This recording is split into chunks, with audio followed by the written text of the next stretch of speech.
trenches with dogs, the type who stayed the course. This the season of winning, no need to reinforce. A big deal like we got endorsed. Crowd screaming as we walk through the tunnel, we bout to rumble. We the type to step on the field and force a fumble. Blaze the grass, turn to a flame with every step.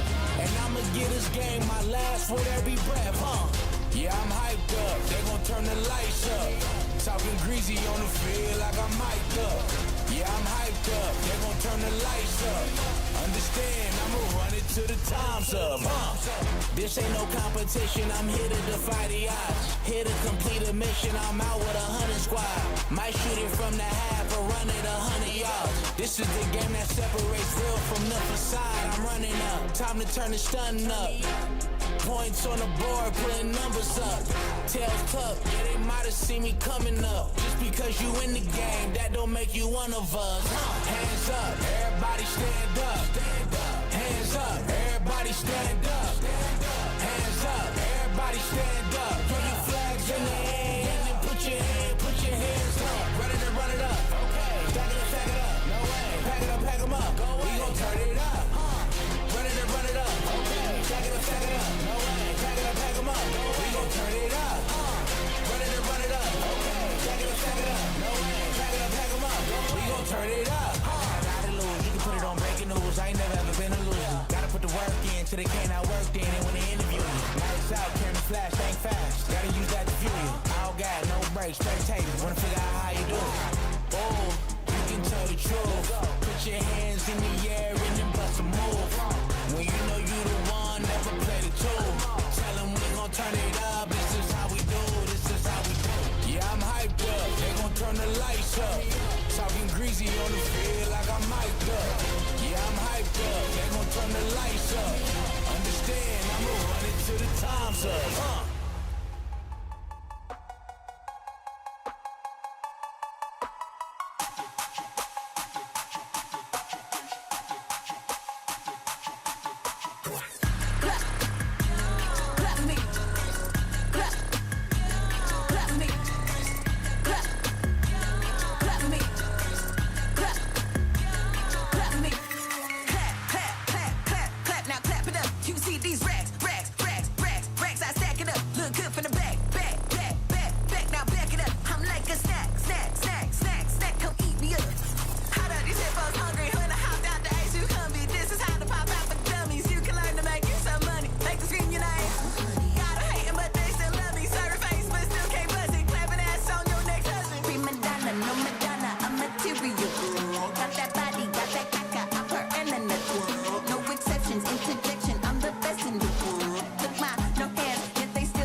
call it perfect timing. I work so hard that my stock keeps climbing. I want those rings with the big fat diamonds. Let's just say I understood the assignment. My team's the nicest, your team is frightened.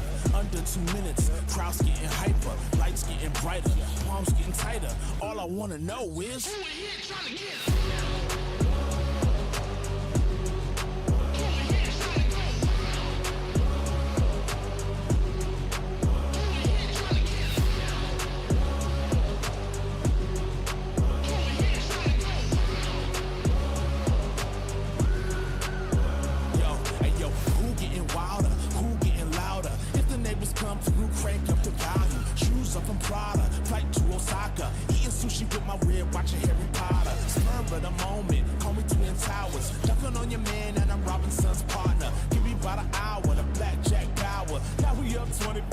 hit the showers. Do it for the doubters and the unbelievers. Better pray to Jesus if you need a breather. You're still undefeated. Please turn that speaker up. Who in here trying to get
Yeah, it's been a minute.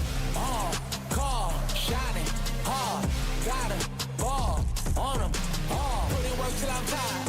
Bringing number 5. Name all the lights, gotta do it right to the dag spot. Whoa, that crowd noise can't faze me. I'm not scared to go back to all of that hard work that made me. Glow, illuminate the whole city. The job ain't done till it's finished. And now it's time to replenish, You ain't gotta come with me, but it's something here when it's chilling, No foul when I touch down, but I'm showing out in your hometown. I'll tear the roof off the building. Dreams I had in my younger years, I bounced back when life hit me. And I ain't seen no one with me, One in front the other, that's the only way to run it.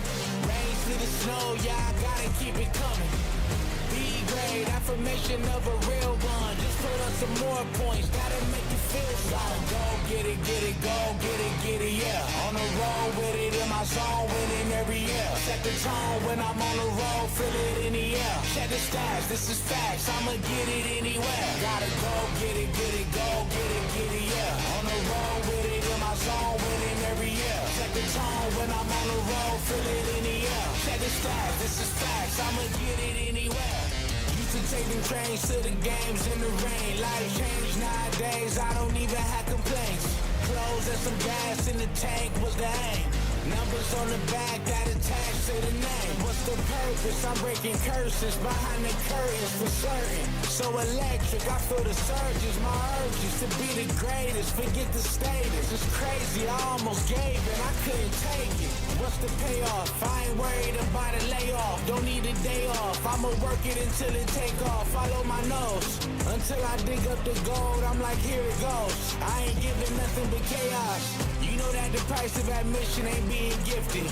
Gotta stay consistent on long journeys of distance. This is not perspective, this is only persistence. Some call it legend and others are superstition. Gotta go get it, go get it, yeah. On the road with it, in my zone, winning every year. Set the tone when I'm on the road, feel it in the air. Check the stats, this is facts, I'ma get it anywhere. Gotta go get it, go get it, yeah. On the road with it, in my zone, winning every year. Set the tone when I'm on the road, feel it in the air. Check the stats, this is facts, I'ma get it anywhere.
Focus on what's in front of me. Opposition only makes the competition fun to me. Many try to hang, but not too many can run with me. Wanna try your luck? Let it go on a count of 3. 1, 2, 3, let's go. Call me the best cause I'm letting my best show. I'm coming with a force and I don't tiptoe. Either I'm fast or you are too slow. I'm not telling you what I think, I'm telling you what I know. And you don't have to like me, but I know you need me for sure. It's best you believe me. This is hard work, nothing about this is easy. It's tough. It's tough, being good ain't never good enough. It's tough, give your all while never giving up. It's tough, being good ain't never good enough. It's tough, give your all while never giving up. I was born ready to play, I hustle and I grind for it every day. They say I'm battle tested in every way. Catch me if you can, I'm ahead and you ain't. I came too far for me to backslide. I took off and didn't land, I'm that fly. If you need the job done, I am that guy. Go and ask them, they'll say I am him. I'm not telling you what I think, I'm telling you what I know. And you don't have to like me, but I know you need me for sure. It's best you believe me. This is hard work, nothing about this is easy. It's tough, being good ain't never good enough. It's tough, give your all while never giving up. It's tough,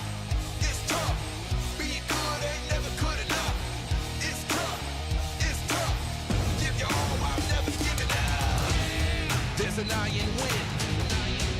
And I am him. There's an I and win. And I am him. If you get knocked down, get up. Yeah, I know that's right. If you get knocked down, get up. Get up. Get up.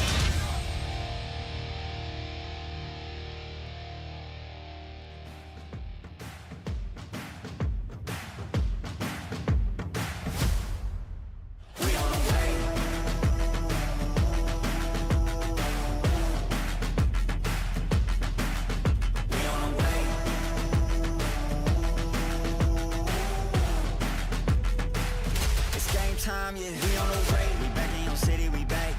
I gotta get to it in fact. No, never no time to relax. I'm packing the stacks, you packing your bags. Okay, I step on the field, it's a wrap. I cannot keep up with the laps. No way. I put that record in a pass, you know it's a fact. Confirming the stats. Game time, game time, game time. They about to step on a landmine. Dialed in like a landline. Don't let them talk, I don't pay them on. Walked in with the mindset. Money line, that's a big bet. Top 10, I'm a prospect. Turn a problem to a profit. Top 10, I'm a prospect. Turn a problem to a we on the way. We on the way. We on the way. We on the way. It's game time, yeah. We on the way. Whole team know the mission. Gotta focus all senses. Gassed up, no omission. Eyes on a vision. Gotta handle business. 100 yards on a play. Big dubs on the way. Two play, it'll be played. Get up out my face, we are not the same. Get down in the city, I'm back on the base. Gotta get to it, no playing it safe. Running the game, they running away. They running their mouth, you know they are fake. Pick a side, pick a side. Okay, is you on for the ride? Okay, new kid on the block, next up, blessed up on the rise.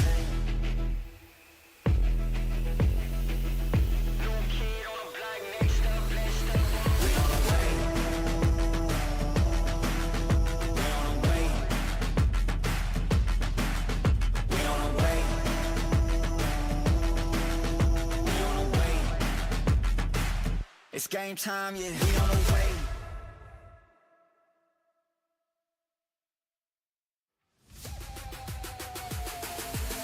Click, click, bang, bang, I'm alright. I'm the one they talk about up in the streets. I'm the big bad one, don't approach me. Real cute and I'm crazy when I see. Kiss you with my tits, you won't be sleeping for a week. Don't fuck, don't touch, yeah, I bite back. I'm sick in the head, but you like that. My body's the bitch, you'll never be me. Supersonic signal got you down on your knees. And then I'm like a rocket, you with the do how I told you when the it's my it's getting down to the wire. She's just like a good vibe, I'm so hot, you on fire to me. Click, click, bang, bang, I'm alright.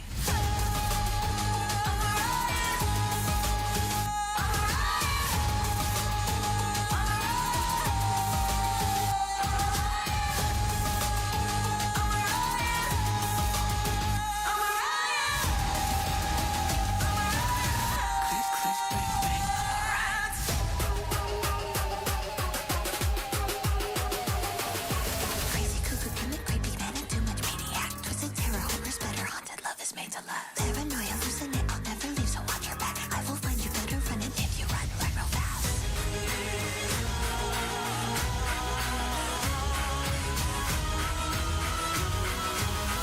Click, click, bang, bang, I'm alright.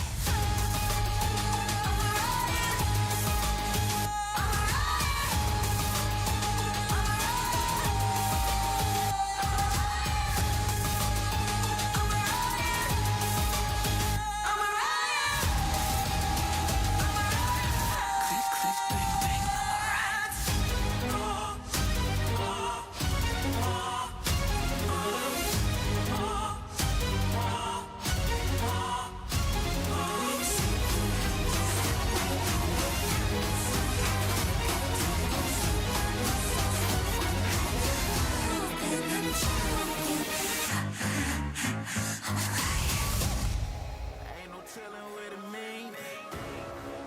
When I pull up on the scene, like, let's get it, no limit. I get her, way clean. I whip it, the biggest, a boss, the dream. Go down. I had to level up the team.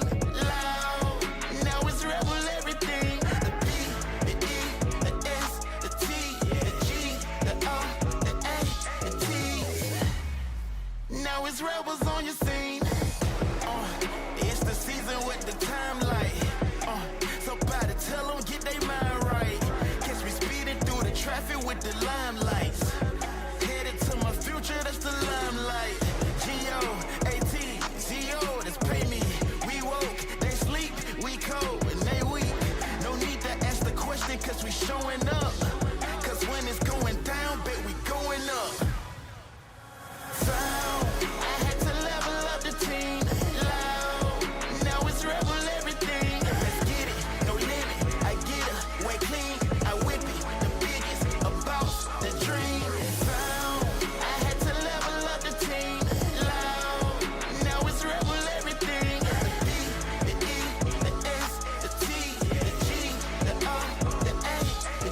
Now it's rebels on your scene. Go. Yeah. Drop down to get at 'em. Lock down like it's practice. Pop out to get active. They ask who is the ruler. Right now I'm the captain. They love cause we the shooters. We team up and go tag 'em. Yeah. Sound. I had to level up the team. Loud. Now it's rebel everything. Let's get it. No limit. I get it. Way clean. I whip it. The biggest. A boss. The dream. Sound. I had to level up the team. Loud. Now it's rebel everything. The E, the S, the T, the G, the O, the A, the T. Heard you on a ball. Are you gonna chase the dreams if nobody gonna make the call? Don't need crowds of people to cheer you on. When the lights turn off, that's how you know who you are. Say you want it all. Heard you on a ball. Are you gonna chase the dreams if nobody gonna make the call? Don't need crowds of people to cheer you on. When the lights turn off, that's how you know who you are. Never risk it all. Talking forth and down. Putting up them shots and ain't nobody make a sound. Head down, focus, ain't got time to look around. Life has a way of keeping feet on solid ground. Now how you about to handle it? Trophies all on the mantle. Working when you tired to make you the perfect candidate. And when the crowd screams high, you gon' keep the candle lit. Some rooting for you while others try and dismantle it. Still keep it authentic. It ain't all about winning. Time in versus time out. It's about how you spend it. By being committed. Ride it down and go get it. Ride around on that side of town. Tell yourself you done did it. Horses in the chariot, only way you should carry it. Heart pure gold, they tried to label nefarious. No validation, that's the type of thing we stand for. Heavy is the head that wear the crown, that's what we plan for. Say you want it all, heard you want a ball. Are you gonna chase the dreams if nobody gonna make the call? Don't need crowds of people to cheer you on. When the lights turn off, that's how you know who you are. Yeah, say you want it all, heard you want a ball. Are you gonna chase the dreams if nobody gonna make the call? Don't need crowds of people to cheer you on. When the lights turn off, that's how you know who you are. Yeah, greatness I animated and illustrated. Brian did it on the daily, I couldn't take it. Won't rings like Olympics, I'm getting tempted. Pull up with the windows tinted, are you offended? Focused on who I wanna be, not the wannabes. Long live the great, that's the summary. Busy as a bumblebee, the weight of the world will crumble under me. That'll get you anything you wanna be, huh? Just hit the point of no return, everything was earned, lights bright. Jitters with the nerves, make your stomach turn. Fight night, but it's with yourself, some will never learn. Trying to calculate the purse, that is none of your concern. Yeah, they know that I'm about it, can't believe that they got it. Rose up for that concrete, they can't believe that I sprouted. Welcome to my rodeo, they clearly see that I'm wildin'. Don't matter what happened here, I'm still leaving here smiling. Say you want it all, heard you want a ball. Are you gonna chase the dreams if nobody gon' make the call? Don't need crowds of people to cheer you on. When the lights turn off, that's how you know who you are. Say you want it all, heard you want a ball. Are you gonna chase the dreams if nobody gon' make the call? Don't need crowds of people to cheer you on. When the lights turn off, that's how you know who you are.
I peak. I'm knowing that I got that reach to make them all fall at my feet. I'm standing tall like I'm a mountain. I double up and I keep counting. I switch it up, then I keep bouncing. They wanna know how I stay valid. I'm the captain now, I'm the lead in the streets. I'm a lead, I'm a chief. Yeah, yeah, yeah. And I won't back down, yeah, I got what you need. You heard about me. Yeah, yeah, yeah. You better recognize I'm on it. I've been triumphant, I keep it coming. Yeah, I'm the champ, I've been 100. I've been done and I keep throwing it, yeah. Crimson like crim. I win and I win, I win and I win. Crimson like crim. I'm better than them, I'm better than them. Crimson like crim. Again and again, again and again. Crimson like crim. I'm better than them, I'm better than them. I'm at the top. Like it or not, I'm at the top. I can't be stopped. I am not them. I make it go pop. I'm at the top. I can't be stopped. Let me make it clear. I'm top tier, I'm the man of the year. Switch them gears, now they all got fear. I ain't gotta lie, I'm the real one here, yeah. I'm pushing the culture, about to take over, hoping they notice. New heights, they can't see me. Take flight, moving up easy. I'm the captain now, I'm the lead in the streets. I'm a lead, I'm a chief. Yeah, and I won't back down, yeah, I got what you need. You ain't heard about me. You better recognize I'm on it. I've been triumphant, I keep it coming. Yeah, I'm a champ, I've been 100. I've been done and I keep it running. I'm at the top. I can't be stopped. I'm at the top. Like it or not, I am not them. I make it pop. I'm at the top. Like it or not, crimson like crim. I win and I win, I win and I win. Crimson like crim. I'm better than them, I'm better than them. Crimson like crim. Again and again, again and again. Crimson like crim. I'm better than them, I'm better than them. I'm at the top. Like it or not, I'm at the top. I can't be stopped. I am not them. I make it go pop. I'm at the top. I can't be stopped.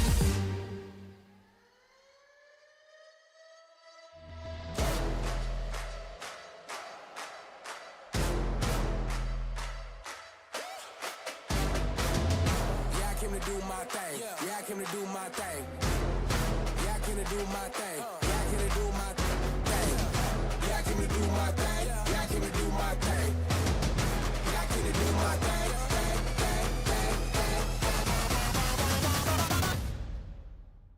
Do my thing. 10 toes in the rain. Yeah, I came to do my thing. Nothing more to explain. 10 toes in the rain.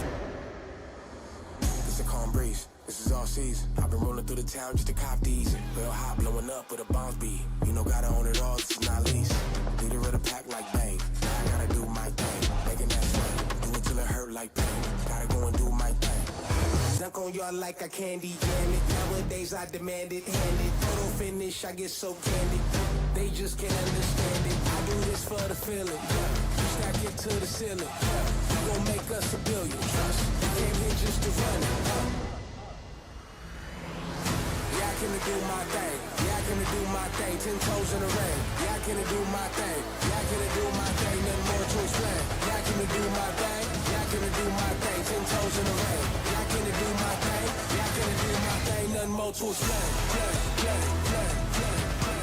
Nothing more to explain.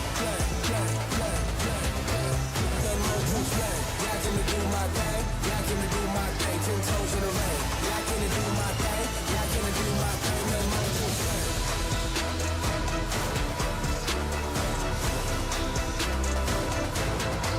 Nothing more to explain. Nothing more to explain.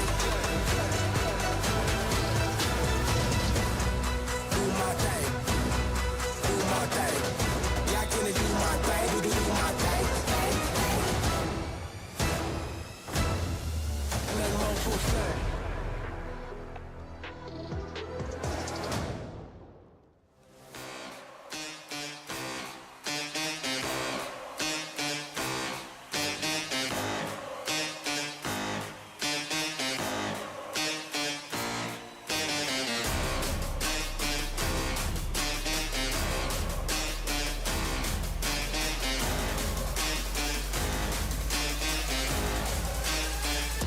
it's been a minute. Call, shining, hard, gotta ball on them, put in work till I'm tired, bringing number 5. Name all the lights, gotta do it right to the dag spot. Whoa, that crowd noise can't faze me. I'm not scared to go back to all of that hard work that made me. I glow, illuminate the whole city. Y'all make dance till it's finished, and now it's time to replenish, You ain't gotta come with me, but it's something here when it's chillin', No foul when I touch down, but I'm showing out in your hometown. I tear the roof off the building. Dreams I had in my younger years, I bounce back when life hit me. And I ain't seen no one with me, One in front the other, that's the only way to run it. Rain, sleet, or snow, yeah, I gotta keep it coming. B-grade, affirmation of a real one. Just put up some more points, that'll make you feel solid. Go get it, go get it, yeah. On the road with it, in my zone, winning every year. Set the tone when I'm on the road, feel it in the air. Check the stats, this is facts, I'ma get it anywhere. Gotta go get it, go get it, yeah. On the road with it, in my zone, winning every year. Set the tone when I'm on the road, feel it in the air. Check the stats, this is facts, I'ma get it anywhere. Used to take them trains to the games in the rain. Life changed nowadays, I don't even have complaints. Clothes and some gas in the tank was the aim. Numbers on the back that attach to the name. What's the purpose? I'm breaking curses behind the curtains for certain. So electric, I feel the surges. My urges to be the greatest. Forget the status. It's crazy, I almost gave it. I couldn't take it. What's the payoff? I ain't worried about a layoff. Don't need a day off. I'ma work it until it take off. Follow my nose until I dig up the gold. I'm like, here it goes. I ain't giving nothing but chaos. You know that the price of admission ain't being gifted. Gotta stay consistent on long journeys of distance. This is not perspective, this is only persistence. Some call it legend and others are superstition. Gotta go get it, go get it, yeah. On the road with it, in my zone, winning every year. Set the tone when I'm on the road, feel it in the air. Check the stats, this is facts, I'ma get it anywhere. Gotta go get it, go get it, yeah. On the road with it, in my zone, winning every year. Set the tone when I'm on the road, feel it in the air. Check the stats, this is facts, I'ma get it anywhere. I get that nail. I get that nail. I get that nail. I get that nail.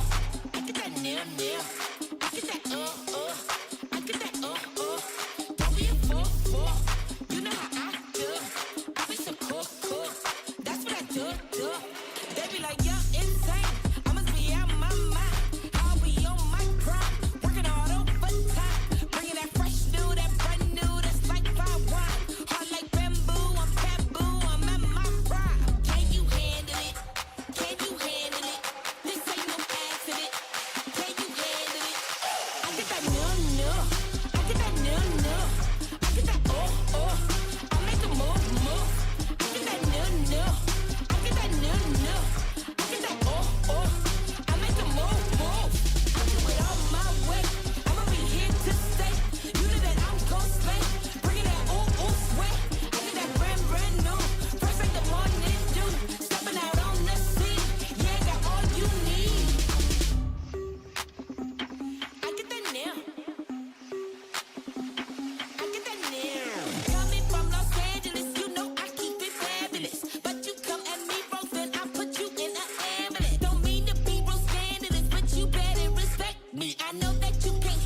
didn't order smoke, so we might clash. And we gon' bring it every time, so I might ask. What your name is really?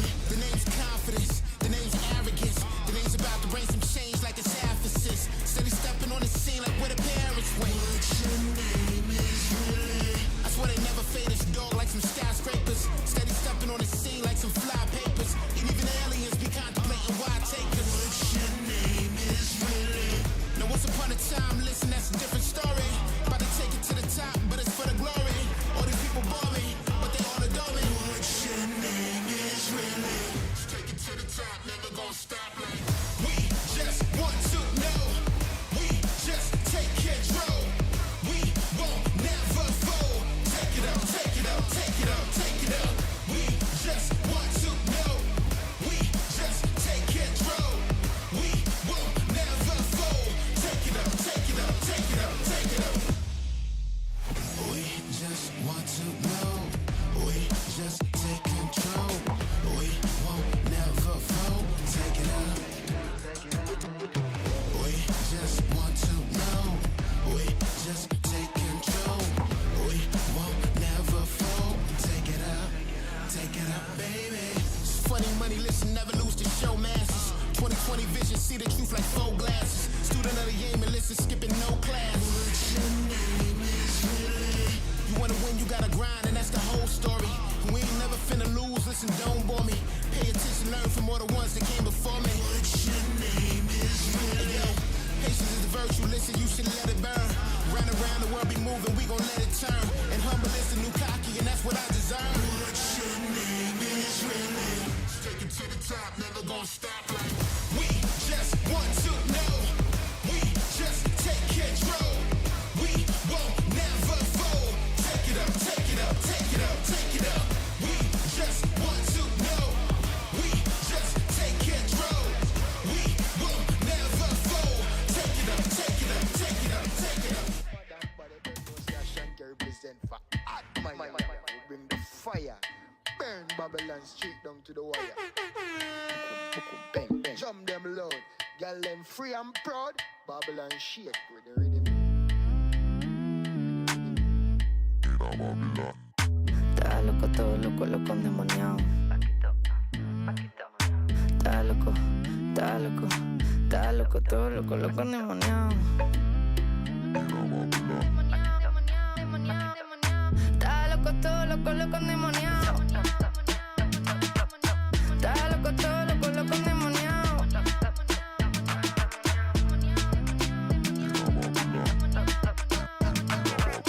Está loco, todo loco, loco endemoniado. Otra noche que ya te encontré. Que Marun tiene hambre de mí. ¿Qué será de mí? Yo no sé, ven y pégate a mí. Otra noche que ya te encontré. Que Marun tiene hambre de mí. ¿Qué será de mí? Yo no sé, ven y pégate a mí. Ven y pégate a mí. No puedes frenarlo. Es más grande que tú. Si este es mi fin, se siente déjà vu. Ya salieron las 666. Ladra mucho pero en acá faltan mucho de su chin. Que yo muerdo si tengo que morder. Que yo muerdo si tengo que morder.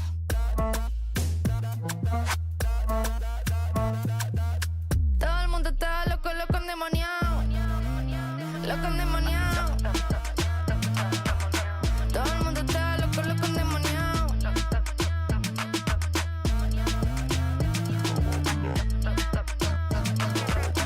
Todo el mundo está loco, loco endemoniado.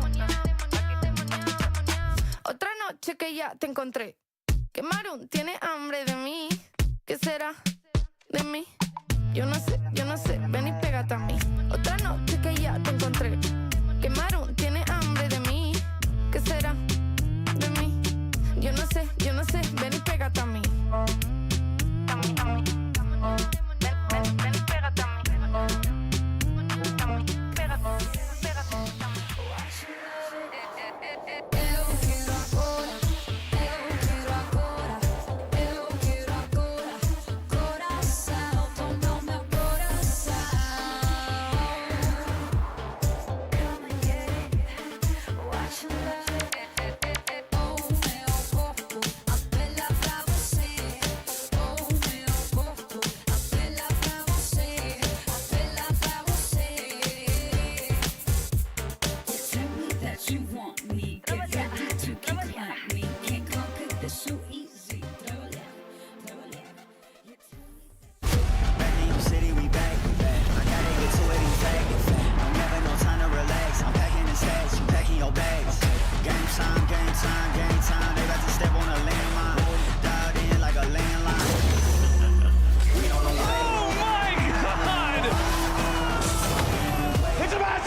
time, they about to step on a landmine.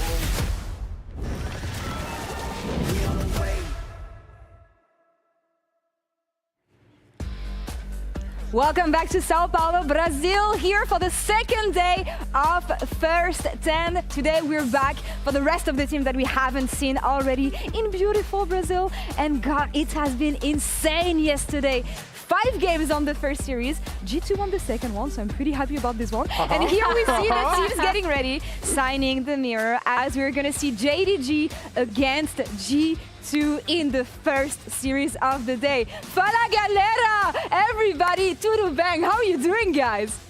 Amazing! Good morning! Good morning! Bright and early! I know. I'm a little bit more nervous than you. You guys got your 3-0 yesterday. I'm hoping that we North American fans also are going to get some wins because it didn't go so well for us in America's Cup. Look at my boys! They did so Look well! how good they did! Oh my How well goodness. they did yesterday. Cap's expression in that is just amazing.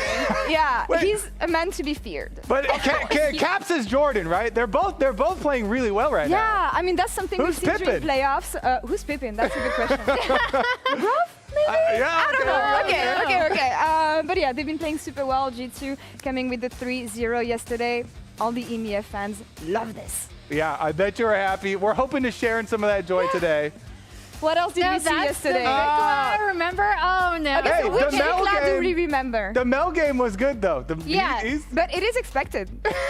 In fairness, even in the LCK, he had some interesting last year. plays. Last year this before the year. This split. But he has been doing a lot better, so it was sad to see him get first blooded in almost every game. And another reaction from social media we've seen yesterday, team as well. They didn't show up on the Rift, but they showed up in style on stage. I'm sorry, that's really mean, but yeah. I appreciate the home touch here with the hats. Yeah, That's really looking cool. good. Looking good, looking good. Who else looks really good? I think Diablo looks really good. Oh, yeah. One of the hottest takes we had yesterday coming from TAC, is he actually the best LCK talent we've seen since Keria? I want to ask you guys. I mean, yes, I feel like he for sure is. I want this guy on my team. That's the type of AD carry that you want on your team. He's always putting out extra pressure, getting you extra, space on the map. Yeah, I mean, he is amazing, and I think I'm really happy to see newer talent kind of matriculating up through the system because the current LCK players are so good still. I know. They're not going anywhere. So Yeah. it was nice to see like some actual fresh LCK talent coming up. And Diablo has been insane since last year, and he's only getting better. He's got the killer instinct. He doesn't know any Yes. fear. He has the confidence. And they got the confidence, and they showed it yesterday. BFX should jump the LPL. That was a bloody series, Emily. 5 games. Love Silver Scrapes on this first one. Yeah, so fun fact, going into this match, BNK FearX, Yeah. of all the teams at First Stand, did have the second highest combined kills per minute through playoffs. Oh, wow. The only team that was higher was Team Secret Wills. Okay. So as we saw also from their series yesterday, but I did want to point out, look at this, because we've had a very bloody day one. And Holy. with over 1 combined kill per minute for both series. So we'll see if that trend continues today. I will say the teams playing today are some of the slower teams we have, including LYON, who is the slowest team if you're going by like bloodiness rating as combined kills per minute. They're Yeah, we were supposed to 60, get the so- averages for international tournaments up here, but the averages for combined kills per minute usually is like 0.9. So Yeah. very, Okay. very action-packed, much more than normal. Going into the tournament, the global average, I believe, was 0.875. Yeah. So Yeah, we'll see if that's a new patch effect or first day effect, especially with the teams that we have coming into today. Let's take a look on Group A and what happened yesterday, though, because as we said it, 5 games on the first series, BLG taking it in the end, G2 3-0, not clean, but nothing ever is with them. What are your takeaways from the first day, guys? I mean, the BLG BFX series I thought was really, really fun, Yeah. especially down to the game number 5. I thought Shun played really well. He It's did. nice to see Shun back with BLG. They, they're also not the cleanest, Yeah. but no one really expected it to be clean. I feel like we saw everything from BLG, right? Like the good and the bad, the exact team that you kind of expect to be Yeah. here. They have the hands. their team fighting can be sometimes disjointed. Their decision making can also sometimes be disjointed. I was happy to see Shin back, and today we now have JDG trying to take down the juggernaut, the tournament favorite. Yeah. Good luck. In Genji. We were gonna talk about this in a bit, but like I have you two on set. How do we feel about LYON versus Loud? I have no horse in this game, so I'm just gonna chill. But you guys Okay. must be a bit anxious. I know that we are coming hot off America's Cup. Yeah. where Furia 8-0'd us, but I think it's going to be a lot better for LYON here. This is a different representative for us. And with what we've seen recently from this team, how controlled they are with everybody basically joining behind Inspired's leadership, all of the comms listen-ins that we get, it really does seem like they have a very clear path towards victory here. Okay. You know, Loud is not a super fast team, and if you try and go kind of slow in team fight versus an Inspired team, that usually doesn't go well for you. So I have some confidence in LYON to, you know, redeem the honor of North America. Hold on to that cope. That's a bit for later. I want to talk about the first series we're going to have, though. It's going to be Genji versus JDG. A very different JDG compared to the team we knew from last year. And is it fair to say that people didn't really expect them to be here? Let's talk about the roster first, Emily. Yeah. Who's new? I absolutely didn't expect them to be here. The reason why we're pulling this up, though, is because the last time we saw JDG as an organization, it was when they were trying to get that golden road run at 2023 Worlds. Failed to do so with that team they had, and now they have a much fresher, kind of younger team, especially with two players that we're going to talk about in a minute, in Xiaoshu and Vampire, and then also yet another Tabe coached team coming to an international tournament. And this was their run through LPL playoffs. And the Tabe point is a really big one because you're saying, oh, you didn't expect them to be here. Yeah, because you thought maybe AL would be here, Emily. I did think AL would be here. Actually, Kobe. They beat AL. Tabe leaves, he beats AL. They kick him down to the lower bracket, and then JDG make it to an international. I mean, there's so much to say about Tabe and his success on joining new teams and building up, you know, rosters and getting them to have success very quickly. But this JDG team overall, even from just last year, they're also 4 players different. So very exciting stuff. Yeah, they switched out almost the entire roster. And I want to take a look at the experience gap. We did this yesterday too, right? With BFX and BLG. But taking a look, Gala's holding down the fort. Look at this Gen. Look at this Gen. On the other side, we have because obviously putting this roster together, the idea is, okay, you take these two from CFO, right? We know mid-jungle work well together. Xiaoshu stayed, and then Gala and Vampire. Gala's holding down the fort, kind of. And Jinja. Jinja's qualified a lot from PCS/LCP. Tabe actually gave a nice interview. He was talking about Gala, you know, teaching Vampire as well in the 2v2, continuing to coach him and stuff. But this is so exciting for both Vampire and Xiaoshu to have their first internationals. A lot of people have been really looking forward to it for them. Yeah, I mean, we don't often see new players, especially coming from LPL, rising to the international stage. I mean, so for people who are not familiar with top and support from JDG, what do we know of them? Yeah, so Xiaoshu and Vampire, you kind of see their timelines from 2023. One thing I do want to point out is that Xiaoshu actually did come up initially through the RNG kind of LDL LSPL like academy system. Yeah, and Vampire came up through the EDG academy system on a team that was actually really, really fun to watch. But yeah, this is kind of, it's really rare. We touched upon this a little bit at the beginning of the day with BFX. It's really rare that we see newer players kind of matriculate up to these premier rosters that qualify for international events. So it's both of their first kind of big international event. I believe it was Xiaoshu who did play in Asian games previously, but it's their first big Riot international event. And coming against Genji. Yeah, exactly. That's a big task. Your reward is congratulations. Welcome to Riot International Tournaments. You get to play against Genji. I will say though, it's their tournament to lose. A lot of people have, you know, like a positive take on getting to play a very strong opponent. You get to play stage games versus the best team in the world. And yes, Everybody has Gen G as the best team in the world, and they should be favorites to win the entire tournament.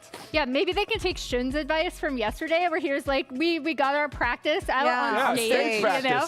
More games. But as you see, this Gen G roster is an absolute juggernaut this year. And I think the main difference for me starts in the jungle, Kobe, where you and I always love to look. Is he back? Canyon! Yay. Canyon's back. Here he is. This is from their final series. He's going to get spot on the ward here that BFX actually placed, but they did do a massive amount of damage to the Gen G bot lane, so they felt safe enough to push up here. Canyon, after his full clear, decides not to back, flashes the Rakan, goes in for the kill. Here's the next play I want to set up. BFX also think they're super comfortable doing this because they had previously pushed in bot lane. However, you'll notice that Gen G actually have more vision. A ward is about to be placed in that bot try as well. So as they start the Drake, this is a fantastic collapse from Gen G because as everyone is going to go on to Canyon, first of all, they just burn a lot on him. He buffers the Talia, does EQ out, goes in, smites the Drake, and even though he ends up dying, this was kind of the big turning point where you're like, okay, Gen G are just going to roll through this game. Canyon is back. Canyon is the jungle goat, okay? Canyon is the jungle goat, and he's going to prove it again at this tournament. Yeah, I think he's looking better than last year. And Gen And G it's not world, so they can actually win. That's what I'm taking here. But on the other side, we talked about it. Even if JDG is lacking experience here, they have the 6th man of the roster in the likes of Tabe. We know how much Tabe can do for every team he's been working with for the past years. Yeah, he always builds them up, finds some international success, and he keeps on doing it, team after team after team. My personal favorite thing, too, is listening to his interviews that he says. And he says when he joins a new team, his most high priority is to get the players' trust first. So with all these accolades, yeah, he could come in and just start ordering people around, but that's not how he does things. You know, get the players' trust. He really values himself, even playing solo queue, still playing up to masters in solo queue at the very least, and trying his own ideas and implementing them. And I hope that he's going to be able to put up a good fight versus Gen G here because he has a decent record, actually, all time versus the organization. Yeah, it's kind of crazy. I think, piggybacking on your point, I think that's reflected in his drafts where he always kind of retools his draft strategy for the players he has. This is actually his record Not that versus bad. Gen G. I mean, that's way better than almost anybody. Spoilers for my predictions. I think it's going to get a little worse today. True. But he is very well aware of this organization, right? He has beat them in the past with other orgs, and now he looks to take them on now on JDG. Yeah, I mean, he also talked specifically about Hongq and how Hongq has practiced a lot of different champions. And we're all best of fives here. Yeah. We're fearless best of fives. So we'll see what Tabe can cook this time around. And it's one of the first series of the tournament, the first series for this team. We saw what happened yesterday for Fear X. We thought that BLG had the upper hand here. They took them to 5 games. I'm curious to see if JDG is going to be able to do the same thing against Gen G today. Maybe a bit more difficult. What do we think in terms of predictions? I'm going to be honest. I said 3-0 Gen G. Yeah. I also... No risk taken. Oh, they brought the mascot! I also said, oh my gosh, that's so cute. I love it. I also said 3-0 Gen G for 2 reasons. One, I think this Gen G team, as opposed to last year, is much less likely to have those kind of silly games or drop a game. We saw their LCK record, right? They only dropped 2 games in the LCK Cup. And I also think this JDG team, when they did struggle in LPL, it was this kind of mid-jungle combo that they had been relying on from Junja and Hongq, and in particular, I felt like Junja was outclassed by a lot of other LPL junglers, and I think he's going to have a really, really tough time going up against Canyon today. I agree. I went with the big upset here, the 3-1. Yeah, you're taking risks. That's a huge upset. I think that in at least one game, Junja's going to have a good early game, and when Junja does have a good early game, JDG look good. He can focus on bottom side, dragon setups, dragon fights, prep your vision really early for those dragon fights, get a good initiation. You know, they can get one. All right, let's see if they can make it happen. We saw Magic yesterday bringing us to the first silver scrapes in Thurston. Let's see if the tournament favorite can get a clean win against this revamped version of JDG. The first time we see them like this on the international stage. Let's get to it.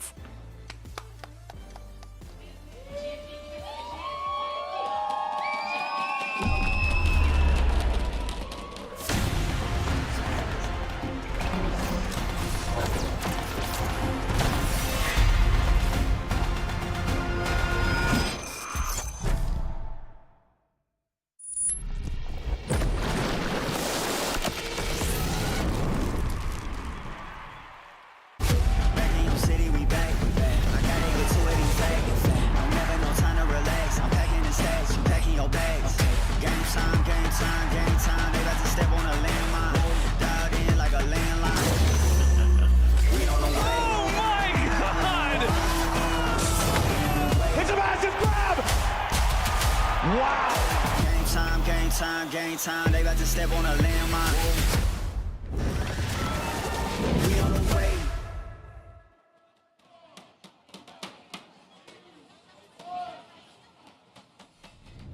And welcome to day 2 here of First Stand in Sao Paulo. I'm Medic, I'm joined by Betty, and we are here for JDG against Gen.G. A battle of 2 titans, although one titan standing ever so slightly taller than the other, Betty. Yeah, ever so slightly. JDG for international followers should come as no surprise, but it's been a while since we've seen them return to the international stage. The desk was just discussing such topic, but for Gen.G, they've become a mainstay, and the expectations that surround this team are astronomical. Anything short of winning is a failure. Yeah. They are seen as the predominant favorite coming into this tournament. The expectation that they are just a cut above every other team here at this event. And I mean, even dropping a game is the level of expectation that if they do, that would be a surprise. Yeah, I think the thing with Gen.G is they have so consistently proved that they are just a cut above. They are just the champions elect of any tournament they go into.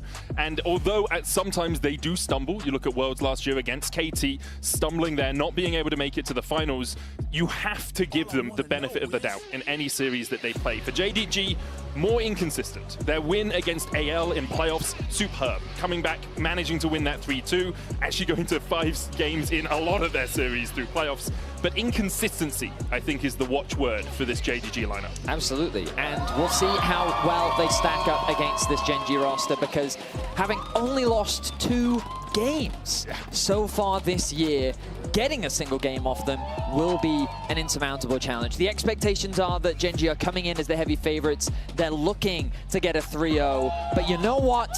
The man behind the scenes, Tabe, is the guy that is looking to create some upsets. And I mean, the desk did highlight it. The fact that he has a winning record against Gen.G, I think back to that 2023 MSI, where BLG through the lower bracket took out Gen.G, which was the shock of many. People didn't expect BLG to be fighting JDG in that final back then. Of course, it was Ruler back on JDG back in that 2023 iteration, but it was Tabe that's been able to find these draft angles, find the excellence in his players that have allowed them to shine and surpass expectations. So we'll see if he can help his players do that today, as the meta continues to develop. We've seen basically no Azir. We saw one from Caps yesterday, but the nerfs seem to have done their job. Ryze and Ahri seem to be the predominant favorites in the mid lane right now. It really seems like people are going for that sort of, you know, Ahri Vi combo, something that can get you accelerated in the early game and then good burst damage later on in the game as well. We'll see if JDG and Gen.G do go down those routes. Orianna getting banned out by JDG as the first ban in this Champion Select powered by Omen and HyperX, with Jarvan and Karma being removed by Gen.G. Yunara is, of course, another AD carry that we're keeping our eyes on, but something we heard the desk talking about is Junjia.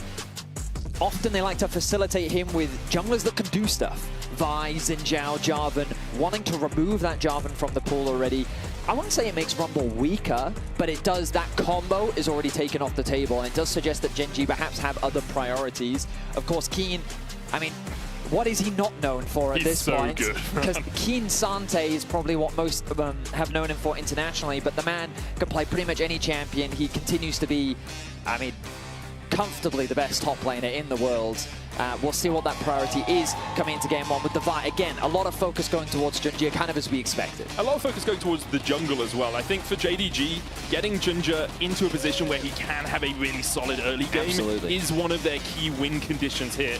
Last year, I would say, yeah, that perhaps is a weakness for Gen.G. Canyon has struggled to have as much impact through the game as the rest of Gen.G. However, this year, Canyon once again has leveled up and continues to be an incredible performer for the team. So with Orianna and Ryze banned away, will JDG continue to pick away at Chovy's pool? No, instead it will be Varus taken away from Ruler.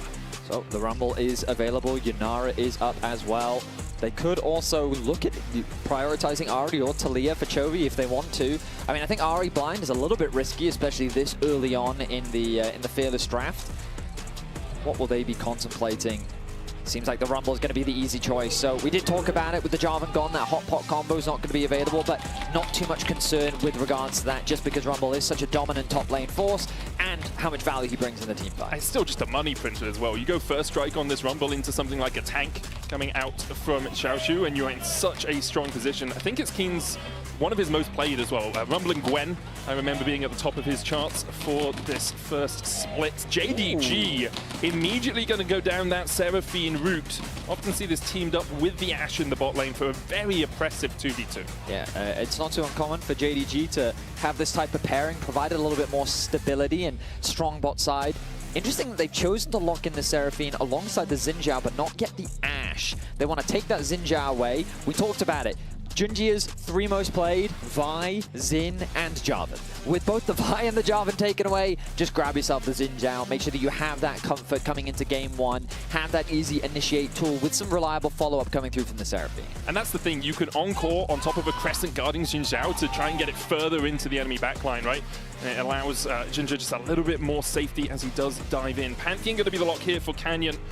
Very strong, aggressive, early game jungler that can also have a lot of impact in the side lanes. If things devolve into a 1-3-1 or develop into a 1-3-1, the Grand Starfield gives you so much pressure in those side lanes. Absolutely.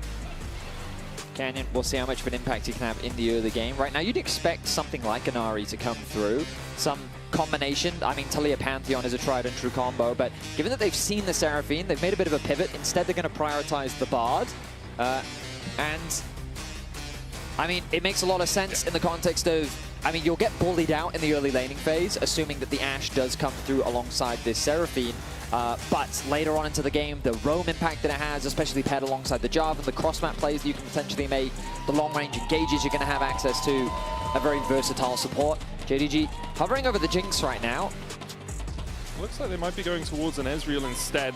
A little bit more poke coming out from Gala here. Is very comfortable on the Ezreal, of course. I am wondering if the Seraphine could be mid lane. Medic. Yeah, I mean, we rarely talk about it just because we so often see it in the support position, but JDG are leaving it open for a flex pick. And we'll see what direction they end up going, because right now, I mean, the Karma's already banned away, which is something you'd often pair alongside the Ezreal. So perhaps Gala and Vampire are looking to play the Ezreal-Seraphine bot lane combo, which is a little bit surprising. What it does do is give you a little bit more range than the Ashe Seraphine into something like a Bard that can walk up and try and harass you down. Sure. But I agree with you, it's not commonplace. Yeah, mainly because the core combo is that Seraphine's E, her root. Yeah. If the target is slowed, then it roots, and if the target is root, then they stun, right? And so Ashe provides the slow, so you almost always get a root. And if you have the passive stack so that she gets the double, you can then set up a stun, for example. So that's why Ashe Seraphine specifically is such an effective combo, which Ezreal doesn't really provide that same synergy. He does provide decent poke and range, which perhaps he's concerned about with the amount of engage that Gen G have drafted for themselves so far. But we'll have to wait and see. Of course, still 2 picks remaining. The Civ are going to be banned away from Ruler, so that late game insurance going to be denied. Galio on the side of Gen G going to be taken away means that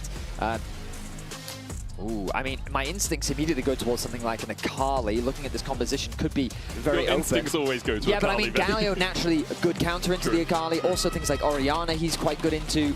If you're banning away the Galio, or perhaps they're just worried about Xin plus Galio as a combo as well.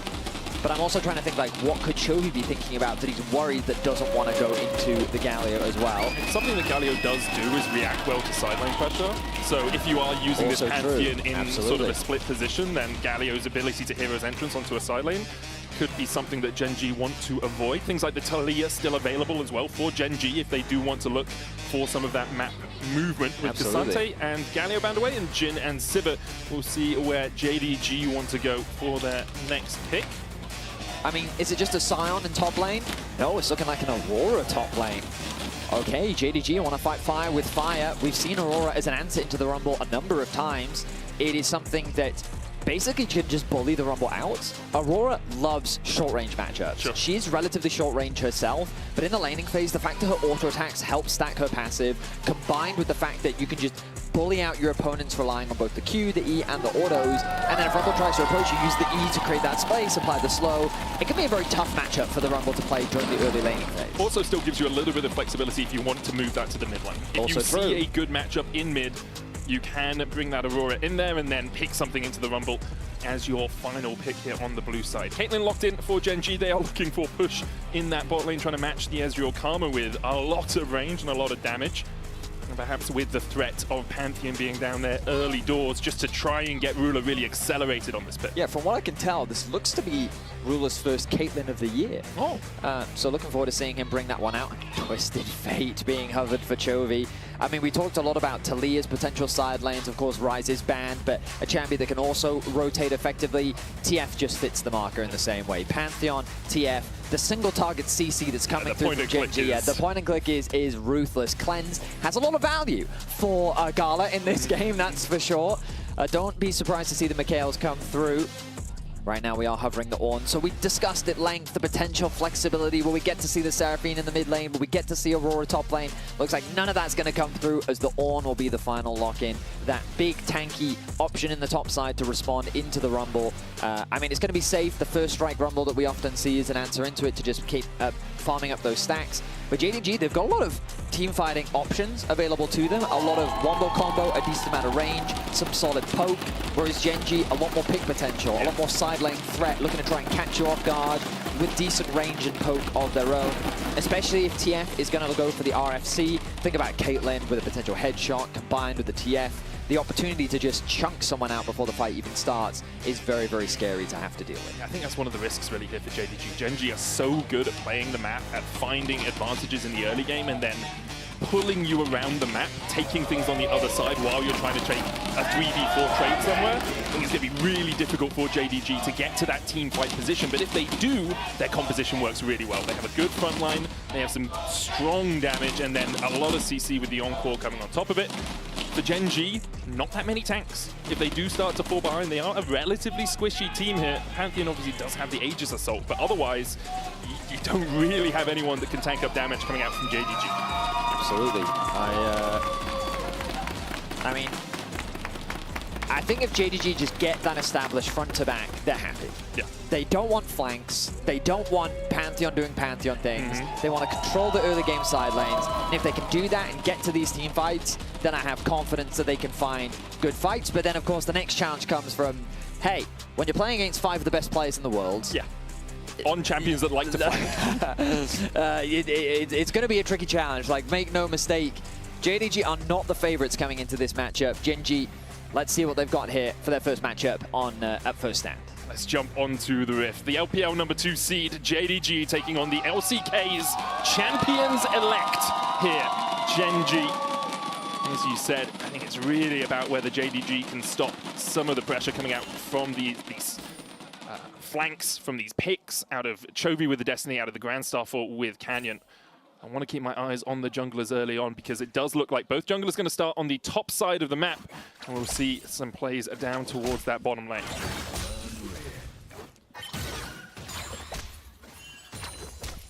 Okay, so I'm keeping my eyes on the junglers especially, as you were just talking about. It seems like bot lane is going to be the direction, and when I'm thinking about Caitlyn, like the main reason you pick Caitlyn is so that you can feel comfortable in this bot lane 2 versus 2, right? So you have that extra bit of range against the sheer amount of poke. Bard, as you know very well, doesn't really have much of a laning phase. Like, he basically only has 2 skills, so we'll see how things pan out as they get into the 2v2. Live on patch 26.06, you can check out Warhound Senna. A portion of all these skins proceeds will be shared across the LoL Esports teams, so make sure you grab it while you can. As you say, like, Bard can have a bit of a laning phase if he is able to, like, play into a melee support or something. You get the electrocute procs off really easily. Here, kind of been trying to neutralize Vampire and Gala, who can step up in the lane. Vampire having a great time on Enchanters so far, and JDG having a great time back at first stand. It's been 2 years since we've seen this team internationally, Betty. Last 3 now, we're at 2026, mate. Oh, dear, yes. It was Worlds 23, though, so 2 years, 6 months we'll go with. There's a tragic ending for the Golden Road, as Juro almost meets a tragic end in the bot lane, as Vampire and Gala do catch him out. Good tilt over Peacemaker back from Ruler, puts the damage down onto Vampire. But yeah, I mean, shout out to Nymera, who's given me a lot of information as well heading into this tournament surrounding JDG. And like, this roster's gone through so many iterations. They've tried a plethora of different coaches. They've tried a plethora of different players. They've tried so many different things to return back to success. And this roster is the one that's been able to do it. And Junjia is the one looking to make things happen in the early game. Skip Junjia looking for that early pressure, finds it. First blood over to JDG. I mean, the timing worked out beautifully. The fact that both junglers are pathing towards bot, he skips a camp, Chovy now getting very low. Killing Chovy? Chovy has to flash the weird red card came out. Hongkyu wins, it flashes in! Hongkyu finds the solo in the mid lane. Hongkyu, this man shows up internationally, man. He's continued his level of success just like we saw from him last year. He became a player that everyone had their eyes on at his debut, at first stand from last year, saying this guy could be good. And he's continuing to demonstrate that. What an impressive way to start this game off. 2-0 for JDG. And it's the two new players coming into JDG. Yes, they obviously some of the other players are new as well. Xiaoshu, the only one remaining from last year, but Junja and Hongkyu brought over from the Flying Oysters last year after having such a performance through all the international tournaments for the LCP representatives, now popping off in the first international of 2026. Yeah, and speaking of Namera, he was telling me his expectations were very much like, he expected them to be good, but not this quickly, right? And the thing that we know about these two players specifically is when they are on an international stage, they show up. Journey, almost takes him out. Gala with the lethal tempo. Junja looking for a gank on the top side as Ruler tries to trade back. Keen going forward, doesn't really have anywhere to get out of this. Overheats and is taken out. Junja cooks him. 3-0 JDG. Junja is making his presence felt here in the early game. He is snowballing like a madman, and he is making things happen for his team. Impressive stuff coming out from JDG here in the early game. I mean, our expectations were that Canyon would be the one driving things in this early part, but we're going to take a quick look back at this gank in the top side. I mean, there's very little to say, to be completely honest with you. He applies the brittle, the knockback in conjunction with the damage from Junja is enough to secure that kill. I was hoping we'd get a replay of the solo kill in mid lane just to demonstrate once again how well Hongkyu played that. Putting that pressure down, how lane dominant this champion can be. But Twisted Fate, kind of an annoying champion, still has a gold lead. Hongkyu and Junja coming over from CFO, having a great time so far in the LPL and now here at First Stand. These guys together, 3 LCP championships in a row. Absolutely. I mean, these guys were super dominant domestically. They really ran the region. And for them to have this opportunity, I mean, Junja, no stranger to the LPL, of course. Formerly played for EDG in the past. Was part of that World Championship run, of course, as a substitute. But now he's really making a name for himself here alongside JDG. And for them to start this series off with such confident levels of play is great to see. But the thing is, getting a lead is just the start against Gen.G. Gen.G have fallen behind before, but there's a reason why so far this year they've only lost 2 games. Yeah. Games. Not even series, just games. Yeah, can they bring it across the finish line? We're only 6 minutes in, Dragon is up. And Hongkyu wants to protect his ward, but Canyon's going to be able to secure it. They're in a great position right now to start this objective. Really good control over this river. As it looks like Gen.G is going to be forced back, but Canyon is still hovering around the area. It's a battle over the crab, right? If you get this crab, you get level 6. Canyon looking to see if he can steal it away. Equalizer down from Keen in the top lane just to push Xiaoshu out. The crab not secured. Oh, actually it was taken by Canyon. I think he just snuck it away under Junja's nose there. Now Canyon is level 6, and because of that, you'll see JDG say, okay, we have to back off. A little bit of protection for the bot lane. Junja's going to hold there because there's Destiny and there's the Grand Starfall that could make it a 4v2 on bot side. I mean, Junja spending a lot of time making these 2 ganks happen, both top and bot. You can see the camp differential. Canyon's just been power farming through his clear. It gave him the upgraded smite earlier, which then allowed him to have that smite advantage. I wasn't sure if Junja even had his smite up. I wasn't keeping track of it. But it felt like that was a guaranteed crab for him. So the fact that he lost it definitely swung the momentum, because now that dragon's going to be secured by Gen.G. It's just such a big swing. It's level 6 first. Okay, we can't make a play bot side. Okay, we have to give up the Drake. Okay, I have to go back to farming. And because of that, now the gold lead basically dissipates, just evaporates. Only 200, 100 between the 2 teams now. This is what Gen.G can do so well, and this is obviously something a lot of teams would do in this situation, but the willingness to find that smite, to steal away the crab, means that Gen.G are now equalizing the game. You've got to remember the Twisted Fate passive as well, doing a lot of work for Chovy right now. His farm continues to be immaculate. 7 minutes, 27-1 CS. And the first strike for Keen. He's exactly. Down an assist, I think he's also gotten a he got a play to top lane as well. So those are offsetting the kills basically. And imagine if Hongyu didn't have that kill, right? Like the goal difference would be already pretty big, and this is just the advantage of that TF. And this is what I mean, where like getting those kills, great start. Great in terms of confidence, great that you're just kind of playing without any fear, but at the same time, you need to be able to keep that momentum going. We know that Junja is often a driver, a key component to the success of JDG, so let's see if he can continue to make things happen in this game as Duro beautifully lights up the bot side half of the map, gets great information for Canyon. That vision will be cleared out. Not all of it. That ward on the Raptors still remains for Gen G, but Canyon got everything that he needs. He knows exactly where Junja is. Ruler and Duro can now play around that. And we're just kind of, now that, you know, like the level 6 have passed quite a while ago, we're waiting for these side lane plays to start coming through. Where will the focus be? Bot lane's not an easy place to gank. We did talk about how Cleanse has a lot of value in this game. And unsurprisingly, Gala's grabbed that for himself. Good vision control from JDG. They set the sights on bot. Yeah, looking again to play around the Scuttle Crab, maybe look for a little bit of an invade when you've got the pushing bot side. The blue, though, already taken by Canyon. Turn his attention over to the Gromp. Ward over from Junja. Means that JDG know this is happening, but really just a battle for that Scuttle Crab again. Seems like it. Okay, so feeling as though the game has slowed down just a bit. The Grubs, I mean, I've seen Grubs in the LCK just been completely ignored. Yeah, just ignored they've sat there and said, you know what, I don't care. I'd rather just get another full clear done. Grubs definitely feel super weak right now in the current meta. Here we go. Looking for Gala and Vampire. Vampire flashing away early. Gala with the Arcane Shift will get himself out. A summoner for an ultimate. A good exchange overall for Gen G. Was watching the minimap. Hongyu doing a really good job of just gluing himself to Chovy. Chovy tried to push out the wave, move into that bot river, ready to follow up. But the vision control that JDG have, along with the fact that Hongyu is super aware of this guy trying to roam, means that he's not going to get involved in the party. They'll just be happy with the flash they get off Vampire. An immediate pings coming out from JDG saying, okay, we know there's no Grand Starfall. We can go for at least a couple of these Grubs. Junja will be able to take the first one. You can see Canyon working his way across, but expect he'll just stop at the Raptors, accepting that these have been forfeit, so JDG will get their first neutral of the game in the form of 3 Grubs. These wards that, I think it's Duro that keeps getting them. You can see 2 wards, 1 on the Raptors, 1 now on the Krugs as well.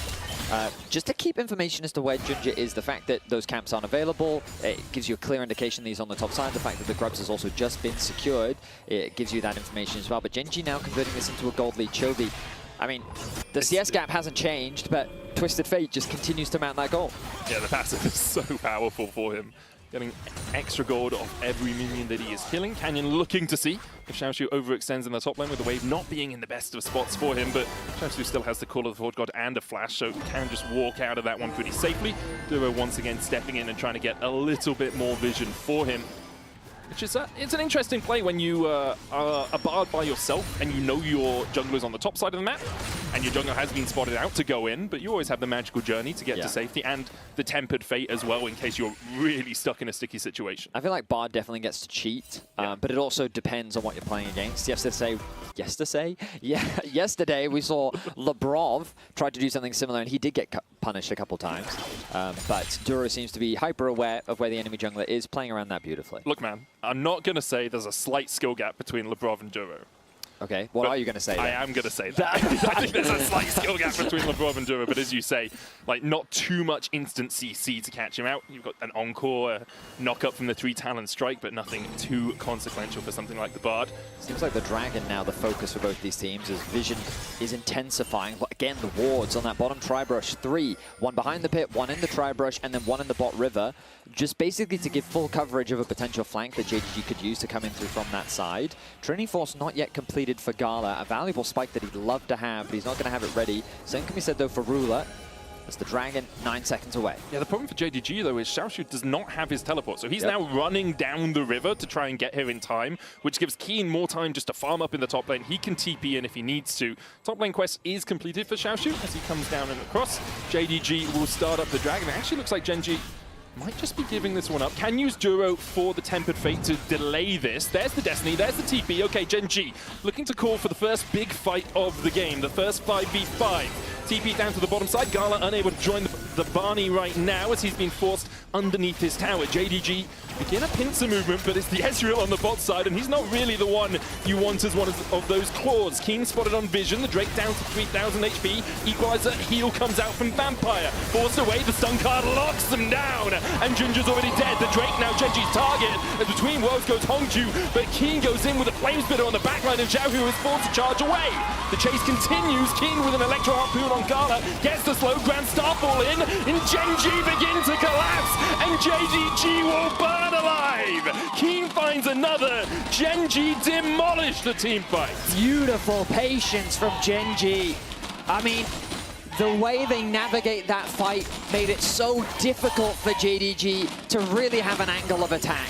The poke from Chovy, the fact that Gala was chunked out before the fight had even started, and then Ginger, they one-shot him before he even gets the chance to ult. He needs to respect the damage output. Look at Gala's HP here. He's forced to use the Arcane Shift early. The poke from TF combined with an early Rumble ultimate, they then stun up the Xin Zhao, don't give him a chance to ult, and they don't overcommit here. They take their time, they use their range, and they chip away. Keen, however, says, you know what, I've done enough damage. I think we can start the chase. Chovy's ready. They have the Pantheon ult too. They get the flashes out, and they pick JDG apart.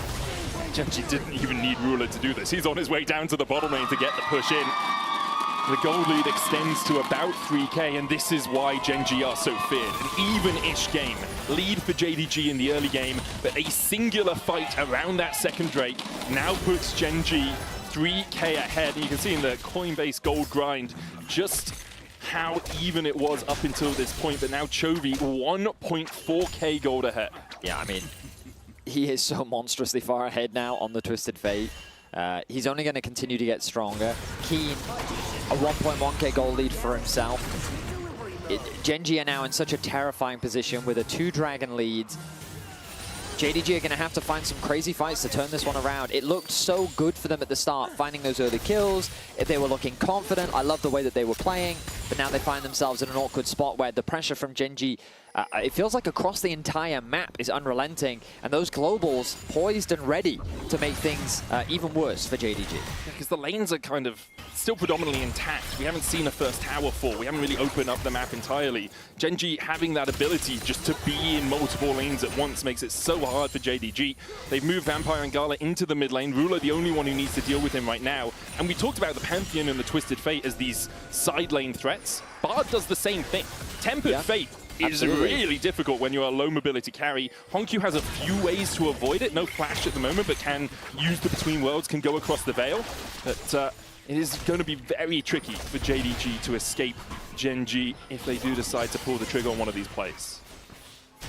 Right now, the Herald's being flirted with. And look at this vision. Genji with the deep wards canyon. Ginger jumped on Crescent Guard coming out. Tempered Fate, they have to dash away from it. Ginger with the Crescent Guard isn't able to escape. Ruler takes the kill. TP coming in as well as Hongyu joins the battle, but Cannon can chase him out. Xiaoshu now in the middle of 4 members of Genji. A good true shot barrage landing across the backline. Corner's Forge God coming out as well, but the root and the stun and the CC on Xiaohu means the Forge God will not make a return journey. Genji find 2 once again. I mean, it's just so clean. Genji give no room for error. They find a single pick, they convert it into another one. JDG have the right instincts, but they basically are just TPing into their own demise. There's no way for them to escape. Genji pick up more kills, they'll pick up the Herald. The gold lead continues to extend. And I feel like we're already at a point where JDG need to be thinking about game 2. Yeah, that's the struggle though. Because if game 2 goes similarly to game 1, you had a good start. You got 3 kills early doors. Ginger was 1,000 gold ahead in the early game. But then Genji just took a fight that you started, that you went for around that second Drake. And from there have just been able to close everything out. It is going to be so hard for JDG, not only in this game, but also looking at how they change their strategy in the rest of the series. I mean, I think that Genji have just leveraged range incredibly well in this game. The way that they've used Caitlyn not only as zone control, but the fact that the TF can just walk up and land that stun onto any target. Like, the single target stun onto Ginger, they chunk him out. Chovy pops the ghost, ready to follow up. Keen is the one that actually flashes in. But holding that stun card, like, it's just so lethal because of how quickly they can turn their attention onto a single person. And they don't necessarily have to get the kill. They can just kind of chunk them out. But of course, getting kills Canyon doesn't have his flash. He's got incredible aim. It turns out, beautiful spear connects, easy kill secure once again. Gen.G find themselves in a dominant position here in game 1. And the problem is as well, like, I know there's not a lot of tanky, quote-unquote, members on the side of Gen.G, but they do build just a lot of HP, Rod of Ages, very obnoxious for burst classes. Like Aurora, early laning phase, yeah, she was having a great time. You don't have any damage to trade back against me. But now, at this point in the game, you don't have the burst to just get through the raw HP and the Merc treads that he has. Now they're going to look to secure this tower. Should be able to get it. And going forward, there's the equalizer. Xiaoshu almost half HP already. Tempered Fate's going to clip the heels of the Ornn as the Crescent Guard isn't going to buy Ginger enough time to survive. JDG forced away. The Rift Herald will get another charge in. And once again, they've lost their jungler. Decimation is really the only word I have to describe what is happening right now. That early game looked optimistic, but Gen.G quickly silenced any semblance of doubt. The way they navigate these team fights, very clean. Dragon on the docket, tower as well. Pushing out the bot wave, getting deeper vision control. We're 18 minutes in, Forge Guard has been called. On to Chovy, who does still have the flash and the exhaust, and the Bellows Breath coming out. Honky trying to get the damage down, but they just can't touch him. Gen.G miles away from any real engage out of JDG. And when you're using your Call of the Forge God to try and defend a tier 2, that falls, and you lose a tier 1 on the top side because Chovy just destinies away. It is not a good look at all for the LPL number 2 seed. Absolutely. They're getting desperate at this point because they have to. They need to find something, but they can't even get in range. The Rumble ultimate here was the biggest thing. Keen forces Xiaoshu back. Gala's in an awkward spot. He's doing what he can. Vampire tries to peel for his teammates, but it's just not enough. Gen.G's single target focus is too lethal. The moment they've got you in the beginning of that CC chain, it's very difficult to escape. Think about it. The traps layered on top of a Pantheon stun, maybe a Bard root, maybe a TF stun. Like, it doesn't matter. You're going to lose most of your HP if you come within range of a single member of Gen.G. JDG never really been able to get to that team fight position they really wanted with this composition. Gen.G now 9,000 gold ahead, stealing away all of this jungle, suffocating JDG as much as possible. Canyon might just look for someone behind enemy lines here as he jumps onto Ginger. Tempered Fate in as Crescent Guard comes out from Ginger. Good damage here onto Canyon. Duro takes a chunk as well. The equalizer, though, stopping JDG from being able to go any further. A magical journey over the wall gets Gen.G out to safety. I mean, weirdly enough, it still feels like that Gen.G's the one that has the pressure. Look at how low JDG are. I mean, JDG, they get the flash out from Canyon, and he's the one that's forced to retreat, but Chovy's full HP. The poke continues to come through. The bot tower's still going to fall. Ruler's now backing away, but Chovy's not done just yet. Mid tower, the inhibitor tower at 20 minutes. Down to less than a plate. Gen.G will back away. TP behind as Xiaoshu looks to see if he can find a flank position. 6 seconds before the Call of the Forge God is back up. Duro and Keen running away. And they'll be able to escape for now. Gen.G still looking to see if perhaps they can take the fight. After this, it was Xiaoshu, who was on the flank. Cosmic Binding lands onto Ginger. Call of the Forge God comes out as well with the headshots from Ruler. Put Ginger in the dirt, and now JDG, all hail the retreat. Chovy Destinies flashes forward, lands onto Vampire with the stun card. And Vampire, even with the Encore landing onto 4, it's just not enough. They just don't die. Gen.G levels above their opposition in this game. They all walk out alive from a 4-man Encore. And Gen.G could just march it down mid. I mean, they're able to get 1 kill back. They're able to add a death onto the scoreboard of Ruler, but it is an ace nonetheless. The inhibitor will fall. And JDG, they get shepherded. They committed the TP to try and find a pick on a Gen.G, but it is Gen.G that turned it around. And look at the single target focus. They find one target, they shut them down, they find another. Chovy then commits quite deep, and Vampire here lands a beautiful ulti onto 4 members. But the damage just isn't there anymore. They're too far behind in gold. If this play had happened earlier, maybe JDG would have a chance, but they're too far behind. The damage is too much. And it's only at this point that they get a kill back. Honky flashing forward at the end to get that kill onto Ruler. The mid lane inhibitor does go down. Baron an option as well for Gen.G. Their 14,000 gold advantage weighing heavy in their wallets. And you look at the side of JDG, like, first item is all that Gala has. He's got first item and bits, now finishes the Mana Moon. It's going to upgrade to the Mura Mana. 2 items for Honkyu as well, but on the other side, you are just in such a strong position as Gen.G. I think they could take it at like a very undernumbered fight right now and still. Oh, absolutely. I mean, Xiaoshu's too far away. He doesn't have TP. There's nothing they can do to contest this. It is the traps as well. Ginger's going to have a bit of a sniff, but instead he may be... Oh, I think he's gone. Gold guard. Crescent guard comes out for the Cosmic Binding there for more CC.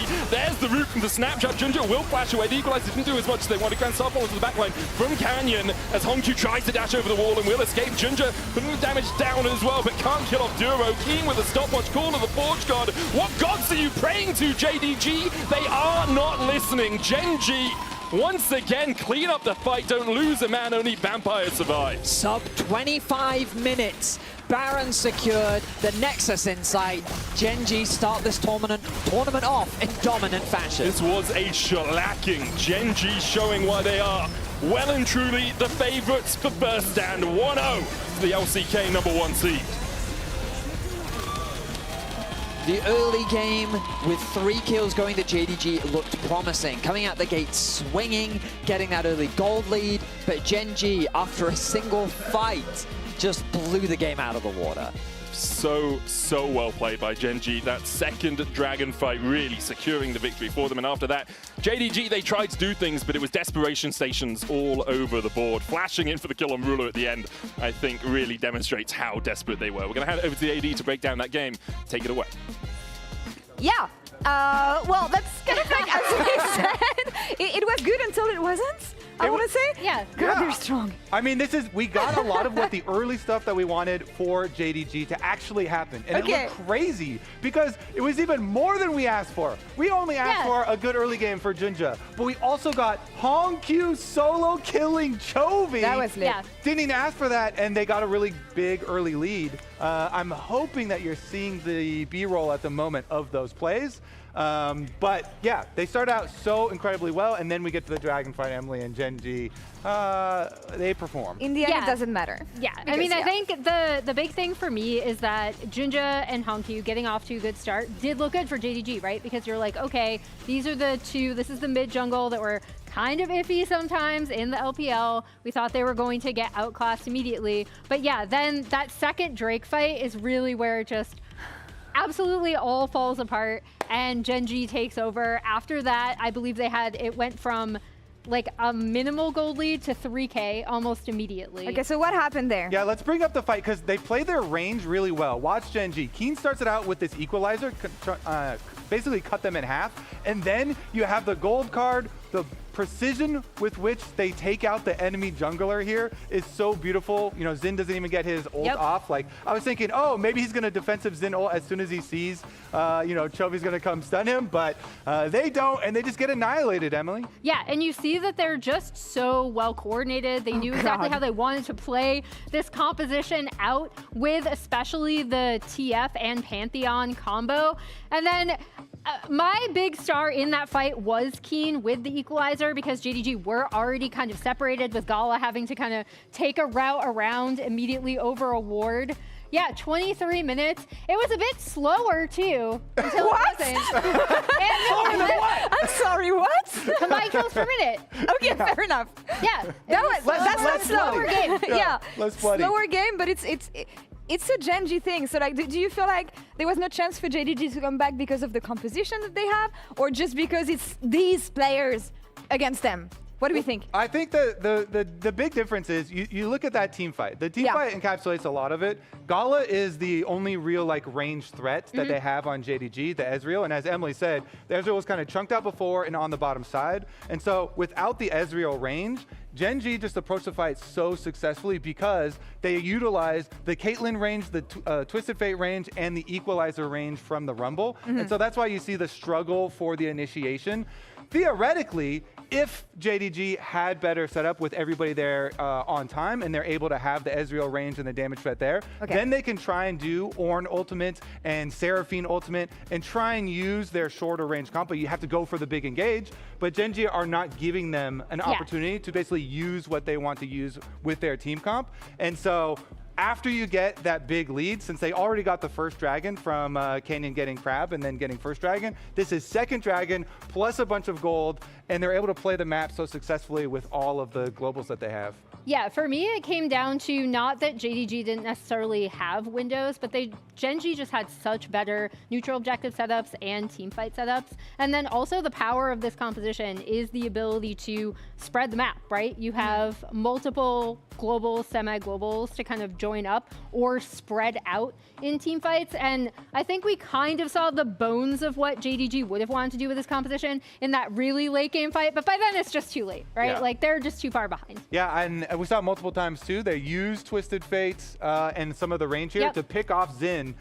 This champion doesn't have a lot of escapes. Nope. Even if you do get your ultimate off, it's just going to delay it, and they were able to snowball so successfully. Feels like a big collective effort on the side of Gen.G, but if there was one player who stood out here for you guys, who would it be? I mean, I voted for Canyon. I would be okay with multiple votes on this Gen.G team. Yeah, hold on. Who did you vote for? We have a mic. Because Canyon, as a jungler, when the enemy jungler is getting successful games early game. Okay. I mean, obviously, Ruler. Ruler. Okay, we have a Ruler fan here. Who was the best player for Gen.G? Canyon. I want to check on the other side. Who was Ruler. the Ruler? Okay, so that's what we were saying. It's a collective effort here. You guys chose Canyon, but yeah, Ruler, I appreciate it. Yeah. Go to AD carry. Because a lot of times when enemy jungle is getting off successful ganks, you know, sometimes you can crumble under pressure. People are in your ears for being like, what you do. But Canyon, he kept up his farm, farming the jungle crab, so he had upgraded smite. So then, actually, Junja was pushing the scuttle crab down to the bottom side. He probably should have been able to get it still, but Canyon ended up getting it. He had the upgraded smite. And then he kept on making these plays with his Pantheon ultimate. I mean, Gen.G overall, the whole team was so good there. Masterclass. And I mean, they're just so patient, right? Like, not obviously the game ended super quickly, but in terms of it being slower, just their patience around these setups, around the way they're piloting this composition in team fights, it was great to watch. Gen.G made it to first 10. That's what we wanted to see from them, and so far they are delivering. Let's see if JDG can come back and make it a series in game 2. See you soon, guys. He skips a camp, Chovy now getting very low. Killing Chovy. Chovy has to flash the win. Red card came out, Hongq wins, it flashes in! Junja jumped on Crescent Guard coming out, Tempered Fate, they have to dash away from it. Junja with the Crescent Guard isn't able to escape, Ruler takes the kill. Chovy Destinies flashes forward, lands onto Vampire with the stun card, and Vampire, even with the encore landing onto 4, it's just not enough, they just don't die, Gen.G!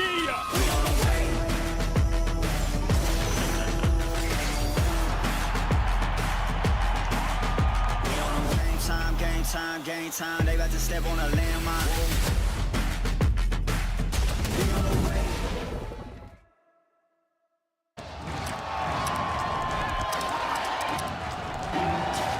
Red Bull gives you wings.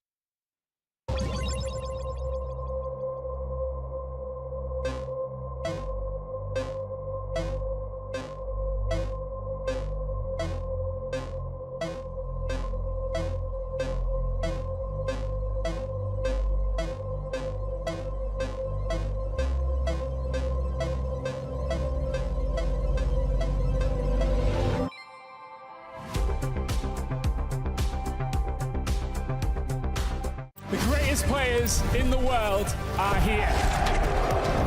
They can just burn this one down. Oh my god, he forward by 9! You are going to see them like you've never seen them before. Rocket Will as the Arcane Storm doing so much work, and Gen.G, they are just going to ace them! 누굴 만나도 이길 수 있다는 자신감 정도로만 생각하고 있습니다. Gen.G, the EWC winners!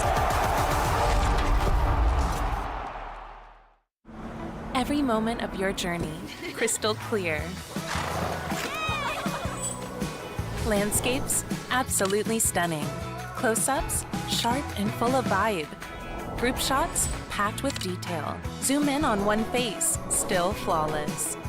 Colors so real, every scene, every smile, unforgettable. Oppo Find X9 series, Hasselblad telephoto, zoom into detail.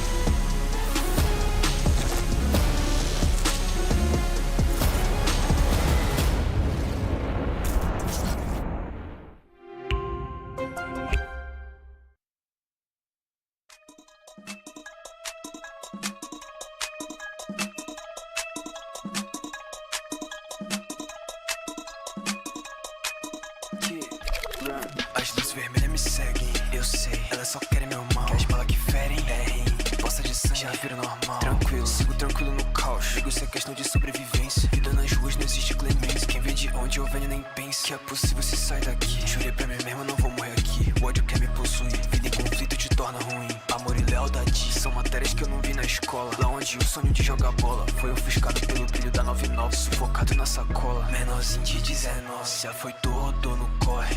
Eu nunca conto com a sorte.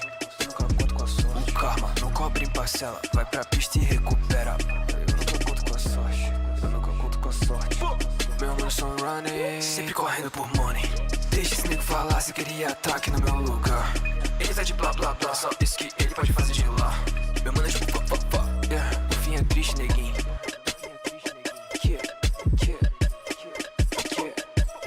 Hoje ela quer ser minha lady. Agora ela sabe meu name. Agora ela sabe, eu só penso no paper. Eu jogo pra cima do rain. Agora chama de meu bem.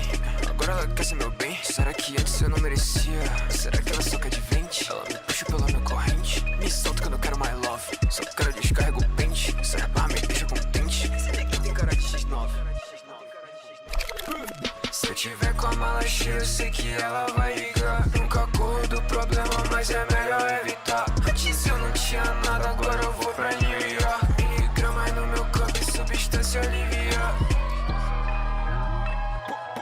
Meu mano são running. Sempre correndo por money.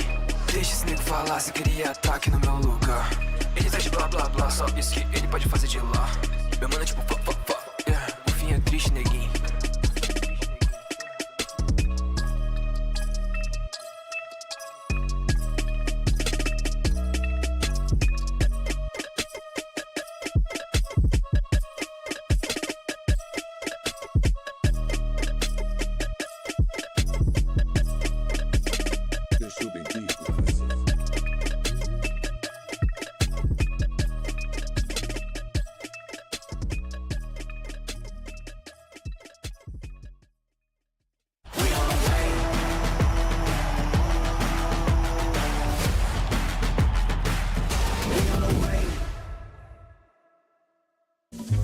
Give us your best Twitch sneaky.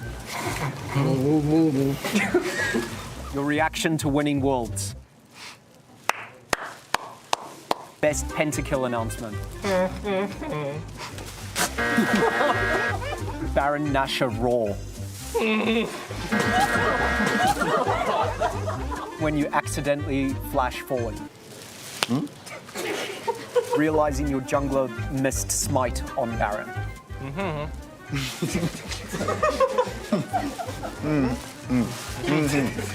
Nico sneaking through bush.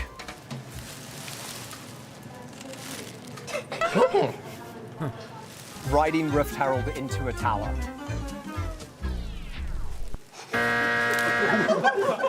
그만 먹으면 돼.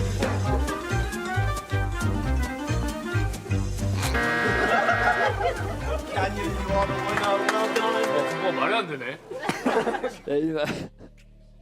Canyon just obviously the superior. Right, well, I've got some water here. Yeah, right? let's do it. Let's do it. Oh my goodness. All right, excellent to see the vibes are immaculate on the side of Gen.G. And why wouldn't they be after they simply dismantled JDG? We're not going to waste any time though. Let's get straight into draft of game 2. JDG, they're going to have to cook something up. Tabe, show us what you got. Like, you do have a winning record against Gen.G. We really need to see that come through right now because after game 1, Gen.G looked absolutely unstoppable with a 23-minute victory. Orianna Nocturne going to be taken off the board immediately.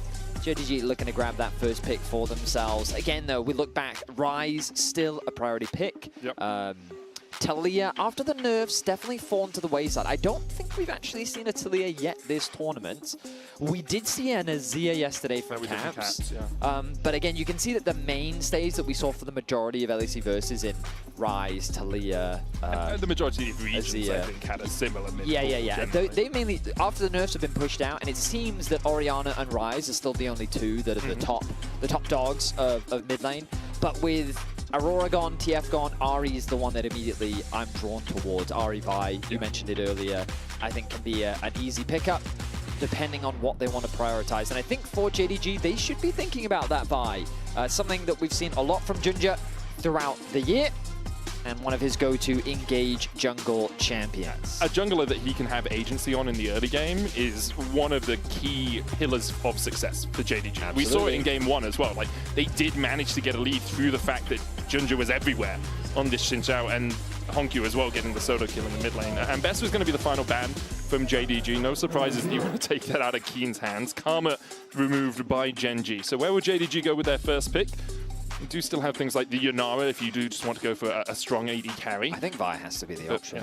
Yeah, I like Vi. That's what my instincts tell me. But yeah, running through some of the options, like they could Ahri if they wanted to. A little risky to blind it this early on. Yeah, Yunara, it's kind of AD carry or jungle is kind of their only options, I feel.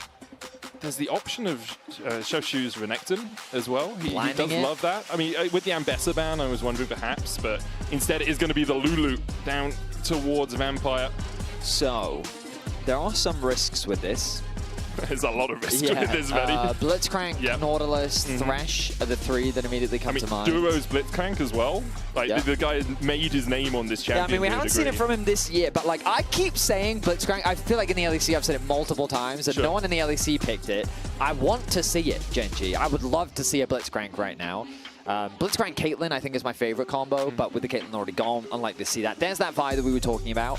Canyon going to take that one away. Yunara, interesting that they're going to pick the Yunara in. I guess they want to take the combo away from Gala and Vampire, but Aphelios is always something you can pair alongside it. I think Jinx also works. Yeah. Jinx for Gala would make sense, but there is the Yunara and the Vi locked in for Genji. Kog'Maw is the other one we need to think about. I don't think you pick Kog into Vi. It was Gala that I saw playing it. Yeah. But, I mean, sure, but at this point, if you're picking a hyper carry, bro, there aren't many with dashes. Zeri is kind of your only option. It's very true. So, I mean, the advantage of an Aphelios is when the Vi comes into you, like, hey, I have red-white, you're kind of doing me a favor. Moonlight Vigil with Severum as well gives you that burst of health if you need it. Oh, the Jarvan, of course, got through, means that it is available. Junja happy to grab that for himself. 3 of his most played now going to be removed from the pool, though. But let's see if he can have a big impact on this one this time around. You have to lock in your AD carry here, I feel, unless they feel super confident in Gala's pool, which I feel like they should. He's played, I'm not going to count that, a lot. He's played a lot of AD carries so far. I mean, just not, that's just his year, let alone his career. Yeah, of course his career, obviously. Gala, quite the mainstay. Jinx? Looks like it's going to be Jinx. Jinx. Just a hyper carry potential. An oldie but a goodie. Yeah, also you have the kill one hero, one champion, and then immediately Jinx gets to get excited and run through the rest of the fight, right? So a cataclysm on one person, they die, and then you allow your Jinx just to really pop off, and it doesn't really matter if she's threatened by things like the Vi, because you have the Wild Growth, you have the Whimsy, you have enough tools to protect her in that sort of situation. Genji are looking for that tried and true combination. Ahri, Vi, ride the wind, go to the other battlefield, get yourself an extra point. No, not quite. Sorry, wrong game, my mistake. But yes, it is very effective. If Ahri lands a charm, then Vi easily connects her Q, but the more common combo is Vi lands her ulti, you don't get to go anywhere, and even if you flash, let's say you're Jarvan, you EQ, flash away, Vi's gonna follow you, Ahri's gonna Spirit Charm right after you. Spirit Charm, Spirit Rush into Charm, that's the combo I was talking about. And they're gonna ban away the Mel, okay, and this is something we've been seeing, I would say specifically in the LPL, but mainly just been rising up in priority. Just her ability to repel that single target lockdown, especially into the charm, is very effective. I mean, I believe we saw it yesterday, even from B&K Fearx. What else can they ban into an Ahri? You could maybe, it depends how afraid you are of Honkyus, things like, I guess you could ban away Galio. You could also ban away... I still think Talia is an okay ban. Like, I know she isn't as powerful as she was, but into an Ahri and a Vi, the Unraveled Earth just does a lot of work generally. Swain? Okay. Okay, you think we're reaching. We are reaching. But it's Honkyu. Oh, it is Honkyu. That is true. Not only does he play Swain, but it's actually it's a very good. It's an old school counter. Yeah. I don't know if you remember. I love this reference. 2013 Nuke Duck picked Swain into Fakers. I do remember that, yes. Yeah. He did lose the game. He won the matchup, though. That's been the European into Faker forever. Like, yeah, we lost the game, but I did well. I won my matchup. It's fine. Mel and Annie banned away by Gen G. Nico and Nautilus taken away from Duro. I didn't think about that one, but I think it makes a lot of sense. It gives you so much lane power, so removing that one from the pool, smart choice. What does Duro go for now? I mean, I'm still toying with the Blitzcrank. Yeah. Nami could be a possibility as well if you just want to do range versus range. That sounds like the Thresh as well, if you want to go Thresh there. Inara, though? Yeah, I don't like it too much, but it gives you a bit of protection from the Jarvan, and then you also have hook potential in the lane. Rakan is very good at following up on a Vi engage. Yeah. It's just, it's kind of mid in the lane, you know. Oh, like, it's bad in the lane. It's like, you jump forward, you get whimsied, and you just die. Whimsy into Flame Chompers, and you're just dead. So I think Vi, she'll still follow through even if she gets whimsied, right? Nothing stops that ult, from what I recall. I don't see why it would. Assuming she's in her ult already. Yeah, you're just a tiny rabbit that's now ceasing into systems. And there is that Xiaoshu Renekton. We were kind of expecting it at some point in the series. I mean, Namaru was telling me that he thinks this is the best Renekton in the LPL. So strong vote of confidence, but we knew, like, looking into him, it's one of his most played throughout the year, one of his most played throughout his career. He's super confident on the pick. He's going to be blind picking it here. With the Rumble already gone, one less thing you have to worry about. Honky, we're really going to go for the Victor. Think about the Swain. Veigar, really good pick into Ahri as well. And into Rakan. Think about that Swain, though. I like Event Horizon, man. That ability is busted as all hell. We're really gonna, I mean, okay, we're getting Veigar, all right. Okay. I mean, it's a little bit more scaling, but the zone control.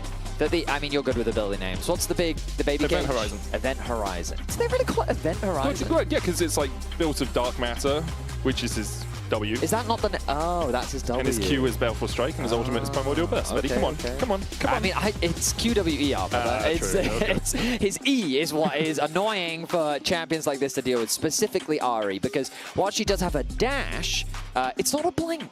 And there is a key difference between the two, because a blink will help you get out of the Event Horizon, but dash will not. You will in fact be sucked into said Event Horizon, and then you will be obliterated. That is kind of the go-to for Veigar. So JDG again going for a front-to-back approach. They do have a little bit more damage coming through from the top side. Their main initiator gonna be coming through from Ginger. Meanwhile for Gen G, I mean, they've got very similar to what they had before. A little bit more side lane threat, a little bit more of a pick composition. They can leverage their range to kind of chip away at their opposition. But I will say, I think this Veigar does introduce a bit of a spanner into the works just because of the amount of zone control it provides. Now, I'm a big advocate of, have you ever heard of the Jarvan effect? No. You know, the EQ flash ult, I'm in, and then you look behind and your team isn't there. Right, so Vi, when she ults in, Event Horizon drops, Vi now finds herself in a similar position where I've committed to the fight, I'm ready for the follow-up, but the zone control that champion provides then makes it much harder to follow through. That makes sense. So we'll see how much of an impact Honku can have on the champ. Again, slow starter. It doesn't really... The problem with picking it with Jarvan is that then they don't really do the same thing. You know, they kind of... Jarvan wants someone that can support his engage, ready to follow through, ready to follow up. Veigar's more of a, I want to sit in my lane and just kind of farm. But even if you don't kill the enemies, very easy to land your abilities and get your phenomenally evil power stacked. That is very true. It's the first time we've seen Veigar in about a year. Last time we saw it at MSI Plains by Knight. It is the first time Honku has ever brought it out in his professional career, as far as we can see. And perhaps it's what JDG need to battle against the Gen G monolith that took them down in game 1. Well, let's see. JDG got off to a great start in game 1. I quite like the comp idea from JDG. Trade. Oh, this is so nice from Vampire and Gala here. Getting a heal out of Duro. He started with a Gleaming Quill, but good Lulu players will do this. They have so much harass at level 1. And for some international viewers that perhaps only tune into international events, you might be a little bit surprised to see, like, oh, they're using heal this early on. It's become a very common practice pretty much across the world, where you just invest that summoner spell very early to get that trade advantage, but specifically the movement speed that you get, because it helps you just stick onto your target and get those extra couple of hits in so that you can find a nice trade. So already going to see those heals expended in the bot side of the Rift, as both junglers starting on their top side once again, looking for a path towards bot. keeping my eye on Xiaoshu as well, and he's already finding some nice trades into the Gnar matchup. Typically, Gnar favored. Usually it's very difficult for the Renekton to be able to play, but Xiaoshu leveraging his early strength on the Renekton to try and bully out Keen, and at the very least get some control over the wave. Honku and Chovy just going to be farming up in the early game. Chovy will be waiting for Canyon's ability to come across and really harass down Honky. Now, in game 1, remember, it was Chovy that built the Rod of Ages. Ooh, hang on a minute. Ginger. He's going to get spotted on that ward. I think no pings. The ward expired. Where are you going, Ginger? You're going all the way around? No, so he's going to put the ward down to spot Canyon on this red. He'll take the Krugs and then maybe look for the gank towards the bottom side. Could also EQ in and smite when Canyon doesn't expect it to be taken. Will Duro spot him? I mean, Duro needs to get to lane because Ruler is stuck under his tower here. Duro needs to run across. Okay, Krugs taken. Ginger did a really good job. Ginger, he goes in! He loses the red buff, though. Canyon gets the red buff. Ginger didn't smite, just jumped across. And Canyon's like, okay, I'll take the small Krug. I love the Yuumi emote, though. He was like, why is there a Jarvan here? Was not expecting that.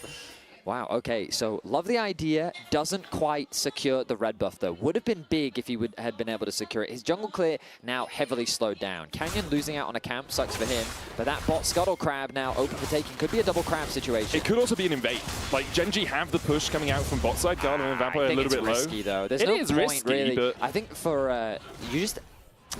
Ginger, you're not going to get this. There's no way. Okay, so yeah, so you're just going to get double crabbed. Yep. So that's the downside of all of this. By losing the red buff, you basically don't have the opportunity to go and contest the crab. And the fact that they had that bot push, I prefer this play from Canyon because you can get the top crab, go back to base, immediately start full clearing once again.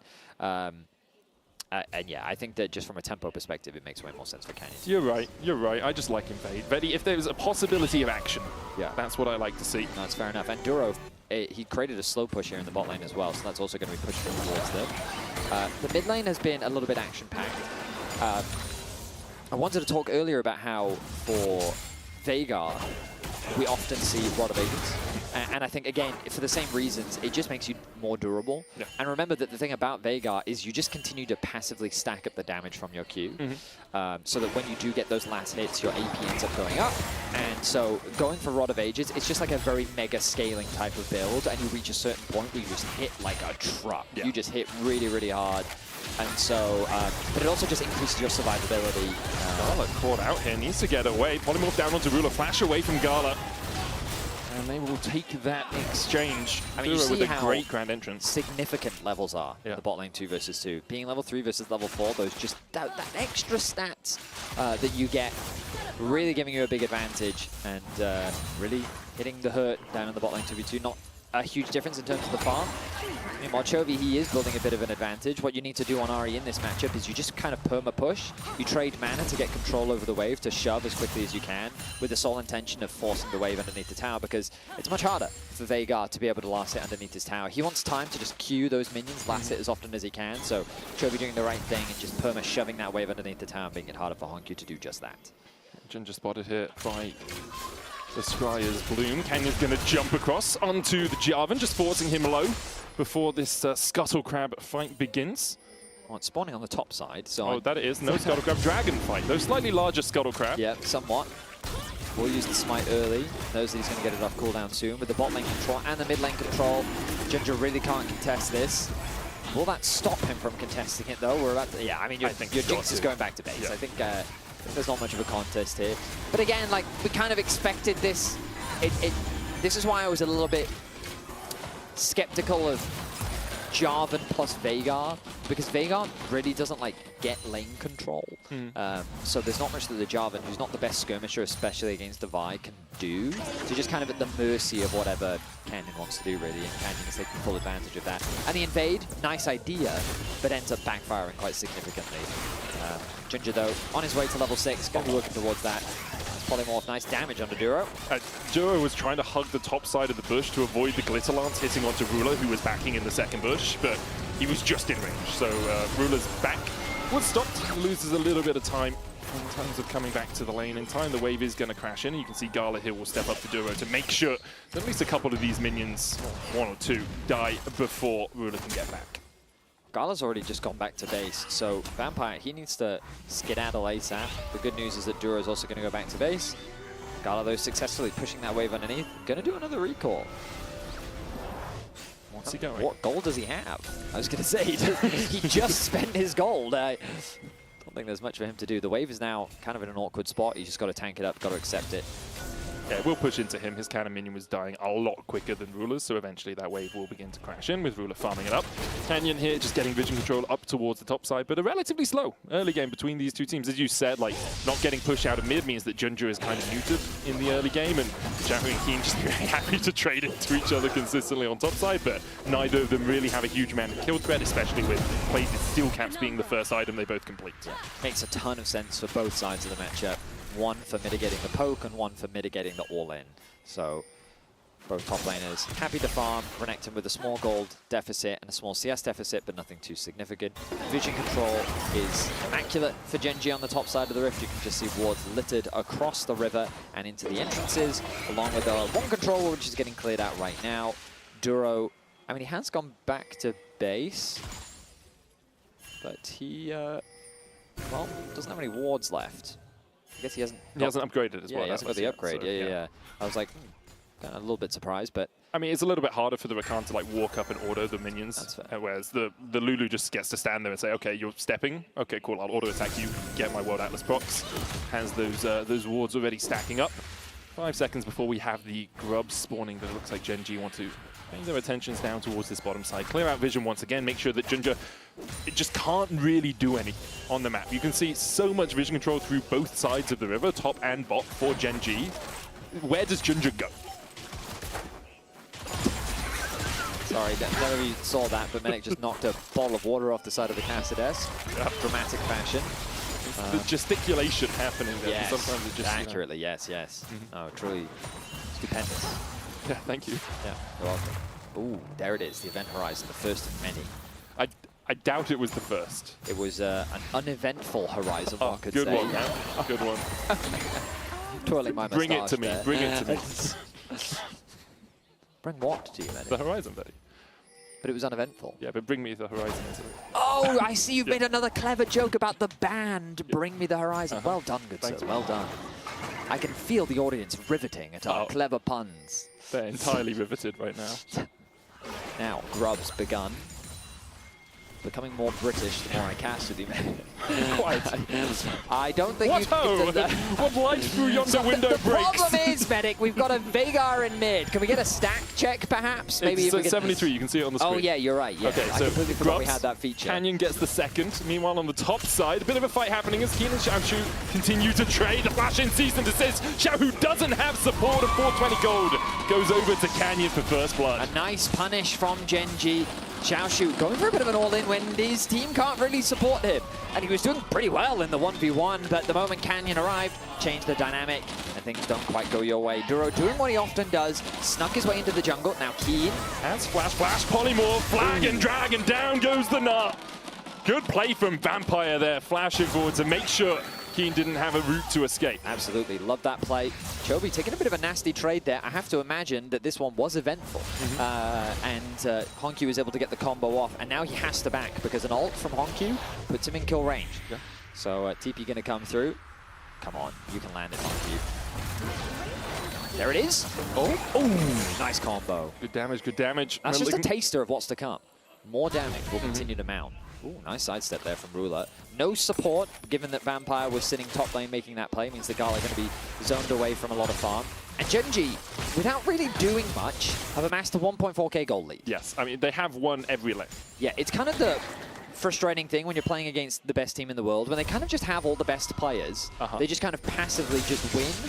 Yeah. It's very annoying. Yeah, Ruler has a 20 CS lead. Yeah, it's like, And part of that as well, like Vampire roaming across. Vampire, the only one on JDG who currently has a bit more gold in his pockets than his enemy number. Drake is up. Vampire and Ginger trying to team up to gain control around it. Sundered Sky completed on both the junglers. And now, have you seen this statistically best build on Jinx? No. X Optics into Phantom Dancer. Okay. Into then either a Last Whisper item or Infinity Edge. Okay, I see the vibe. It's just Optics got buffed slightly. But it was a while ago, I thought. I don't think on this it patch. was one of the previous 2 patches, I think. Yeah, that's what I mean. By, Playoffs. sorry, when I say a while ago, we were selling 26.3 for ages. Yeah, so my head is that was the last patch, but obviously we've had 2 since then. Yeah. But you're right, it did get buffed, and Jinx, we've just been seeing it more as a first item. It's become more common. We saw it from Diablo yesterday.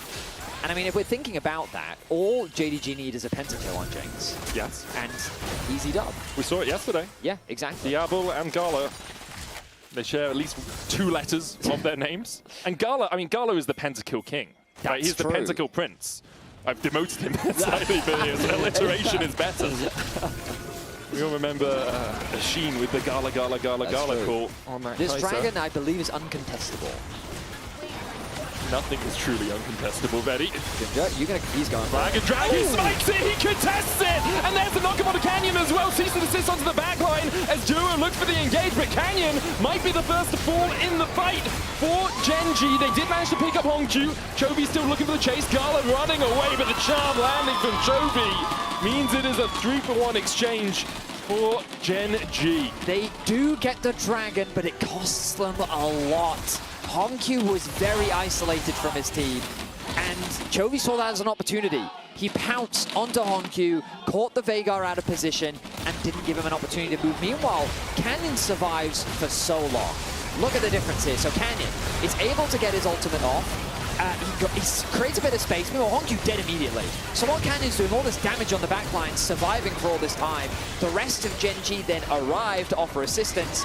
Chovy gets a double, connects the charm, and they end up converting it into a 3rd one. Chovy finds himself with 2 kills, Ruler with 1, and now look at that goal difference. A single dragon that was supposed to be an opportunity for JDG opens up one for Gen G. Canyon now 4th all-time in assists, 1,250 internationally. Wow. Incredibly impressive from this guy that continues to level up across his career. 2026, having an absolute stormer so far. Yeah, I mean, you mentioned it in the previous game. It felt like that towards the end of the year, he felt like he was tapering off a little bit, not having the strongest performance relative to expectations at the very least. But coming into 2026, this man has been on a mission. He is performing excellently, I mean, earning that finals MVP. And of course, already winning player of the game after game 1. Strong start to first stand, a 3K gold lead. Chovy, fishing for a charm, doesn't quite find it though. Ginger, able to walk away. Okay, Betty. Yes. Hard question for you. Okay. How many stacks does Hongyu need? Well, hang on. They do get the knockup onto Duro, and there's another stack for Hongyu. He needs more. Okay, he's got 124 right now. Xiaoshu just winning!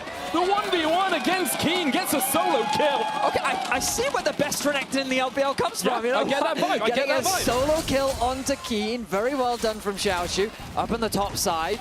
Definitely swings the momentum a little bit. The gold very much still in favor of Gen G, but Hongyu getting that kill. I think like there was a 1.2k gold advantage for Chovy. Nice swing for Hongyu, ticking over to level 11. Glitterlance for the slow But they can't overcommit here. They don't have enough information, yeah, especially when Canyon is. Speaking of, Gala has flash, Bolt Breaker, knock up from the Wild Growth, Flame Chompers down, cease and desist forward, and now the chase continues for Gen G. They thought they'd backed away in time, but JDG still caught out Gala Falls. I mean, this is the problem for anyone playing against Gen G. Anyone on their team can get average. And so, yes, you get a solo kill on the top side. Well done, Xiaoshu.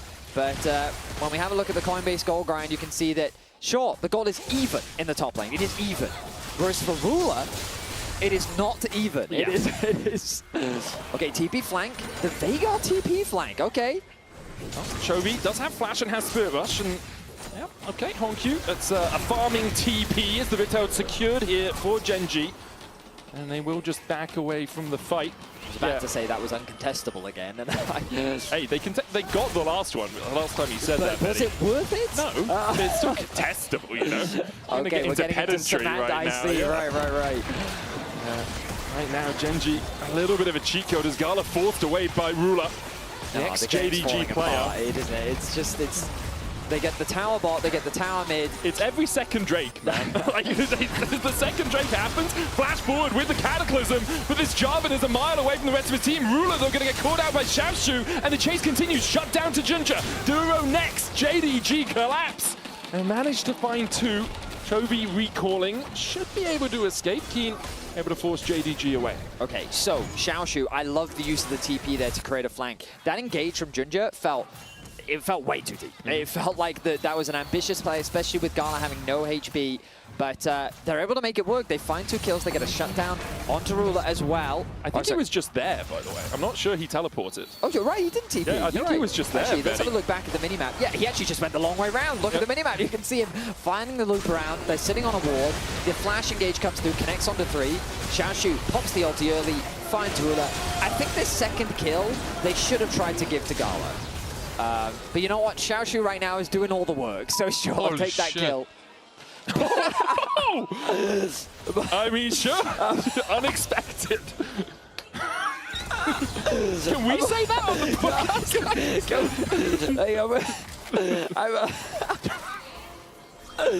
So, still a 2k gold lead for Ruler. Drake up. It'll only be the second of the game for either team. This is uncontestable, Medic. I don't think it is, Vedi. Xiaoshu's on his way down. Chovy is already in the mid lane. Genji will take it. Yeah. It was contestable, but didn't need to be contested. No, it was uncontestable, okay, sure, I'm telling you. So, let's take a look at the game state, because honestly, it's better than it was.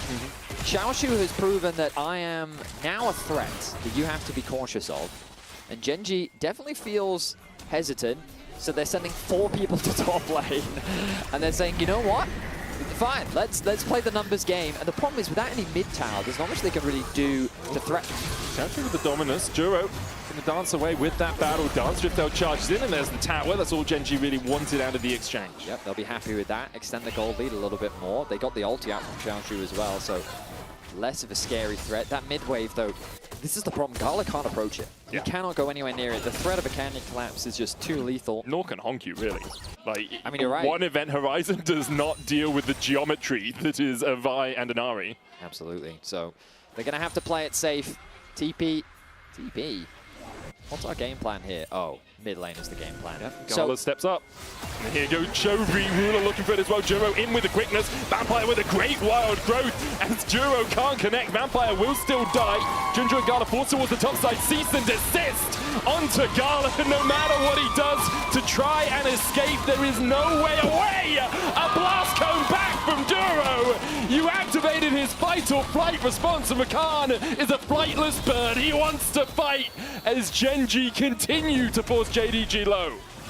JDG, they're just getting the runaround. Like, we just talked about how dangerous it is to approach that wave, and it's like, why aren't you playing safe, Gala? And he's like, I had my whole team here, man! I had my whole team here! And Chovy just says, I don't care. Engages beautifully. He doesn't connect the charm on the Vampire. Vampire with his fancy feet buys a lot of time, but that's all he bought, really. That's all he could do. Delay the inevitable. And then Duro just adding insult to injury. So a nice engage comes through from Chovy. The follow-up from Ruler and Duro. They catch out Vampire. And you're thinking, okay, this is the end of the play. But Canyon hasn't arrived yet. Flashes in, connects the ult. And then the follow-up damage means that there's no way for Gala to get out either. And then look at this. He goes over the wall. Blast comes him back in. Chovy wasn't even expecting that and still gets the kill. Yeah, what do you do against that? Tabe there, you see, struggling to find a formula to take down Genji, as so many teams have done this year and across the last few years. And now Genji 6,000 gold ahead, 2.5 items complete on Ruler, Chovy the same. I mean, here's the thing though, like, I think they picked too much scaling. Sure. Right, and oh yeah, that's a flash gone. Your idea is solid.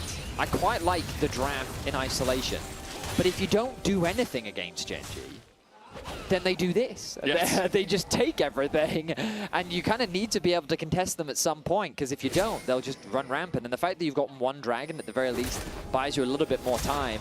But now, you're looking at Honkyu, and you're like, are you nearly done?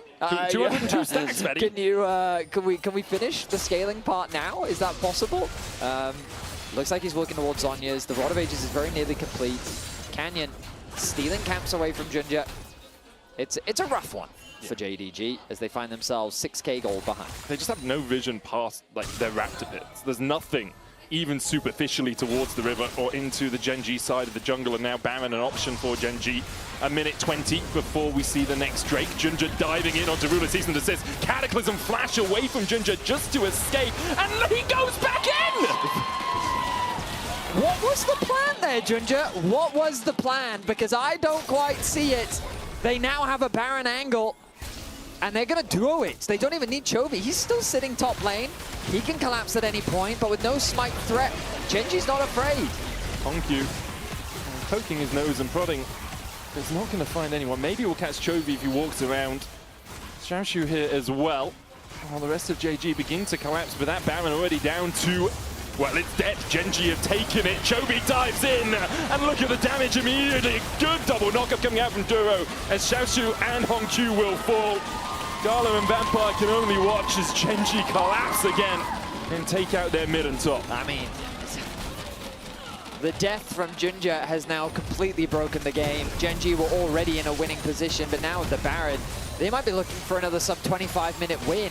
They don't quite have the waves just yet, but that mid tower is soon to fall. Chovy's farming more plates in the top lane. This Ahri is level 15, and that gold, the experience gap is going to close once Hongyu finishes the Rod of Ages, but I think it's too little, too late. Genji, they took control of this game and they have not let it go.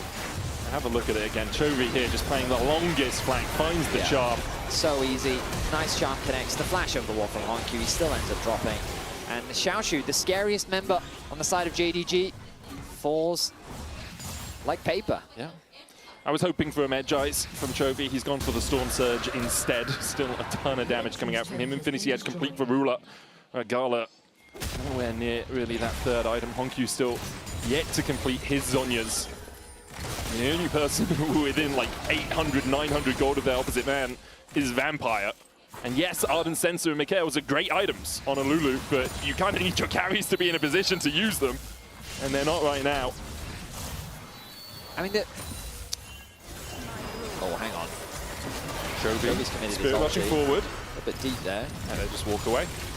Like, Keen can push in bot side. JDG need 5 players to try and deal with this. Chovy using the last portion of the Spirit Rush. Does get zapped. There's a flank position here for Xiaoshu as well. Canyon looking for the engage. Junja going on to that backline. Duro with the knockup. Rula forced away. TP coming in from Keen as he wants to join the fray. Rula might fall here, but Genji dive in and protect him. The Gleaming Quill, the heal, everything onto Rula. And there's the Gnar back from Keen. JDG once again thought they'd found one, but Genji will not let a man fall. They'll chase into the base. The Primordial Burst enough to kill off Canyon, but Hongyu pays for it with his life. JDG tried their best to lock down Rula. They sent everything in the kitchen sink to secure that kill, but it wasn't enough. Sub 25 minutes, they will ace JDG, and for the second game in a row, will look to stomp them here at first stand. It's just a demolition. Genji, the series might be under in less than 90 minutes. 2-0 now. We'll see what they can do in game 3. Genji. I mean, often teams, when they're given these expectations, aren't always to deliver, but my goodness, are Genji delivering. They are here to make a statement at first stand, and they are slaughtering the second seed from the LPL. They really are, they really are. You can spam chat at the moment with your player of the game vote. Lots of players, I think, for Genji stepped up. Chovy had an absolute barnstorm of a performance. We're going to hand it over to the analyst desk to break down that game 2. Break down that game 2, break down that slaughter, or rather, holy hell, Genji is here to prove why they're the absolute favorites in this tournament. These teams are not playing the same game so far. I mean, yeah, it's been a rough time for JDG. The first game was 23 minutes, right? Yeah. This was 24. So yeah. Oh, a little bit longer. JDG did a minute better? A minute, 1 minute. Yeah. Was it actually better, though? I would say no, because the early game from game number 1 was way better for JDG. But this time in the early game, Junja, he feels pressure. You know, Vi is not a strong champion early, so he wants to invade the Vi, but it's risky to go for invades like this. All right, and we'll see in the replay that we've got for you here how it can go bad if you don't get the smites. Now, this is critical though. It could have been worse because the defensive vision that Gen G had placed expired just as Junja went across that ward. So they didn't know he's here. So what you're supposed to do here is you're surprise Canyon and you smite away his red. But Junja also wants to finish this Krug in time to get value from finishing the Krug. So he goes in and then he's going to try and take it away from Canyon. But Canyon already is able to get it and he didn't even have to use his smite. Canyon didn't even have to use his smite here. So he still has smite for the following Scuttle Crab afterwards. And so you're going to see Jarvan use a lot of time to go in. All he got is the big Krug that doesn't have a lot of value from the camp for golden experience. And since he doesn't get the red, he's going to be about a half a level behind Canyon from here on out because Canyon still has a smite, goes gets Duddle Scuttle Crab, and then he can keep on farming and get to that Vi level 6 and start grubs first, and it really snowballs in jungle. What is the impact of this? Because I feel like despite what JDG is trying, there's actually no way of making this effective. Gen G are so good at choking teams out and just preventing. It's their game to play. They're in control at all time, Emily. Yeah, I think the big thing for me is, so after that, you get the double scuttle, right? Like, Canyon's feeling great. They end up having mid-prio the entire time. I know Vedius touched upon how this Veigar-Ahri matchup works early, where Ahri still ends up getting the push, right? So Chovy has complete mid-pressure. It ends up setting up for the first Drake. And now I want to take a look actually at the second Drake fight in our HyperX Reflex replay, because when we look at this Drake setup, right, so they're going to be able to push in the bot lane, even when Junja is able to get in there and able to get a smite off. Gen G have such great setup that they're able to split up this fight. So when Hongyu is gonna come in to try to get in, even when, Junja gets in, he gets the Drake, right? But Canyon's gonna live for so long, and he's gonna get immediately onto Gala. So Chovy is able to clean up Hongyu on the other side. He's never able to get into the fight, and it's set up by that vision, by that lane priority. And it's just so hard for JDG to be able to get in because they're getting split up. Yeah, the thing I want to highlight there is how early Gen G set up such good prep because they ward both the brush, and look how deep Duro goes. That recon came from their own blue buff behind Hongyu. Duro had just such a good flank there to set it up, so it made their kills really easy. Yeah. What are we looking at here for game 3? Where is the hook? Actually, before we get into this, in this whole collective effort from Gen G to make JDG's life a living hell, who was the best player for this game? I mean, Duro was really good too. Yeah, I'm down with Chovy though. I'm down with Chovy. I went with Chovy just because, again, I think mid-prio, having that mid-prio was such a key component of how Gen G set up. It's such a key component of what's made them such a dominant team, because mid-prio is so important. And yeah, him being able to pick off key targets in team fights as well, as we saw on this Ahri, was absolutely phenomenal. By Ahri, baby. Yep. Good combo. Ahri, yeah, and anything we want to refine here on the side of JDG? Any glimpse of Go hope? for 26 minutes next 26 time. minutes, that's the hope. Nice. I think for JDG, they just really have to look at their setups, right? Because that's where they're really getting beaten in vision. They're really getting beaten in neutral objective setups. Or look at the damage. They're really getting beaten in damage, obviously, when you win the game. Need some bigger bars. Kobe, we have a present for you. You might not have a good prediction, but you have a pretty hat. At least that's the best I can give you for now. Let's go. Gen G all the way. Let's go, Gen G, I guess, or JDG. What can they do? Yeah, Kobe, I want to ask you, because you did give them a game, right? So, like, how do you see that? I mean, game number 1 started out how I was thinking they were gonna get a game. They had, it was even better than I thought. Hongyu got a solo queue. Junja had really effective ganks on bottom and on top, but they're just gonna have to clean up their team fights. Like, if you can't fight any of these early dragons, like, they have poor setup for the dragons because Gen G's just doing it earlier and better, and then they have to execute in these fights better. I mean, you think back to maybe the Ornn and Seraphine game. If they're the ones with these big initiation tools, you have to just send them. You have to full send. So maybe draft for earlier. Cook up some stuff here, Tabe, in fearless mode. Get some crazier maybe, I don't know. And just full send on them. You can't wait around here. Sending it. For me, it's actually the opposite, and just think a little bit more further ahead, right? Because even when they were able to get that pick and Xiaoshu gets in, right, on his Renekton, which he's performed really well on, But right before that, Gen G had gotten Rift Herald, they got bot tier 1, and they got mid tier 1 before that fight happened.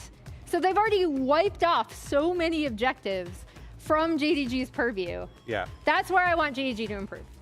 And I don't want JDG to look at the stats that we just showed up here. That's a long streak. One game at a victory. time. One game at a time. They may have only one left here, though. So you want to make the next one count. JDG offer us a series here on the second day of first 10. Let's see what happens next. How many stacks does Hongq want? Hang on. They do get the knockup onto Duro, and there's another stack for Hongq. He needs more. Okay, he's got 124 right now. Xiaoshu just winning the 1v1 against King. Flash forward with the Cataclysm, but this Jarvan is a mile away from the rest of the team. Rulers are going to get caught out by Xiaoshu, and the chase continues. Shut down to Ginger. Duro next. Holy shit. The Gleaming Quill to heal everything onto Ruler, and there's the Gnar back from Keen. JDG once again thought they found one, but Gen G will not let a man fall.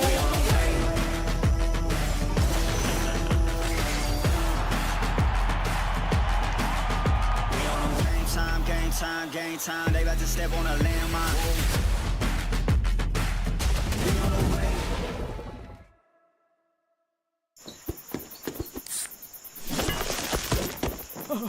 Red Bull gives you wings. So slow. I told you I was done with basic browsers.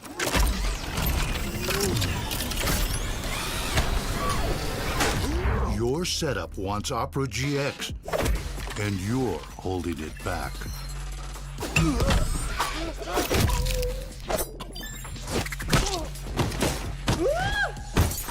Upgrade to the gaming browser.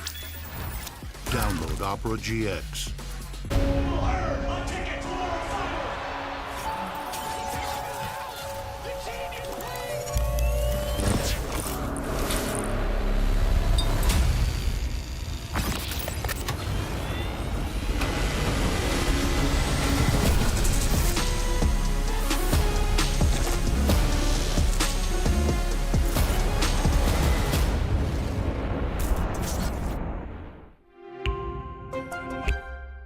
The human body was built to move. Not trapped at a desk in one singular posture for 12 hours a day. It's time your chair evolved. This is Secret Lab Titan Evo. Ergonomically engineered for you, gamers, hybrid workers, artists, backing your every move.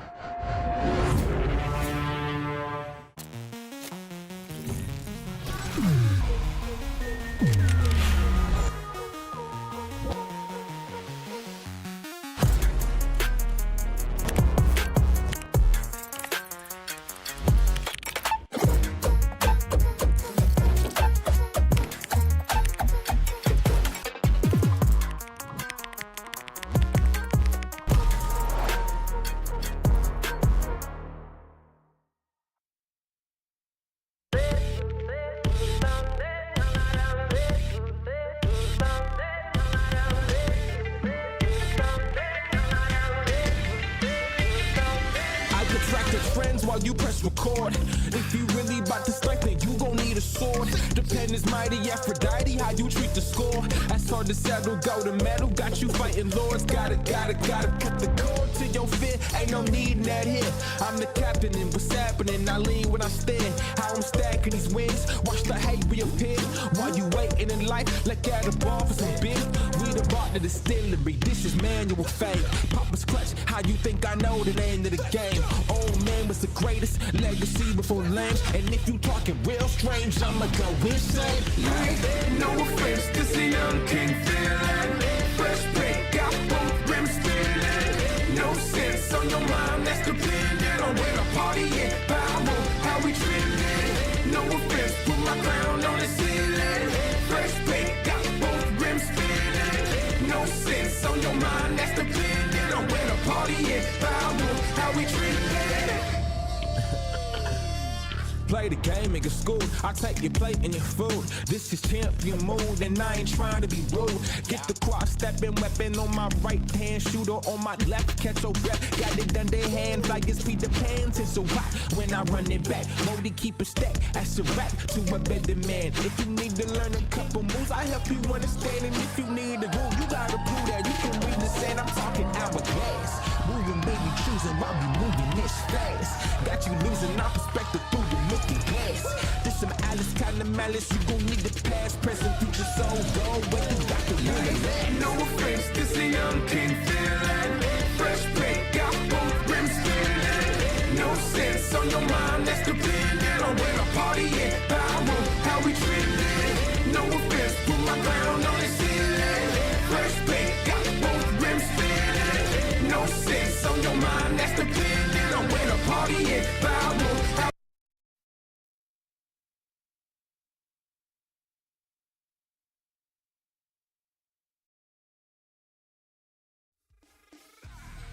focus on what's in front of me. Opposition only makes the competition fun to me. Many try to hang, but not too many can run with me.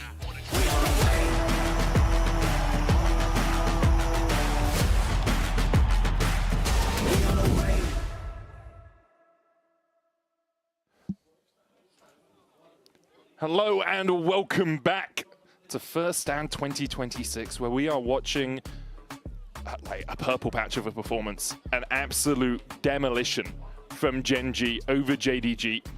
It has been incredibly one-sided, games determined by Gen G winning a fight at second Drake and then never giving up anything after that point. JDG did elect first pick. Gen G chose to be on the blue side for this game. Let's get into picks and bans. Varus, Nico are going to be taken off the board once again. Oriana, Rise probably going to be similar from Gen G, and they might just ban the Karma. You know what? Because why change anything? Yeah. So far, nothing has broken you. You are unperturbed, you are undisturbed, you are unbothered by what your opposition chooses to bring to the Rift, because you are simply better. Flourishing, thriving. Moisturized? Yeah, there was a thing for a while. It's like, I'm moisturized, I'm living my best life. Oh. Like I would recommend that you should moisturize. It's good for your skin. It's very good for your skin. Anyway, there's the Karma bound. Let's jump back into this game. JDG, what are they going to remove from the pool with Varus and Nico gone? What is the first pick now? Because all of Ginger's favorite junglers are gone. We're now moving into Wukong, Nocturne, sort of hard engage type of junglers, a little bit more team fighting. Galio going to be banned away. Nocturne was banned away by JDG in game 2. So maybe we'll see them look for that early doors here. There are things like the Mundo as well, like a very strong tank jungler. I feel like blind picking Mundo into Canyon is a risk. It is, I mean, blind picking anything into Canyon is a risk. Picking anything into Gen G is a risk, buddy. You got to be able to pick some things. Sure. I'm just saying that if we're going to... Are we really going to blind pick a Mundo? I mean, game 3, I guess the options, but blind pick an Annie. Okay, Annie was buffed a little bit on the previous patch. Okay. I'm immediately thinking, like, the way you beat Annie is you kind of outrange her. You could do Victor if you want to survive the burst and do, like, Rod of Ages Victor builds. Azir? You could do Azir. It's a little risky. But, yeah, I mean, Chovy's Azir is probably fine. I feel like he won't do it, though. Anyway, Ambessa is currently the hover, a flex pick. We play both top and jungle. We'll see what direction they choose to go. They don't have to decide right now. With Yunara gone, I'm thinking about 80 carries that might be really important at this point in the series. Corki, we haven't seen a huge amount of just yet. Could look towards something like the Jhin as well, if you just want an 80 carry that stands back as your team engages. Kai'Sa, if you want follow-up on a dive composition as well. I'm pretty clever, don't you think? Well, Victor, I've always thought you were very clever, Ben. You liar. Yeah. No, I've always thought you were very clever. I just like picking it apart. No! Get rid noob! Obviously it was Way. Obviously. Oh, Chovy, you tease me. Okay, yeah, I mean, Hui pretty much does what we were talking about in the context of range, right? He basically keeps Annie away from him and is relatively safe. So now, JDG, are you going to do the Annie Wukong? Yeah. Funnily enough, a 2023 JDG special. That was? A different iteration of JDG, but very much still holds true to this day. Gives you a really powerful level 6 spike. And yeah, it's a fast combo in that flash, bear, stun, fiery death into knocked up into the sky, into lots of damage being done everywhere. Seems though instead they want to prioritize their bot lane. They want to get the Corki Nami. Genji can't match both, which means the JDG can then pinch the pool afterwards. But Genji could just secure their top side if they want, or they could look to lock in a support. Maybe a Thresh if they want a hook champion, maybe even Nautilus. Yeah, the only risk with like a Nautilus is you are going into an Annie, Nami, Corki, right? Like Corki can Valk away. If you catch the Nami, sure. But if you are in there and the rest of your team isn't there to follow up, you are kind of just They're going dead. in there. They are going in there. Everyone is going in there. It's true. There's the Nocturne. Now, normally, we've cast a lot of EU Nocturnes. That we have. And generally, if it doesn't have proper follow-up, I don't love Nocturne. Sure. Because he's just kind of like, I'm diving onto a backline alone. Yeah. Which is often why we see Ori Nocturne. Often it's paired with something with like some good burst Kai'Sa or whatever. or- yeah, something like that, right? But this is Canyon's Nocturne, so I have to reshape my perspective of how Nocturne is to be played. Nocturne is he's an electrician in Canyon's hands. Tell me. Turns off the lights. Yeah. And then they just play around in the dark. He doesn't actually have to go in. It's I'm just going to turn off all these lights. Absolutely. Good luck. I have my night vision goggles. He's kind of an electrician / ninja, apparently. In my Right, head. yeah, absolutely. He's got his goggles on. Yeah. And then the other team is just like stumbling around trying to find anyone. Yeah, absolutely. And I mean, Hui, the range we talked about earlier, yeah, he's got the, again, what I know it as Severing is it's Bolt? QW, right? That's how I know Severing it. Bolt. It is Severing Bolt. Okay. But QW is QW good, is Severing following Bolt, up with yes. the Nocturne. And then Ambessa is going to be that natural follow-up as well. Now, the Wukong ban, we kind of expected Wukong to be the priority. Genji aligned with us and said, you know what, we're going to take that out of the pool.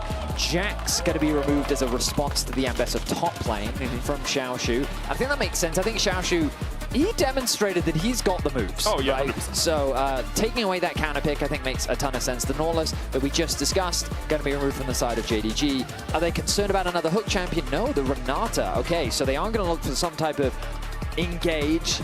Is it a Malphite medic? How are you feeling about that? I'm not a massive fan of Malf. I mean, Malphite into Ambessa is fine, right?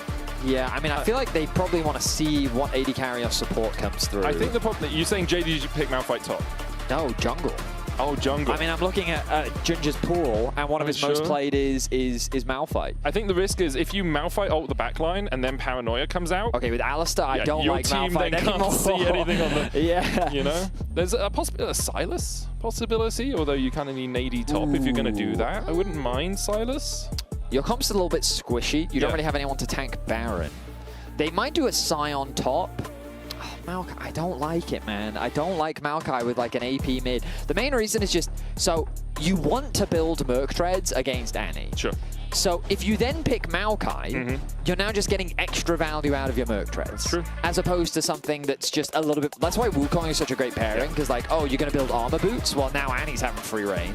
But if you don't build MR, then your Wukong's going to do a ton of damage. So I don't love Maokai. I understand why they're doing it. Okay. It's a good team fight control. They don't really have an engage, and so Maokai kind of acts as a pseudo-engage, and the Zehen's going to be that follow-up. I'm concerned about how much range JDG really have available to them playing into Hui. I feel like Chovy's got like all the space in the world with a comp like this, and I think as long as Duro doesn't overcommit, they're chilling. They are mega, and if they go Sivir, oh, Sivir I think is so good. The spell shield to mitigate. Okay, they're going Jhin. All right, I mean, that's also fine. I mean, it's the same idea, right? You just stand a mile away and you curtain call and the rest of the team goes in and you're like, cool, Yeah, excellent. I was thinking about it actually, like Civ is actually relatively short range, all things considered, whereas Jhin, you're completely right. The ulti gives you so much space, and now like, Jhin, on paper, this comp seems a bit like it wants to do two different things, because you've got Ambessa and Nocturne that want to dive forward, and you've got Chovy on Hui and Ruler on Jhin that want to play back. But what they'll do is they'll leverage their poke first, and the moment that enough poke has been done and you overstep, then they go, right? And it's about that patient play that, truthfully, many teams in the world just can't execute. I think patience in League of Legends is a really hard thing to navigate. Knowing the right time to force the engage is a very hard skill, but Gen G have mastered it. They are masters of that patient play. And we saw it in game 1, right? Same idea, Caitlyn TF, you chip away at them, chip away, and then someone oversteps, you immediately go and you win the team fight. So same idea here from Gen G. It's a similarity between myself and Gen G. We have a lot of experience with patience. Is that because you were a former doctor? Yes. I see. Okay, yeah, very clever. Anyway, for JDG, the question is, can you come back? First 2 games of this series have been incredibly one-sided. They were able to get a bit of a lead in game 1, but after that really haven't had fights that came out too far in their favor. And Gen G. They're at the precipice of setting a new record, Medic. Gen G are, yeah. We've done the math. We have. Hit us with the math, Medic. Oh, you want me to tell them the math? Yeah, I mean, you did the math. I would just give you numbers. Fastest ever best of 5 internationally was G2 versus Team Liquid, MSI. We remember finals. that one fondly. 2019. We had to say it. We had to say the year. it. G2 Sorry, 2019. guys, we had to get it in there. Fastest ever best of 5. This series, if this game ends in 23 minutes and 7 seconds or less, becomes the fastest ever international best of 5. So 23 minutes and 7 seconds is the time that you're looking for Gen G to break that fastest international Importantly, Gen G record. would have to win this game for that record to be set. They absolutely would have to do that. If JDG win it in like 22:15, not the fastest international best of 5. Yeah, that is correct. I think it's an important clarification. Gen G, I mean, it's just a demonstration of the dominance that they are demonstrating here at this tournament.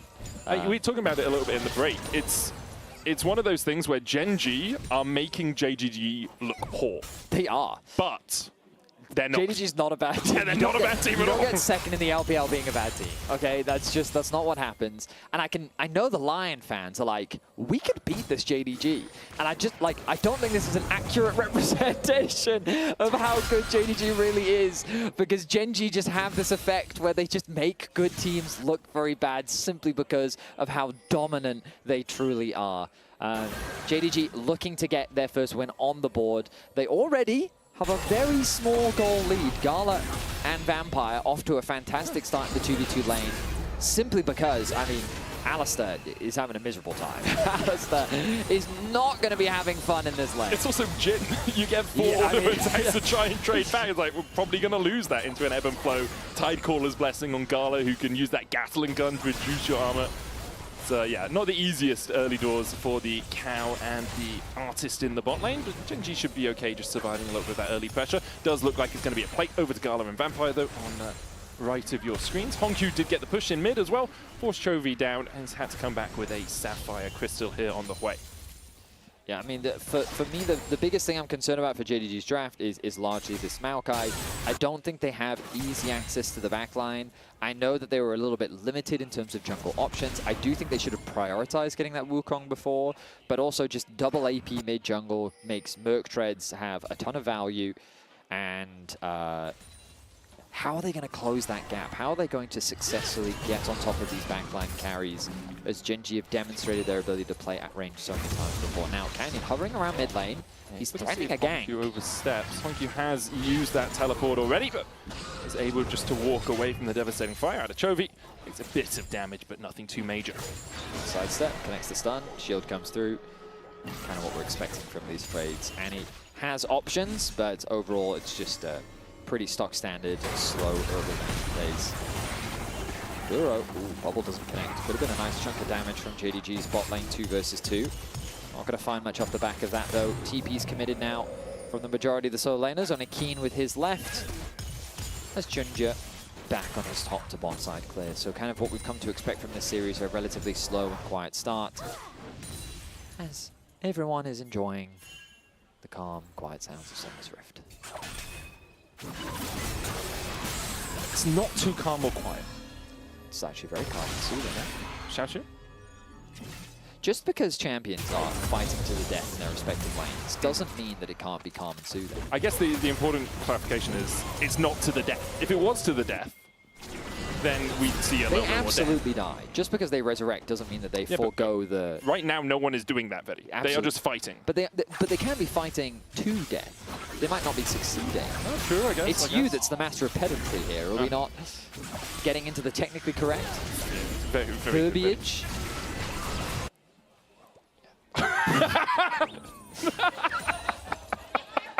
All right, then. That's just quintessential support gameplay right there. How's it going? Remember and Duro just standing next to each other remote and you're like, yeah, wave stays good. What's yeah, up, for me, man? wave stays good. Yeah, all solid. right, You know, I'll take it. It's fine. No, Duro with the. Wait, can't headbutt. Vampire build stacks hitting Duro? Only when Gala's nearby. Yeah, so he needs Gala to get nearby. As we see Chovy getting caught in the mid lane, Tibbers coming down. No follow-up CC onto Chovy, means that he can just flash away. Yeah. Yeah, but it does mean though that when Honkyu gets his ulti back up later on, Flash Tibbers going to be something scary for Chovy to have to navigate. Getting that level advantage was a nice touch there from JDG, knowing that they had that small window of opportunity to make the play happen. Trade flashes. Small advantage gain for JDG overall. As the junglers continue their clear. Duro, ooh, nice combo. Bubble doesn't connect. Gala has to use the barrier there to survive through it. Ooh, that's the biggest loss of them all, really. As opposed to the first 2 games.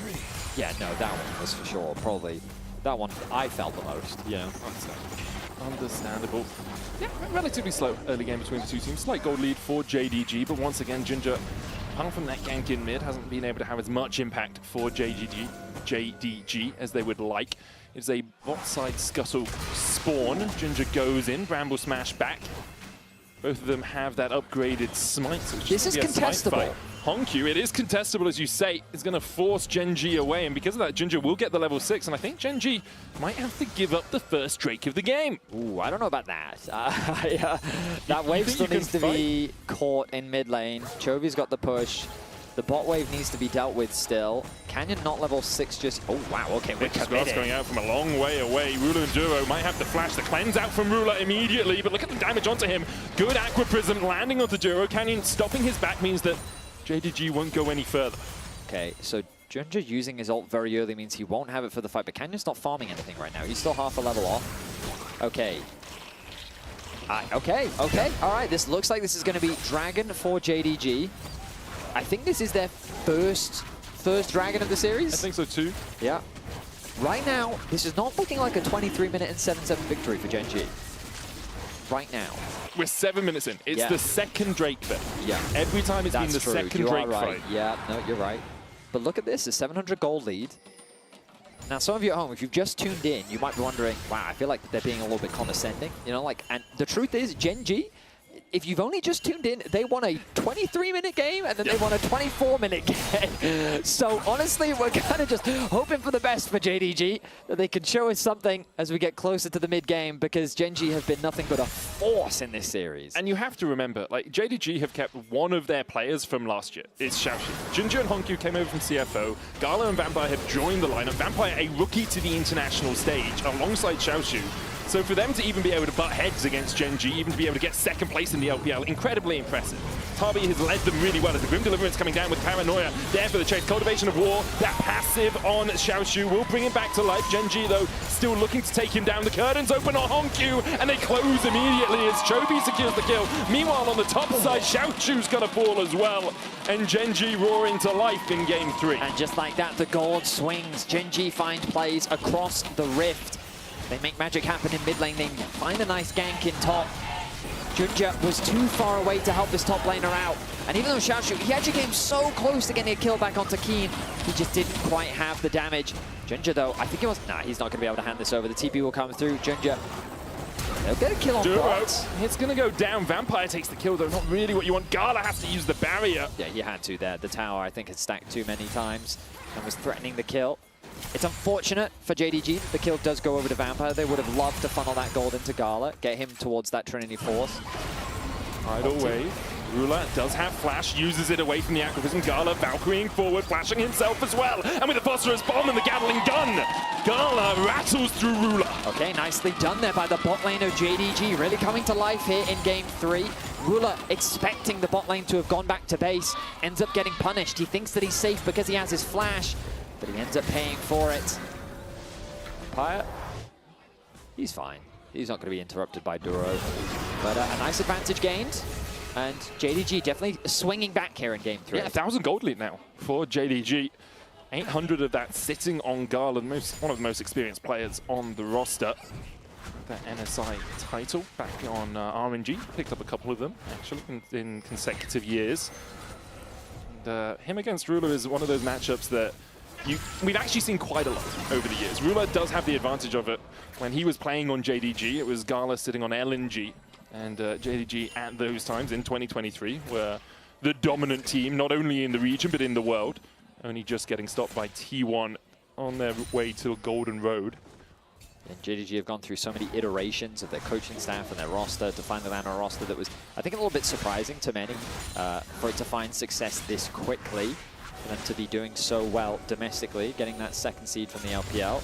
Now, though, they're looking to get a game over Gen G as they set their sights on Keen. Nature's Grass coming out. Keen will be locked up by, but look at how low Xiaoshu is. Can he really step forward any further? Goes in with a Grim Deliverance, but might just be taken out by the Paranoia. Canyon fears him back. Keen trying to escape Junja's clutches and does so.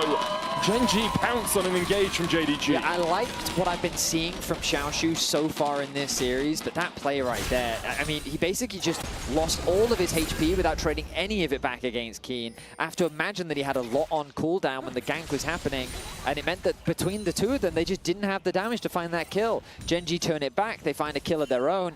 Now Canyon on Nocturne already in a fantastic position with that first item completed. Keen now, we look back at this replay, the ulti comes through. Yeah, Xiaoshu used a lot of his skills right at the start. He's just walking at him, trying to land those autos. He then finally blocks the Q, gets a bit of healing back, drops the ulti, but at this point, Keen has already been able to create enough space that there's little to no options. So close to blocking the passive. If it hadn't been for the fear, he would have been in some serious... maybe there was room for outplay. Could you hear all of the ghosts of top laners passes fighting in that replay as well? I think I tuned that out. I just heard, wow, wow, wow, wow, wow, wow, wow. There's tons of fighting happening at top lane, but yeah, Canyon 2-0 now on this Nocturne, as you say, Betty. Still a pretty even game between the two teams. 30 seconds on the next Drake, though, and this is where the games have been exploding in Gen G's favor. You can see Duro and Canyon working together in that bot side river to get control. Going to get the knock up onto Junja here just to try and force him out. With Gala and Vampire able to move first out of bot, Ruler having to catch the wave under tower. Duro and Canyon back away. Just a really subtle thing there that Chovy did. He denied an entire wave from Honkyu underneath his tower. Honkyu didn't want to expend the stun to last hit some of those melee minions. So as a result of that, Chovy actually threw down the root that if Honkyu had approached too closely, it would have just cost him his life. So an entire wave completely denied. And Chovy, like, these are the small things that Chovy does to build up a 1v1 lead against his lane opponent. It's 1,000 gold ahead, Betty. Yeah. 1,000 gold ahead. Yeah, I mean, he's secured 3 plates in mid lane. Yeah. He's gotten a kill. And, I mean, he's got 16 CS ahead. So he's in a fantastic position right now. Basically matching the lead that Gala's had. Chovy, once again, continues to be one of the best players, if not the best player in the world this year. Let's see. CSD at 14, usually something everyone talks about. You're Chovying. People are getting more farm these days with, you know, more minions available on the map, but Chovy continues to impress over in the LCK. He absolutely does. And game 1, he did get solo killed, but it didn't really matter in the grand scheme of things. His Twisted Fate, he was able to bounce back beautifully. And so far in this series, I would say he's been very clean, doing what he often does, just dominating his lane opponent. And Honkyu has done a really valiant job of putting up a good fight. Very aware of an engage. Ooh, nice interrupt on the back there from Keen. When we talk about best players, I think like Keen is kind of the player that coming into this tournament, people are looking at like, I think he is the best player in the world right now. This series, though, not been his best, I will admit. Maybe just a start to the tournament. Like, that doesn't mean that he's had... he's definitely had some solid plays, but, I mean, Xiaoshu getting the solo kill in the previous game as well. This series very much feels like it's largely been driven by Canyon and Chovy.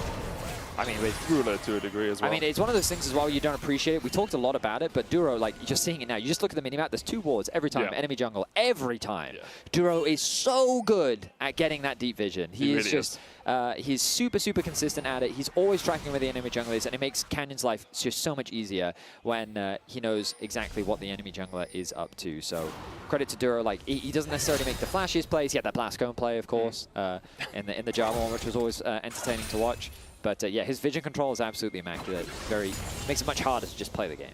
Really does. For JDG, though, they've escaped the second dragon trap that has been laid in the last couple of games. The goal difference isn't that... It's all pretty much on Chovy. Yeah. So now, if you kill Chovy... I mean, Gala's 1,000 gold ahead as well. Yes, he is. You can compare Keen ahead of Xiaoshu and Gala ahead of Ruler, and then Chovy is the guy that kind of sits in that But when we look at the Coinbase goal ground, you can see that that is where the gold lead is for JDG right now, and that is the player that we're watching. This bot lane can step up and potentially make magic happen. Remember, 2307 is the number for Gen G if they want to break that record. I feel like we've walked away from that. We may have, but again, Gen G, you never know. Yeah, I mean, if they manage to win the game, I'm going to be honest with you, Medic. When 1647 happened, the game state was not in a position that I thought 1647 was going to happen. That's very true. That is very true. JDG looking up towards the top side. The Rift Tower helped out a lot with that 1647. Here, looks like JDG are going to be able to secure it. All the neutrals, apart from the Grubs, going over to them. While this is happening, Honkyu is getting forced away from the bot lane tower. Gold being given over to Chovy once again, alongside Canyon. It's going to be almost a 2K lead for Chovy when this is complete. That is a juicy bit of gold that has just been injected. TP committed topside. It feels like JDG want to make the cross map. Grim Deliverance going in. Keen flashing, dashing underneath the tower. Honkyu on his way across. Keen trying to clear out the way. Public execution goes wide as Ginger goes in with a twisted advance. And down goes Keen. JDG collapse on the top side of the map. Meanwhile, Gen G continue to push through bot. I think they need to use this Herald top now to get some momentum back. They're getting a ton of plates in the bottom lane. Bubble. Great bubble out of Vampire. Uses the heal for the extra movement speed, but can't really follow up any further on it. I really want to see this bot tower, though. Like, I feel... Oh, my God, they're just going to get it. Like, look at the gold that's being injected into this duo right now. Chovy, how much is he going to pick up? Well, okay, 85. But collectively, across the tower, they got a lot. Yeah, he's got a 2.1K gold lead. Does he have enough to just finish an item? Let's see, he's got a Codex. He goes back. And yes, he does. Horizon Focus just going to be finished. Okay, so he's a full item up over his lane opponent. We'll look back at this top lane dive. A little to break down here, really. They force the flash out early. He's got very few options. Keen can't do much to outplay this, really. And I think that Gen G do the correct call. They just continue pushing. There's no one that can answer them, really. And so another tower secured. That mid tower is getting very low. Chovy going to last hit it. Another tower secured. I mean, Chovy is just so wealthy right now. Absolutely monstrous. Next Drake up in 40 seconds time. JDG can still hang their hopes on an Infernal Soul. Yeah, this is an exciting one because, I mean, double Trinity Force completed for JDG. Of course, Chovy is the biggest difference maker. And again, we come back to that question. How do you get onto Chovy? JDG don't have the easiest engage tool. They've got good disengage. They've got great zone control. Nami plus Maokai. You can occupy a lot of space, but can you get onto the threats? That's the big question.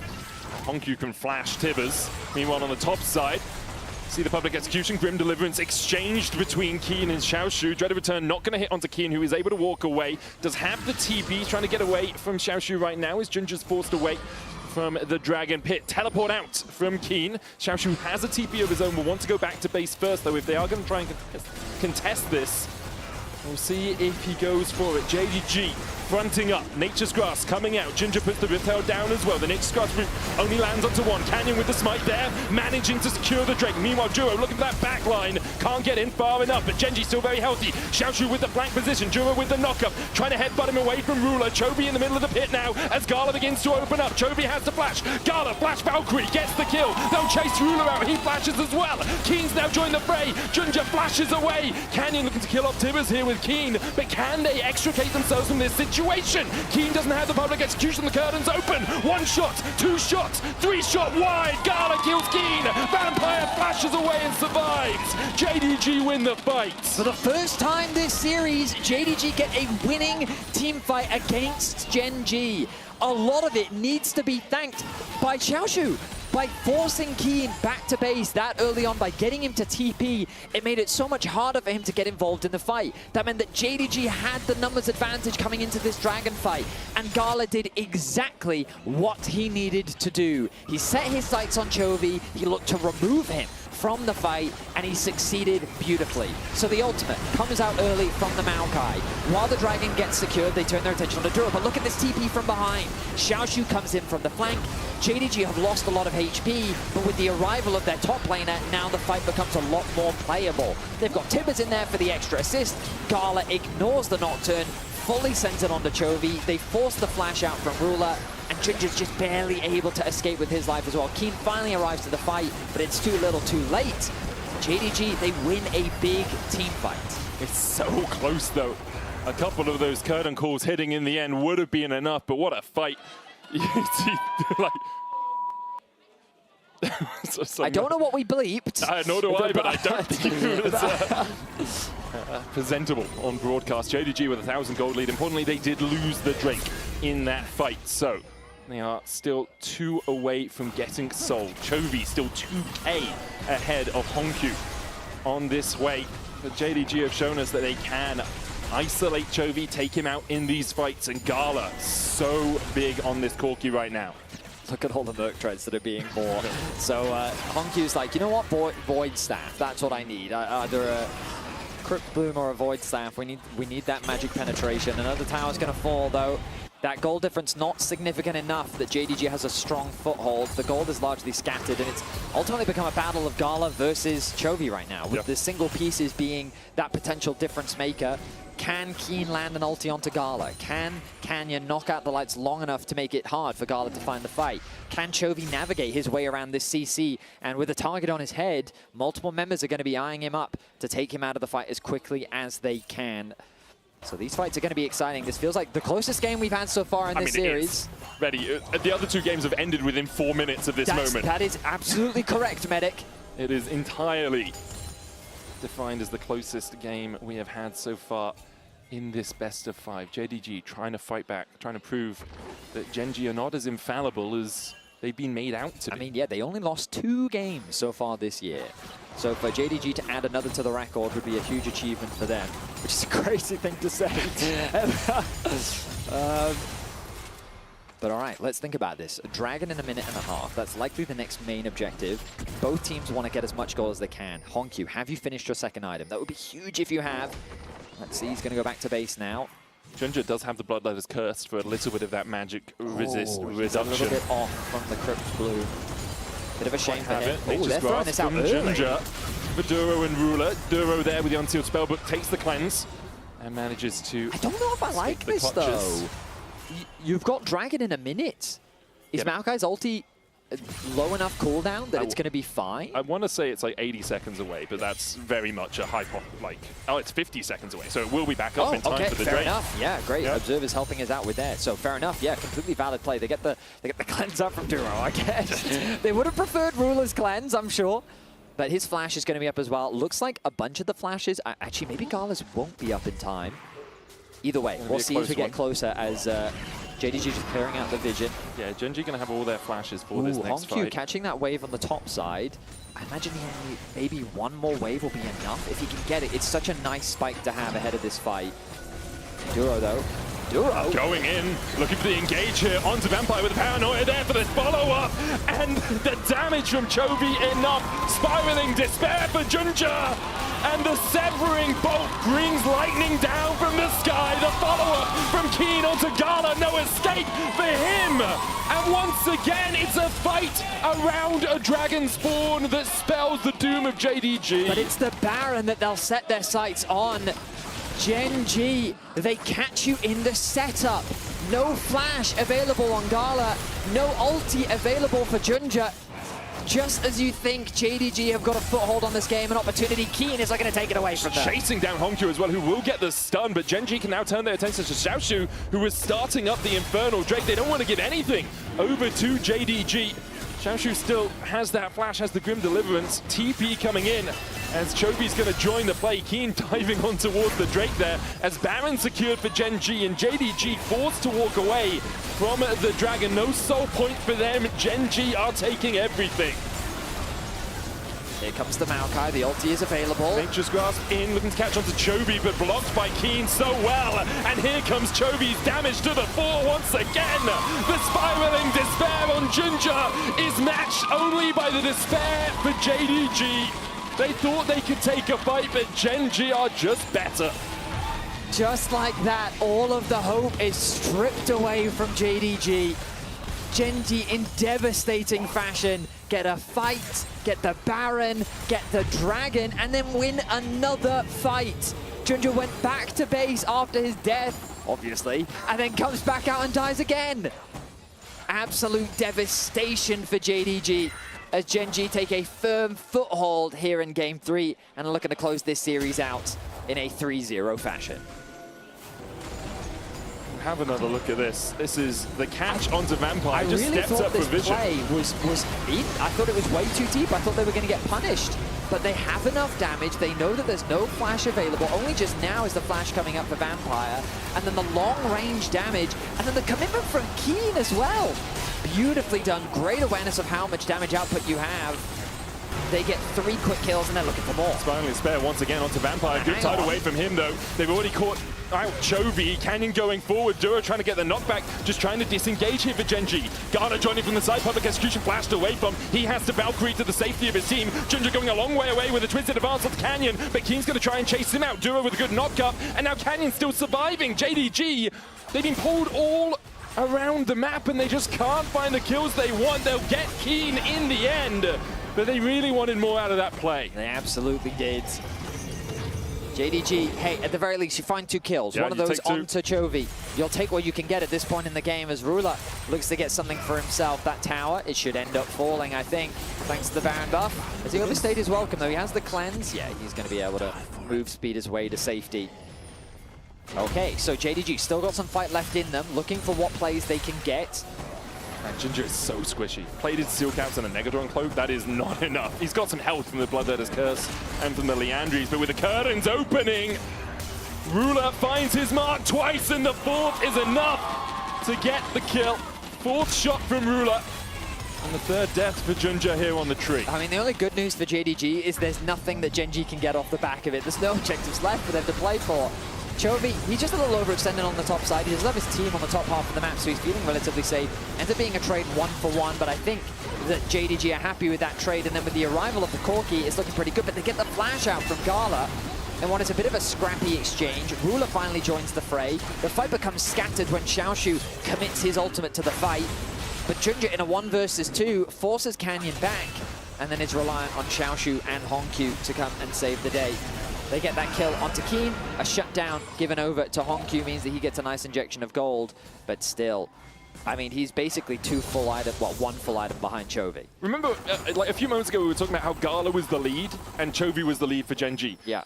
Ruler's now ahead in gold, Betty. Gala 3-1-3, has 30 CS lead, but because Genji have been able to take the Baron, open up these towers, take that standing gold off the map, Ruler's now at 3 items, and Gala, he's at 3.5 as well. It's a Serpent's Fang for him to try and get through some of the shielding out of Genji, but it is a struggle now for JDG when even their Fed carries are falling behind. Absolutely. I mean, that mid lane play from Genji is still just so crazy. They caught JDG completely off guard. They caught us off guard. We're so used to this idea that you play around the dragon, right? Yep. You kind of wait for those timers, you wait for the setup. No, but they attack you in the setup.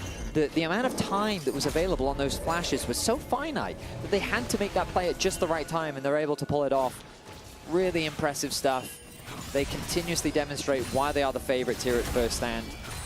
The expectation is nothing short of excellence from this roster, and so far they are displaying it. 47 seconds until the next dragon. JDG had a good foothold over the first 2, but Genji have answered back over the following. This is kind of JDG's last chance, I would say. If they don't get a good fight here, then the game feels done and dusted. I know it may already feel done and dusted, but JDG do have one last opportunity. I mean, you've still got a huge amount of burst, right? If you get a Absolutely. flash tibbers into a Corki level going 16. forward, yeah.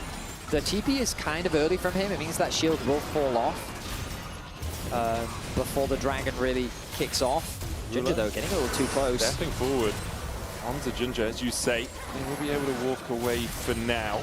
Oh, I mean, Ruler playing with nothing but confidence. Look at the move speed he's got. Oh, the severing bot onto Ginger as well. They can't approach, man. This is what my concern was at the start when we talked about draft. How do you get close to this range? Like, Chovy's not even on the same screen as you. Genji will start up the Drake. Again, only 1/3 of the game for either team. Ruler looking for the deadly flourishes, can't quite land them. Chovy puts the Gaze of the Abyss into the Tribush to force JDG to take the shorter path around. The Drake already down to 3,000. Nature's Grass coming out. Turn off the lights. The electrician's in the house. And immediately Canyon is just able to take the Drake. Then goes in. Severing Bolt landing as well as Junja's forced to run away from the fight. The spiraling despair on Xiaohu. He can't get close enough. Grim Deliverance only delivers him to his demise. Meanwhile, Genji continue to step forward. Keen with a kill on the bot side. Gala knocked up and taken out. It's a 5-0 ace by Genji. It's simple perfection from Genji. They play beautifully at arm's length. They make it impossible for JDG to close that gap. And off a single fight, they'll look to end the game. Not the fastest best of 5 in history, but it was damn well one-sided. Gen.G proving they deserve the title of champions-elect here at first stand as they sweep away JDG with a dominant 3-0. Nothing short of impressive. JDG looked like that they were getting off to a great start in this game. And just like that, Gen.G took it away from them. Impressive stuff. They're going to be a tough team to beat. And JDG, I just hope that we get to see more from them. Yep. Gen.G have this habit of making teams look much weaker than they are. I think JDG has more to show. I think that they're still going to be tough competition for the other side of the bracket. But Gen.G have just cemented themselves as the very clear favorites here at the tournament and why they are so feared by so many. I think JDG showed us a lot of stuff in that Game 3 and the start of Game 1 as well. I think those were the two kind of highlights for them. Game 2, they had that flank from Xiaoshu with Ginger going quite deep on the Jarvan. So there were some good things for the LPL number 2 seed, but Gen.G just a step above right now as we hand it over to the analyst desk to break down that series and lead us into the second series of the day. A step above, I'm not sure. They're an entire ladder above right now of the rest of the teams. That was clean. Yeah, and I mean, like, the big thing is, Kobe and I were preparing because we're like, wait, JDG had they did so some much better what we setups, right? Like the mid gank into the scuttle, into the first Drake. Like, we were all prepared. We're like, okay, Kobe's predictions they're gonna getting be dragons. Right. Yeah, they're gonna take a game. And no, Gen.G also have amazing team fighting. Man, they were so good. When they just started sniping people from far away, kept getting all these kills. Chovy's getting all these kills. With, oh my goodness. He was Chovying his CS as well. The whole time, by the way. I was looking at like 17 minutes. He had like 190 something. Yeah. I want to point your attention to a sign that didn't age well, sadly, for JDG. I don't know if you can see it. Don't throw them too hard. They didn't get the memo here. Thank you so much. That was a pretty hard 3-0. That was no, a pretty but as you said, they had some good things going on for them, but it was never enough for them. How did they make it happen? How is Gen.G so strong? We knew they were. Yeah, I mean, what have we learned so far? All of their players played so well. We were talking about like, oh, player of the game and player of the series became really difficult. In this one, I thought Keen was playing so well on Ambessa. He was kind of like dancing around Xiaoshu and made so many really big setup plays where Canyon can also go up there. But Chovy was also just, he was so rich. Also, like, small shout out to Duro, still doing his thing, always getting out vision for those neutral objective setups. We've been talking about it was consistent in this game, it's consistent in the previous 2 games. It's always a team effort with them too. Yeah, when you think about, because Gen.G were the clear favorites in 2025. They come here again in 2026. How much different are they this time around? Because we've talked about the improvements, Canyon being back at the top of his game. So what does it come down to? That's the biggest difference for me, honestly, is like how much, because previously we had talked about how maybe Duro would do a lot for Canyon last year in some of their games, right? In terms of vision setup, in terms of kind of partnering with him.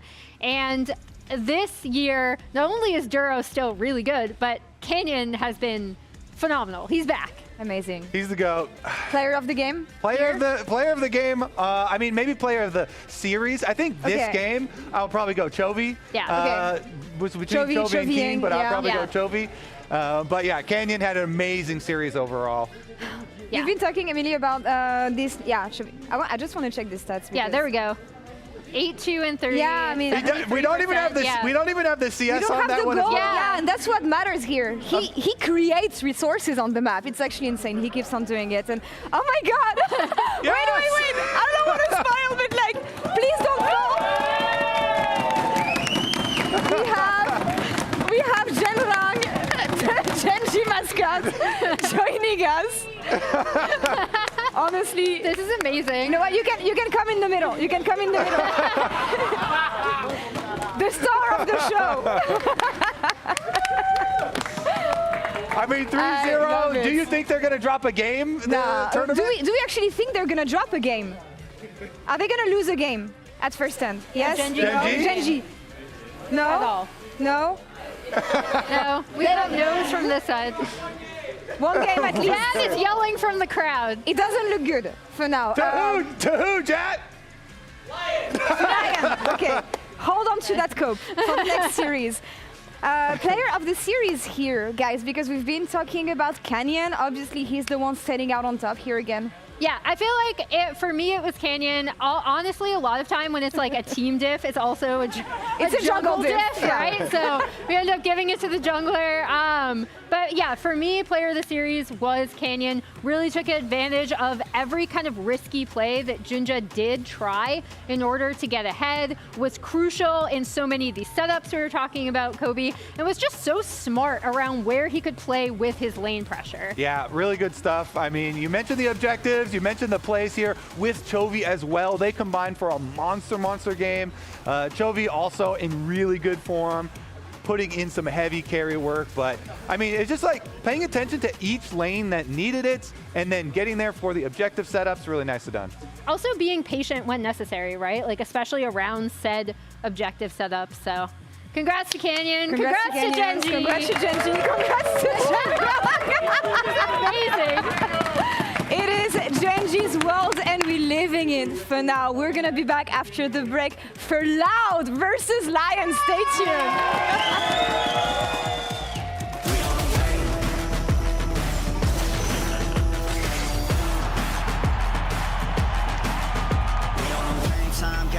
Game time, they about to step on a landmine.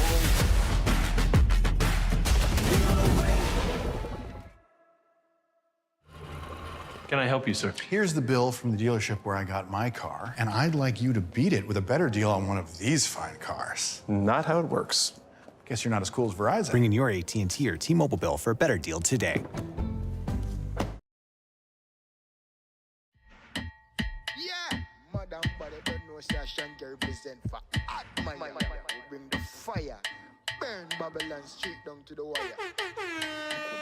Bang, bang, jump them loud. Girl them free and proud. Babylon shake with the rhythm. Está loco, todo loco, loco endemoniado. Está loco, está loco, está loco, todo loco, loco endemoniado. Está loco, todo loco, loco endemoniado. Está loco, todo loco, loco endemoniado.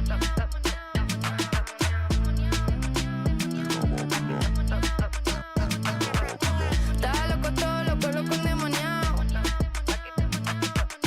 Otra noche que ya te encontré. Que Marun tiene hambre de mí. ¿Qué será de mí?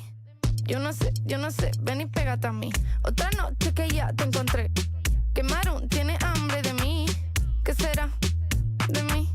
Yo no sé, ven y pégate a mí. Ven y pégate a mí. No puedes frenarlo. Es más grande que tú. Si este es mi fin, se siente déjà vu. Y salieron las 666. Ladra mucho, pero no acá faltan mucho de su chin. Que yo muerdo si tengo que morder. Que yo muerdo si tengo que morder.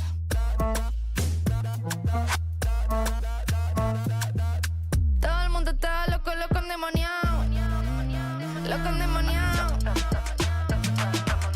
Todo el mundo está loco, loco endemoniado.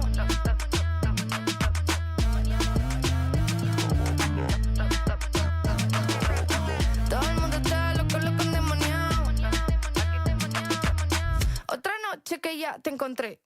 Que Marun tiene hambre de mí. ¿Qué será de mí? Yo no sé, ven y pégate a mí. Otra noche que ya te encontré. Que Marun tiene hambre de mí. ¿Qué será de mí? Yo no sé, ven y pégate a mí. Ven y pégate a mí. Pégate a mí.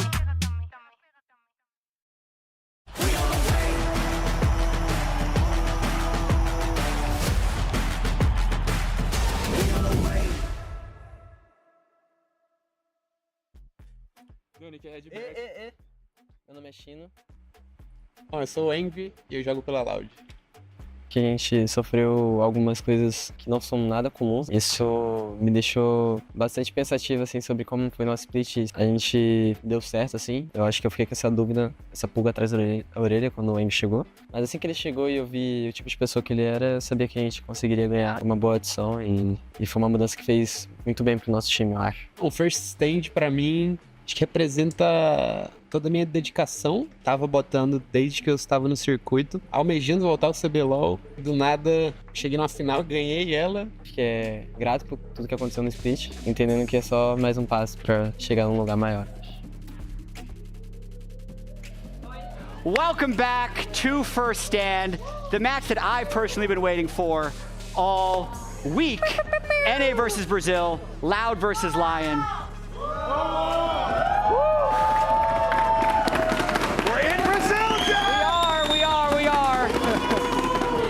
Already some few boosts for LYON. Yeah, let's go LYON, let's go LYON. LYON! Let's go LYON! And listen, NA versus Brazil, Kobe, because of America's Cup, it got interesting. Yeah. Interesting? It was painful. You weren't there, man. We got 8-0'd by Furia. We're watching my from home. goodness.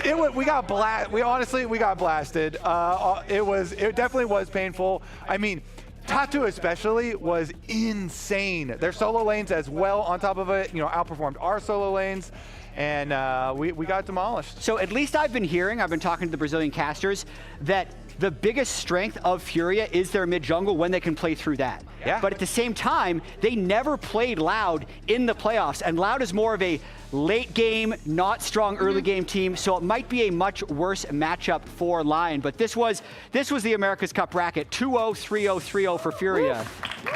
Rather impressive by the CBLOL fans. Get this, I don't want to watch this anymore. Hold on.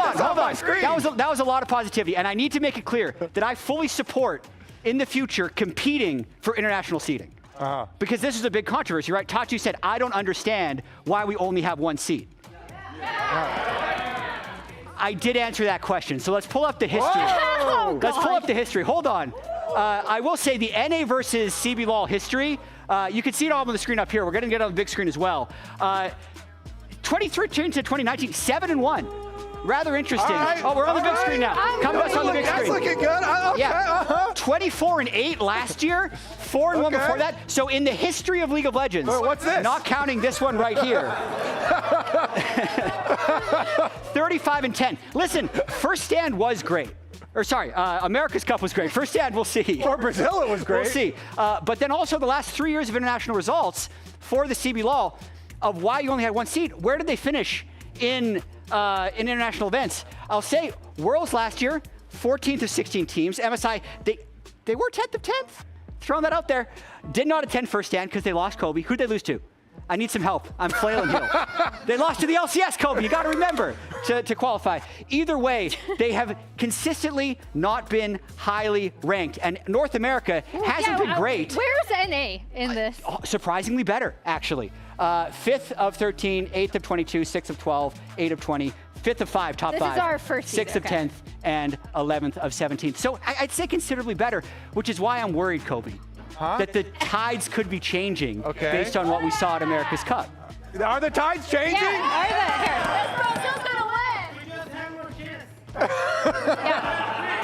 What did you guys see in America's Cup that makes you think Loud can take this? Furia? Can I answer that? Yeah. I think it's more important what we didn't see. We didn't see LCS at all. Yeah. Oh, there you go. That's a good one. Because like my response to this, and I actually used to follow CBLOL like way back in the day in like 2014 through like 2019. But like the big thing for me is that Loud was not the expected team to be here. I actually thought it was going to be Furia or Red. And so that's where I'm looking at this and I'm being like, okay, when we look at some of the teams in this entire thing, we have some of the unexpected teams to make it here, right? Like LYON kind of figured out C9's game, where C9 had kind of had this early game where they're like, we're gonna fight over that scuttle, we're going to attack bot lane, and they figured them out. Loud had a little bit of a mid lane thing happen. We don't really have time to get too far into it, but ended up having Envy coming in, who I remember from INTZ like way back in the day.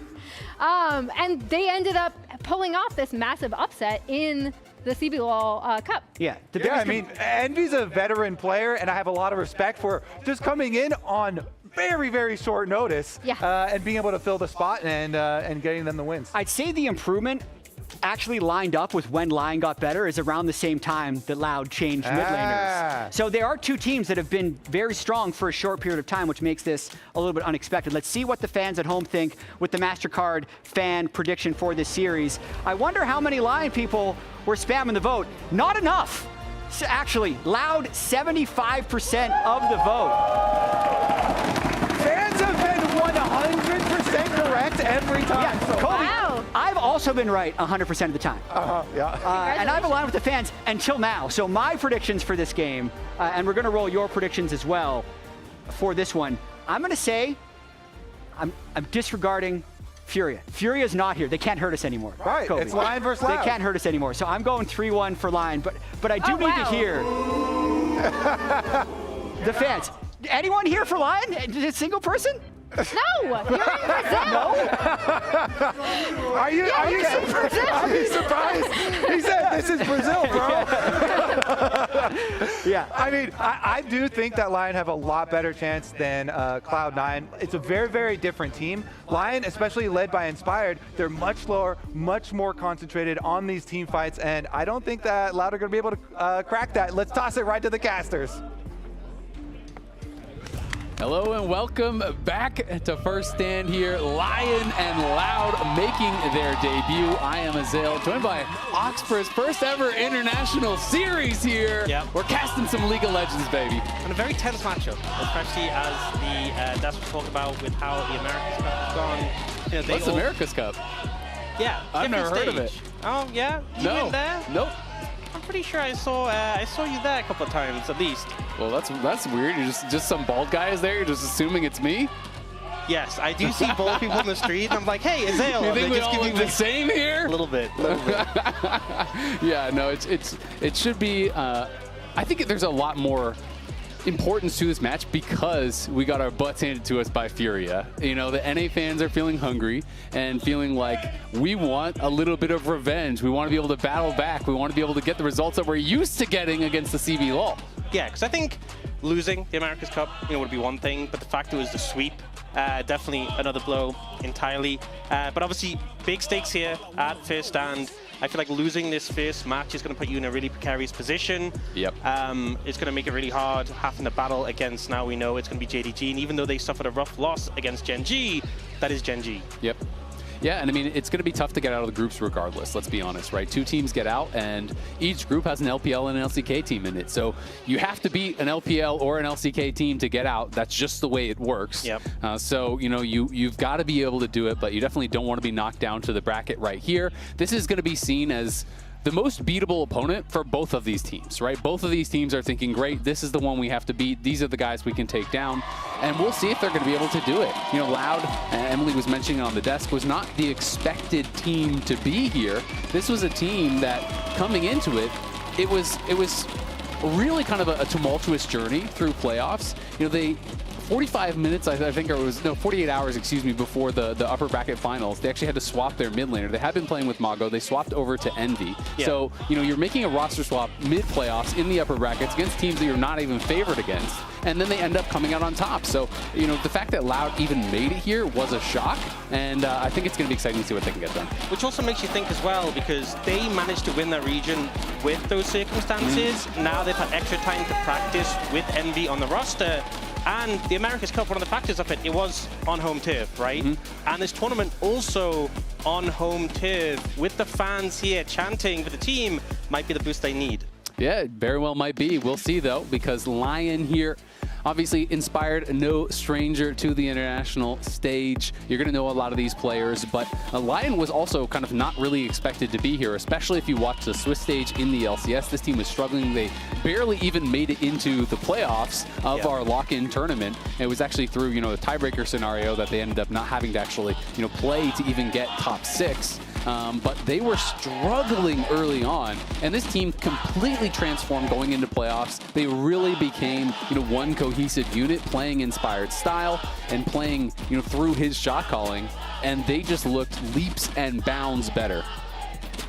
And now getting to the draft, you see Jarvan, that first pick priority by Loud. It was LYON who went for second pick in this situation. I feel like they put a lot of priority on getting counter pick for Dokla a lot more this year than we've seen last year, for example. He's had picks like the Vayne and the Varus even coming out. The Yunara being picked up here for Berserker, so someone that does have a dash available to get out of that Cataclysm when needed later. And Inspired going for that Pantheon, a pick that I don't think we've seen as much of it in the LCS compared to other regions. In the LCK, that pick is honestly often perma-banned. So much early pressure, so much global presence as well on the back of that pick. Yeah, it's definitely still really highly prized in the LCS. It is just often very often banned. Taliyah Pantheon was kind of considered the premier jungle mid lane duo in the LCS, so I wouldn't be surprised to see a potential Taliyah here coming in on 3 for Saint. Ezreal going to be the option alongside Nico, so going for that bot lane. And now I feel like LYON have to decide, do you want to go for the Taliyah combo? Do you want to grab your Lulu here potentially and try to pick for that 2v2? Because probably whichever one you don't go is potentially going to get banned out in this second phase. Yeah, I think matching bot lane here makes a lot of sense. You could obviously go for a solo lane pickup and then ban away any picks you don't want to deal with. Something to mention is we've only seen the Orianna and the Aurora banned away from mid lane. We obviously saw a lot of the mid lane picks taking down a peg with the patches that came through, but Rise is something that was still really strong and hasn't really been touched and hasn't been looked at yet. They do just go for that Lulu, pairing up really well with the Yunara, and now going in the second rotation, going to be trying to thin out the pools. Cassiopeia immediately coming out as a ban here, so maybe it's LYON want to set up the Rise. Yeah, exactly. Do they go for maybe the Anivia as well? Yep. Yeah, and that is interesting because it does kind of broadcast what you're thinking about, so then Loud can obviously respond with a Rise ban of their own if they so choose. But it's going to be interesting to see how these two teams are going to play it out. LYON is a team that really likes to prioritize gold over objectives. They're willing to give early dragons. They're willing to give early objectives, to trade for plates, to trade for camps, and try to build a gold lead in that way. Yes, Dokla got a lot of attention in the TL series for the the Vayne and the Varus and all these counter picks, but that was more specifically as a strategy to beat TL because they felt like Morgan is the team. So we don't necessarily think we're going to see that from Dokla here, though Shino has been a really exciting rookie. If they feel like he's the only problem, they could definitely go for it. They can go for these ranged counter picks and try to just shut him down. But that's a strategy that I think they're only going to go for if they feel like Loud doesn't really have strength elsewhere. Yeah, I think in this situation, if you get like a strong roam in mid, that mid jungle, you get pressure there, you can send it out to the sides. Either way, it's going to have a lot of power. The Rise ban does come through, but that Taliyah is still open and available, which is a really strong combo. Do still have the Ahri as an option. In the LCK, you often see Ahri picked into the Taliyah. You can kind of circumvent the Unraveled Earth to play a distance, but I think matchup playable on both sides, to be honest. Expect the mid lane to come through here for LYON and then leave that counter pick for Dokla. Yeah, it's definitely what I'm expecting as well, unless they do just want to round it out with something a little bit more straightforward. The Ahri, though, obviously, you talked about as an answer to the Taliyah, but also is a good pairing. Anytime you have point-and-click CC, Charm is easy to follow up. Vi plus Ahri, a common combo, but obviously works very well here with the Pantheon also. And is going to be that point-and-click CC that you kind of need to lock down someone like the Ezreal to try to burst down this character. I think also just offers a lot of safety into Nico Jarvan. I think Taliyah can feel, even though the Unraveled Earth helps a bit, can feel a bit uncomfortable to get on top of you. But the Mel coming through, and we saw this on day one. We saw Vikla playing this into Night, and how strong the matchup can be. The Charm, really low value if it can just be reflected at you. So Envy getting a good matchup here. We see the Renekton coming through. There's options like the Gnar, like the Kennen we often see picked into this, but you could just play any range top, to be honest, into the Renekton, or you can go for something a bit more standard like the Scion and just kind of match a bit of a brick wall into it. Exactly, and I think that's where we're going to start to see, what kind of strategy LYON wants to come in here with. I was expecting that they would just kind of play standard, play meta, that they're not going to be looking for anything too crazy here, so it is going to be about as standard gets. Dokla will be playing the Gnar here. We've seen this matchup a million times, and I expect LYON to be focusing more on the solo lanes, to be really trying to play towards those. One of the things I know Inspired really values about Berserker as a bot laner is that he generally does not need help. And that's something that he thinks is very valuable, is that he can basically ignore bot lane, and bot lane is going to be even. Bot lane is going to be doing all right. And that is kind of the way that he feels you should be playing the game, is maximizing your own time, your own efficiency, get ahead in camps, get ahead in gold, and then look for those team fights where you can kind of outplay with that advantage. And I think if you're playing, you know, Yunara, Lulu, and you just go even with this matchup, you're in such a comfortable position. Ezreal, Nico, I feel like you need to be winning. You picked this because you want to have the pressure, you want to get ahead in the 2v2. Exactly, and I feel like Jarvan, there's a little bit of pressure to make things happen as well. Obviously a very explosive ganker. We saw Tatu was kind of running circles around us with the Jarvan at times. And the CB LOL, also something that we had talked about at America's Cup, really utilized some level 1 cheeses very, very well. You know, roam straight down to bot lane with the mid laner, trying to get advantages at level 1, you know, clever invades and things that you can do, because a lot of teams had kind of written all those strategies off, thinking, hey, the minions spawn too early, the camps spawn too early, you can't really go for it. But there are still some ways to really be efficient with it, just charge straight in, try to get an advantage, and we saw that a number of times at America's Cup. So I'm going to be really interested to see if Loud tries to take a page out of Furio's book, who had so much success against the LCS at America's Cup. I mean, it's definitely possible, especially when you have the route set up from the Nico. You know, if you go for something bot lane, you bring Mel in potentially. Looks like they haven't opted to go for this. I think bot lane, you know, we're looking to have that pressure out of Bull and Redbird, but here in the mid lane, Pantheon's coming, so they're actually looking for this. They are going to start Charm level 1 here. This is what I'm talking about. The level 1 problematic here for Envy. Has to flash, pop a potion already. Saint will pop a potion of his own and is starting Charm, which is, of course, not what you would really love to do. And it does delay the start here for Inspired, but not significantly at all. So it's just a nice little look here. They catch him warding a bit deep there, had no coverage, and they are able to get a nice punish at level 1. I think it's a good start. Oh, seeing aggression in the bot lane as well. Heal burn already from both sides there just to try and push in. Yeah, I think Inspired's early move there just to get some pressure on Envy. If this lane plays out naturally as the Mel into the RE, the Mel is going to have the edge. So I think disrupting that goes a long way. We see Youngjae, though, going for an invade here into Inspired's jungle. And it looks like he managed to circumvent the vision there. Check out Warhound Senna. It is live on patch 26.06. A portion of the skin's proceeds will be shared across the LOL Esports teams. So a nice little invade here from Youngjae. We'll see if Inspired was aware of it. We didn't actually catch if he walked across that ward at Raptors. He flag and dragged over, so I think he circumvented it. But you see the ping coming out at the Raptors, and they just assume, because they haven't seen, like, where is he? You know, something is up, something is different. There is a reason we haven't spotted him, and you see the on-the-way pings coming out. Inspired is like, okay, something is up here. I'm going to push in, and I assume my topside jungle is gone at this point. Yep, Inspired, very intelligent jungler, is going to be able to make that read. And you could also see Dokla was aggressively contesting the wave. When you know that you are going to be weak side in those spots, you can't allow them to have a free crash, because if you're under that tower with a minion wave there, they can potentially look for aggressive play. So Inspired going to be out there, will at least get this blue buff, and then we'll spot Youngjae here. So ends up being, you know, +1 camp for now, stolen away there by Youngjae, as he took both the red, or excuse me, the blue, as well as that Gromp. Yeah, Saint doing really well in mid lane. Bot lane has Pyro as well, so the support is there for Inspired, but he doesn't want to push too deeply. He's going to back away here, is in position to pick up the Scuttle, though, and is going to be able to mitigate a bit of the camps that were taken away by Youngjae in this situation. Yep, and we'll see. It should just be, you know, a kind of trade of Scuttles. Inspired, I don't know if he's going to go back in for the Gromp or just kind of go back towards his top side and look for some more clearing. Youngjae is going to be going for that topside Scuttle, so that will be uncontested, but Inspired is crossing. I just don't think he's going to get there in time. Yeah, no way he gets here, so I think Youngjae pretty happy with how things have panned out. Gets a little scrying vision to see that Inspired Wolves are up, so he sees what he's going to, has a good idea of where the Pantheon's going to be.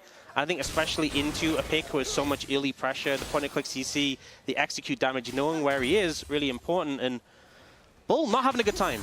Sorry, not Bull.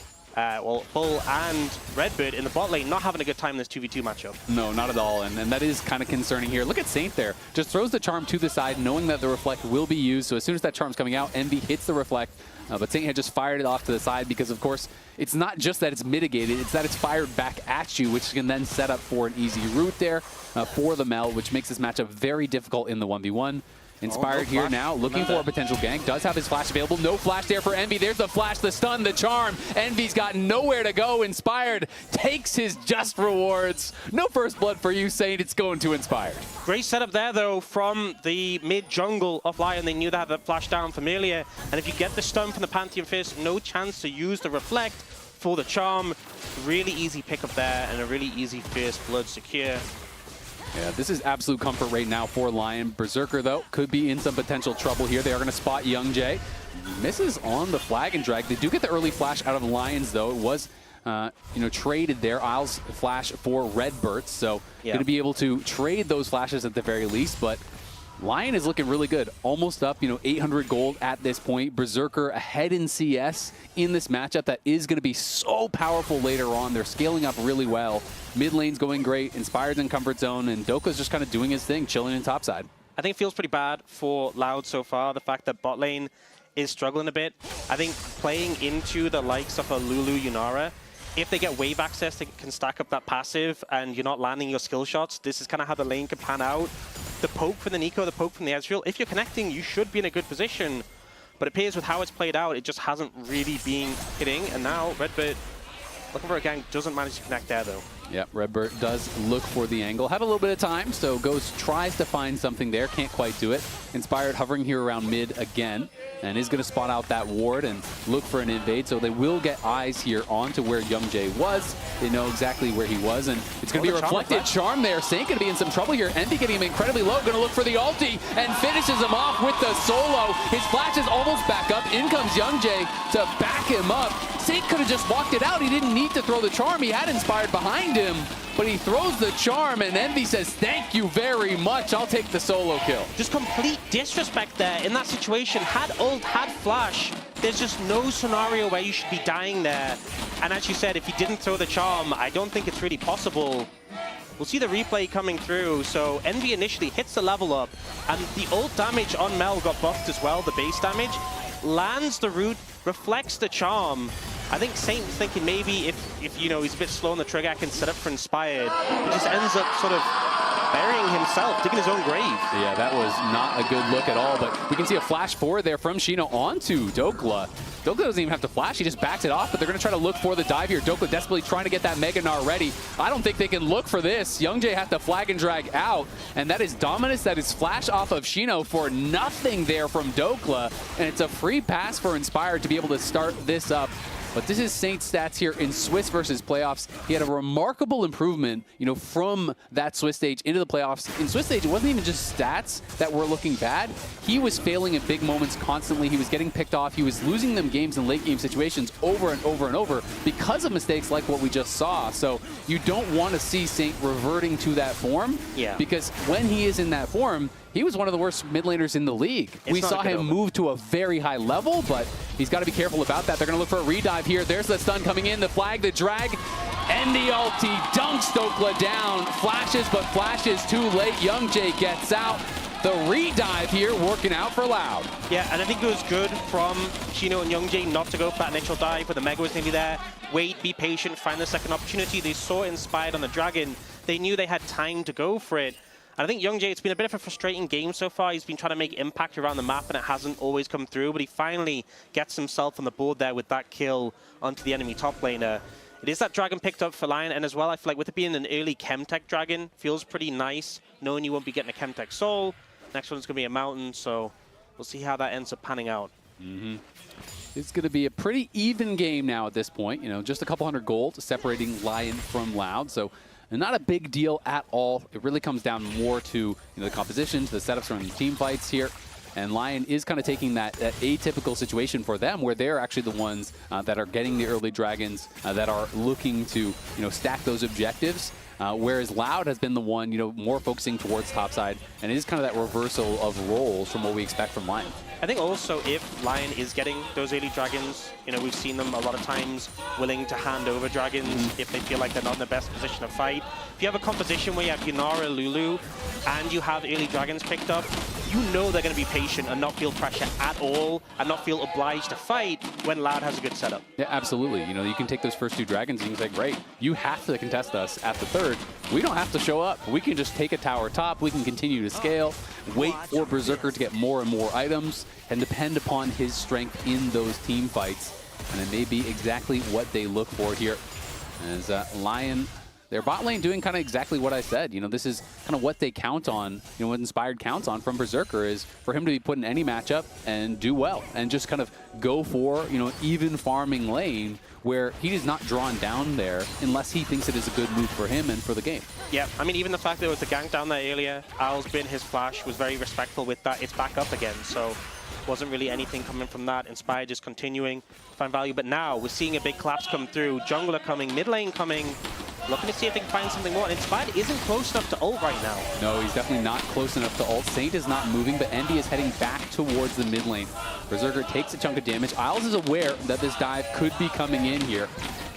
Yeah, Berserker actually ulted early to help clear the wave, so good heads up play there just to mitigate the dive, thin the wave out early, and it feels like all that pressure just negated. Now, Inspired has reset, he's now close enough to ult in, and the play's been negated. And Saint is even the one moving down, because Saint stayed mid while Envy was roaming. He was the one actually pushing in that wave. Now he gets prio, clears out a ward, is going to just move back towards mid lane now.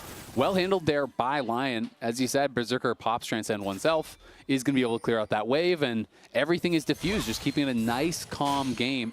The question is who is going to come out on top in the team fights, because this is a game with two teams that like to play slow-paced, are very comfortable in this game state, really on both sides. Yeah, and I think Loud, you can definitely see with that comp, they are trying to make things happen a bit more, but they're being very respectful, very patient. It is their first game of the tournament, and you can see that they don't want to make that big overstep, but they are going now. Yeah, here comes the Grand Starfall. The charm is not going to land. The Pop Blossom coming in. It's not going to land on anyone either, as Saint gets the resets going forward. They're able to take down Envy.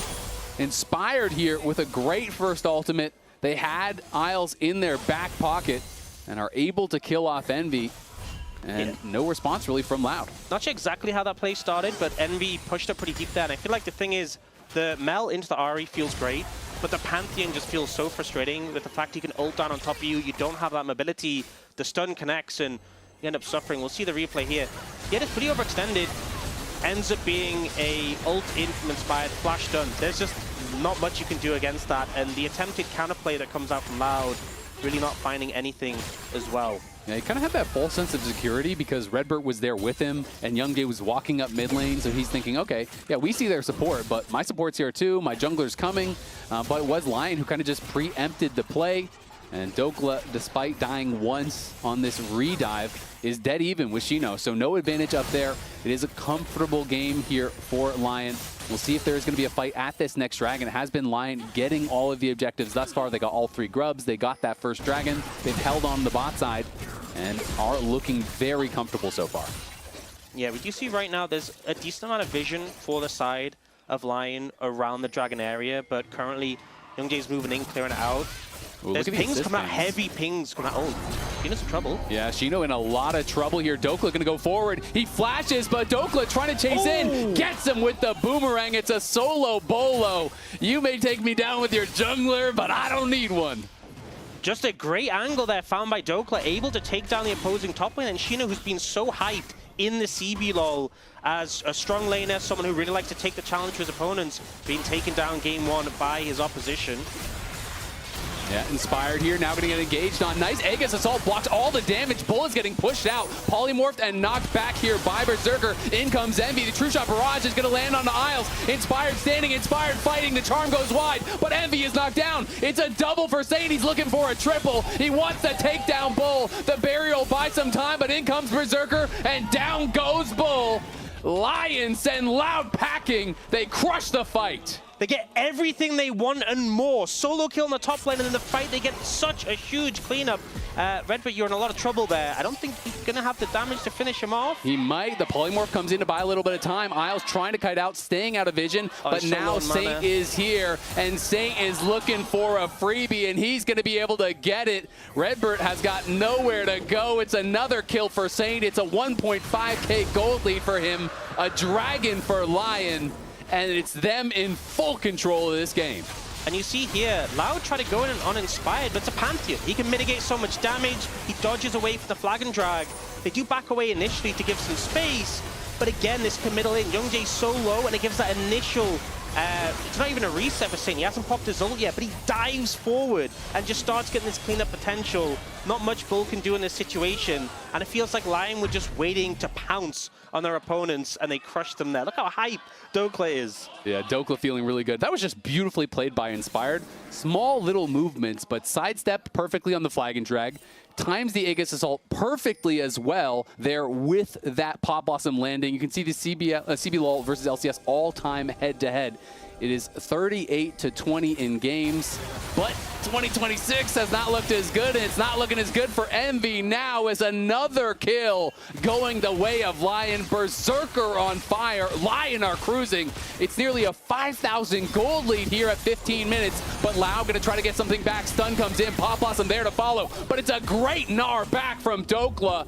Knocks him away. God, He's taunting him! He's taunting him, and Youngjae, he wishes he had some help on the bot side because he's going to get killed off in his own jungle.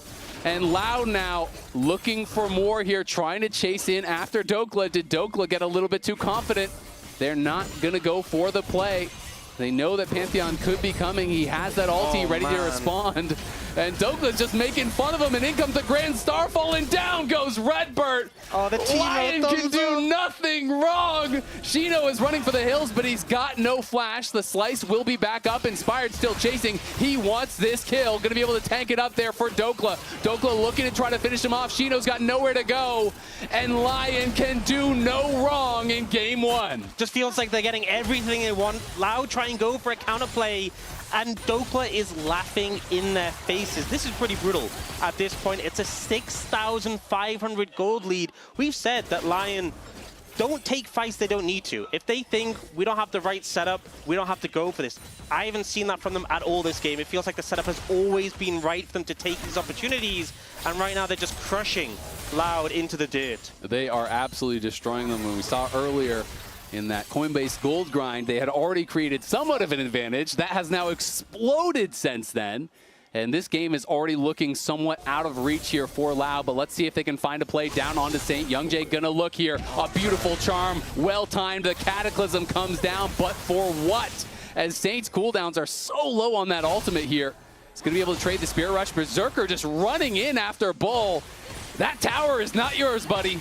I feel like when you're collapsing onto an Ahri in the side lane who still has a T1 tower up. Desperation hours. Yeah, it's not a good feeling. The charm was pretty great as well, just to add insult to injury. And now Berserker, he's feeling himself. He's hyped. He's stepping up in their faces, getting damage down.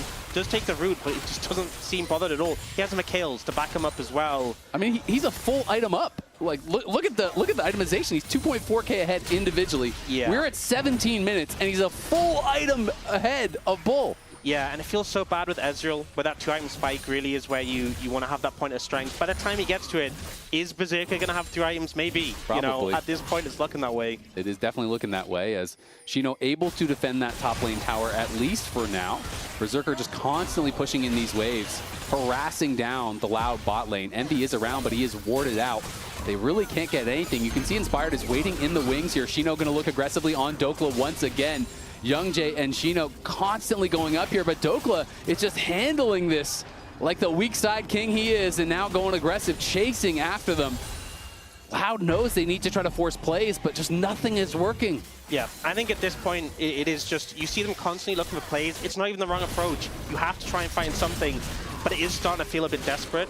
Youngjae is coming. They're going for it again, but this time Inspired is running up the river. He can respond with the ulti. A teleport coming in, oh, no. And I think the Grand Starfall is probably coming as well, but it's another solo for Dokla. He doesn't even need him, but he's got the help, and Saint's going to force a flash, knock down a tower. Another play going the way of LYON. Just feels like nothing can go wrong. Dokla gets the solo kill, but the Ahri was there. The Pantheon was there too, just in case something more came from this. A little drive-by high five. Good hustle there, you know. Good work, top laner. You know, you got it in you. We're here to show up occasionally. And I think at this point, Loud, I don't see the angle. No, I think you're looking at game 2. It's time to think about game 2, I think, if you are Loud.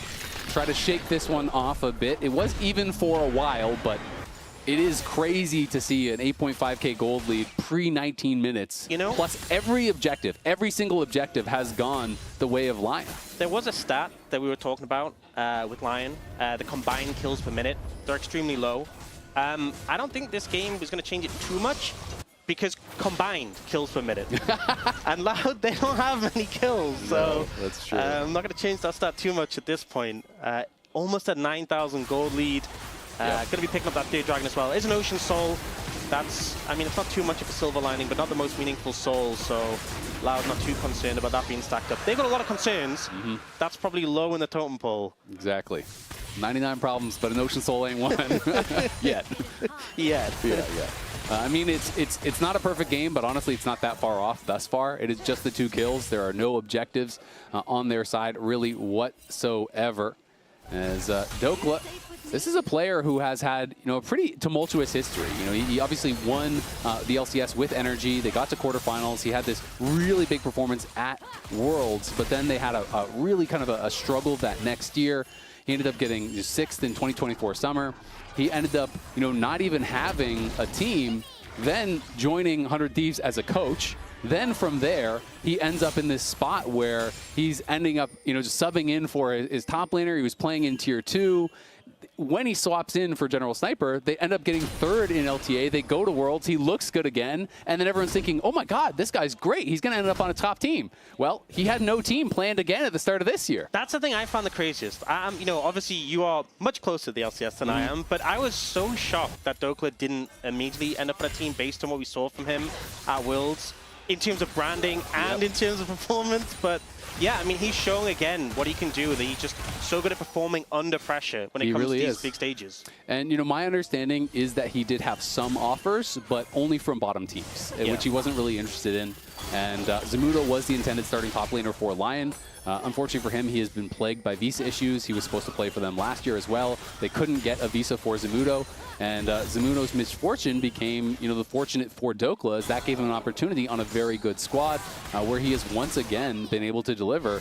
But I think, you talked about it. He is a clutch player. He shows up in these big moments because his start to the year was not good either. He was really looking out of form. But in playoffs, looked really, really good. Got a lot of attention with these flex picks that they were pulling off, with these range top laners that they were pulling off, and has looked fantastic so far here in the first game of LYON at first stand, as Shino going to look for him again. Everyone coming up here from Lao, but Dokla's going forward. He looks for another solo kill. Bull now coming in, as is Youngjae, as is Redbert. They are sending the entire squad. Dokla says, all right, you're going to get me this time. Ults the wave, tries to get most of the minions, but look at where the rest of the map is. It's the Tier 2 mid getting knocked down. It's Saint unanswered on the bot side. And it's inspired on his Raptors. He's still clearing the jungle. He's got his priorities in order. That's a jungler right there. Absolutely. He knows what he's... I mean, he's got a big farm lead still in this game. Which is the better camp, top laner or Raptors? I mean, that's very true. I can't disagree. There's multiple Raptors. There's only one top laner. There is only one Saint, and he might be dying, getting CC'd up, but has the Spirit Rush, lives through the burst coming down. Redbert spends the heal, spends the ulti, but they can't finish him off there. Has the Merc Treads to get out of CC and just Spirit Rush to safety once again. I think it's good pickups, right, that they got that kill onto Dokla, and they're trying to get on a Saint. The problem is they're not getting too much in terms of resources, in terms of summoner spells. And Berserker is just a beast at this point. Pushes Youngjae back, no problem. The experience advantages are also getting pretty big. You're looking down across the board. It's multiple levels in some roles, but even at its closest, it is like an entire level down in the ADC. I mean, Bull's about to hit 13. Berserker just hit 14. Saint is almost a full level ahead. Inspired is over a full level of experience ahead, and LYON can do no wrong. At this point, Loud, they want to find a big engage, get onto the right target, but summoners available for every member of LYON. All the flashes there. You have Mikhail's for Berserker. Berserker has that Infinity Edge coming in. 3 items to 2 in comparison to Bull. It's really hard to see you winning a fight where everyone on the enemy team, you go for that big engage from the Nico, from the Jarvan, and they just flash out of it. And then they just one-shot you with the damage. Yeah, no one can stop Dokla. I mean, they focused all of their time on trying to put Dokla down, and Dokla is getting multiple solo kills. He's 2-2-2, but right now I feel like he is the one that has most impressed me in this first game from LYON, because he was getting constantly attacked, not getting any help, and able to find multiple solo kills, able to win his matchup heavily, has drawn so much pressure in the side lanes, It's not an impressive score, but it is an impressive performance here from Dokla. Unfortunately for Loud, he does respawn. So even though they put 4 members top to kill him, he's back bot lane, putting the pressure on again. Herald comes down, puts some more pressure on the mid lane tower, and it just feels like Loud are trapped just at the limit of whatever towers they have up and available, and can't really get a look outside of that. And they have no vision. I mean, look at their wards, right? You know, there's just nothing on the map on that bot side, where Soul is going to be up here in 10 seconds about there for LYON, and that is going to make things even more difficult. Okay, they are venturing out. They're like, okay, maybe this is our time to risk it all. Oh, Dokla's in Mega. Dokla is in Mega here. We'll see if they can try to find an angle. Dokla will have that expire, but is going to just try to push Shino back now. Going to be looking for an angle as Youngjae goes forward, but Inspired happy to take that challenge. The ulti from Shino has already been forced, and Dokla is just taking the 1v1. Loud trying to reinforce as quickly as they can, but it might be too little, it might be too late. Envy going to get found on the side as well. Pop Blossom coming in here from Redbird is going to be landed, but the Cataclysm gets flashed away from, and in comes Saint with the Spirit Rush. He's taking them down one after another. Berserker flashes over the wall. He's going to be able to finish off Bull. Everyone from Loud is falling. The base is going to be crumbling. They're pinging on to the Dragon. They want the Soul. Might actually move towards the Baron first. Loud try and make something happen. They can't even take out Dokla. They get his flash. They get a decent amount of summoners, but the damage isn't now. Now they'll look for Dokla. Yeah, they're going to go for it. Shino and Envy do arrive behind him. That is double TP committed. Dokla hits him with the thumbs up. He just wants to go for the wave. Shino going to be able to finish him off, no problem. You have to think good Gnar to knock him back, but surely he cannot get away. The Golden Eclipse will finish the kill here for Envy. They get something, but the prize is that much greater for LYON on the other side of the map. Yeah, and you saw the angle when it came to the fight where it looked like maybe they'd be able to catch Dokla initially. They do get him in the end result. But I mean, just the fact Dokla can face tank Shino in this situation, it seems like he's just not taking damage. Redbit, though, finds this angle onto him, gets him, but he still has his flash available. And this is what I mean. They go for the engage, he flashes out. You lose all momentum in the fight. And then, honestly, Loud, they're getting chased down. They're lucky that Envy survives, because if Envy goes down, you get another reset. Maybe you're losing even more members in that situation. Ooh, we gotta go back to live. Loud are trying to rush this. Inspired is in the back of the pit. I don't think they realize that he is there, and now he's going to reveal himself. Youngjae goes in onto him immediately. Nice Aegis Assault there to block some damage, to buy some time. Berserker pushing Shino back. Youngjae's going to go in. The Pop Blossom on the side only catches Isles, and he has the Mikhails, and Berserker has the damage. They're focusing down the Soul. Going to be able to claim it surely here, as Envy on the side will fall as well. It's only Shino standing. It's a triple for Berserker. It's a dominant win there, as the priceless moment of the game, the Dragon Soul is claimed, and LYON looks to be claiming the Nexus shortly after. Just too far behind, trying to find the angle in there. But unfortunately, LYON just too crisp this game. Shino may be able to survive longer than the Nexus. We'll see. He's going to run for it. Dokla trying to chase after him, but even if he gets away, the Nexus can't run. It's got nowhere to go, as the LYON members pushing forward here, looking to claim a dominant game number one. 27 minutes in, a 16,000 gold lead, and they want more, trying to pick up some kills here before they finish the Nexus, but the Nexus falls. LYON claim game number one. Just a super clean performance from LYON in this one. Didn't really put any steps wrong throughout that game. Very impressive stuff. Really the only thing I can think to nitpick was that one death from Saint. You know, got a little careless in mid lane. Inspired was everywhere. They played incredibly well here. Spam chat now for your player of the game. I'm going to vote for Dokla. I thought this guy really changed the game with how he played weak side. Lounge, what do you think?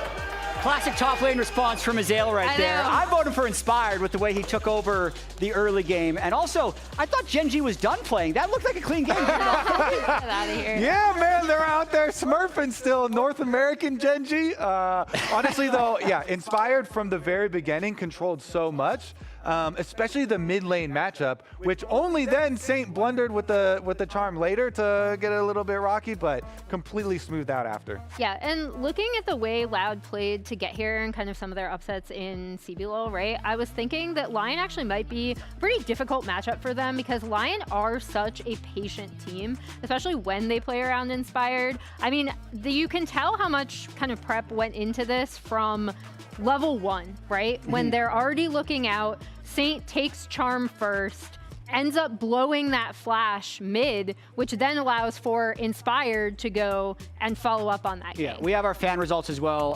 Azael said it was going to be Dokla for the, the damage and the solo kills. We we all voted for voted Inspired. so we control the vote here in the analyst area. But the fan vote does say that it's Dokla because they were listening. Okay.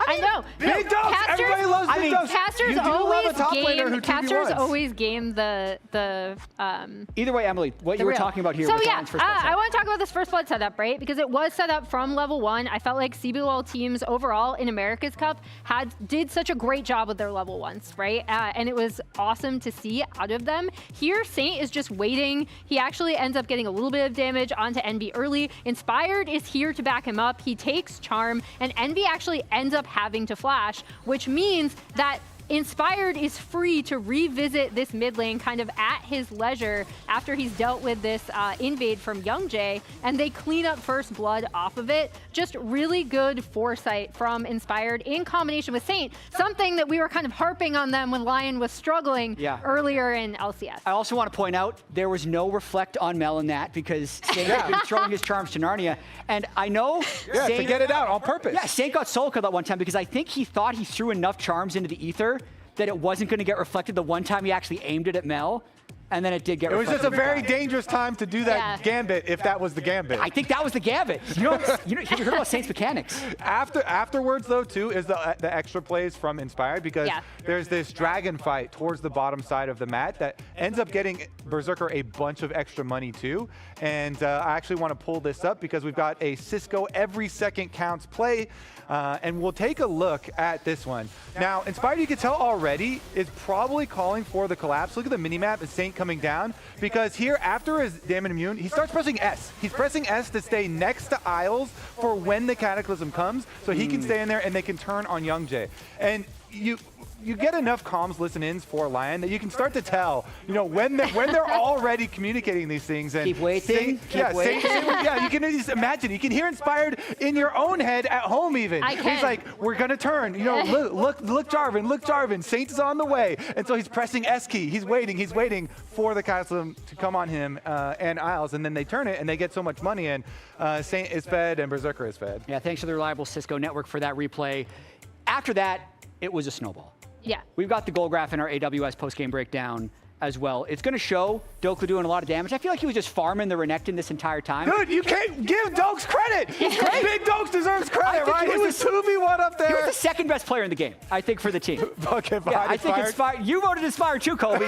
But Berserker also hit his item power spikes at the very end, slowly farming the entire time. Pretty much deathless for Inspired, Berserker, and Isles for the majority of this game. And the big thing is the 4 Drakes to 0. Because if there was going to be a way that Loud was going to come into this, it would be that LYON would forego the early Drakes and maybe Loud would be able to start stacking objectives, but they were able to stop that through good mid and bot prio. But how would Loud come back from this? Yeah, I mean, I think the big thing for me is, again, if they do want to do kind of a slow play out, really focus on some of these setups because that's where LYON were getting the better of them. Kobe, you want to ask Loud fans, how is Loud going to win this? How are they coming back? Okay, we have a saying in Brazil that hope is the last one to die. So first of all, with a lot of hope. But I do think that if we can nullify Inspired, because I think he's the shot caller for most of the well-played plays in the game, I guess. So I think YoungJay has to step up a little bit and maybe counter him or, I don't know, play a little bit more for the strong side because I don't think the combos really went in. But it was unlucky. I mean, I do like unlucky. That. Inspired plays great from ahead. And then also, I don't think Jarvan had a good place against the enemy team comp. Yunar, Nar, Ari, nothing at all. Anything else? How would LYON come back? Loud. How would LYON come back? Oh. He's been... Here. No. No. My bad. Yeah, sure. Give us something quick. Despacito. Repeat. Oh, repeat. No, em português, ok? Yeah. Go for it. Não, o jogo tá legal. Acredito que a Loud tomou muitos gaps, né? Não conseguimos. Acredito que o pique, nosso primeiro pique não foi tão bom, mas tá tudo no começo, né? Vai ter tá 1-0, só 1-0, então A Loud vai chegar. He's here. Amazing. Translation?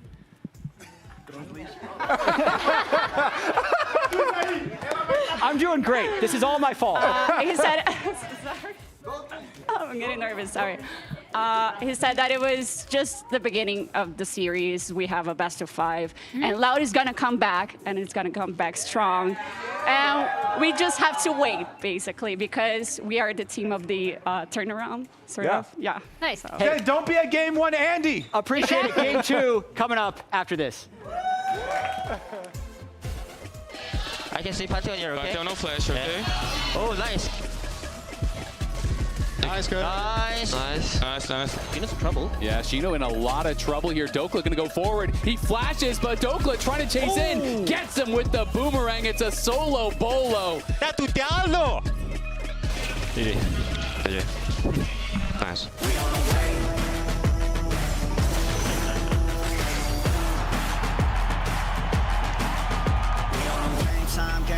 Game time, they about to step on a landmine.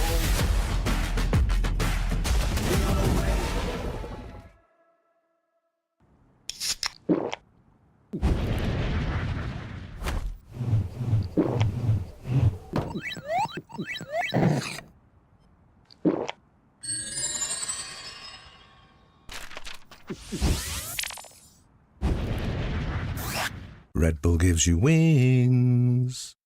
When I was a player, if I was to like make a misplay, maybe it's my mouse, maybe it's my armrest, something feels wrong. If you were at home, you wouldn't do that. The Infinite Precision Armrest is part of the larger Circulab on Stage standard initiative, aimed to bring your home or training room settings to the tournament stage. 이제 저뿐만 아니라 다른 선수들도 세팅을 더 원활하게 할 것 같고 가장 편안할 때 더 강력한 플레이가 자연스럽게 나옵니다. Every moment of your journey, crystal clear. Landscapes, absolutely stunning. Close-ups, sharp and full of vibe. Group shots, packed with detail. Zoom in on one face, still flawless. Colors so real, every scene, every smile, unforgettable. Oppo Find X9 series, Hasselblad telephoto, zoom into detail.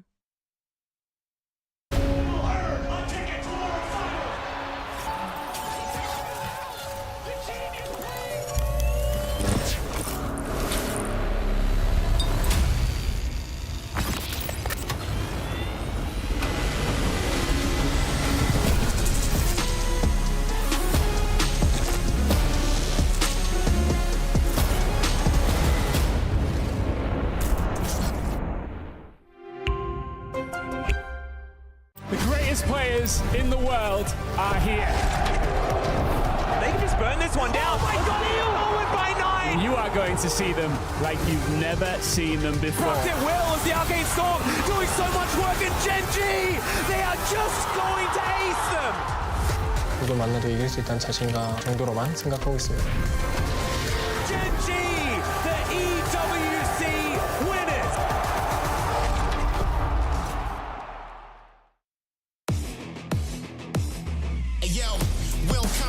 We don't wait no white flags. We just wantin' all the smoke, so we might clash. And we gon' bring it every time, so I might ask. What your name is really? The name's confidence, the name's arrogance.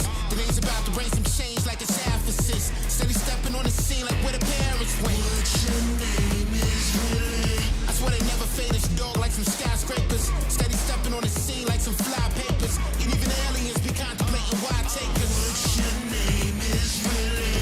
Now once upon a time, listen, that's a different story. About to take it to the top, but it's for the glory. All these people bore me, but they all adore me. What your name is really? Take it to the top, never gonna stop like. We just want to know. We just take control. We won't never fold. Take it up, take it up, take it up, take it up. We just want to know.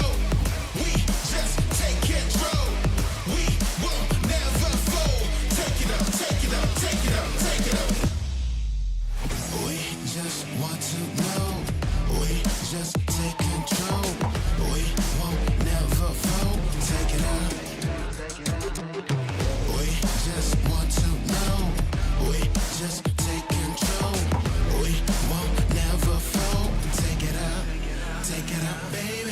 It's funny money, listen, never lose the show masses. 20/20 vision, see the truth like 4 glasses. Student of the game and listen, skipping no class. What your name is really. You wanna win, you gotta grind, and that's the whole story. And we ain't never finna lose, listen, don't bore me. Pay attention, learn from all the ones that came before me. What your name is really. Patience is the virtue, listen, you should let it burn. Round around the world be moving, we gon' let it turn. And humble is the new cocky, and that's what I deserve. What your name is really. Take it to the top, never gonna stop like. We just want to know. We just take control. We won't never fold. Take it up, take it up, take it up, take it up. We just want to know. We just take control. We won't never fold. Take it up, take it up, take it up, take it up. Feel the energy. What kind of energy do you bring to the table?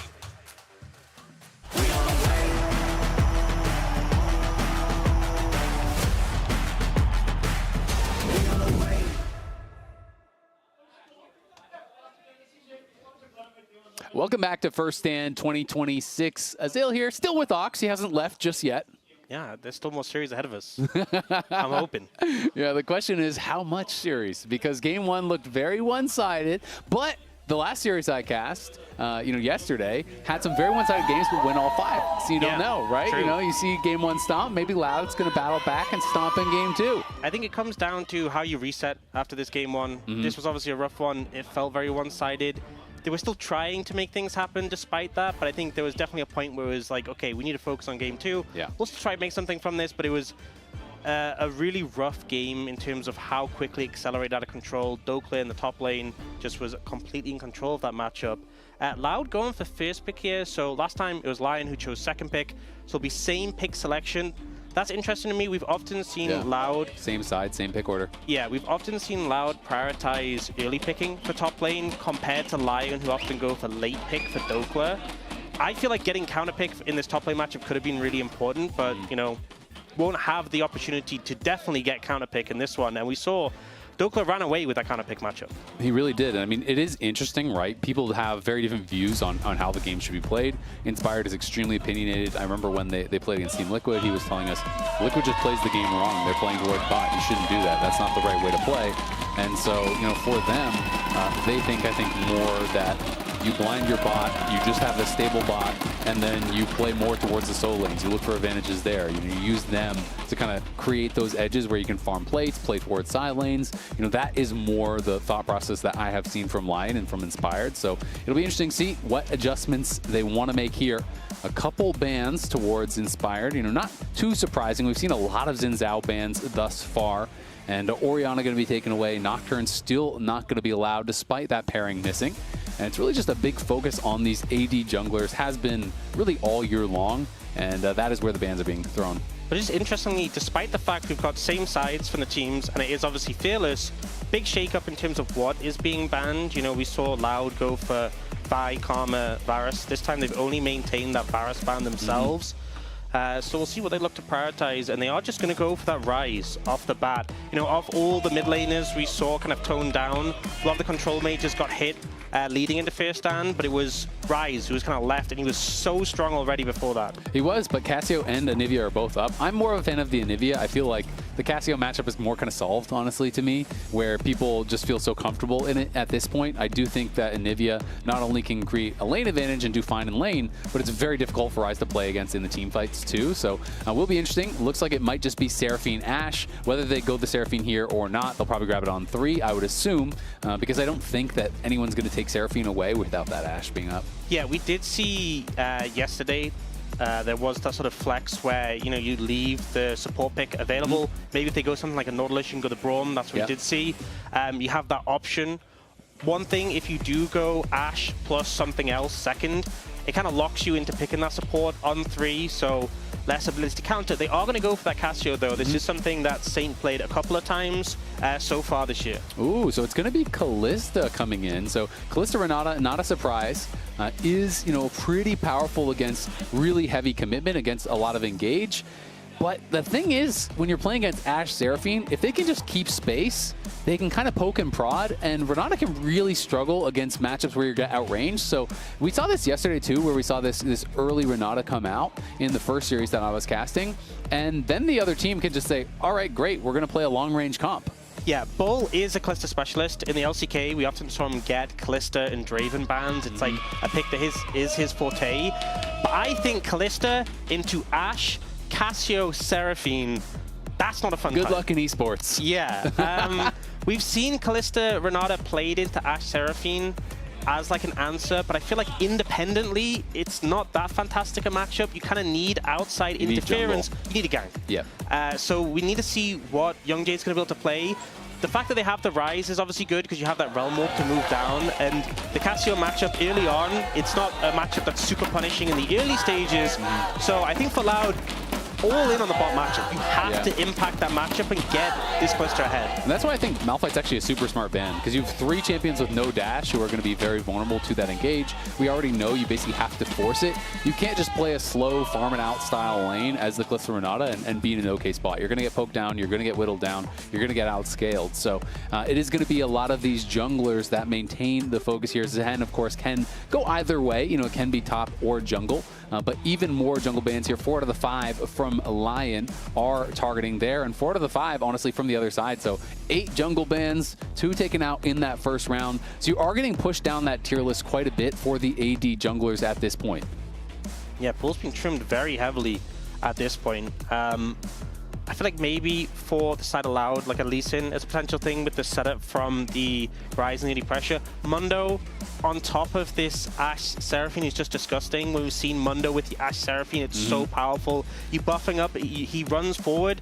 It's a target to chain the ult from the Seraphine onto to extend it. And also, if you're a Kalista, you know, you can stack spears on that Mundo all day. You have to stack so many before you can rend and actually take him out. Yeah, exactly. It's carpal tunnel waiting to happen there for Kalista. It's going to take a lot of spears for sure.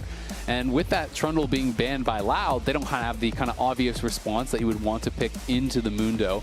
And they still are going to have to be blinding on that top side. No real engage just yet has been picked up here for Loud. Considering the Scion, I do think it makes sense. You need some space creation here on this team, and it is a relatively safe blind, but still no real guaranteed go buttons, where on the other side, you both have low commitment engage with the Enchanted Crystal Arrow, as well as things like the Encore, the Flash Petrifying Gaze. So LYON does have a lot more go buttons, and we'll see if they can actually fix that here with their jungle pick. I mean, you can go Lee Sin, you can go Wukong. I think Wukong might fit the bill best because I feel like they need a go button. Yeah, I think they need something to start the fight, but also something that's going to have that early pressure. They end up going for the Aatrox, which I don't think really achieves either of those for me. Yeah, I feel like when I'm looking at what Loud has, if they get really far ahead, you could snowball this game. But if you do not, I think it's going to be so hard to fight through a Mundo into all of the AoE CC and slows from Ashe, from Cassio, from Seraphine. You know, the Encore gets such incredible value because there's all these low-range champions. You know, I think one of the reasons they might have picked the Aatrox is... Oh, are we getting the Vayne? Oh, we get Vayne top here from Dokla. You blind the Scion, you best be prepared. The Varus, of course, was banned out, but he just goes right to the Vayne. And this is what he showed against Morgan. Of course, that was into the Camille, so very different matchup. But you have Scion here, and you have not really a great ganking jungler in the Aatrox, which I think makes the Vayne that much more attractive. Yeah, and I think with the comp that LYON already had, I feel like they ticked all the boxes. They had front line, they had DPS, they had, you know, engage as well from the bot lane. I think Dokla could kind of play anything he wanted with this counter pick, so felt comfortable going for that Vayne. I think maybe the reasoning for the Aatrox from Loud could have been because Aatrox is a pretty good pick into Scion, so maybe it was a bit of a denial. But if you end up just giving Dokla this Vayne pick, I don't think he's bothered at all. Yeah. And he is very comfortable on these range top lanes. It is not just something he randomly pulled out. It's something he loves to play in solo queue. He loves a lot of these niche champions, these counter picks. I know when he was coming back into the LCS after having coached 100 Thieves, he had been spamming Garen as a counter to some of these matchups. He loves playing Varus. He loves playing Vayne, loves playing Quinn, and all of these style of champs. So if you give him the window, he will take it, and LYON have confidence in his ability to pull it off, and he doesn't necessarily feel like he has to dominate in the 1v1 early on. I remember speaking to him about it, and he's very comfortable saying, I actually feel like I outscale in a lot of these matchups, so as long as I'm farming and I'm not dying to ganks, he's feeling really, really good. Well, in this game, your team scales super hard, and already we said you need, as LYON, to focus your attention around bot lane. So if they start putting attention towards the Vayne, to set the Vayne behind, it's never really going to achieve that much, and it just means that you're not protecting your bot lane where Calista needs to be ahead. I think there's just too many fires to put out right now, and a jungler in the Aatrox who isn't the best at setting up those early ganks. So I think LYON need an early lead. We need to see, hopefully, the Rise make some realm warps early to get the ball rolling. And we'll see if they're going to be able to do that. They need someone to step up. You need to have at least one winning lane. If you have no winning lanes against Inspired, he's just going to get to do exactly what he wants. He's going to track you everywhere on the map. So we're looking for that from LYON. Can Bull and Redbird be an X factor down on that bot side, find some all-ins, start to snowball this game to really push it over into LYON's favor? Also notably, no cleanse from Bull. Has gone for the barrier, which makes sense when you want to prioritize the 2v2, having that barrier available. But it does mean once 6 is hit, so hard to play. You're never moving. If you get hit by 1 CC, you are dead 100-0. So yeah. I agree, but they clearly are at least kind of drawing a line in the sand, and that line is the early game. They're saying we must get ahead early, and YoungJay going to be starting on the top side. So is Inspired. These are both very much kind of full clear style junglers. Double camping. Yeah, he is double camping, and you can see LYON. This is the last time that they were actually, at an international tournament. It's been a couple years for them. Has been a while since they have been able to make a run here internationally, and the roster almost entirely changed since then. So a lot of these new players stepping up, so much excitement in Brazil around these new crop of young players. Talked to with Furia, obviously, but Shino as well has been such a story. And it is level 2. Nice sidestep on the handshake there for Isles, but I'm not sure if you've heard this story from Shino. I've heard this repeated a few times from a few people, but I've never been given a source to it, so I don't know if it's 100% confirmed. Is it the AD carry thing? Exactly. Yeah. He was an AD carry player, and he basically thought that all the top laners were not good in the league, and he says, I'm just going to swap to top lane, and then is instantaneously the best top lane in the CB LOL. And if that is true, that is a really cool story, to have that confidence and then be able to walk the walk, not just talk the talk. He saw a gap in the market, and he went for it. I feel like I had a lot of high hopes for him. I think he's not yet in this series been given a great opportunity to really excel. Last game matchup, playing them next into Gnar, it's a tricky matchup. This game matchup, have fun, buddy. Your jungler's clearing to the other side, and you're playing against Vayne.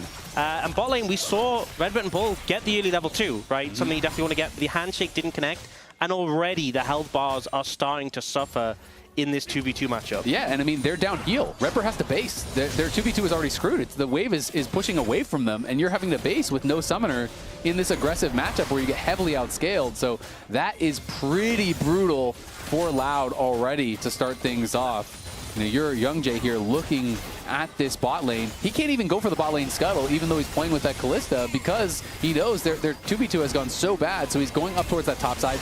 And we can see Dokla, he's going to just flash past that devastating smash, trying to knock down Shino, will force a flash of his own. And I think that's a great trade there for Dokla. Without flash, there's not much of a chance to really set anything up. YoungJay has no smite, trying to finish this off. Will be able to do it, but here comes Dokla. Flash to get the slow. The knockback doesn't send him into the wall, but will it matter? Inspired hits the briefcase. YoungJay is getting slowed down. He is getting chased down, and he's got nowhere to go. That is going to be first blood for Dokla and a blue buff. And look at the confidence. He didn't even ghost in that play. He just knew, I can run him down. We have the time. We're going to be able to catch him. The Condemn, super close to actually hitting the stun. Didn't quite, but it got him far enough back that they're able to make the play. And yeah, so LYON, not the greatest start with a composition that definitely needed it. Here, Dokla got slow, just goes for the flash, says, okay, not the best start of the trade for me. I'm going to flash to make sure that it finishes good. And he knew he had the lethal tempo stacked, and also the soul furnace was popped, and so he flashes past, breaks the soul furnace, so you're not going to have that pop of damage. YoungJay had to flash, but this was just greedy, and on the bot side, Redbird is having to flash away. This game is already a disaster here for LYON. It feels like 4 minutes in, it's kind of slipping away from them. This is Dokla last time he played on Vayne. This was against Team Liquid. Morgan had been running the show for top laners, in those 1v1s, was doing so well. And Dokla brought this out against Morgan's Camille. Had a great game, despite being focused a number of times, despite losing his tower early. It just didn't really matter. He was able to scale and really be effective in the team fights. Yeah, and I feel like he's going to be in a great position for that here. He's got the front line, he's got the support with the Seraphine. He hasn't even bought. He's rich. Yeah. 600 gold ahead already. Yeah, that is going to be really tough for Shino. Youngjae looking for a wraparound gank here. They need something to work. Anything. Saint has no TP, so they could look to set it up here with the Rune Prison. Saint going to be on the run, is only level 5. Envy has a level 6, but he's just going to kite back. They don't know where Mundo is. They are just going to back right off, but Mundo was getting pinged on the bot side. I'm surprised they didn't continue to chase with the Realm Warp, at least try to get a flash, because I think they spotted Inspired. I saw red pings on that Tri-Brush.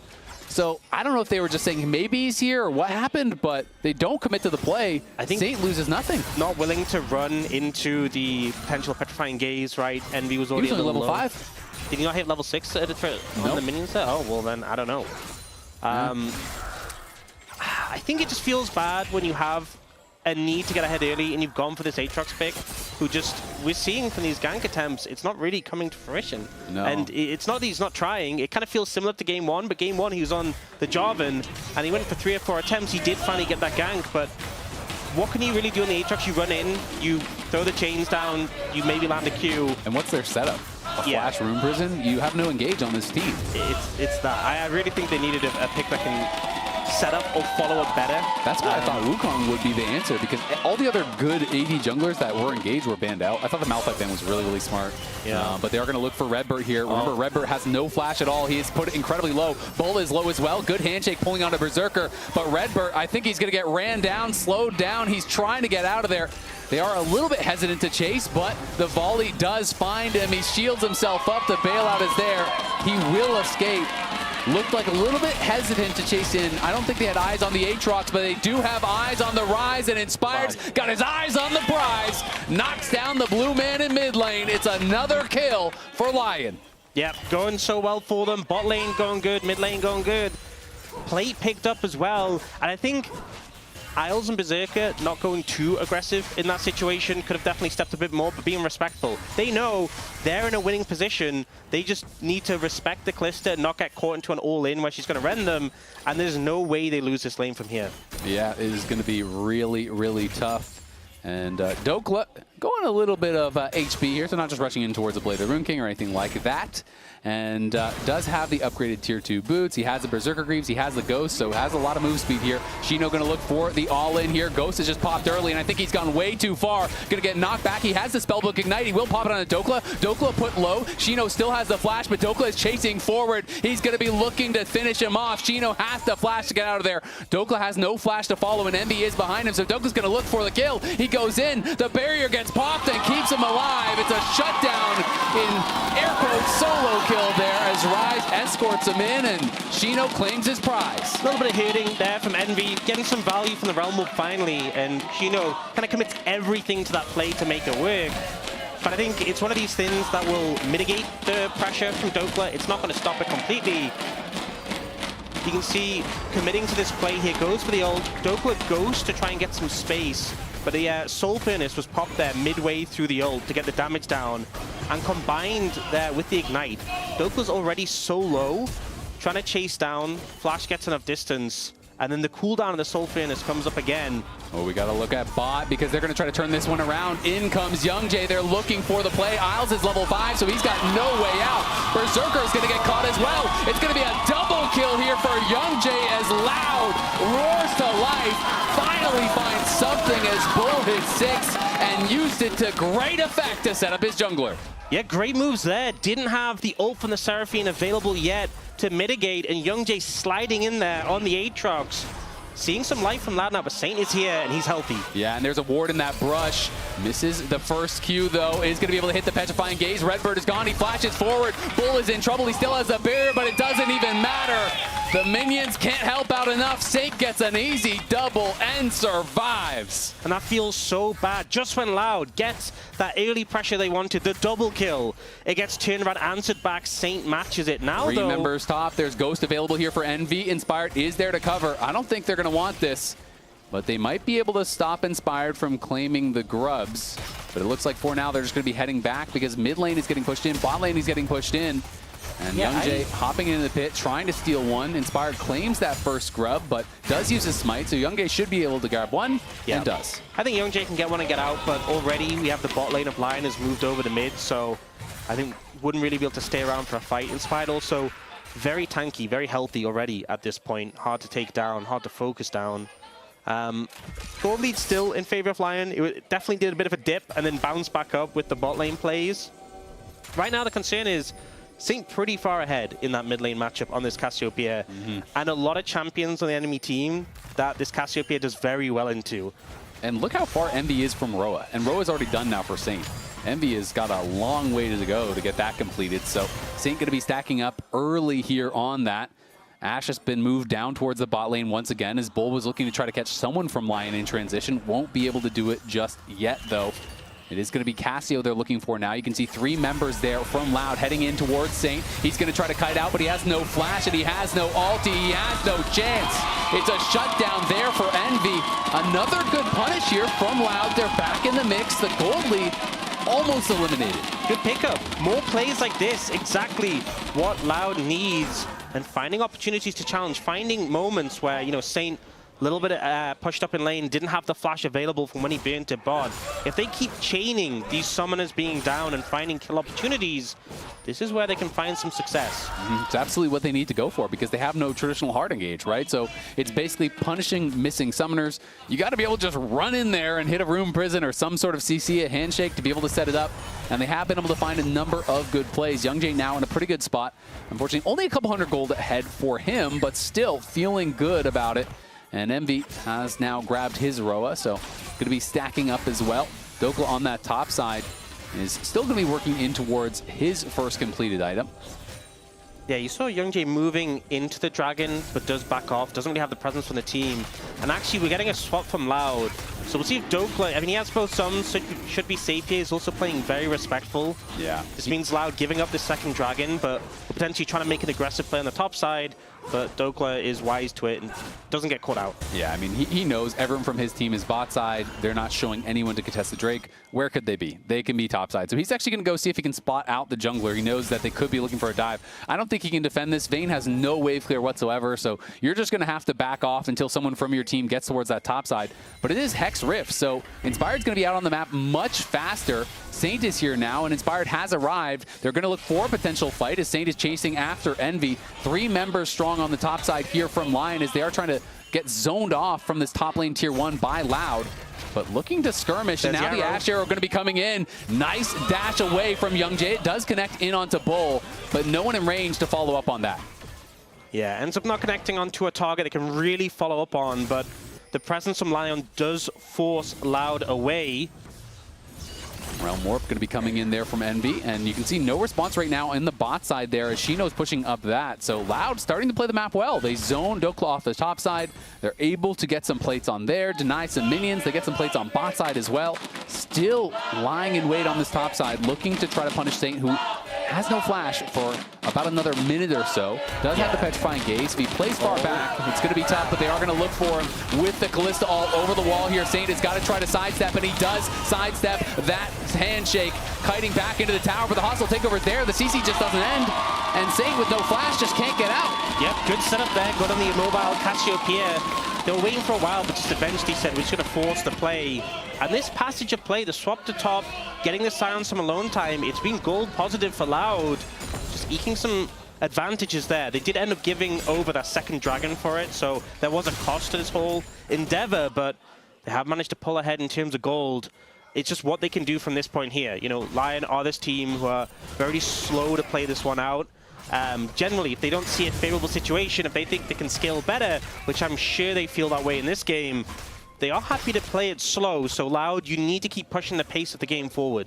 Yeah, exactly. We'll see if they're going to be able to do it. Dokla looks like he's just going to be going for experimental Hexblade probably up on that top side as Shino making use of some powerful support itemization, going in for that Frozen Heart here second. There's double 80 carry on the other side, so it's going to be nice to have that up end available as Berserker pushes in mid. Saint has reset back out towards that top side, has Swifties to try to deal with some of this, you know, kind of relatively weak engage that does have Loud does have.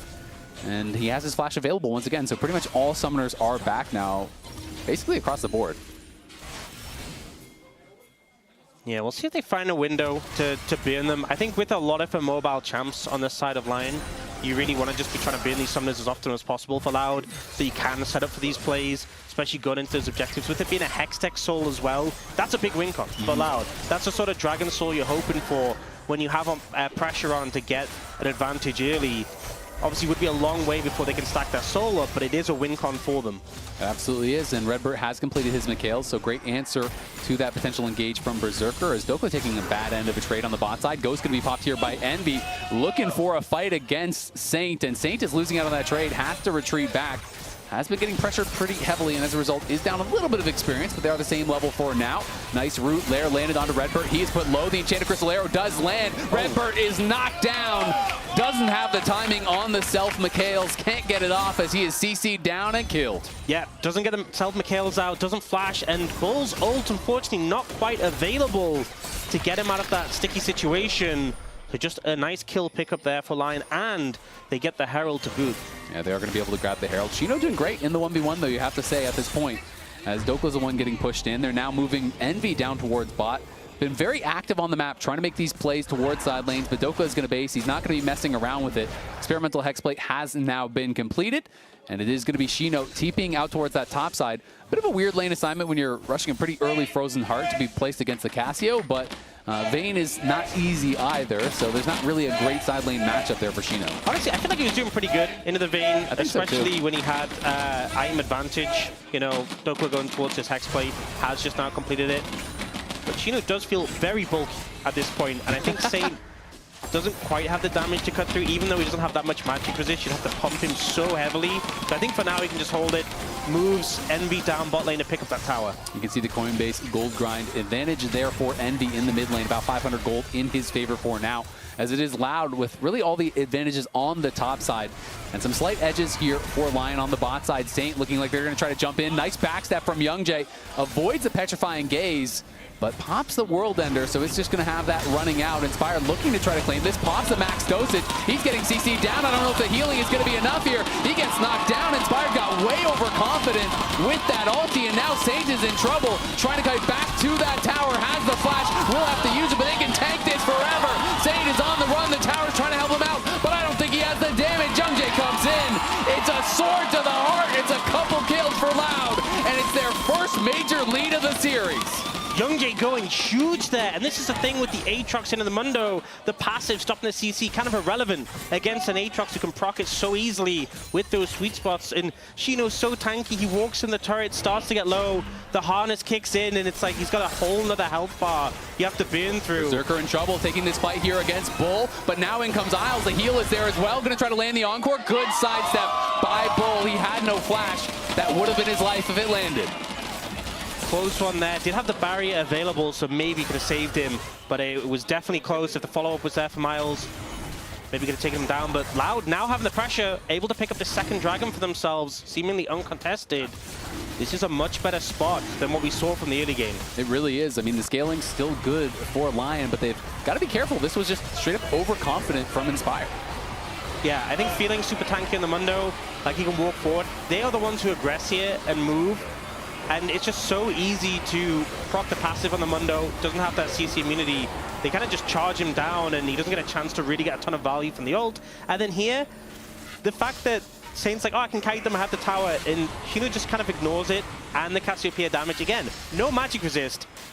Doesn't really matter. He's just so bulky at this point of the game. Yep, very tanky at this point. And Inspired also got no value from his W in that fight. You know, he didn't actually get it down as he was getting stunned. Had he been able to pre-pop that W as the CC's landing, it is such a massive amount of mitigation. But if you are not timing that correctly, if it comes out when you're already low, it's a useless ability. It doesn't do anything at all for you. So much of the tankiness of Mundo is about how you use that. The Ren comes in to slow down Isles. He has the Blast Cone, will be able to get back to safety, as Berserker is there to cover.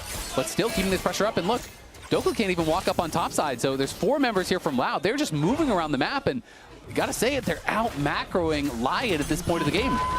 Yep, good moves, getting a goldie, 2,000 gold up. The crowd definitely feeling enthused now.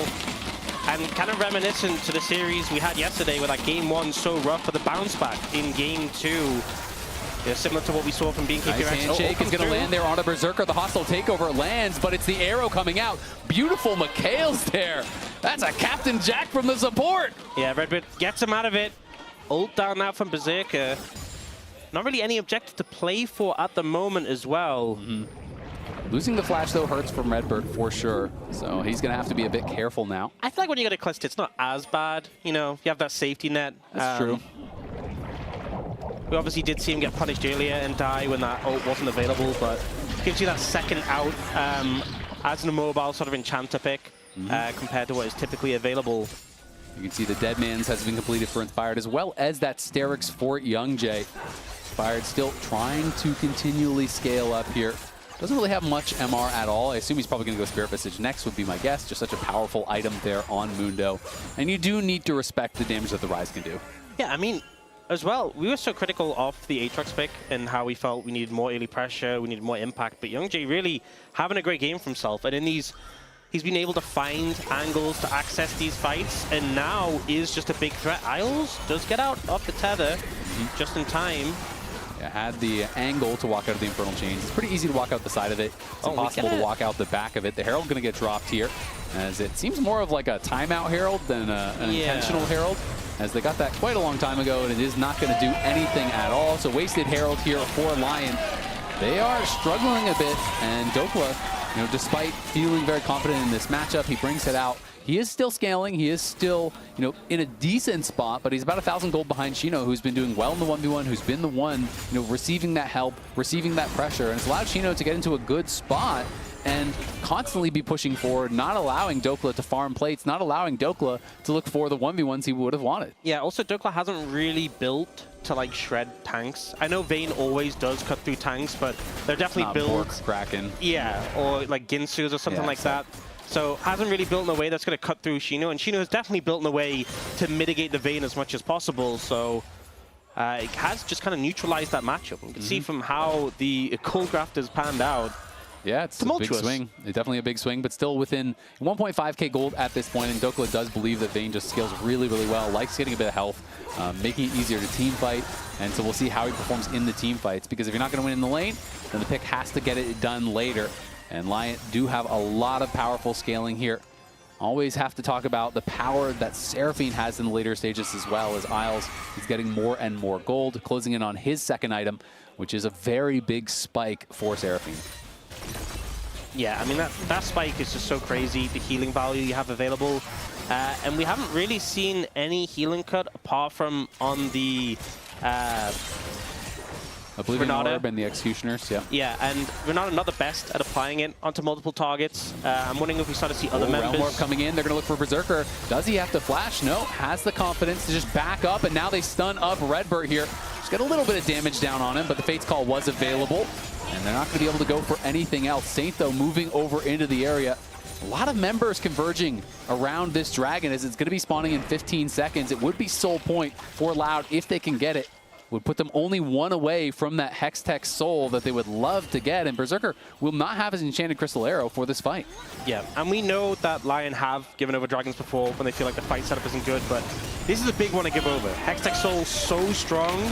They're giving it though. Look where Dokla is. He's still on top side. Has the Essence Reaver completed. He's just going to play for the tower. Yeah. And they're going to TP up to try to answer it here. So now LYON will be kind of that one potential team fight away from losing the game. That's the risk you play when you give 3 dragons. It puts so much emphasis on getting that one fight right. That one last fight that you're playing around. And the thing is, it's like, even if you get the fight right, but you lose the soul, with it being Hextech Soul, so much power is afforded to it.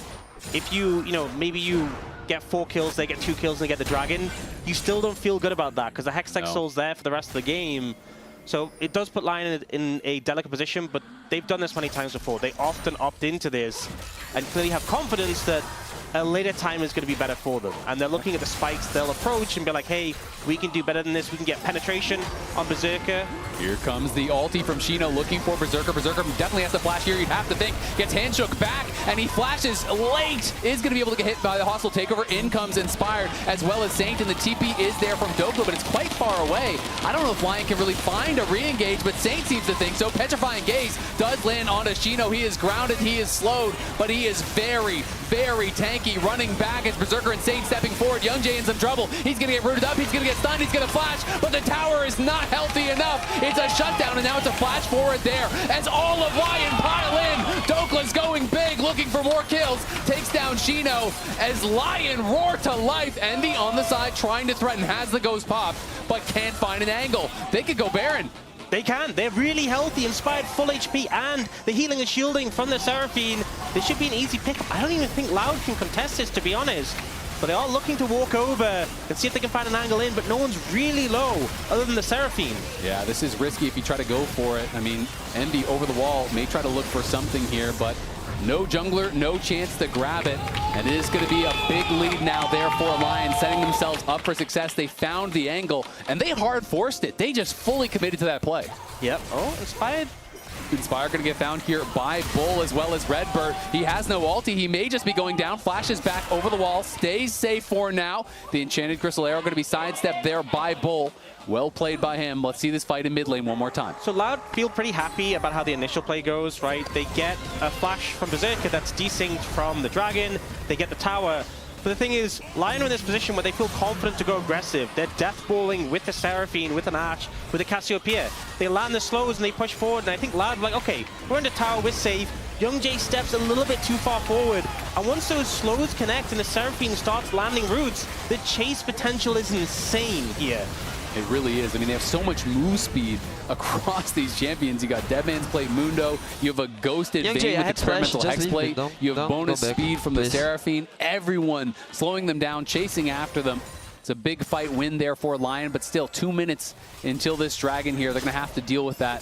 And this is Inspired's accolades here. You know, his performance in the LCS. Nearly a 70% win rate across 3 different teams, 3 MVPs, first 3-team All-Pros. Has won 5 titles, been to 6 internationals, won an MVP in LEC as well. To me, he is still the best jungler in the West, though Skewmon is having an incredible year and obviously contesting that. Yeah, very decorated, absolutely, and Redbird very tanky right now. He's going to flash back. Saint still chasing after him. That is the flash, that is the heal. And that is Redbird getting punished for a bit aggressive positioning, I think it's fair to say. You know, we talked about LYON giving up that Dragon, the risk it entailed to find a better fight. It seemed like they found it, and now the arrow connects here. Envy has his flash, but will it be enough? Youngjae coming in on the side. He seems to have found Isles. Isles in a lot of trouble, has no flash himself. He's going to be knocked down. There's the reset for Youngjae as he comes in and stops that attack in its tracks here. LYON do get a tower, but they do lose their support for it. And I don't think getting nearly as much from the Baron power play as you'd hope, right? You see at the top of your screens, Red Bull Baron power play only plus 700 gold. It's not a huge amount. We are going into this next Dragon fight, and this is kind of what everything came down to. Yes, LYON's comp feels really strong at the moment. They got some big spikes. The penetration from Berserker, finished model reminder, Leandries for Saint, Spirit Visage for Inspired, but they need to win this fight. They don't have flash on Berserker, it's not available. Saints flash down as well. Critical summoners that they don't have access to going into this. And the flashes are there for Envy and Bull on the other side. They're going to TP in. Are they going to look to try to start the fight out themselves? Isles still running out from base here. He is behind the play, so it is a 4v5-4 now. You can see Envy on the side trying to find an angle to get in. Will they look for it here? Inspired just standing confidently in front of the team, creating space for Berserker. They need to protect their carries, and Inspired is the man to do it. The canister are going to get knocked out of him, though. They do get some damage down on Shino, but look at Envy on the side. He finds Isles, and in goes Shino, and Redbird is trying to take over here with the hostile takeover, but he misses everyone, and Dokla's going aggressive. But on the side, Saint has been found. Youngjae trying to take him down. It's up to Dokla. He's in the back line. He's battling against Bull. Bull flushes away, but he's taken down by Dokla. Berserker stands. He fires. He falls. It's up to Dokla now. He tries to roll back, but he just can't do it. It's a triple for Envy. It's Loud winning the fight, and they will claim the soul off the back of this. And Loud crushed the fight. It came down to this for the soul. The fans are getting Loud for their team. Soul in pocket. We see Envy come up clutched it for them in the domestic playoffs. Finds a massive spread of kills there. Dokla trying everything to make it back in that team fight, but it's just not enough. The angles of approach, so difficult to deal with there. That is massive for Loud. And Dokla, I'm not sure if he died with his flash up, if there was something that he could have maybe used it on. He got into the back line, was able to take down Bull, kind of in a 1v2 against Redbird and Bull. Dokla was quite effective, but the missing flashes there from Berserker and Saint led to that priceless moment from MasterCard. Loud, loving it, getting the fight win and getting the Dragon. And we see it's Envy on this flank is immediately such a threat to Isles. And what Lions Comp wants to do is stay grouped, use like the AoE of the Seraphine, the AoE buffing. Isles gets removed immediately. Saint's in an uncomfortable position, and we see Dokla. He's doing as much as he can on this backline, but Berserker gets rooted just before Redbird dies. Gets that root, I believe it was him. And then it's just Inspired left. And yes, he's tanky, but with no damage from the rest of the team, nothing he can do. And I think Saint just kind of lost track of where Redbird was, because Saint was hugging that wall, and he got handshook over the wall into the Scion as well as the Aatrox. And that handshake from Redbird, to me, is a game changer. Because if he doesn't get pulled into that team, he can kite back. Saint doesn't die early. It's a completely different team fight. It's a completely different game. So great punish there from Redbird, finding Saint over the wall. And this is Loud with Mago versus Envy. We talked about it right before, 48 hours before the upper bracket finals. They changed their mid laner, and they went on a tear with Envy. They won the CB LOL. It was not the expectation. And Envy coming up big in this team fight here right when they need him most. And here's the thing, you kind of gambled it all as Lion on being able to fight that Soul fight. And now, playing against the Hextech Soul, the composition of Lion wants to group together to get the maximum benefit from the Seraphine. You're a Deathfall comp. Every time you group together, one bit of damage hits you, and the slow spreading across the team. As you see there, we talked about how that fight they won, the big mid-game fight, was around their movement speed, chasing down the target. How are you supposed to do that when every time you get hit, the AoE slow comes in? It's going to make it so much more difficult for Lion here. Over the wall here, trying to find an angle, is now spotted. Berserker kiting back, and I agree. Move speed could make all the difference. Lion still has a lot of scaling power, though, and definitely not giving up just yet. As Shino stepping forward, going to take some damage. That Soul Furnace shield is massive. He's going to have to ult in retreat, though. Cancels it early. Youngjae is behind them, but Lion now feeling confident, looking to step forward. Berserker and Saint trying to chase down Youngjae. Going to be looking for him on the side as Shino steps forward, but now he has to flash out of there very quickly as he's taking a ton of damage. Dokla, though, popped the final hour and got sent packing by Envy. He had to run away in a hurry. And Shino going to be going back to base with the TP up and available. He could look for a potential flank. And you can see in that situation, Lion trying to move forwards. They see the angle, held at bay by the slows. And it feels like they're just kind of pinstring them in. Youngjae, they're going to be in trouble. Look for Youngjae. The slows do land, but the roots do not. And now Inspired's going to be slowed up with the rest of the team. Shino has arrived, and he has the ulti back already. The Encore coming through across multiple members. Berserker flashes back. The stuns are there, and Lion are crumbling. Dokla running for the hills, but it's Youngjae hot in pursuit. He's got the World Ender. The Realm Orb's coming through. The sword will not connect, but Dokla's got nowhere to go. It's a double for Youngjae as this man is taking over and ending Lion's world. Absolutely huge. Not only do we see Youngjae popping up there, but Redbird with the massive ult catching Berserker out, and he's just able to do nothing. Inspired does end up killing the support, but does have his recall stalled, and Loud able to come through. Might just be able to end off the back of this. Doesn't look like they're going to commit to it, but some respawn timers set to come through. They'll just go to Baron instead. But still, team fight win after team fight win for this squad. And Loud in a great position from here on out. They really are. I mean, they're just approaching these fights so well, you have to say. They don't have great hard engage, but they're coming from so many angles. And Lion, the nature of their comp is they want to be Deathball, they want to be stacked up, but Saint and Berserker are getting caught by CC time and time again. They're not able to find a good position. The Ash Arrow does come through. It would be kind of embarrassing to lose it to that, as this Smite is quite powerful in this season, and they are going to secure the Baron. Look for a reset, and now they have the Baron that is going to be synced up with the Elder. I mean, Redbird was huge here with the ult flash over the wall. Catches Berserker, but also Isles gets CC'd, so he can't McKells his AD carry out. Youngjae just pounces. Gets both the AD carries here. One immediately, and one he just have to chase down for a while, but Dokla just can't really do anything. the previous fight, Douglas got so much value, and it just immediately this Aatrox pouncing on these backliners doesn't give them a chance. And Envy did a great job as well. I mean, again, it's both Berserker and Saint stacked. Berserker gets hit by the hostile takeover. Saint flashes the way to the bottom, but he flashes into the Rise, who is there waiting for him. It's these multiple angles of attack. It is this great engage from Redbert. He has been a game changer in back-to-back fights. The handshake in that previous Soul fight, the flash ulti in this fight to actually get them Baron. And now they're going to have a minute overlap between the Elder spawning and the Baron still being active. But, you know, Elder really can change games, so they have to stay buttoned up. They need to be playing this out well to make sure that they don't let what should be their victory slip away. Yeah, if I'm loud, I just don't flip the Elder in this situation. So quick update, there was a visual bug saying Saint reconnected. No one actually DC'd, so was not DC'd during that time.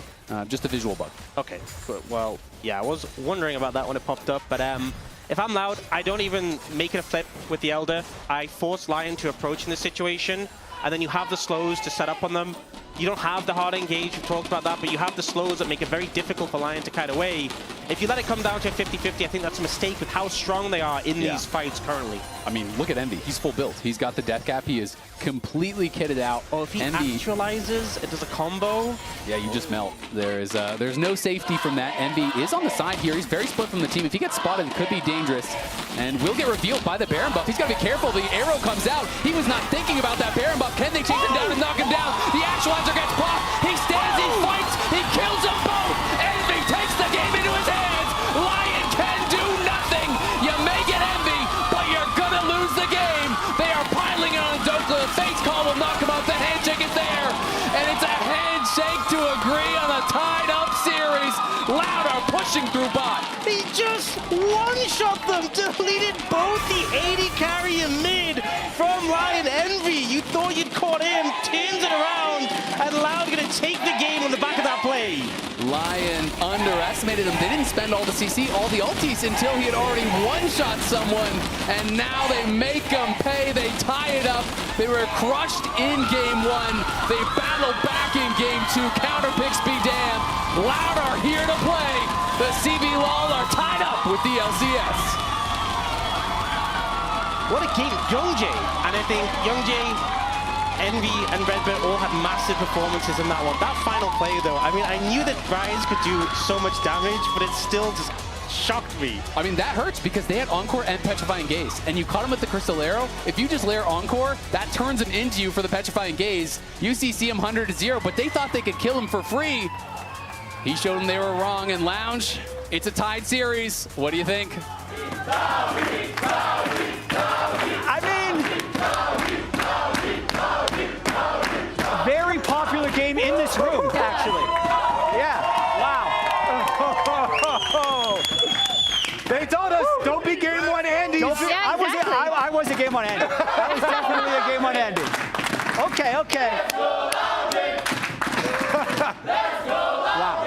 What a game. What a game. It was close the whole time. It felt like until the Aatrox really got rolling.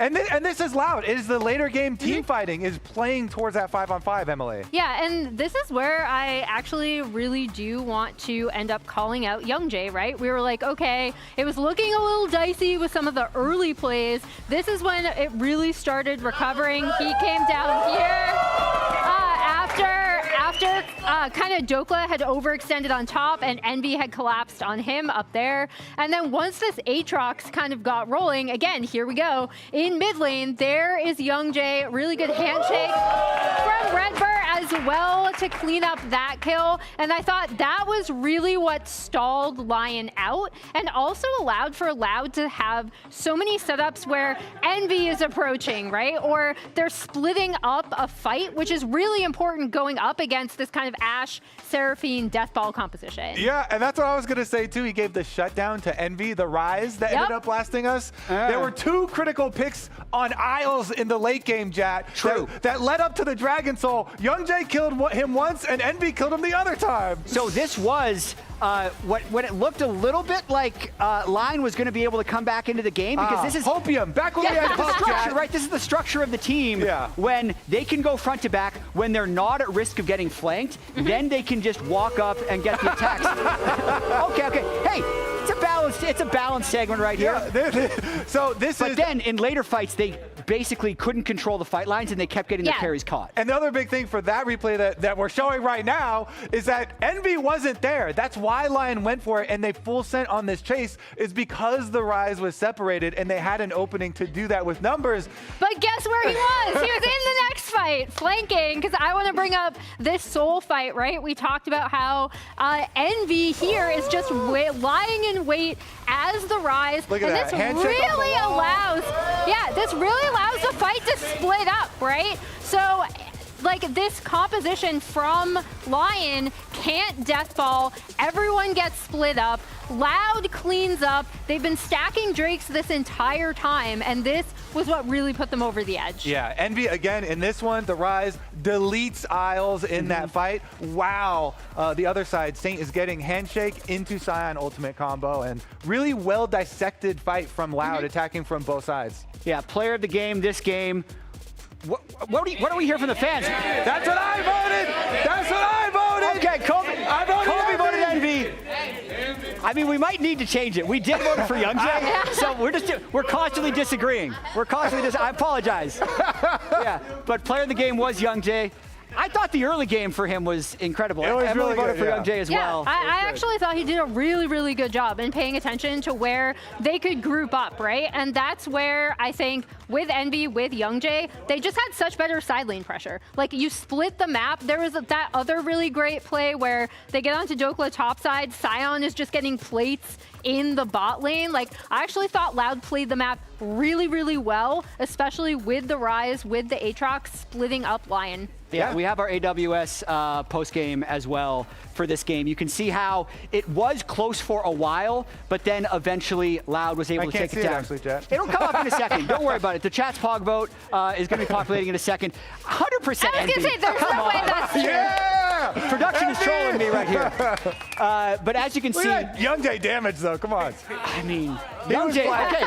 Yeah, the damage? Okay. He was blasting. He was blasting. We need to talk about the series, though, because beforehand, I was saying 3-1. Are you saying it's 3-1 for Loud now? They're saying it's 3-1 for Loud now. They're trying to flip it. Can we do silver scrapes, all 5? Yeah, I'll take 5. No deal? No? No deal? They're not going to make a deal with us. Some greedy fans, man. I'll take 5 games. I'm scared after... After America's Cup in this game, I'm officially terrified for the LCS against the CBLOL. Game 3 is up after this break. Let's go Loud.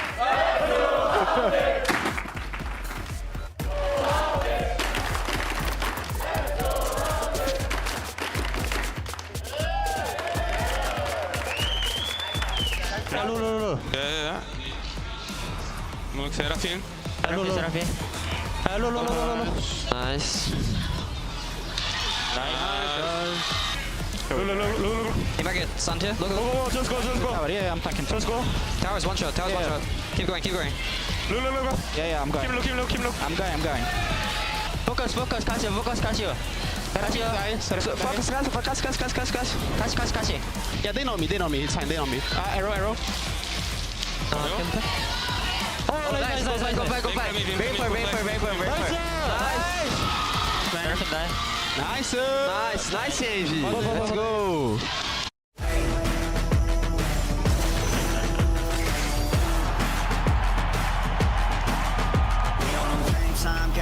Game time. They about to step on a landmine.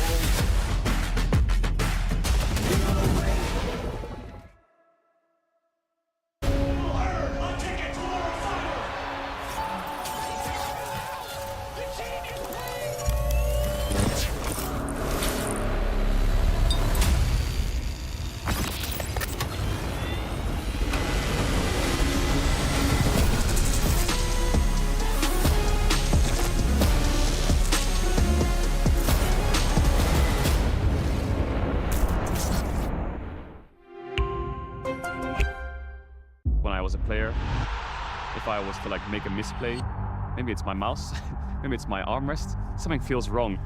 If you were at home, you wouldn't do that. The Infinite Precision Armrest is part of the larger Circulab on Stage standard initiative, aimed to bring your home or training room settings to the tournament stage. 이제 저뿐만 아니라 다른 선수들도 세팅을 더 원활하게 할 것 같고 가장 편안할 때 더 강력한 플레이가 자연스럽게 나옵니다.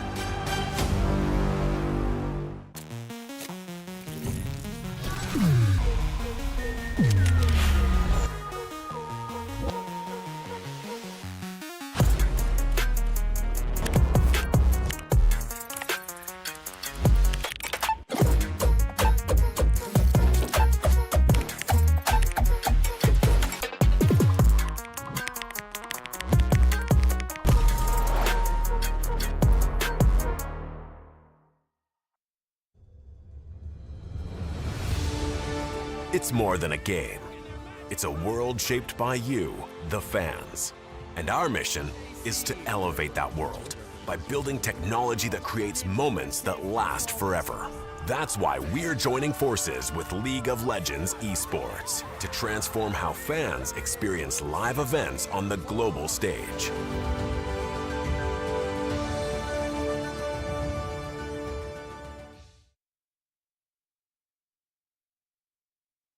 Hey yo,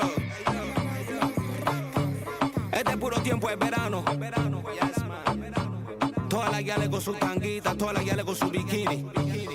Yo la pongo a gozar, le gusta mi estilo que es muy original. La racataca yo la pongo a gozar, le gusta mi estilo que es la.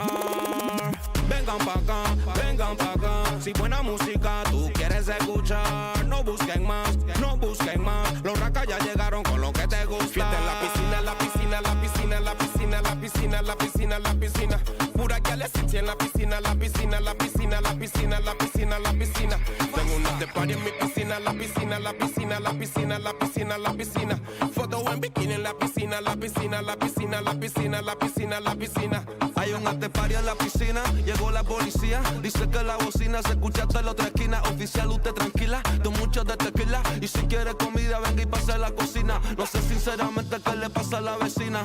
Si yo solamente invité un par de amigas, Pamela, Carolina, la Daniela y a su prima, Susana, Catalina, Mia Califa y a Cristina. En hilo de estar bailando en agua en cristalina.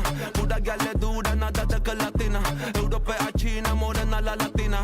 Racataca, oye, ya no importa, voy pa' encima. Están haciendo fila desde la marquesina y mi vecina de al lado asoma por la cortina. Artistas que en tarima llegaron en limusina. El Neki con los racas que tú comes que adivina. Fiesta en la piscina, la piscina, la piscina, la piscina, la piscina, la piscina, la piscina. Pura guiale sexy en la piscina, la piscina, la piscina, la piscina, la piscina, la piscina. Tengo una after party en mi piscina, la piscina, la piscina, la piscina, la piscina, la piscina. Foto en bikini en la piscina, la piscina, la piscina, la piscina, la piscina, la piscina. Yo la pongo a gozar, le gusta mi estilo que es muy original. La racataca yo la pongo a gozar, le gusta mi estilo que es la. Vengan pa' acá, si buena música tú quieres escuchar. No busquen más, no busquen más. Los racas ya llegaron con lo que te gusta.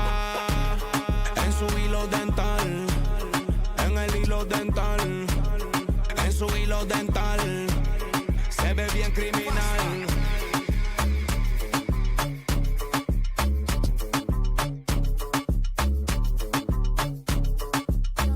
Los racas.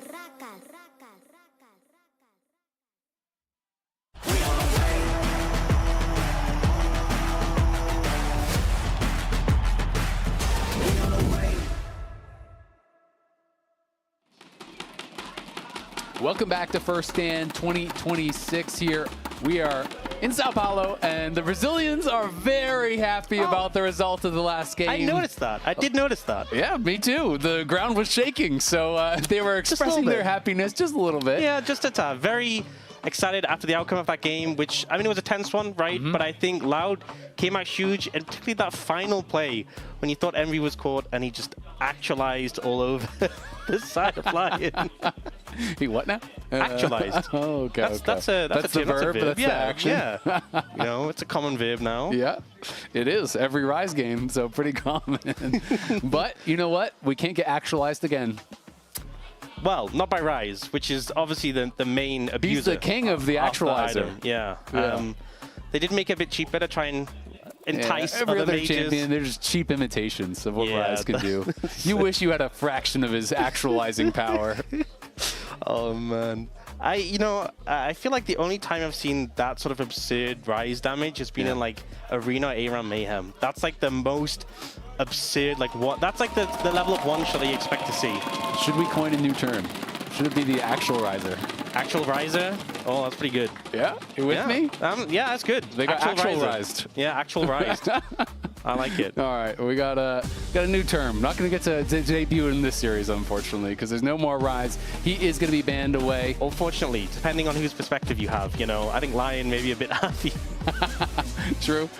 They definitely going to be happy that there is no more rise after that one.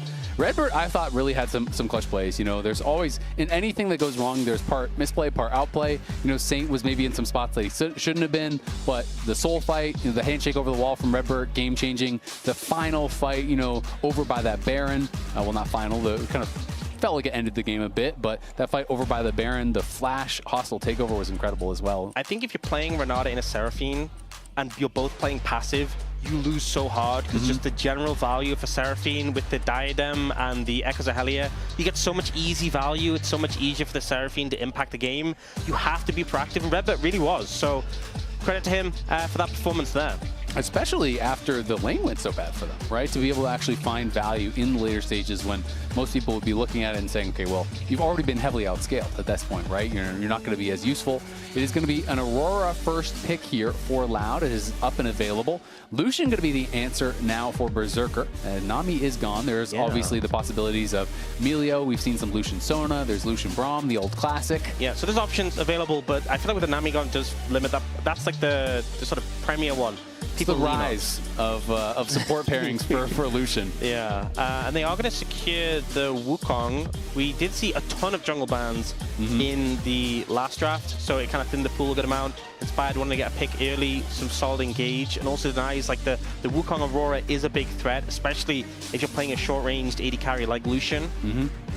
Yeah, and Azir really has fallen quite a bit in priority. I wasn't sure if it was going to or not, and we have seen it a bit throughout the event, but it is falling through picks and bans quite a lot, has been receiving consistent nerfs. Qiyana being considered here was banned in the second phase last game, if I do recall correctly, so Young Jay going to be able to get his hands on that. You're already looking at a tremendous amount of burst here in these first two picks between the Aurora as well as that Qiyana, and now it is going to be Cassante locked in, so now you have to choose, do you want to try to match some of these roles? Which lane do you want to counterpick? You can counterpick one of the solos, but then they have protection bans for the other. Yeah, I think honestly you might just want to grab a support, because even though there are multiple pairings left with the Lucian, you would get them trimmed down pretty quickly if you left it open. And this also means that Loud, they can't ban mid and tops, they can only kind of pick one of those, so they end up going for the Braum in this situation. A strong pairing with the Lucian. Braum did get some slight nerfs, like his ult damage, ult cooldown, but still he's going to functionally be similar. And especially when you have this Lucian Wukong, and Braum, the passive stacking is really fast. It's a lot of skirmishing power. If you get into like a bot side river 3v3, really hard to play out against this trio. And we see the Rakan banned away, something often picked into the Braum, because with that mobility, so hard to stack up the passive before he dashes out again. It makes a lot of sense there. So going to be focusing on that, as Azir will get banned away now from Saint. And you are looking at what LYON has. It's a relatively safe mid laner. Obviously does fit that control mage bill, but can escape from a lot of sticky situations, both with the Emperor's Divide as well as the dash. And when you see what Loud have drafted, they want to go in, right? They've already showcased what they're going to be playing.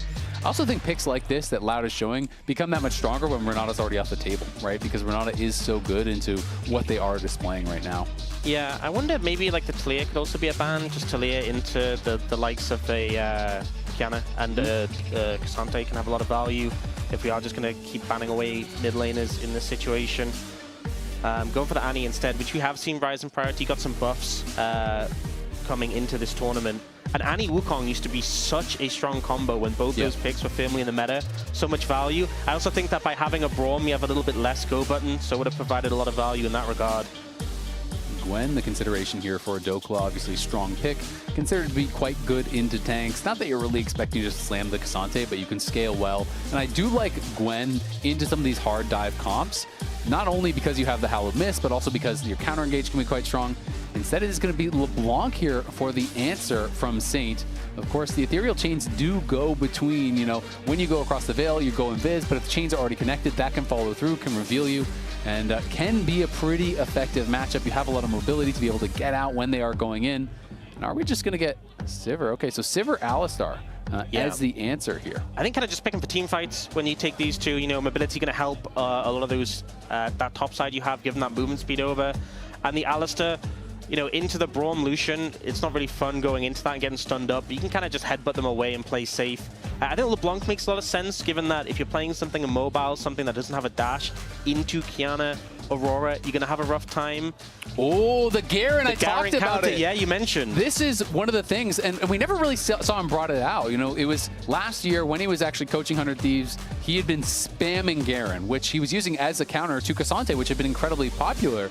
The reason, you know, this is really strong, there's a lot of armor pen on your E, but also when Cassante goes all out, guess what happens? Justice. Yeah, you just slam the ult, the true damage. He's getting low himself at a choice, but also you look at the composition on the side aloud.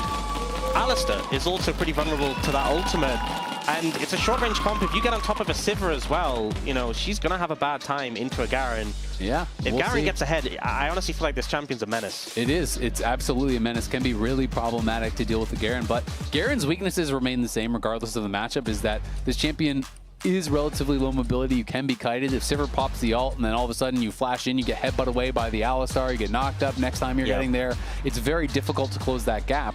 I think having flash really big when it comes to team fights and a good angle of approach. I'm looking at this mid jungle as well, this Aurora and this Qiyana. If they get ahead, they can just be so oppressive, and you are playing a Lucian into this. This is a short range AD carry. You don't have shielding protection. You don't have healing from your support. I feel like you might just get blown up if you're trying to play too aggressive in these team fights. So really, can this mid jungle from the side of LYON get some momentum? We saw Youngjae have a phenomenal game in game 2. If he gets ahead on Qiyana, he can take over the Rift. Absolutely can. Youngjae looked really good on the Aatrox, and Envy strong in the late game. So we'll see if LYON can continue that momentum here, or if LYON can get something back, as Inspire going to show up here at mid lane, and this is just an aggressive trade. Wants to get a little bit of damage down, and will be able to do it. So Envy getting put behind, a couple hundred health there in mid lane already. Yeah, we see a trade of potions coming out as well, so Envy not opting to recall TP back in. We can see Inspired wants to start enemy Raptors. Youngjae is on the red, won't actually have information about this. Now is going to spot each other. Will he be able to get it? Should be able to grab it with the smite. And the question is, can he get the little ones? Definitely want a lot of that experience. The reset is there. Now he gets level 2, and Youngjae now tried to steal away some of these, couldn't do it. Now loses his whole topside potentially off the back of this, because he's going to have to retreat. Yeah. It looks like Inspired not opting. Cross back, interesting. Yeah, going to move back over towards his side of the jungle, pick up his blue in this situation. Maybe he's less focused around securing that side and he wants to move back over to cover his camps, but it looks like he's just moving to his blue side of the jungle. Yeah, and it is going to be Youngjae crossing the entire map. Started his own red, didn't get that, ran to the enemy red, and is going to be on that. And remember, live now, the Act 2 Battle Pass bundle. Purchasing unlocks the Prestige Requiem Sona skin and Chroma. So grab that if you're interested now. It's also worth touching on, Dokla is playing Ignite. I was wondering if he was going to play Ghost, if he was going to play Ignite, you know, what he was going to do. I do feel like combat summoners are very powerful in counter matchups because of home guards allowing you to get out on the map so quickly, and also getting TP from your role quest later on. But at the end of the day, Youngjae going to be pretty happy about this. They had that ward over on the blue buff, so they knew what Inspired was doing. Yeah, and this is Youngjae kind of getting ahead. I assume that Inspired's now going to path up towards Youngjae's side of the jungle and clear out those camps. But he has no info. They have no ward on the bot side, right? So he doesn't even know. He's going to find out just now. They had no vision on him. He thinks, I think, that Youngjae was on his blue camps and was going to cross over afterwards. Now he's going to get the bad news that his camps are gone on that bot side, as Dokla does proxy one wave. He's going to go behind the tier 2. He's going to proxy the second wave as well. And then he's going to base and home guard out on the map. It felt risky just to return to his own jungle, especially to his Gromp, which is so far away from everything with no ward coverage. I think he really had a window to twist a knife and choke Youngjae out of the game. And I feel like Youngjae kind of just went, okay, I'll just go to your red side. And he feels great because now he's clearing through his blue side of the jungle. There's still camps up for him. His Raptors is going to respawn soon. Yeah, they're going to try to go forward here on to Redbird. Redbird is put low. Heals are traded. Bull going to get stunned up as well, but now comes Youngjae, and now Lion's bot lane is in trouble. They do have flashes. They might have to use them. Redbird going to be looking for the combo. Knocks him against the wall. The flash back there from Berserker. Lion and Isles Lion Isles and Berserker both put low, but not dead. Yeah, super close there. There was still the barrier for Berserk and the flash, so he was safe, but Isles getting very low. Oh, we'll just be able to get that recall off there. Not going to stay around, and there would be the threat of the dive if Youngjae wanted to move in. By going for this gank, though, he has kind of sacrificed his topside jungle, so Inspired, especially getting the respawned Raptors there, going to feel really good about that. Absolutely is, and at the end of the day, he ends up being ahead, as you say, because he went for that gank and really got nothing from it. So that's a bit tough for Youngjae. Inspired, always a player that doesn't really like to take risks. He wants to go for the guaranteed plays, and I think sometimes that can be to his detriment, right? You know, when he's thinking, okay, I'm not going to risk going for the red buff, or not going to risk going for these types of plays, and Youngjae kind of called his bluff and just crossed the map and stole away some camps. And if you look at how it panned out in the bot lane, Isles is down flash. That's the only deficit in terms of summoners, and it's a Braum. Like, how concerned are you about a Braum being down flash? Not that much. He still has his dash, still has his Unbreakable. Not the easiest champion to punish. And the lane matchup is pretty even, but when we look mid, Saint has a pretty big advantage. We did get that level 1 pressure to put Envy a little bit behind, but to be already 10+ CS ahead in the matchup, Saint having a great time in the city lane. And Envy kind of had the depression buy for mid laners, which is just the brown boots when you go back to base and you can't really afford anything. So got the boots and did get a refillable, but going to be looking to base here one more time. Youngjae hovering bot again. So really focused on trying to make something happen here. Isles is the target, you would assume, but it's, yeah, he just is ready to back away. Yep, gets a little bit of first strike gold. His only camp is up on the top side, but he was doing this last game too, where, and even game 1, where he just will keep going back to the same lane, right? You know, a lot of times you go for the gank, doesn't work, they just back off, they go back to farming.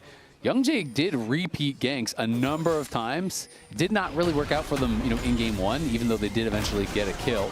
As we can see, Shino trying to push Doklo away from that proxy, not going to let him have it. I think the problem now is you're going to get to the point where Inspired will hit level 6 before Youngjae maybe even gets level 5.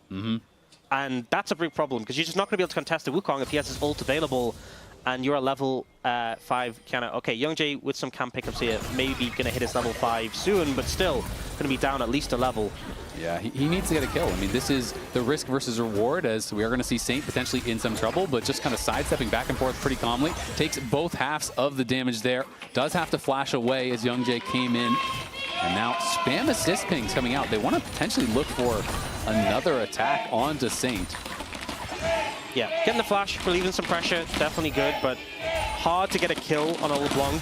Even if LeBlanc's playing aggressive, you know, you distortion back and then still have the flash available to get out. And it just feels like Youngjae not quite getting what you want in the situation. Inspired going to hit 6 off this scuttle, and that's the point where it gets very difficult to contest. Yep, he is going to be basically that full level ahead. Not quite, but almost there. Doklo just farming even with Shino at this point, and wasn't really able to make anything of the Vayne last game. You know, did kind of have that one good team fight, you know, in the mid game where they chased down in the mid lane, and then had another fight where he was able to get in the back line and kill off Bull, but definitely did not get the effectiveness that we wanted to see from him, you know, from that LCS side, whereas Shino just was kind of a rock on that Scion. Got some help early, they were able to push Doklo off waves, and eventually the Scion was just worth way more. Yeah. Is Redbird going to come in and force the distortion back? And there's danger of this happening in this game. You know, we talked about last game having things like the Seraphine, the Mundo, the Cassiopeia, big scaling components to composition. I look at like a Lucian, LeBlanc, Garen. These picks can hold relevance in the later stages, but they kind of need to be accelerated. They need to be ahead. If your LeBlanc's behind, your Lucian's behind, your Garen's behind, they're never really going to hit the same. Yep, I agree. And I think LYON will probably agree as well. So we'll see when they want to try to force Loud's hand, try to force them to fight. I do think their comp is a lot stronger on one item in general. You know, when they are kind of all completing that one item, they are going to be quite strong, and Inspired has that early 6 and is here over on the Dragon looking for that. Is Saint going forward for another trade onto Envy, even with Youngjae around. Envy definitely taking the bad end of these trades. Yeah, it's hard to get the damage back in return, and the fact that you don't even get the proc on the Sigil, and the Electrocute doing so much damage. Garen trying to collapse here. Will be able to potentially defend the blue, but no, it is going to be claimed by Youngjae. Tried to collapse. I'd be so scared of this Garen right now with Ignite and ult in pocket. You know Doklo's itching to hit those buttons together. And Garen has so much burst. You really have to respect how much damage he can get done. Youngjae going to be able to grab one grub, and just happy with that, will back off. Still the CS advantages maintained in mid and jungle here for LYON. That really is where the edge lies thus far this game. And bot lane, very, very even. The Sivir is going to be really happy about that. Yeah, I mean, you had that early gank, which didn't really amount to much. The flash is back up for Isles, so he's fine. But you're happy just farming out in this bot lane 2v2. The Sivir, Alistar value in team fights is going to be massive. And it's really about the skirmishes for the Lucian Braum more than anything. Nicely played there by Envy. Just held the skills until Saint was kind of pinned against the wall, had nowhere actually to dodge it. Tried to hit him with the chains, missed, and then tried to go for the Mimic chains as well, and that did not connect. So took the bad end of a trade, but is still up about 20 CS as Dokla has been trying to get into proxy positions. Shino has defended it well, and as a result, it's just basically been a farm fest on the top side. No fun allowed, you know. You're trying to play Garen, trying to get someone low, pop that ult, but just a farm fest for now. And it's so important to be able to actually defend these proxy angles, because not only for the 1v1 is it annoying for Shino, but also when Garen gets in spot and is constantly clearing out these waves behind the turrets, the topside jungle becomes so dangerous then for your jungler. You know, when Youngjae is up there and Shino is locked at a tower answering his wave, if you face check a Garen in the jungle, that is terrifying. Yeah, I mean, if the Garen gets the silence down, the Kiana's just dead. But even if you don't, if you go invisible and he's just spinning on top, it's the worst feeling. I know you're here.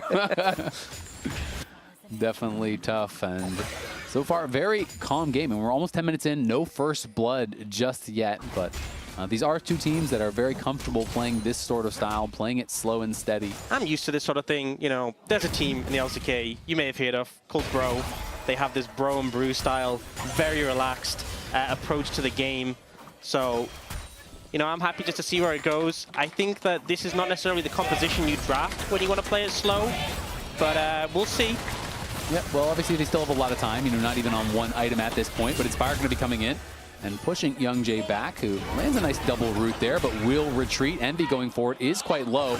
Just throws down the Between Worlds for a bit of a trade, but going to have to head back to base. See, that's the trick. As soon as you start to address and talk about the lack of action, that inspires the players to take action. Okay. You know? You call them out about it. Keep talking, buddy. Let's test this. Yeah, so no kills so far after 10 minutes. Very slow pace. You know what? Day one, they were talking about combined kills per minute. The pace the teams were setting. I think Ja had some stat how if we kept up this pace for the rest of the tournament, it'd be the most bloody tournament. Oh, so it's Jat's fault. Yes, I actually blame him for this specifically. I do too. I'm down with that. Let's put it all on Jat. Should not have talked about how bloody it was going to be. Now look what you've done. Yeah. Yeah, all on him. Well, we can just talk about it being slow, and then I'll just revert back again. Just got to do a lot of work to sort of gear back up. First items starting to come through here as Yuntal's completed there for Bolt. Luden's done now for Saint. And we are going to get the Stridebreaker soon for Dokla, but Shino already has his Iceborne Gauntlet. So the first item is going to be done pretty much for everyone shortly, you have to think. And I'm going to expect to see LYON trying to stack these dragons. It is both Infernal first as well as Hextech second. So those are two of the best souls to get. As Isle's going to use that Spellbook Exhaust and not really get anything for it, but maybe just want to cycle through. Yeah, I think it feels bad when you see Infernal Dragon, Hextech Dragon, and you've got the early Dragon Prio. Two of the best souls. Yeah, bit unfortunate, but I think LYON's still in a position where they want to prioritize those, especially I think after last game when they obviously lost to a Hextech soul, lost to a soul in general, and with that combo lean to that, oh, Youngjae might be in trouble. Yep, he is going to get rooted up, throws down the supreme display of talent, but the second chains is there. Inspired flashes forward. Youngjae has overstepped, and Saint is there to punish. First blood for the LYON jungler. And it's just the power of the LeBlanc, you know, easy setup with those chains. Inspired flies in and gets the kill, and even Trader Sums as well with both junglers using their flashes. So I think LYON in a pretty good position off that. Not really putting too much presence towards Dragon, but we'll see the replay on this. And Youngjae's playing this very aggressive, uses the dash as well as W to try and get some more of the camp, and just ends up... Oh, Saint's going to get solo killed. We come back to live, and we see a single auto flying through the air, and Saint getting soloed by Envy after winning this lane with the 1v1 for so long. Yeah, not sure how that happened. I don't think it really should happen. And did also... see Saint, not the first time in the series he's been solo killed actually, so unfortunately it seemed to become a little bit of a common thing for him right now. Yeah, that is tough, and Isle's going to be coming in, pushing Youngjae off this dragon. I think LYON definitely would have wanted to fight for it, but now their setup is going to be delayed a little bit. And it was a trade of flashes, it looks like, in that mid lane solo kill, but Inspired heading out towards mid, and LYON still trying to potentially set up for this Dragon. Yeah, Bull should be able to just push this wave in and get some prio here, so you see LYON contesting it, but it's Inspired on the Dragon, and Youngjae not really in position to move over yet. Yeah, trying to threaten a potential move through mid lane was Youngjae, but he was warded out. And I think LYON the fact bot lane just backed off. You don't have the Supreme Display of Talent, you don't have the Between Worlds, those big ults being down in the mid jungle. We are going to be able to see what happened. Saint half HP goes in, and Envy just hits everything, and also flashes first. You know, if Saint had flashed first himself, would have been able to survive. A flashing second there gets caught out. It is Dragon secured for LYON, and it's Ocean Soul, which pretty underwhelming in terms of what it offers for LYON's composition. So yeah, Loud feeling pretty good. Pretty good about this. I feel like it's arguably the worst soul they could have gotten actually against this comp. When you're thinking about Kiana, Aurora, all this upfront burst against a lot of the squishy targets that are on LYON. A lot of these champions you would think aren't going to live long enough to actually get a ton of value out of it. You know, maybe Garen and Wukong and Braum can get some value there. And any soul obviously is very valuable, but definitely not the one I think that LYON would have wanted to roll. It's not a game winner. There's some souls you get it, especially with the right comp. Shino might have found him. Yep, Shino going to go all out here. Saint trying to distort back, trying to get a little bit tricky, but he distorted and then Mimic distorted into the wall. Really mishandled that play, and he gets solo killed by Shino on the Cassante. That is not what you want to see from Saint. Maybe Envy was talking up his solo kill, and Shino was like, well, it's not that hard. I can do it too. Yeah, Saint struggling on the block. A pick where I feel like you really shouldn't be getting solo killed. You have so much ability to opt out of fights. Dokla looking for a solo. He gets one of his own up on the top side, takes down Envy with the flash, the ult, the ignite. Finally getting something back here for LYON, who still maintains that advantage, but does feel like they are a lot more early game focused in their composition. And Saint, you know, was doing very well in the 1v1, but you make that one mistake and he's kind of known as an emotional player. Sometimes that can snowball. And Loud are now looking to punish Dokla. They've TP'd in. Redbird is here. Dokla gets the bad news. The ignite comes down. The Pathmaker connects, and Dokla has no way out of this one. Will take him a while, but Shino can just auto him down. Yeah, and the shutdown as well. So pretty big there. Shino getting a lot of gold off that play. And Dokla had to commit a lot to get that kill onto Envy. Not as easily done as that solo kill we got on the bot side, but this was just run in. Yeah, so much counterplay on display there, you know. Should have been in top lane. That's the counterplay. Yeah, you should have stayed home today, buddy. I think so, but Shino's like, okay, no cooldowns on this Garen. This is a pretty easy pickup. Even has the backup of Redbird there to get the kill. So super positive play for Loud overall. And I feel like with the soul that we got, with it being Ocean Soul, with the composition Loud has, and how the game's been going, we got to go back to live. Bull looking to go in here onto Berserker, who was CC'd up there by Redbird. Isles gonna have to jump back as Youngjae comes in, looking for some more damage. LYON bot lane will survive, but yeah, Shino getting fed, I think is one of the most problematic members actually for LYON. They don't have the best tank killing. And if this guy can kind of just run straight at your LeBlanc, run straight at your Lucian, and kind of ignore everything, he's going to create so much space for the carries of Loud. I think it's such a nightmare pick to play Lucian into, because you're not the best tank shredder, and also you're always going to be kind of in his danger range, right? If you're playing up to him, he has the potential to ult you. Yeah, you can see in the Coinbase gold grind there, Shino ahead despite the solo kill for Dokla. Shino got back-to-back kills, and now they're going to look. There's the flash forward, the Pathmaker, but the Q3 does miss. He goes all out, and he's looking to knock down Dokla. Supreme display of talent, stunned into the wall, knocked down as Youngjae is on the board. Good setup there from the top jungle duo from Loud. A kill for Youngjae. He's been hunting for one for a while, finally gets one on the board. And it's only a slight gold lead for Loud. They're feeling good about their position in this game. Shino should be able to get this tower as well and boost that even further. And you can hear the crowd support for their home team right now. Yeah, they should be really excited here. Saint going back in with the distortion, taking a ton of damage. He might get solo killed again by Envy. Saint has got to be careful here. Cannot allow these mistakes to compound, as has been a bit of a rough couple minutes there for LYON. Shino is just getting ridiculously fed now. He's 1.5k up, got that first tower gold, got back-to-back kills across the map. He's on 2 items plus the upgraded boots, already working towards the third. this guy is just going to be a brick wall. He's got plated steel caps and double armor first item, and the only AP on the other team is LeBlanc, who's not really a tank shredder. So you're in such a good spot in this game as this Cassante, just to be a constant threat. This is a hard one. This is a hard position to be in for LYON right now. Dragon up in 15 seconds. It's not a complete bailout if they get this soul, but LYON definitely should be looking to sort of contest this. It's something that will help them, give them some strength. They are moving in that area, trying to get some mid-prio here. Yep, Inspired moving here with Isles. Going to get a nice little chunk down onto Redbird.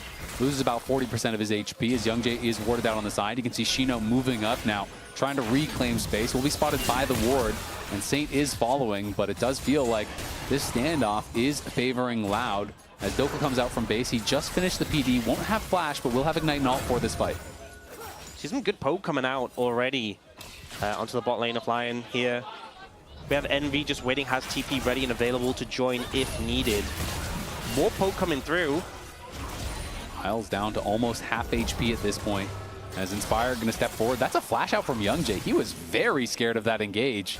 Maybe a little preemptive, but was worried about getting CC'd up and knocked down. And Inspired now has flash. He has Cyclone, and maybe there's an angle. The TP going to be coming in here from Envy as they're looking for Isles. Isles going to turn around with the ulti. Bull is put low. Redbird is standing. He is fighting, and he is deleted. Justice is delivered by Dokla as Shino is on the side and Envy is retreating. He was overconfident. Now the Battle Herald comes through from Inspired. Going to be able to knock that one down. The supreme display of talent only landing on the clone of Wukong. LYON, I think they've earned themselves the dragon. It's just so crazy how different Alistar plays when there's a Garen in the game, because you have that already, like, okay, I can soak damage, dead. Just immediately. That ultimate's so good against him. And it's one of these habits that you have to be able to break where you can't ult late. You can't ult at half health. You got to ult at full, because the true damage isn't going to one-shot you from 100% HP, but Dokla might be getting taken down here as he's going to have to flash away from Shino. Shino has no flash. Dokla's running. Lucian was moving down, but Berserker is kind of hesitating. I guess Dokla feels that he is out. So Berserker will go back towards mid lane as Dokla, I mean, with no ult, you stand no chance in that 1v1. Also feels bad because we talked about the importance of flash on Garen if you want to have impact in these team fights. So that being down pretty sore. You also have this counter matchup where Shino is just super far ahead. No longer feels like a counter matchup. You know, it's really interesting because we've obviously been talking about this as Garen has to get backline and kill backline. I wonder if LYON are looking at it like, no, we actually just kill frontline because you can delete Redbird, or potentially if Shino goes all out, you just use the Garen ult on the front line. And just, we've maybe been thinking about it the wrong way as he needs to get on the Sivir, and he's saying, no, I just kill whoever comes to me. So going to be interested to see if that's how they actually end up playing out these fights. Yeah, could be the approach, right? That just on-demand, huge burst of damage available. Kind of like Cho'Gath almost, you know, where it's just you're playing with like minus 1,000 health because of true damage, right? So sometimes you can just go on frontline and kill them that way. It's kind of like so many people have said how insane Garen's ult would be if it wasn't on Garen. It is. Imagine if Cassante had that. No, I don't want to picture that world. Yeah, I mean, he would be losing all out, which is pretty powerful, but yeah, Dokla, he's just lying in wait here. Going to be looking to just clear up this wave. In comes Inspired. Going to see if Shino wanted to commit to anything, but Youngjae is on his way down as well. Dokla has the ulti now, but he is getting beat down right now. He's going to go all out, but in comes the Ignite. In comes the ultimate. Justice delivered once more. The TP is there from Redbird, but just to pay his respects to Shino, who's already fallen. It's so ridiculous how much damage it does. They're killing frontline. I'm changing my whole POV on this. As Saint going to be going up here against Envy. Saint going to have to try to get away. Will distort back to safety. As stopped the deaths for now, but definitely not feeling comfortable in this game is Saint. As Youngjae going to have to use that ult just for a knockback. He gets stunned up. The culling comes through. Bull is incredibly low. Are they going to go for more? The ulti even popped out there by Redbird. As Berserker is flexing his muscles, Saint flashes forward. He's looking for Envy. Can Envy get out here? He has the flash. Will have to use it. It's a trade of flashes at the end of the day, but I do think that favors the LeBlanc. Yeah, and just across the board, it feels like LYON getting so much of an advantage. When it felt like Loud was really gaining control, suddenly bot, mid, and top, we just see everyone kind of clawing back some control. And with 2 minutes until that soul, this is a big advantage to be able to pick up. It's looking good for them, and we'll see if they can capitalize in this next fight. The flash will be back for Garen, as of course That Ignite should be up as well. You know, it's going to be a little bit close, I guess, on the flash, but right around that Dragon spawn. Used it when it was 420 till the next Dragon, and he doesn't have any reduction on the cooldown. You just wanted to say 420, buddy. No. I resent that accusation. I can see the smile in your face. Well, now I'm smiling. I know what you are. I think he'll be a little late, but they stole out the Dragon. Then maybe he'll have it. Yeah, we'll see. Young Jay going to get spotted now. Saint is there, as is Inspired. And Young Jay's in a world of trouble here. Has the flash, but no chance to use it. He's knocked down by Inspired. Inspired looking like he is in his comfort zone. Are they going to go for the Baron? This would be risky. I don't think that they will. They could potentially bait for it and try and turn, but the vision setup they have isn't insane, and Inspired's already in base, so I guess the answer is no. Yep, just goes for the recall, and Dokla stays down towards bot. Going to continue pushing that forward. Saint just kind of poking around here as now he has Isles in his back pocket. Looking for Envy. The chain's actually going to connect through everything. Nice distortion back, dodging the damage. The Braum passive is there. He goes across the veil. They can't finish him off, but good snipe with the chains there from Saint, putting on a lot of pressure. Yeah, really putting on pressure here, and it's 40 seconds until Dragon. And now we see Inspired already there on this side of the map.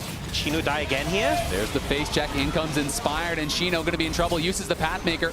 The stun is dodged out on. Won't be able to get a kill, but will push him back a little bit. A big thing is that you have the Black Cleaver now for the Garen. You also have the Armor Shred from the Wukong on the Q, so the Xante does get his resistances shredded a good amount there. Also, Envy hasn't reset yet. That's so late to be basing now. Saint going to be TPing out to the rest of the team. Berserker, of course, working towards his LDR. Doesn't have it, but Black Cleaver has the Last Whisper.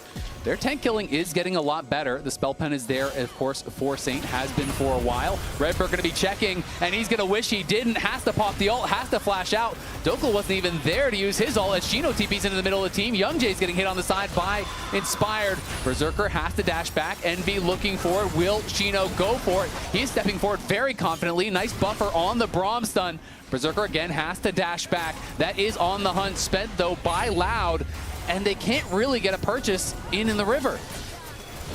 Struggling to push in, and there's a threat as well. Alistair's so low with Dokla. Oh! Dokla flashes, silence, ults! Young Jay flashes out, uses some display of talent there, trying to stay alive. Does survive the Ignite. Shino's gonna go all out, but he's got a flash to safety as well.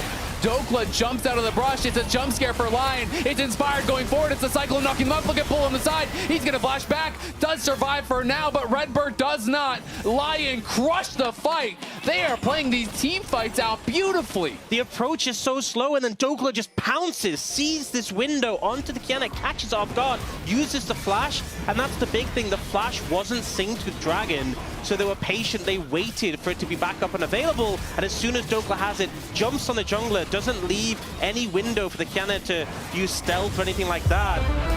And just that burst of damage makes it so hard to play. Get the moment of the game there with the Dragon Soul secured for Lion. MasterCard, priceless moment of the game. Have that soul. The question is, will it be enough to seal this game? We can watch this one more time. Dokla was spotted walking in the brush, but they didn't expect the damage. It was also, the green stealth available for Young Jay, but just didn't get a chance to use it before the flash silence comes in. And from there, you're on the back foot, fighting your way out of it. It's just an opportunity for Lion to push forward here. Redbird's already low with no ultimate. Shino is kiting out, which isn't ideal when you're playing the Xante. Just great setup there from Lion. Yep, and Bull lost his flash to that culling there from Berserker. Berserker held on to his flash, so he'll have it for that next fight. You know, for a potential Elder. Shino does have Dokla behind him, but he wants to go back to base. I gotta say, this game is kind of changing my perspective on Garen and how you have to play out the fights. You know, we were really thinking about it from that perspective of, yeah, you have to access backline, that could be tough. But they're just killing frontline. They're just saying, you know, it's not actually true against this specific comp. And they have been right thus far. Isles just gonna let the ulti rip to try to clear out this wave. Loud was grouped up, looking to push in. And we'll see if Lion can start to win out in the side lanes a little bit more now with this Ocean Soul. And you know, it's not the highest value Ocean Soul game, but it does give you that mana regen, and Dokla has had no mana all game, so there's the value. He'll never run out of mana again. That's a guarantee here from Ox. A guarantee? Wow. And Saint, okay, buddy. First, you're hitting me with the 420, now the Garen puns. I'm supposed to be the dad in this cast. Yeah. You're just stealing it away from me. Okay, I'll leave it to you next time. Thank you, exactly. Well, we'll see what Lion can get done. Berserker, of course, does have the LDR now. And I do think Ocean Soul, while it's not always great against these burst champs in a team fight, in side lane, Ocean Soul is king. It's so impossible to contest people in that side lane unless you have incredible consistent damage. You know, for Envy versus Saint, if Saint is just constantly trading with you, you're just healing to full over and over and over. And Inspired now is going to find Envy. He's going to go between worlds. Still has across the veil. Will hop backwards. Saint looks for him. Can't find him as he rocket belts away from the ethereal chains. Yeah, I see the problem is Envy has 17 dashes. They only factored in 16. So, you know, still had the flash in pocket as well. Big mistake. Yeah. Hard to pin down. It is still resources bin, right? The ultimate being down is a big tool, not available. Dokla's hunting. Dokla is hunting and will back off. He doesn't want to fully commit to that, but they are covering Saint, who is going to be able to get a plate on that top side and trying to deny as much vision as possible. Isles here spots all of Loud coming in, throws up the door, but he doesn't really have any backup right now. Now lets the ulti rip here as the supreme display of talents just used on Saint, but Berserker is peppering them with bullets from the side, getting a bunch of damage down onto Redbird, who just always has to pop the ult so early that then he can never look for a re-engage. He's basically a one-combo champ in this game. You can see he has adjusted to, like you said, which is, it makes sense, but it puts it in such an uncomfortable position. And now they're starting the Baron, and with the Ocean Soul, they have a lot of sustain. Oh, big ult. Garen is on the side. Saint goes forward, distorts in, gets a big chunk down. And they're still working on this. Dokla is going to reveal himself. Youngjae has been spotted. They want to keep Youngjae out of the pit. We'll see if they can do it. Redbird has no ulti. Youngjae's getting in range, but he's going to be too late. Saint goes back in. The first kill of the fight is onto Redbird. And in goes Inspired. It's a multi-man Cyclone. And Inspired is running this game, killing off the entire backline. Shino's trying to run for the hills, has the Pathmaker, gets stunned up. Blast Cone back into the waiting arms of Berserker. It's 2 to the head just to make sure. It's an ace for LYON. It's a Baron for LYON. And it might just be match point. Clean there from LYON. The approach so slow, so controlled. Didn't give Loud a window in. In the last second, they rushed to try and get to the Baron. And we see LYON pounce, Inspired on the backline, decimating them, and now pushing them into their last chance to save the series. Really impressive performance here from LYON. Redbird respawns, but he can do nothing but watch as his Nexus is razed to the ground. LYON go up 2-1. They're on match point. I think this was a prime example of just them taking their composition, playing it out exactly as they wanted to, using the Garen just to shred the tanks, and how uncomfortable it really made Redbird on this Alistar. You saw how he wasn't able to play it out how he really wanted to. Yep, fans, spam who your player of the game is. Put that in chat right now. Lounge, who's your player of the game? Whew, my player of the game is just LYON for getting to 2-1 Kobe. I was worried we're going to have another moment. Ye of little faith, Jack. Yes. I never doubted that. Oh, sure. We have a special guest for this analyst desk, though. We've got Gi God himself. Nice to meet you all. Nice to meet you all. After blasting us in America's Cup, we brought him on to analyze our Garen matchup here. What do you think of the top lane matchup this time around? I don't know. Dokla just like get proxying all the game, farmed, and Xante also scaled. But in general, I think like both top laners did pretty well on this game. It didn't feel like a top laners game, but yeah, it's looking fun. Some flash silence ults out of the brush there. Yeah, it was looking scary to me watching this after what happened in game 2, and then also what happened in America's Cup. That's still it's in the front of my mind. But Loud had a really good early start in this game with Envy actually getting a few kills onto Saint. I was a little worried about Saint. With the disconnect in game 2 that we told was fake into this, I was a little bit worried. It's interesting because the kill on Saint by Envy that you're talking about, that we're going to pull up here, it is actually preceded by a kill on jungle that Saint started by getting chains, and Inspired got that kill, but this is right after it. Envy comes back immediately afterwards. He got the auto off, so even though Saint flashes, still dies to it. And that was causing you some concern, Jet. Well, what about the other solo kill onto him? Yeah, also very concerning. This is where we thought Chino also showing off his Cassante play, which I'd been told was very, very strong, best in the league, is what a fan told me. I feel like the Gi God might have some controversy. I was actually going to ask Gigo, because this looked like, based on what we know of Loud, kind of their complete comfort comp. Would you agree with that? I'm not really sure. I think like he played a lot recently, the Xante. In general, I practiced like against him a lot in solo queue, so I kind of know. But I think Xeno is more known to be like a bruiser player, like Ambessa style of champions. I think he's very, very good at it.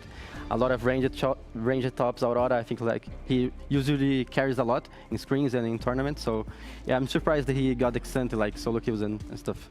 Yeah, this game did really turn once it got slowed down, and this was mainly the soul fight because they did basically. They were able to kill Alistair and Cassante. They killed Alistair and Cassante with the Garen before setting up this soul fight, which was just played initially very slowly by LYON, and we were talking about how cooked this situation was for Loud. Yeah. Yeah, and I think the big thing for me in a lot of these fights is that Young Jay would either get caught out or LYON would do a really good job trying to focus him down early. So whenever he would try to get off that supreme display of talent, it wouldn't really hit anyone or have a big, it was defensive, right? It wasn't offensive. And I think that made such a huge difference, especially with how many ultimates were blown in this entire exchange. Yeah, both Inspired and Dokla were constantly looking for Qiyana, trying to mark the Qiyana. That particular play, of course, was the flash out of the brush, silence, big burst combination. And even though they don't kill the Qiyana, that opens you up to chase down the rest of the members. Yeah, and player of the game, I think was a difficult choice this time, but the winner is Inspired. I voted for Berserker. You voted for Berserker? I think I voted for Berserker too. My votes have not been lining up with the players of the game. I'll say that. That's why it's a vote amongst all the talent team. Slow controlled game for Inspired. Also looking for the fan vote this game. Yeah, I'm curious. Apparently last game, the 100% Envy was not a bug. I think everyone just saw him one-shot the Vayne. I was in that 100%. That's the first 100% I'd ever seen, so I thought like, oh, they hadn't finished tallying the votes or something. Yeah. I've never seen everyone in Twitch chat vote for the same person. This was a little more spread, but Inspired and Dokla. The Garen ults were so clutch. Killing the Alistars and the Cassante, and the flash out of the brush to earn them the priority for that dragon fight. The value later for Garen. Yeah. People also, the early stages of the Garen wasn't quite as good though. Yeah, I felt like Inspired played a more cleaner game, but Dokla had some clutch moments, so we can give it to him. Yeah, absolutely. We also have our AWS post-game breakdown to show how close this game actually was and how tense it felt for so much of it, with I'd say Loud having a gold lead like as late as 25 minutes into the game as we're contesting some of those final drakes. That was the previous one. This is the previous one. Guys! Okay, baiting me. Both games were close, I guess. Both games were close. Okay, I did want to ask one other question, though. Kobe, we were negotiating with the fans last game about a 3-1, and they all turned us down about Silver Scrapes. I want to reopen. Do we still want a 5-game series? Yeah, would we still like a 5-game series? Now, do you want to play? Now we're okay with 5 games. Yeah, 5 games? Oh, yeah. Okay. We'll make the deal. 5 games, okay. Yes, it's okay. No problem. All right. Full 5 games. Come on, let's get it. Yeah, 5 games. Okay, here's the correct PGB. Yeah, 5 games were good. Still very close. Goal deficit at 20 minutes before they're able to pull it up by the end of the game. I also want to, I was very informed actually by our fan afterwards about this game 3. He said it was over. We made a graphic for him actually of all the reasons why it was over. Talked about Shino being the best Cassante in the game. Or sorry, in the league. Talking about Qiyana, always banned, he never loses. Envy, he had a penta on Aurora, and Bull, Sivir was a free win.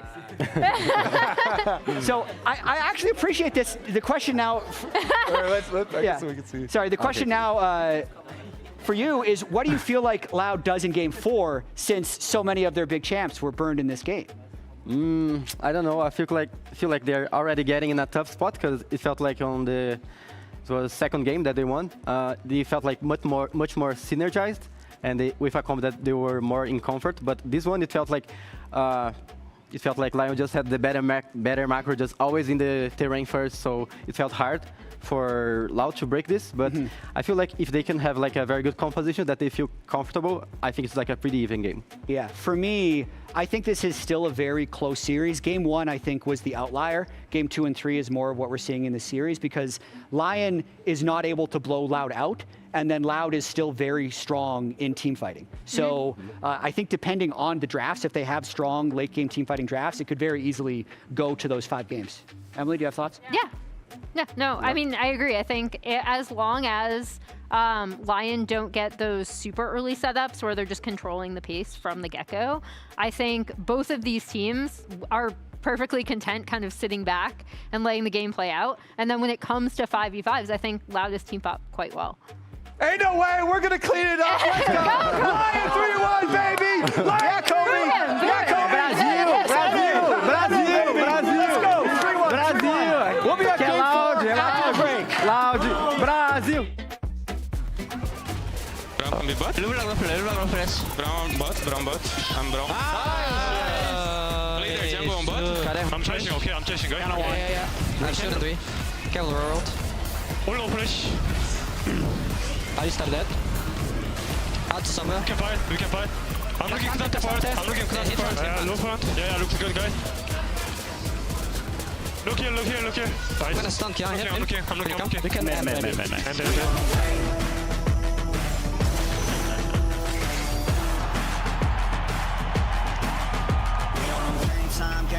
Game time. They about to step on a landmine.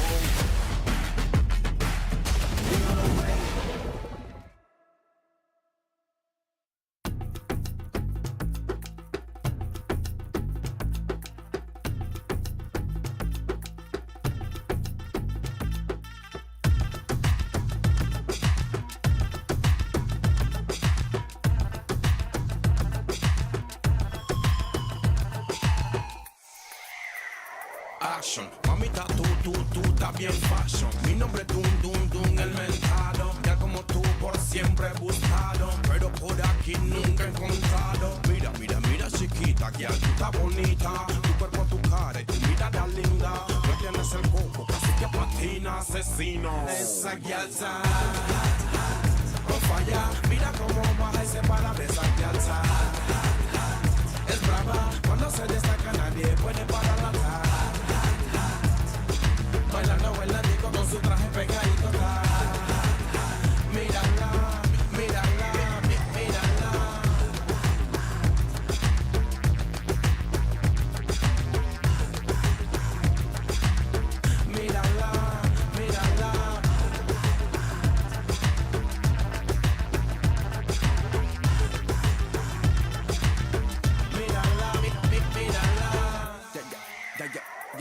Ella es brava, es algo genial como mueve esa nalga. Ella no para, ella va hasta la mañana. Y todos los hombres la quieren tener. Ey, ella causa que todas las guianas se mueran de rabia. Que todos los manes se gastan su plata. Y como es berraca, eso le vale ver. Jump up, todo el mundo jump up. Ay, ya le por doquiera y weed y alcohol. No mames tu papel que sigue moviendo. Dale mami que todo el mundo está viendo. Ese movimiento me fascina. Ella brilla sola, bella, es toda una diva. Yo soy un monstruo, ella es una felina. Y ya de una papá voy pa' encima la guialta. No falla, mira cómo baja y se para de esa guialta. Es brava, cuando se destaca nadie puede pararla. Bailando con su traje pegadito. Mírala.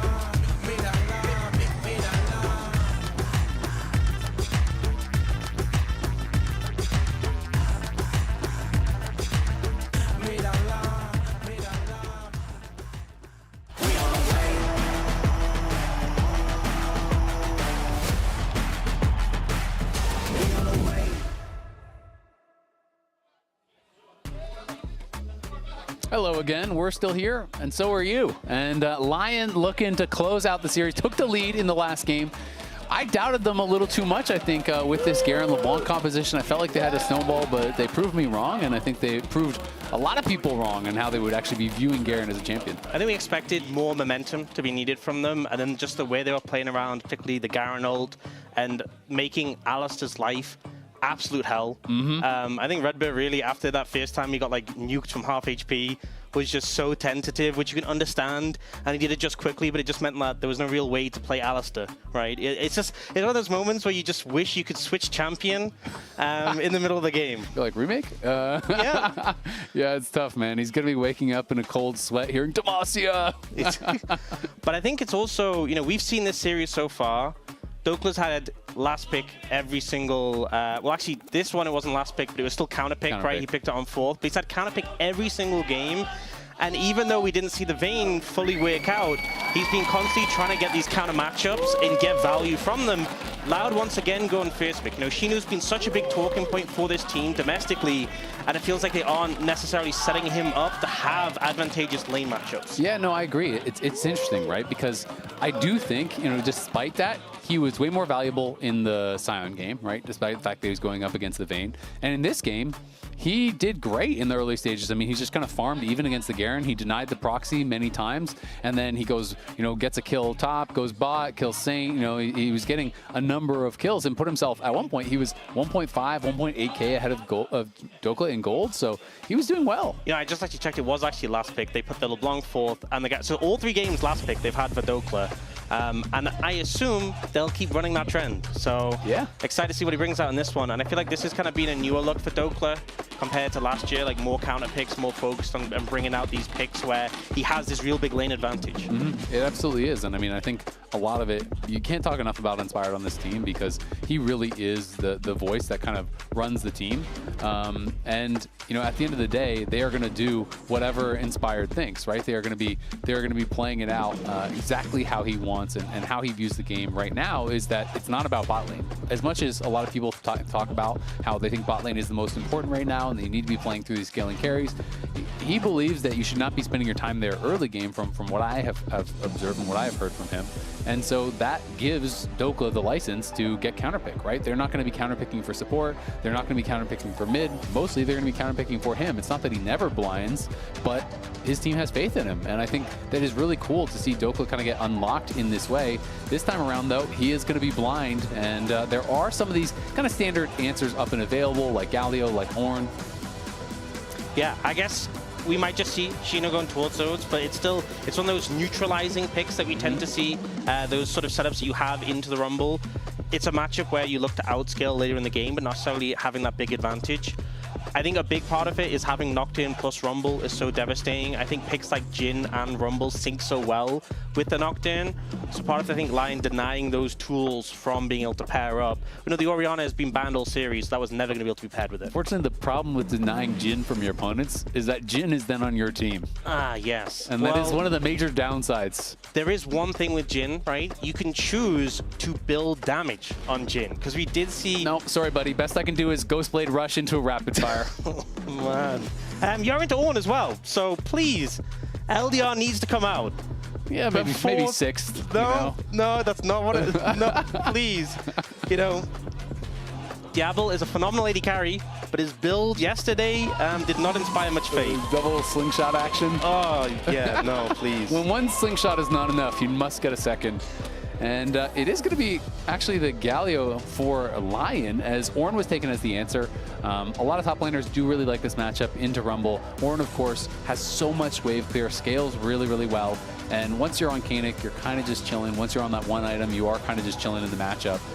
I do like Galio as an answer to Akali as well as the Nocturne, but instead it's going to be Jace, which is very interesting. I felt like Galio made so much sense because it's such a good answer to the Shroud and also great for counter engage. You know, you throw down the ulti as soon as Nocturne comes in and whatnot, but the problem is obviously you can't ult during Paranoia because you can't target your teammates if you're not there.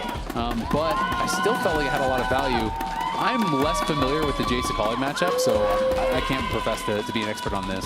Yeah, I mean, it could, in theory, still be a Jace jungle. It has been nerfed quite a lot. It's true. That's true. Could be flexed there, but it feels like a vulnerable pick. They obviously did buff his. You know, he does have a decent amount of resistances in his melee form. Does a good amount of damage. We'll see where they end up putting it though. Yeah, but it is scary, right? Because you're now drafting a relatively squishy team, and you're against Nocturne, Akali, Ornn. So yeah, you know, whether it's Jace jungle or Jace mid, when they press R, what's your recourse, right? You know, Nocturne is flying in and he's unstoppable, and the Call of the Forge God is flying in as well, and that is terrifying. Of course, you know, the potential counter engage from Rumble is pretty good, I think the Kai'Sa ban is a great one because that would really just add to the pain if you put it on top of this rest of the rest of the composition Loud has already. Loud think it could still be that Jace jungle. They ban away the Galio that was being hovered. I think Rakan as well, syncing up with that dive would be such a major threat. So it feels like both compositions kind of having that theme already, right? The long range of the Jhin, Jace, and Loud trying to close the distance. The bans are just trying to thin what is available to accentuate what's already picked up. Yep, so Rakan going to be banned away, Kai'Sa going to be banned away. A lot of these really strong dive champs that can help to set them up. It's going to be interesting if there's going to be, Nautilus or Rel banned, but instead it's going to be Karma. So I do think LYON needs some sort of hard engage, and generally I feel like Rumble without point and click lockdown, without that engage is a lot weaker. It's very hard to get good equalizers. Yeah. If you go the Maokai, it's a flex, but Maokai, if you have it in the jungle with Jace mid, it's like the AP jungle with the AD mid, the traps you can set with the saplings, but also the setup for Shock Blast, for Jhin, ult, for Equalizer, super powerful. And good AoE CC, so it can reveal the Akali in the Shroud very easily with your Q, with your ult hitting them, with sapling damage. It is going to be an MF, so it does feel like you're looking then towards, a Rel, Leona, Nautilus, something like this. It is going to be the Leona as the answer. So it's really kind of just alt dive, MF ult over the top. You're trying to find that. And the question here is, what support can really help to shut that down? If it's a jungle Maokai, I wonder like a Poppy support could honestly be pretty good.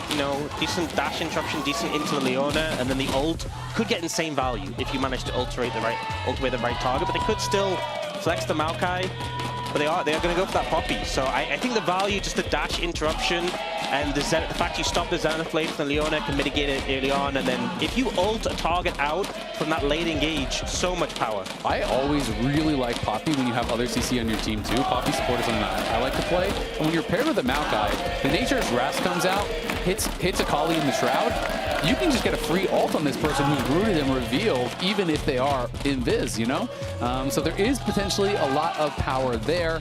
You can also stop a redirection of Call the Forge God with a well-timed W. There's Akali dashes, there's the Zenith Blade. There's a lot of tools there to be able to interrupt and shut things down. So some pretty interesting compositions coming out here across the board. I do think mid lane's going to be very important. Akali from behind, pretty pitiful. Akali from ahead can be incredibly oppressive. And Jace mid, not a lot of players are playing this these days. There's basically no AD mids in the meta. Yone is the only AD mid in the top, I want to say 23, 25 picks in pro play and mid these days. So Jace, we're just not really seeing him or any other ADs. Yeah, it should be a top lane though for Akali, being that you are playing into something that not only has that range but can kind of just bully you out with a short combo. But if you get to 6, you get that huge power spike of the ultimate, which Jace can't really match. And if you're playing into Akali Nocturne and they hit you with the ultimates, it's going to be a bad time. It absolutely is. And that's where it becomes the job of Inspired and the rest of the team to scout out the Nocturne before he ults, right? When you're playing against Nocturne, deep vision is so important. If you spot on one side, you got to get wards on camps on the other side of the map. You need to know he's there before he presses Paranoia, or it's already too late. And Saint here does have that Shock Blast level, both mid and jungle. It's interesting, we have the comment from Dokla. Keen has been going a lot of first strike, cashback on Rumble, and he just print money against tanks with that strategy. And the grass coming out from Saint as well. I'd expect maybe, like we see a lot of first strike when we had Jace back in the mid lane, but wanting to go for the graph, so you have that little bit of extra trading power and bulkiness with some of the health and the resolve tree that you can stack up. Yep. And it is always nice, you can go for that little trick where you go for the auto in range form, you swap to melee form, and you get the bonus HP as though you are a melee. So people love that little interaction. LYON, positioning very aggressively forward here in that bot side, trying to get the push, and Saint needs to try to push the pace as much as he can in this type of matchup. You really, as the ranged champion into Akali, you want to bully this guy. You want him in the dirt if you can get him there before he gets 6, because as you said, the spike for Akali is huge, and the spike for Jace is basically non-existent at 6. Yeah, 6 is big, 9 is big when you get 5 points in your Q and the cooldown. All right, first you're going with the 420, now you're going with the 69, buddy. Wow. You're out of control. At least I haven't done 6-7 yet, so... Well, now you just did that too. Well, yeah. Just going with all the numbers memes. We'll get them all out of the way, right? Yeah, we'll get them all the way. They're gone now. But Loud, this was their playoff run here. Again, you know, going into that upper bracket finals into the round 4 was when they made their swap to Envy from Mago. Had a lot of success. And this is a team that they are down, but they're never out because they are known in Brazil as the comeback kings. This is a team that has been able to, you know, come back in games. They play this slow style, come back in series. They're known as very calm, very collected. And that is what they're going to have to do here. They're going to have to stay locked in because the pressure really does ramp up. You're playing at home, you have the advantage of that home crowd, but you also have the pressure and the expectations of them performing in front of them. Yeah, 100%. And I think with how the America's Cup went, there's that added, you know, the other teams had such a strong performance against the LCS representatives. You want to live up to that. You want to live up to that and see if you can replicate it. Right now, kind of the matchup going how you'd expect in the mid lane. Envy does have TP available when he wants to use it. It is just weather the storm and kind of make use of Thorn Shield, Second Wind, and just soak up damage and try and get farm. But it's just never really a fun time. No, it's looking pretty rough for him. And you know, while you do expect to get down, it is looking maybe a little bit worse than I would have personally expected. Shino doing well in that 1v1 up on the top side for now. But you always have to be careful about the mana. And Envy does have to be very careful. Saint went to the skies there looking for him because, of course, that damage connects. It is AoE, even if you're in the Shroud. And we'll be able to get this pushed in. The execute there from the support item from Isles is just going to make that much faster. So he will lose at least the one melee, but of course it is a cannon wave, and he's going to get back in time for that. Yeah, we'll be able to pick up that plate as well. Was shared with Isles there, but getting that quick push in, and already got a bit of an advantage in the mid lane. Do see that Inspired was hovering around the top lane, but didn't really find a window for anything. I think don't expect him to be too active early, just from how he generally plays, but setting a quick pace of the game. And once you have that ult available, so often I feel like with Maokai jungle, even though we don't tend to see him lean towards bot, bot is such an easy lane to gank, just with how the ult covers so much of the lane. And, you know, there's no cleanse on Bull. I'm not saying I typically expect it, but without a cleanse available into a Maokai, it's so punishing. You get caught by that ultimate, it's kind of doomed. Definitely can be tough. You can see the steadfast presence there, interrupting the Zenith Blade from Redbird as he tried to go forward. Red Bull looks for the double tap, can't quite find it, but Saint now potentially going to get attacked here by Young Jay. Will push him back, but he has the acceleration gate and nails the shock blast, and then just sidesteps the Q there from Young Jay. So kind of dancing on him right now, feeling confident that they don't have the damage or the CC to knock him down. Inspired also is going AP. I'm not sure what your feeling is on that, but Berserker going to be forced to cleanse here on the bot side. I think I'm okay with, we've seen a lot of like, it's Leandri's and then the, what's the second line this shred item called? Bloodletter's Curse. Bloodletter's Curse. I'm not sure how I feel about the Bloodletters. I think Leandri's. Oh, Saint flashed forward there. The kick flip backwards, though, to safety for Envy, or at least relative safety. He has to get out of there because Empowered Shock Blast might be enough. Forces the flash. Envy trying to greed for this. Will be able to get back and take that cannon, but Saint definitely putting the pressure on, but unfortunately for him, hasn't been able to cash in on a solo kill. So it is just the CS advantage. This is not a cannon wave, though, that Envy's basing on. So if he completes the base, he's going to lose at least a couple of minions, and the base will get canceled. Yeah, he's still so low in this situation. Youngjae, about a hit level. Actually, he's doing the dragon, so that might take him a bit longer. But Envy now has level 6, but just too low to really make anything from it. Going to be starting this up. This is pretty risky from Youngjae. Bold to start that dragon when your mid has no TP and no pressure. But Isles is low, so they do have the HP advantage on the bot side. Inspired comes in, though, and that will be enough to push him back. Yeah, I don't think you can go for that with the condition of your mid lane. So wise to back away in that situation, and Envy will go for the reset. I think regarding the, I think the first time, Leandri's, I think is completely fine. I feel like transitioning to tank after that could make more sense to me, because we've kind of just been seeing like the full AP builds. But you know, maybe like a Leandri's, Vandal Pipes, and then the Protoplasm Harness. Like, you get that first AP item, then a bit tankier after that. I think, in my mind, for like a pro jungle, economy makes a lot of sense. Yeah. But we've just been seeing like the full AP saplings on nuclear bombs sort of build. Yeah, I mean, the saplings are obviously very annoying to deal with, but at a certain point, the damage can kind of be shrugged off, right? It stops being threatening later on into the game. In my view, you just can't keep up the income to actually have enough AP to like truly threaten people. It is great for stat padding, though. I'll tell you that. That's true. The most useless damage. Yeah. But you can do a lot of it. And Envy now does have a slight experience advantage as Isles going to find Bull. The Deadly Flourish will connect, but no real follow-up there to be had. I feel like it's also, there's been so many games like a top laner's playing into Rek'Sai, and you get to the end and it's like, oh, you've done 36,000 damage. Just such like kind of fake stat padding damage that just doesn't really mean much, but big number, I guess. That's nice to see. The big numbers do always feel nice, and pretty much always you'll see the pro players checking the damage at the end, and always like, I did more than you. It's funny hearing some of the comms sometimes when games are ending. They're like, need to get the DPM up, need to get the DPM up. They don't want to end the game. I've been there. I've been there. Yeah. When you're on a real struggle game, you need to look a little bit better. You know, you need to get some damage in at the end. Pump the numbers. And then you get the people who just like don't care, you know, flawless game, perfect KDA, dive the fountain at the end and ruin it. I kind of respect it, man. Yeah. It's that they don't care at all. We got some lethality coming in through mid lane and bot. Of course, Shino is laning against Rumble, so he has to pay respect to that. You know, we talked about the Kanik rush, almost always what you're going to see. Does mean that, you know, he's going to have less armor, or at least less armor early on, but you do still need some armor pen as the bullet time coming through. Berserker forced to flash. Isles going to eject Redbird back, but that is a nice engage. Redbird didn't even use his ult, and they get so many sums. 3 down there from the LYON bot lane. Yeah, so much pressure easily allows Youngjae to pick up this dragon here. And triple sums burnt there from the bot lane and them getting chunked out. Not a great feeling. Shino not having a great time in this lane so far. Not at a Kanik spike yet, but one thing with the fact that, again, it's a rarity to have an AD mid laner, but you can send Saint into Shino after he has that Kanik Rukin completed. Ooh. He's going to drop the equalizer here, try to keep him around, but not really going to be an angle for a dive as he gets the level up. Yeah, not really able to take him down. But yeah, if you send the Jace into the Rumble, that MR is kind of wasted. So potentially the avenue to do that once laner phase is kind of broken open.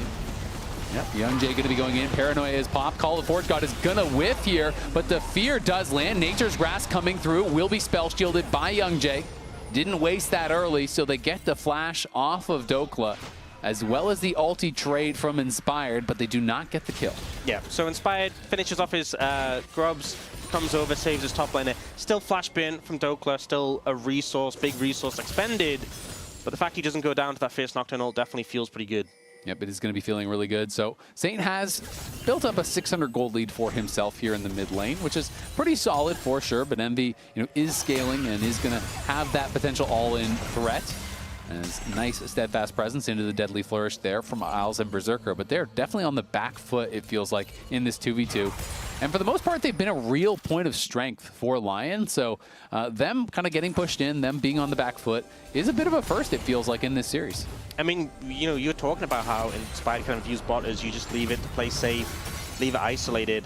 If they start to stumble and fall, then you know that plan might go out of the window. With those summoners being down as well, you can see Isles very easy for him to disrupt the Leona engage.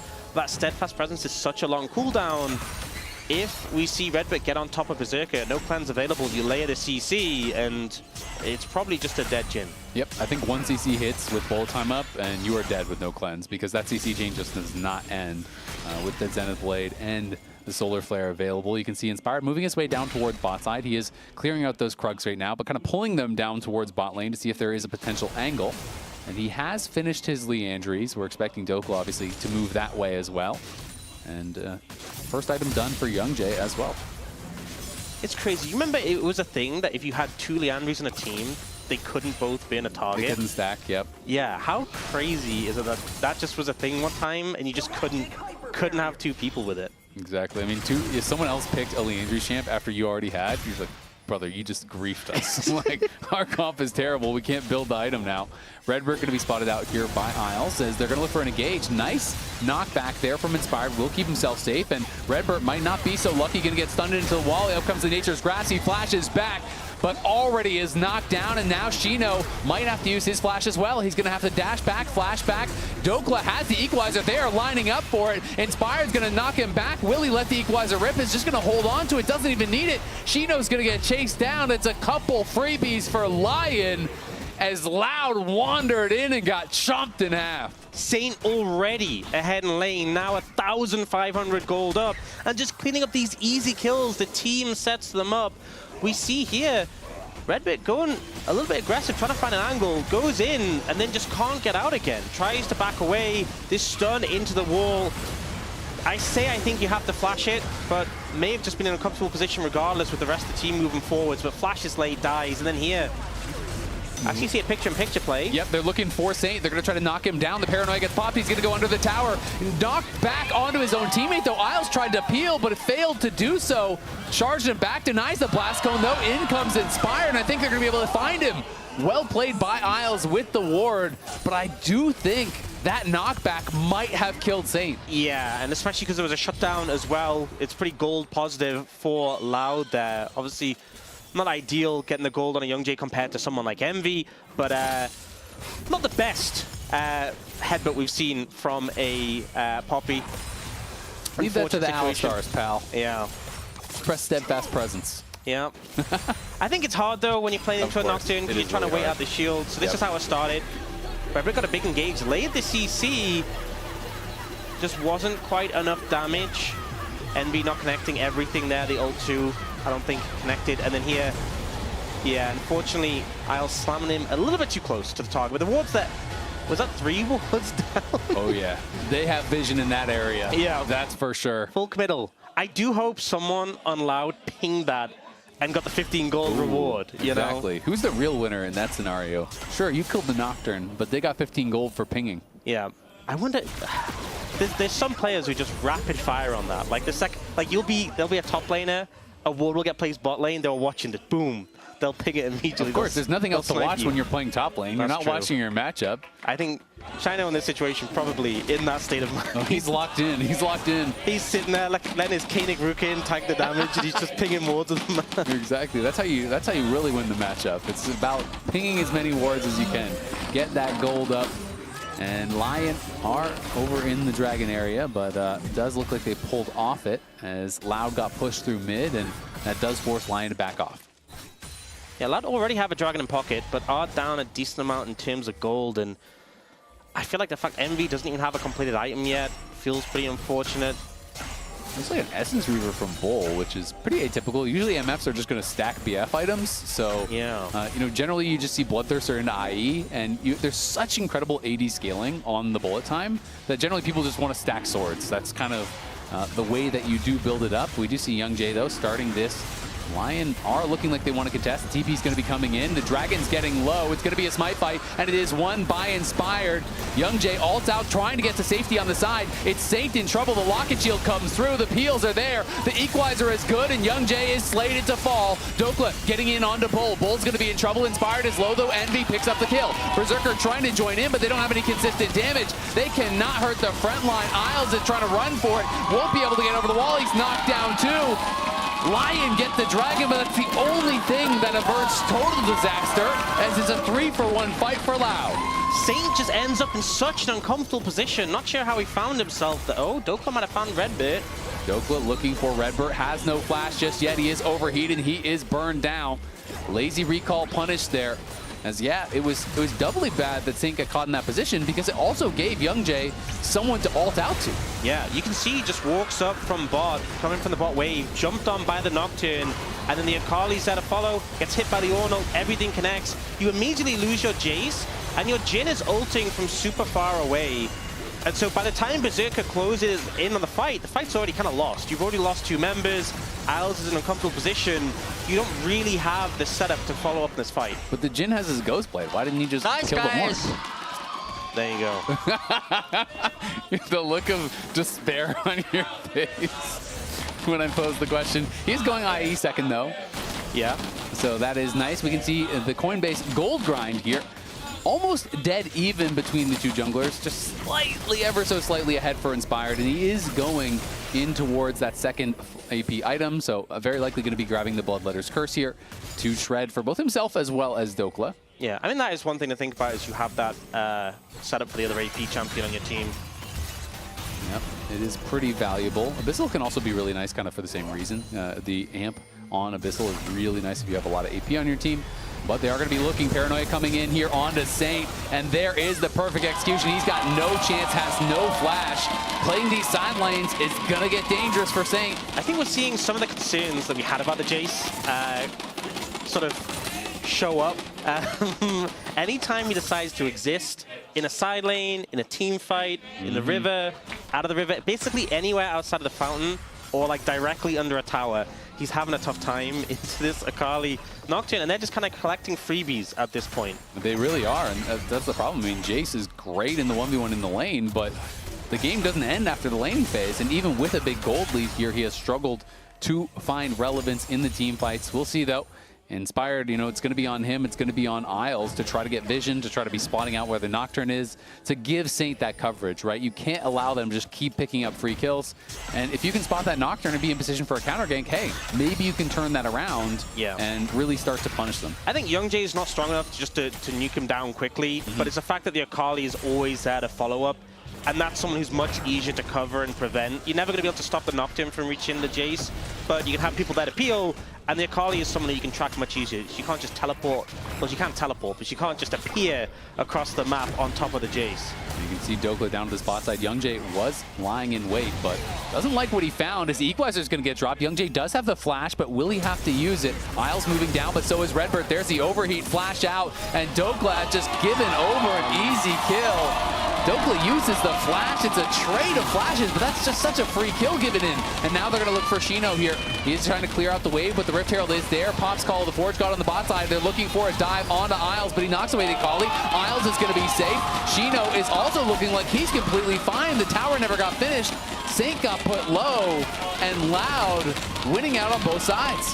Yeah, I'm not sure what, but if the Nocturne was just used to help provide cover for Shino there and disrupt, but so hard to dive an Ornn in this situation. He's so tanky as well, doesn't have that much armor there, but the Jace just not really able to cut through. And I think the tower aggro juggling was a little bit off as well. It was Saint who had the aggro most of the time. Look at this deep TP. They're going to be able to stun him into the wall here. Isles looking for him. Drops the exhaust for the slow. Dokla has the home guards coming out with this TP. Going to be able to finish him off. The kill will be gifted to Saint, so Dokla gets nothing. But it is a nice play there from LYON.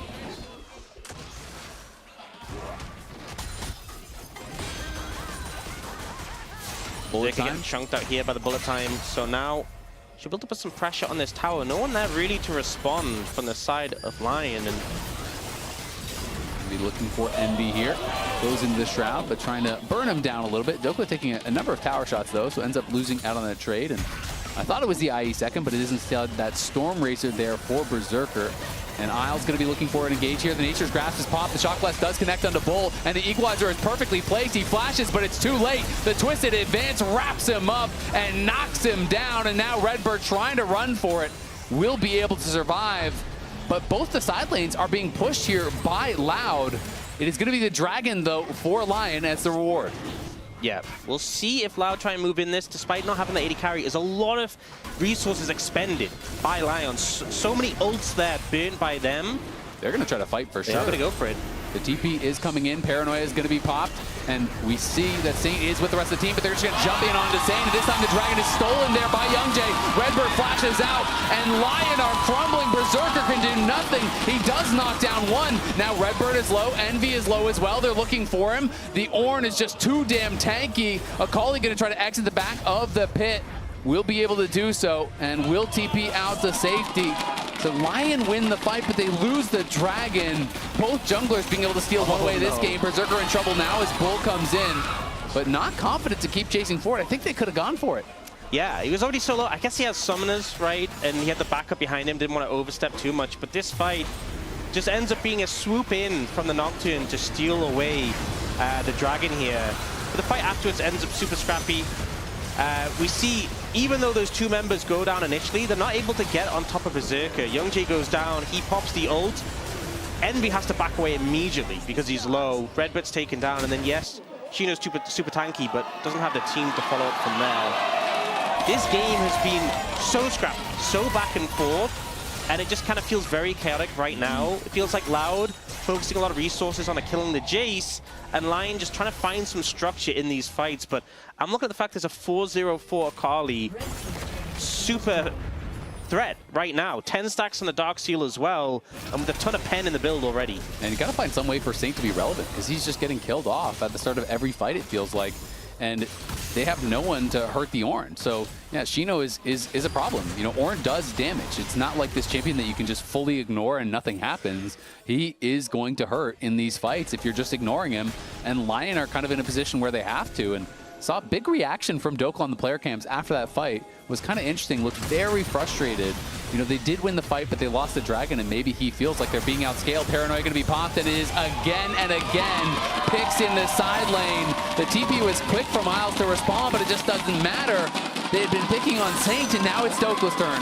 This combo just so hard to deal with. Just make the side lanes almost impossible for LYON to play out. We'll be able to pick up this turret as well and push them into a gold lead. I mean, Saint has a good amount of gold. Despite how fed this Akali is, it's still not much of a gold lead between the mid laners, but it's just irrelevant if you're getting deleted immediately in all these fights. And I mean, the fact that you were behind in lane already is Envy, and now you're in a situation where you just have so many items in pocket.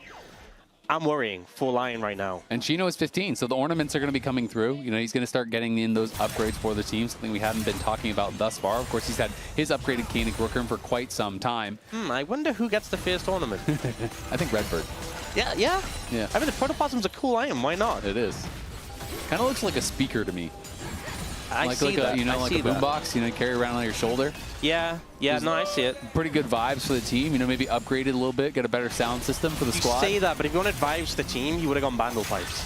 That's true. the vibes I am. True. That is facts. You know, turn yourself into an enchanter. Something that everyone wants to be in this meta. As Redbird takes a little bit of damage from Berserker and co. They are going to be able to push him back for now. Saint out towards that side lane, trying to catch the waves again, but Envy is just unperturbed. He's just moving around in the jungle, trying to put pressure on. No one can really face check him, and Dokla does have his second item, went for the Riftmaker because Inspired had that Bloodletter's Curse, but it's going to be quite some time before he has a Zhonya's, which would help him, you know, to survive these potential dives. Saint is going to have no such luck. I mean, he's building a little bit of HP, you know, with the Black Cleaver coming out next, but I just don't know how they're going to be able to deal with this Akali Nocturne in the side lanes, and I don't know how they're going to be able to deal with the Ornn in the team fight. This is a point in time where you really wish they had a nerf tank Jace. You could just slam all those items. I think, though... No one has ever said those words, by the way. There's definitely some top laners who said that. Disgusting. Yeah. I think right now, Loud are just making the map feel so small. Despite the fact the gold's super even, playing into this Nocturne Akali just limits how far you can approach, how far you can step up, and particularly playing out the side lanes. We do have dragons spawning in 40 seconds, so expect both teams to be trying to set up around there. I think it's important for LYON to get there early and start getting those saplings set up, start getting control around the area.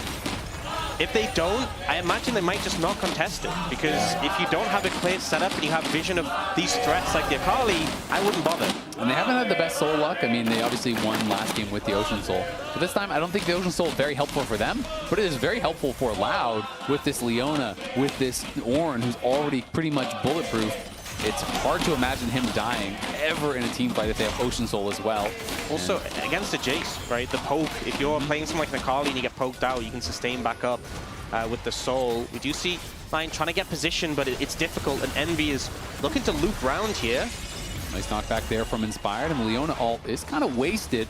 So a couple resources thrown down, and now LYON feel that they can move in, take a little bit of space. Bull is playing on the side. Youngjae is just soloing this down, and Envy is on the flank. He is in the back of the pit, hasn't been spotted just yet. LYON do let the Nature's Grass rip. Inspired trying to get there, but he's just going to be CC'd up by the Ornn. The bullet time comes down. Inspired has to flash back. There's the Paranoia into the back line, but Youngjae has to flash out. He's going to get Twisted Advance on by Inspired, but Inspired falls. Isles is low. Redbird's going back in, and Envy is looking for the 80 carry, and absolutely deletes him.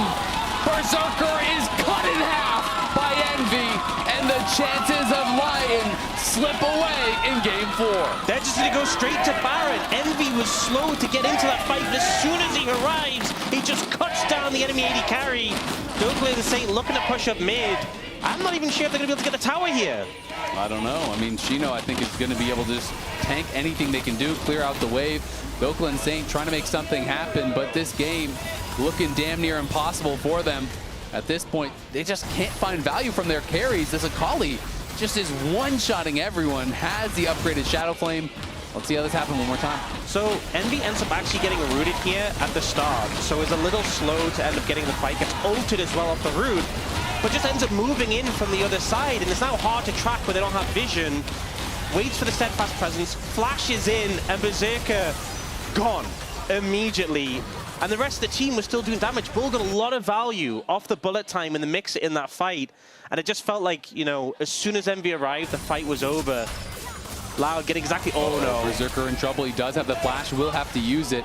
That mobility with the Proto Belt, with the Shuriken flip, with the perfect execution. Akali is flying from one side of the map to the other. And Loud are feeling very close to sending us to a Game 5 here. Bull having a lot of value in that last team fight. This time, Saint did get a ton of damage out, but it's mostly on Ornn, it's on Leona. It's just not on targets where you're really changing the game. Bull is completely unpressured, and Envy can one-shot Berserker at a moment's notice. Yeah, the damage is just insane at this point. And the fact is, he could just buy a Medjai's with the 10 stacks already and just capitalize on that spike if he wanted to. Just such a strong core of pen items available in the inventory just to decimate anyone without magic resist. And at this point, no one really has magic resist on the enemy team. Equalizer comes through. They're going to drop the Equalizer, and here comes the Nature's Grasp. They're going to go forward, but Youngjae has the Paranoia. The curtains are called. The Coral Forge God is going to be thrown down as a response. Knocks up Dokla on the side. They get a kill onto Saint. Akali Nocturne. The combo that just keeps on destroying LYON time and time again. They have to make a play. They have to go for it because they knew, I mean, Saint was long for this world in the mid lane. They don't find anything though, and Loud are pushing in, taking Inhibitor Tower top, Inhibitor Tower mid. And at this point, looking like they're going to be taking this game. LYON have to find a fight here, or they're going to reset and spend all their gold. They just don't have those X-Factor champs that make you believe in a comeback, though. There's not really that ability to find a quick pick. We'll see if LYON can make something happen, but without Saint, there's not really a chance of a team fight, and they don't have any snap engage. It's just really the Twisted Advance. It's the Nature's Grasp from Inspired. It's a flash stun of the wall from Isles. These are not tools that are very scary. I mean, you look at the Red Bull Baron power play, 4,000 gold. They were already in a good position, 7,000 gold up now. I'm concerned about the spends that are going to come through. Oh, the Bandle Pipes. He's there for the good vibes. He's got the Bandle Pipes, and all 5 ornaments have been upgraded. So the gold lead's even kind of lying to you, because it's really more than that at this point when you're adding all the additional stats from the ornaments. And let's watch Saint get one shot. Here. Yeah, that's about what I expected from this play. Not much you can do. And the thing is, now they're so far ahead, we're starting to see luxury buys come out, right? The GA comes out from Youngjae, Seeker's Arm Guard comes out from Envy. We even got the red pot picked up by Bull. So these are the things you buy where it gives you insurance. If you do overstep, you have the safety net. And also, when you're buying a red pot, this is very much a signal. Next fight is the last one. It is absolutely that signal, and we'll see if LYON can do anything to stop that. You got 2 supers stacked up on the top wave. You got a super coming in through mid, and they're gonna have to deal with that. They don't have a great wave clear. Last game, we doubted the Garen, we were wrong. This game, we doubted the Jace, and I think we might have been right. Saint definitely struggling, even with a great laning phase, even with the 2 early kills, just hasn't really been able to have an effect. This Akali weathered the storm in the early game, and him and Youngjae have just been on a tear through the last 20 minutes. Yeah, I mean, we've seen a lot of... Oh, Engage comes in. They're going to be going in, the bullet time, the Paranoia, everything getting spent. Inspired, trying to survive. Nature's Grasp comes out, but it's nothing doing for LYON. The Equalizer, though, across multiple members. There's Envy coming to the back line, so Berserker just has to exit. The team has no damage because Berserker can't even get close. It's 3 kills unanswered for LYON. It's Loud destroying this game. It's Shino TPing into the base, and it's Loud with their eyes on the Nexus, their eyes on the prize. They want Game 5, and they are damn well gonna get it. Bull pushing forward, taking a little bit of damage. It's up to Berserker, it's up to Isles, but they can do nothing. Youngjae flashes in, has the GA. They're looking for another kill just to pad the stats that much more. Berserker can't even get one on the steps of the fountain. We're going to Game 5. And the crowd are absolutely loving it. The hometown heroes taking it to Game 5 against LYON. LCS been struggling this year against CBLOL, and that's not stopping here. Nope, they have been looking good. CBLOL improving time and time again. My player of the game has got to be Envy. Lounge, who you got? No argument wins here. It's Envy that Akali dominated. 5 games. 5 games. We made a deal. We made a deal. 5 games. Yeah, we did make a deal. We made a deal. We made a deal. Yeah, We made a 5 deal. games. Whew. I feel kind of bad about the deal now. Now I'm really we should have just stuck with really 4. nervous. We should have stuck with 4. That game. From the very beginning, we had some bad vibes here. Off of the draft. How are you feeling? I came to the fans and we all agreed 5 games, like 20 minutes into the game. We're like, this is not feeling good. And I think part of it started at this Dragon fight where Loud was starting to claw back in. Like if LYON isn't far ahead in this comp and able to control Drakes, it's going to be a difficult game. So this was one where Inspired managed to steal it. But even the way these fights happened, Akali got a lot of gold here, which was kind of the beginning of the end, Emily. Yeah, whenever you have a comp like this, you really want the Jhin to be firing across the Maokai ult, right? Like across this rumble so that everything kind of connects. And this was absolutely massive because until this point, Saint had shoved in. Like they did have mid prio for so long using the range advantage on the Jace, but this got Akali back in and then Envy just took over the game. I think the Mago leaving Loud and walking out was the best thing that could have happened to Loud. Because it's crazy. Envy and Young Jay, 2 games in a row, have been crushing it. They've really been carrying it. Envy's Rise game and Envy's Akali game, really big. Yeah, and the fact that just he could weather that early storm, right? Come back in the team fights, sync up with Young Jay to control side lanes. It was insane. I think it's crazy that Inspired is also sitting in like the center chair for the review for Game 5. So he's trying to pull this one back for LYON in Game 5. I mean, insane. Player of the game is Envy for this one. Envy wins player of the game for Game 4 as we head into Game 5. Just an insane Akali performance, getting the early kills and then always teaming up with the Nocturne every single time to make both the Jace and the Rumble kind of unplayable picks. So amazing job there by Envy. 81% kill participation. He was everywhere. And again, like I think Loud, interestingly enough, they've had good team fights, but when they've looked at their best, it's when they've actually been making picks on side lanes with Young Jay and Envy syncing up on prio targets. The crowd is really feeling it here. We're feeling some confidence here. Hyped up after that Loud game.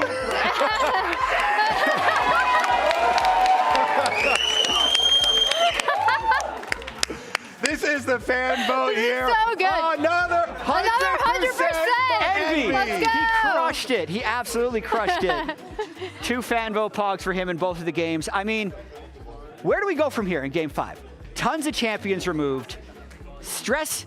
I mean, I feel like there's much more stress on North America than there is on Brazil right now. I mean, you already beat us in the America's Cup. Yeah. They're like, yeah, you. This is Brazil.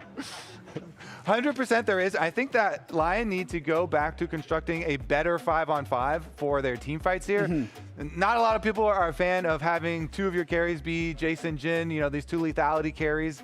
And they weren't able to construct, the type of fight that they want. Obviously, the Akali being fed and paired with the Nocturne made it really difficult, and they kept on getting picks. But they need to go back to what really was working for them. Yeah, I find it interesting here, even in Game 4, how it looks like it could have been a good game for LYON when you see all this damage from Jason Rumble. Yeah. But it was empty damage. So much of this was in lane, not actually getting the kills. And then when they did pick their team fights, they picked exactly the right team fights. Yeah, I wish we'd been able to swap to see how much damage was taken by the Ornn and Leona, because I guarantee you so much of that Jace damage coming out is just getting soaked into the 2 tanks, especially the Ornn. Like, the Ornn just came to be unkillable. And how much was healed up by the protoplasm on Leona, but here we go. This was clutch, actually. By Isles? What was that? That was the biggest mistake by Isles of the game, is actually eating the Nocturne back in. That was a big shutdown, actually, for him, which helped after. And then, like, if LYON doesn't win this fight, game is over. When they're overextending all the way through, Inspired then re-engages, and then they just get wiped by Envy just styling in the back of the fight. Yeah, and you see like how when this composition isn't able to kind of come together from that fight, how it just, everything falls apart if it's not synchronized. And meanwhile, Envy just took over the game. This is the one that happened actually off screen while they were focused on Loud taking down the top side as well. But yeah, this Nocturne Akali combo and just a fantastic game from Envy, honestly. Yeah, I mean, Envy's been the standout of this series for me, because if we think about LYON's path from regular season LCS into playoffs, Saint was performing very poorly, and then had this massive glow up where he was easily the best mid laner in playoffs. So we're kind of hoping that he just maintains that level throughout. But Envy is going toe-to-toe and besting him, especially in these team fights. So that makes me stressed, because I don't feel like Inspired plays well when his lanes aren't able to win, right? They didn't win with the counter pick in this game when they did win with the counter pick Vayne in the earlier playoffs. And now, with Envy popping off in this last game, it's more difficult, Emily. So I think it's interesting you say that, because it felt like they still had mid prio, right? They did with and the then Jace. And then when I look at this composition, I'm like, okay, do I necessarily like this for LYON? Maybe not, if only because I think they have to get the mid-game team fights down instead of kind of hanging back and waiting for things to happen a little bit more. And their setups just weren't there in this game. Yeah, and they have to play these fights a little bit cleaner with the setup here. Yeah, they do. Okay, game 5 soon. We had negotiated for game 5. Listen, this year, it's 7 wins for NA, 12 wins for CB LOL. I'm okay if you'll give us the 8th, right? Like, I'll take the 8th win. You have so many wins already. Because you still have 12 wins. You already have 12 wins. Colby, what do you think happens in this game 5? I mean, I think we're going to take it. I got to believe in North America. I got to believe in LYON. Ah, yeah, give me the booze, baby. Give me the booze. Let's go, LYON!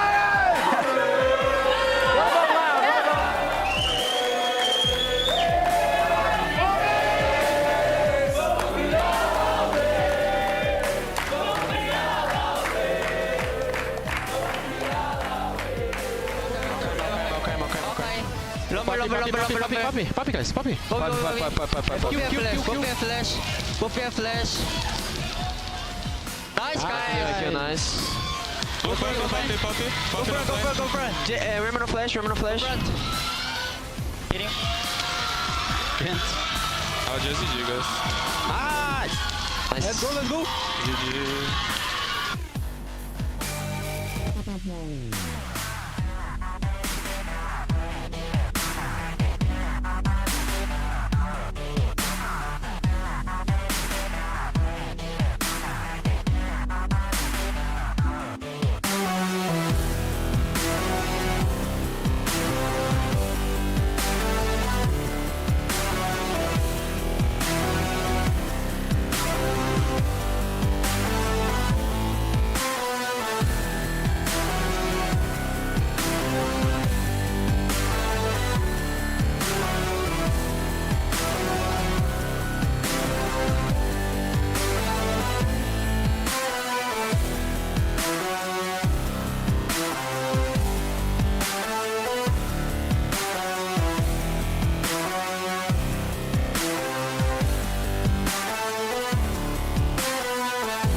Welcome back to First Stand 2026 here. We are heading to Game 5 between LYON and LYON, who have battled back here in this series, took the last game, looked dominant in it. You know, I have a little stat for you.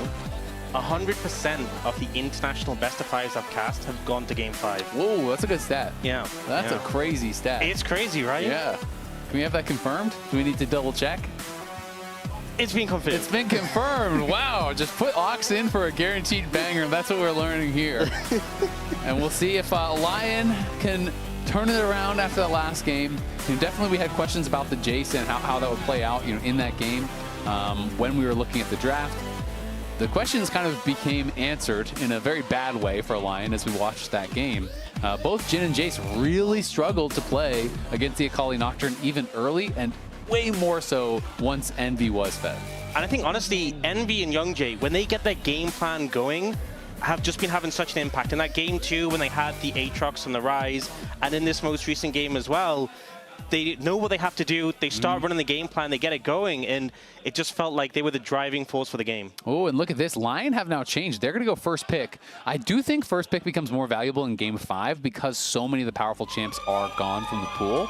So sometimes, people will kind of revert to the other side, try to mix things up. And we'll see if that's going to help LYON out here in the draft. It's interesting because we get the opposite in the LCK, where they always go first pick, and then late in the series they switch to second pick. Well, I mean, that's kind of the beautiful thing about League, right? Is people have such varying opinions. Yeah. I always tell this story, but I always find it hilarious when I would do kind of side stage interviews with coaches after a draft, right? And so I'll be waiting back, and one coach will walk by me, and I'm like, "How'd the draft go?" And they're like, absolutely slammed them. Those idiots didn't know what they were doing at all. They're clueless. Can you believe they gave that to us? It's every win. Next coach comes up. So how'd the draft go? Absolutely just owned them. These guys are clueless. Can you believe they gave us this? And it's just so funny. Do you know which coach is correct? The coach with the better team. The one who wins the game, because whoever wins had the better draft, I call that Genji is really good at drafting. True. Yes. I call this outcome-focused assessments, right? You look at the outcome of the game, and you make all your assessments based on that. Exactly. So based on that LYON draft, all we had to do to make it a good draft was sub in Genji. And then it would have been a very good draft. You're starting to understand now. Because I think that Genji might have been able to win that last game. Potentially. They've been doing a lot of winning recently. They have. They do like to get wins. Just be Genji. Is that the tagline? That is. I mean, League of Legends is pretty easy when you think about it. Just be Genji. Yeah. Well, I don't know why more people haven't figured that out. We need to spread the good word. All right, Varus going to maintain on that ban list. Vi has been getting chain banned out as well, so it is going to be Vi and Nautilus getting banned. Quite a few of the engaged champs have been taken away, but I mean, Rakan is available, Rel is available. Support, you can't really ever get all of the engaged champs out, and Karma has been pretty high profile and getting banned quite a bit, so I'll be interested to see if that does reach the ban table, and it does. Something to note is that LYON have had the same bans for the last 3 games, which has been Orianna, Vi, and Bessa. LYON has picked up the Orianna ban, but the Ambessa still open and available. Will it get left open here? We did see LYON banning away, Nami, banning away Azir. Will they get a look in here? Yeah, I mean, Azir definitely does rise in priority the further you get into the series, right? And there is the Azir ban. Ori not going to be played this whole series. Azir not going to be played this whole series. So the question is, what can LYON get value with as far as the first pick goes? Some of the junglers that I do think kind of get high prio sometimes, especially when you're getting less and less mobile, less and less safe champs. So things like Malphite that we saw banned out earlier in the series, but I definitely don't think that's first pick worthy. Trundle is still up and available. There's lots of answers in the jungle, so I'm kind of less concerned about that and more interested where they're going to go for the soul lanes, because I feel like most bot lanes are pretty plug and play. Yeah, I think Corki, with the Nami now being open, Corki-Nami, really strong combo. It used to be the Lucian Nami, now it's kind of like the Corki-Nami, the fact that the Gatling gun procs super fast, and also you can proc it on your ult as well. What's your take on if LYON should deny the Nami at all? I think it depends what you're going to pair it with, because Lucian has already been taken away. What other AD carries would you look to pair the Nami with now? Because I think it's less than other enchanters. I feel like she's more dependent on having a good pairing. Although I mean, I guess we'll have to see what's going to come out this game. No, I tend to agree. I mean, I can think it's pretty difficult. I mean, I think Nami can plug and play with anything. Like, you can play Nami with like a Jinx or a Aphelios or whatever and just play a scaling, and it's like, I'm just your plug and play enchanter. Is it as strong as Lulu as a pairing? No, definitely not. But the question is, how much power are you taking away from your opponents by denying it? And that's the kind of the trade-off, is it's like, yeah, I might get a little bit of a weaker pairing, but you're going to get a way weaker pairing if you believe that. Yeah, and we are also quite deep in failures, so like the Lulu option isn't there, the Seraphine option isn't there. We do see the Xin Zhao coming through, which is honestly pretty late for Xin Zhao in a series. The Ambassador's on the other side, which is a flex as an option, but can be played there in the jungle. I do think Xin Zhao quite strong when paired with enchanters typically, but it looks like they're leaning towards the Rakan, want some solid engage available for them. Yeah, and this can be one of the problems sometimes later in a series too, is if you go for an enchanter, where are you drafting your engage? Ornn is gone, Sion is gone, a lot of the best engaged junglers are also gone, right? So I do think sometimes that can be at more of a premium. Caitlyn Nami, I actually really like this as a choice. Yeah. That is going to be so hard for Rakan, and if you are quick, when Rakan W's forward, you drop a trap, you drop a bubble, you can CC this guy 100-0. It becomes very difficult for him to play aggressive. And if you don't play aggressive, you're just getting outranged and poked out. Yeah, I think generally the stuff that does well with Nami is stuff that can have a lot of pressure either in the lane or in the mid game, or just stuff that can really have long-range beers to proc those the Tidecall's Blessing, is it the E? It is. And I think Caitlyn just fits the bill exactly. And with the Rakan already being shown, it's going to be a really hard lane to deal with. Annie ban comes through. I mean, I think as well, if you're playing this Caitlyn, you want to play at max range, set up the traps. Having the Annie Rakan as a threat would be a big problem. And I mean, Nami is food for any burst champ, right? It is one of the squishiest, slowest champs in the game, so always have to be very careful about that. But I do think, compositionally, the LYON first three, very strong. The lane, though, is a real concern, and we saw, with them falling behind in lane, last game could be difficult. Trundle, common ban when you go to go Xin, very, very difficult matchup for Xin Zhao. You kind of just lose out in all of the 1v1s in the skirmishes, and you kind of get outscaled as a result. So going to be taking that away and just continuing to deny potential AD jungle options. I think that's kind of the beauty of having this Ambessa in pocket, though. If the jungle pool gets thin too much, you can kind of just put that in the jungle and flex that there. So they have options in that regard. It makes these bans from line a little bit more uncomfortable. You could throw bans towards the mid lane instead, but you would just end up thinning the pool for yourself potentially, since it's Loud who have first pick coming out of this. They end up going for the Malphite ban as well here. I guess the fact that it is this Nami support, knowing that Loud do need engage from somewhere, they go for this Sahen, and this doesn't really answer questions with the flex on the Ambessa. They can both be flexed jungle and top. They definitely can. Shino is the only one on their team who has played the Ambessa thus far, so maybe if you're kind of relying on historical stuff, he would be the one to play it. And Jack's going to be the answer very likely here for Dokla. And I do think it's going to be a bit tough here for Loud if they're not creating advantages in this bot lane. Again, they are kind of playing a similar style to what we saw in that Rise game, where so far they have no real go buttons at all, right? And if you are playing from behind without go buttons, it is very difficult. You try to show up to a dragon late and you get engaged on by a Rakan flashing out of a brush. You get engaged on by, the Xin just jumping in on you and starting out the fight. That can be really, really tough. But if this kind of a team gets ahead, it's also equally tough on the other side. This would be Saint blinding the Zoe, but there's a lot of squishy champs on the other team, so Zoe could have value. Victor, much more kind of standard stable, and I feel like fits what they're drafting, because this is basically just like 5v5, you have engage, you have side lane.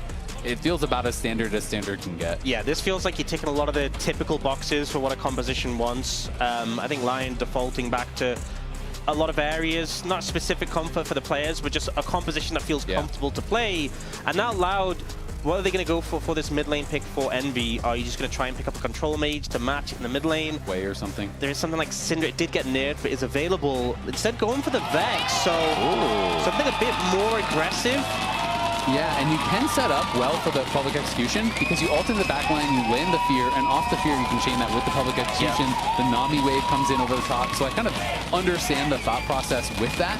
This is, I think, a very snowbally comp, one way or the other for Loud. LYON, after having a comp that just could not team fight at all last game, I feel like they said, you know what, we're going to draft for 5v5, we're just going to try to survive the lane, play for that. The series has been slow, so I can see the merit in that. Yeah. The question is, can you keep stability in a very uneven 2v2 in bot lane. This is a big test of LYON's theory that you can just play bot lane safe. You don't need to put attention to it. Advantages in bot lane are hard to build because you have the home guard, because you're now playing into Kate Nami, which is a lane who have said, we're testing that theory. We want to crush you. If you don't survive against this, you're going to have a problem. So we'll see how that pans out. I also think the Vex is interesting because a lot of dash-based champions who are looking to close the distance, Rakan into Vex. If you dash forward and get feared mid-grand entrance, you're going to have a really bad time. You absolutely are. I mean, anything lands on that Rakan you're building, you're probably just getting deleted. But at the same time, for the Vex, you can be engaged on yourself. If you don't have that fear prepped and ready and you get flashed on with the quickness, with the grand entrance, anyone on Loud's team is pretty killable with a good engage coming through from LYON, so they have to be a bit worried about that. Zehen can be tanky, but only when you are having a good game. Xin Zhao, obviously you have the pressing guard, you can create a lot of space, they can control a lot of the area here with some of their picks, with the gravity field, with the Arcane Storm. So it's going to be an interesting one. All comes down to this. So much pressure, I think, on both of these teams. The weight of expectation of your regions. Of course, you are not eliminated, but you are knocked to lower bracket, and you're knocked to lower bracket against a JDG who is hungry for redemption. This is realistically the best chance at a series win for both of these teams. The other two opponents are expected to be harder. Yeah, and if you end up losing a series and then you go up against JDG, who after a rough defeat against Genji are hunting for a win, the worst feeling is getting 2-0'd out of first stand and leaving without a series win. And that is ultimately going to happen to two teams at this tournament. You do not want to be one of those teams. Absolutely do not. We got an early pause here. I'll update you as soon as I find out any information about it. But as we look across at the runes, nothing really standing out as very different across the board. I think for me, this game, I think Saint on the Victor, quite a stable champ generally, and there's not as many threats as maybe like, an Akali and a Nocturne that we saw last game. I think last game was really hard for him to play. I think it's difficult to give him all the fault considering the position he was put in last game, but I do think he's had a rough series so far. There's been mistakes, there've been solo kills when it shouldn't necessarily have happened. The LeBlanc game, he got solo killed by both the enemy mid and top. There was the Ari game where he charmed himself, an unfortunate situation. So, yeah, I think ultimately this is a chance for redemption for Saint, and I hope he has a better game here because the Victor can have a lot of power here, a lot of melees on the enemy team, where if you get a good Gravity Storm, good value, you get a ton of damage. Completely agree. So the update is we are back in the game. There were some minor audio issues that the players were experiencing, so they paused, they sorted it out, we're back in and good to go. I completely agree. One of my concerns, though, for Saint is that he has 2 games of Victor all time in his career. Wow. And, you assume that you're playing in solo queue, you assume that you're getting practice elsewhere, but still, let's be honest, it's not going to be a comfortable position when you haven't played it at all this year and you've played it twice in your entire pro career. There's a difference between solo queue games and stage games, and then this is international stage games. Game 5. Game 5 as well.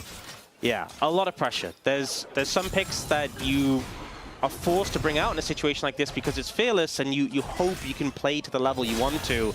And I hope that he does, but we'll have to see how it plays out. Yeah, I mean, a lot of people are thinking about LYON as, oh, it's an inspired team, right? And one of the things that was kind of an Achilles heel for FlyQuest, with Inspired, back when they were kind of this expected team to be able to challenge the LCK, the LPL, was often Game 5 mid lane picks. So his quad was kind of getting destroyed. Famously the Zillion pick, getting solo killed really early on. Going in for the blind Yone into Chovy's Smolder. A lot of these times where they did get to a Game 5, and you're thinking maybe this is the time they finally do it, and that was kind of a stumbling point for Quad. We'll see if Saint can kind of overcome that. He has a very standard pick here, but not a lot of experience playing it in pro, and he needs to step up for sure. So far, seeing the expected outcome in the bot lane with just this heavy harass. I feel like Rakan, in terms of engage supports, you don't have as much engaged threat as like a Nautilus, but you have that sustain if you can hit the Gleam. Oh, Dokla? Dokla gonna have to flash, but okay, I'm surprised he didn't keep getting chasing. But I guess they don't know where Xin is, and because Zehen is on the bottom scuttle, they're assuming that Inspired is on the top scuttle. But Inspired actually took a quick base, so he did 6 camps base, and now he's going towards that top scuttle. Young Jay gonna get some early vision here over by the enemy Raptors, and thankfully for Dokla, his jungler was assumed to be on the top side, which meant he got to hold on to the flash. Yeah, able to. Oh, Inspired might have an angle here. He is coming in here behind Envy. Envy playing towards that bottom side, but not far enough over there. Flashes Fears. In comes the audacious charge. The knock up. The gravity field is going to stun him. And it's first blood in for Saint. Envy could have just ran down. I feel like he could have just ran down. Yeah, I think so. I think he tried to run towards the tower. I think he thought if he did the Flash Fear, that would be enough in this situation. But just chase down under tower and Inspired flashing out again just in time so he doesn't take that extra tower hit. With the ramping damage, I'm not even sure if it would have killed him, but it would have been close. Yeah, I feel like he just allowed Inspired to close the gap without having to flash because he ran back towards him instead of just walking down into the bottom side river. The thing is, his bot lane has so much prio. His bot lane would be able to move up and assist. An extended chase there would be risky for LYON, so... Well, big advantage here for Saint. Nice pathing from Inspired. He took the early base, got the scuttle, and ganked on a timing that he wasn't really expecting, because often junglers will do the 6 camps, do the scuttle, then base, then get out on the map. So I think Envy was taken aback a little bit by that timing, not expecting him to be there. On the top side, Shino and Dokla going pretty much even, and things looking good overall for LYON thanks to that early kill. But of course, the bot lane is going to be a continuous issue here for Berserker. It's not necessarily going to get better. Yeah, also, if you look at Berserker's items, he has Tear, Ruby Crystal, and the glowing moat, the most powerful item in League of Legends history. When my AD carry comes back to lane with that, and the enemy AD carry has BF Sword, that's a little bit of a disparity. You know, you're feeling, I'm not going to go out of mana. Yeah, oh, true. And I'm going to have spells up very frequently thanks to the glowing moat. Feel a little bit healthier, right? That's what I'm thinking. You took a little stone and it just gave you some extra vitality. And that thing is glowing, and that's pretty cool. Yeah, that's neat. neat. You think about it, people pay extra for a really shiny diamond. Why wouldn't you pay a lot for a glowing moat? Yeah, sure. Yeah. You know, you've sold me. Exactly. I mean, Berserker was sold. Why wouldn't you be sold, you know? So powerful buy there with the Ruby Crystal moat tier. It's also 3 items to 1. Oh, no. Uh-oh. Uh-oh, and that is, we didn't see how that started up, but this is what I was talking about when you're playing into this kind of matchup.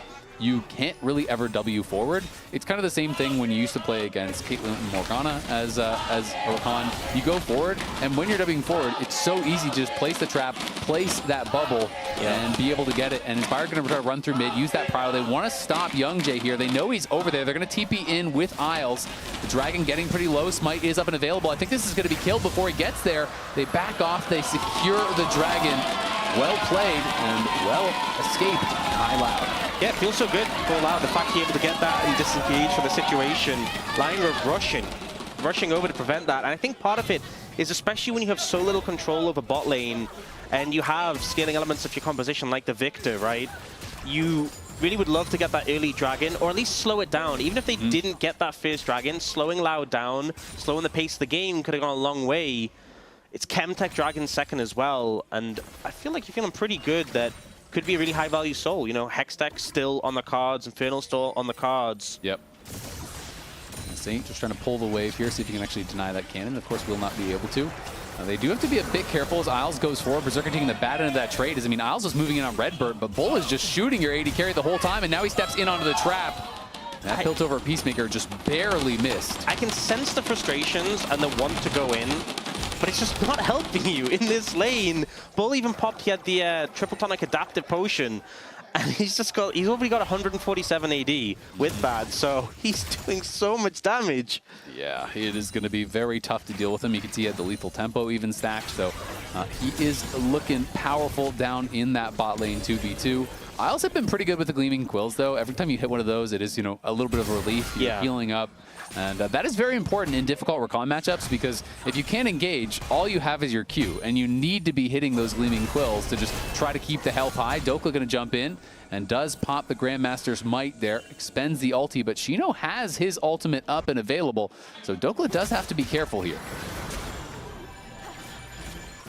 Little trade comes out between supports. See Isles, the auto Q auto, gets all 3 procs of his support item on the back of that. That's money. That's support mechanics right there. That's about as intense as it gets. Yeah. You see that spell weaving? Oh, yeah. People talk about how difficult it is for Riven. What about for Rakan? True.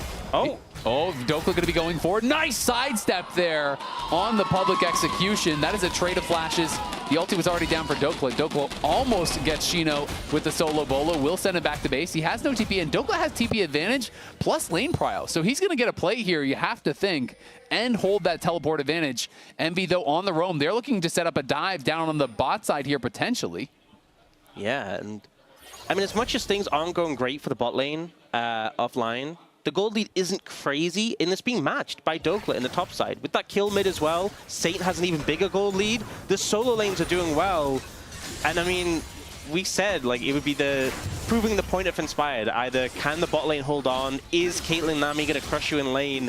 Does it actually matter? And right now, it appears they're holding on. For the time being, at least. And Youngjae going to be spotted out by this ward, which is pretty high value there, as Saint could have been exposed to a potential gank. But as this vision gets cleared out, it gets a lot scarier for that bot lane 2v2, because while they have held on thus far, if you get dove one time and you lose your full tower, that gets really problematic. First turret gold is so much. It's a bad thing.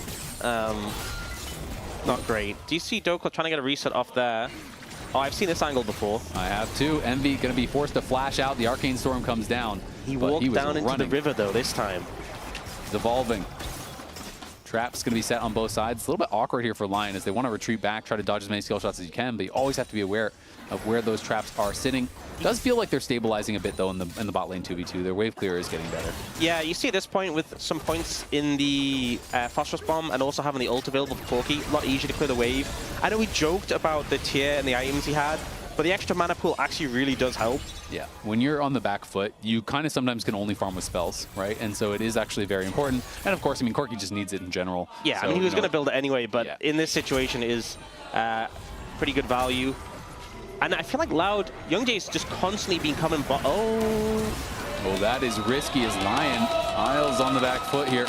LYON bot lane getting pushed back now as Redbert was going forward there. Dokla in 1v2 in a lot of trouble, has no flash. Public execution, the Grim Deliverance gets leap struck away from Dokla, absorbs the double ults and the gank and gets out to tell the tale. Inspired here to cover, so Dokla should be able to pick up the wave. Yeah, good moves there from Dokla to dodge away. I feel like Youngjae spent so much time bot trying to find this dive that never really happened. Goes to play topside, Dokla dips away from it, and it's LYON with the gold lead overall right now. I think it's just not going quite the way Loud had hoped, and there's still very much a playable game, but you know, you really wanted to get a big lead with this Caitlyn Nami. They do get the bot lane quest, which does massively inflate the gold lead that they have, but once Berserkers comes through, it's going to mitigate a lot of that. And the thing is with the gold quest, as long as you're in lane, you get so much of the progress towards it. It's really hard to massively have an advantage over your opponent unless you force them out of lane and they go swap top lane or something. They're going to be on the dragon here. So LYON looking to grab this Chemtech Drake, and we'll find out what soul is going to be on the table now. How many Ocean Souls are we getting? That's 3 in a row. We had the Hextech the one game. Yeah. I can't remember what the 5th game was. We're getting humid here. Yep. Well, it's going to be, I don't know. I mean, I would say it's not great for either side. Maybe, you know, honestly, it feels very even. It's like maybe Jax gets a little bit more than Abessa from it. Zahen and Xin are similar. I think the top jungle, like, pretty similar. Yeah, but it's not crazy. No, it doesn't feel great, but it is going to be only one dragon piece for both teams, so it's not as though one team had a big stacking advantage and is going to be devastated by that. Yeah. Soul is a long ways off this game. Youngjae going to be moving in, goes in with the Grim Deliverance immediately. Can he hit the dreaded return? He can, but there is really no follow-up. Envy hits the ulti, but Saint is pushing him back. Saint needs to be careful to not go too far. Youngjae low, Inspired in the area. Trade of ultimates, 1 for 2. So Saint's going to be pretty happy again to be absorbing this pressure. I don't think Envy was ever going to go in on the ult, but Saint got his quest level up as that play was happening and got the upgraded make treads just to even further dissuade any potential for that play to follow through. So Saint able to survive from that one, puts a lot of damage back in return. Things have been pretty stable so far.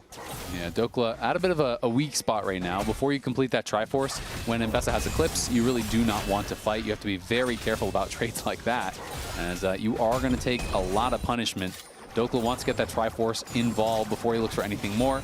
Envy on an invade here, though. Envy is going to be behind him. Has no ult because he spent it, but they are looking to try to set up the potential dive. Young Jay coming over here. The public execution is up and available, and now the Counter-Strike is gone, and I think that is going to be curtains for Dokla. He's going to try to run for it. We'll see if he can actually outplay this. Leap Strike back, pops the Grandmaster's might, but he's going to be pulled in by the dreaded return and knocked down. No shot with no Counter-Strike. Loud, try and try again. They love these repeat angles. They love these repeat yanks, and they have paid off. Yeah, just great setup from Shino there to get the Counter-Strike and make the dive so easy for the rest of the team. And Spider's looking here. Yeah, he has no flash, but good sidestep there. On the wind becomes lightning. Envy stays safe, as Saint going to be the one dealing with Bull and Redbird, but taking a 1v2 and liking what that trade did for him. Saint getting some hit down here onto the Caitlyn. Some decent poke there, but the Nami will heal back up. But now Berserker's gone up to the top lane. And that's stacked up Crystalline Overgrowth, so going to be able to get some gold there. And we look at the bot lane matchup, 200 gold advantage for Bull. That quest has come in for Berserker, so hasn't really amounted to much, that bot lane advantage that we saw them trying to build up. Not at all, and Envy was just getting zoned off the tower, so now their lane assignments are all kind of messed up because Envy was getting zoned off, so Bull and Redbird ran all the way up towards top to try to help him. Then Envy got into the tower, so now they're like, oh wait, now we got to go back towards mid, so does kill your tempo a little bit there as Saint trading back and forth here with Bull. Redbird caught out in the middle of the map here. Going to be popping the ulti, flashing away, but why even spend it? Inspired flashed over that bubble, and from there it felt like a sure thing. Yep, committing the flash early just to guarantee the kill's going to happen. Saint moving in as well to make sure the backup's there. Nami just such a vulnerable support, so easy to pick off and find in these situations. And just really cutting down the control that Loud has over the game. It is, and that's both the summoners off him. Still pretty valuable to get the flash from Inspired, but feels like once he flashed, you should have just held your flash and taken the death, because it is always scary now if you want to try to contest at the next dragon. Rakan has flash, you know, Redbird, obviously he's not the prime target, but you'll take him if he's free. I mean, just a freebie kill on support feels so good. It's like the Garen game we had when the Alistar, you just ult them. Oh, as Shino going to be able to get a solo on a Dokla. We didn't see how that was happening at all. Shino's still like full health, so something went very wrong there for Dokla on the bot side as Shino coming to life in this series. Yeah, no ult used either, so Shino just finding an angle and putting Dokla into the dirt, and Dokla's had counterpicking so many of these games into Shino. Shino who's been so heavily praised. Yeah, and Shino who's been so heavily praised domestically. The AD carry switched to top lane to be on top of the region, and putting down the hit on a Dokla. And there is the Coinbase gold grind. 1,200 lead there for Shino. So Dokla had just been getting poked down, got very low, and yeah, I mean, Shino just goes forward. He has no Counter-Strike, and it's a bit of an easy kill. That was Dokla underestimating simple. the damage. It's, yeah. I mean, look at his face. That's tough. Feels bad in this game 5 as well, especially when I feel like the rest of the map is doing pretty good. You even see Berserker with a gold lead now with how that matchup was going. The only matchup that's really going rough is that top lane matchup, 1,300 down. I mean, I guess Redbird has a 45 gold lead, but you know, who's counting? Yeah. And Dokla had been doing really well. You know, in the 1v1, he was up early, you know, had that couple hundred gold advantage after he took a plate, but got ganked a couple times. He ended up dying into one of those ganks, and then now getting solo killed really does put him in a tough spot.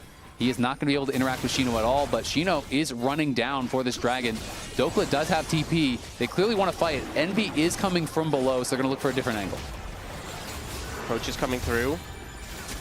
Yep, Bull trying to get past that gravity field, taking some damage from Saint. The dragon is already gone. Dokla has arrived. Envy still in behind them. Dokla looking with the Counter-Strike. Nice buffer, though, from Shino, but he's going to get Charm Flash across multiple members. Berserker pushing forward. It's Isles incredibly low. There's another stun going to be landing on Shino. He is low. He is down. Berserker going in for Bull. Hits him with the Frost Bomb. Has him low, and it's a flash forward from Saint to seal the deal with a laser to the face. In comes Inspired. They get the crash. They get the dragon. They get the team fight. And they're damn well sure going to get the tower as well. Huge team fight there from LYON, so controlled. And Shino, the most fed member of Loud, not able to find a lucky and shut down. And the control there was massive.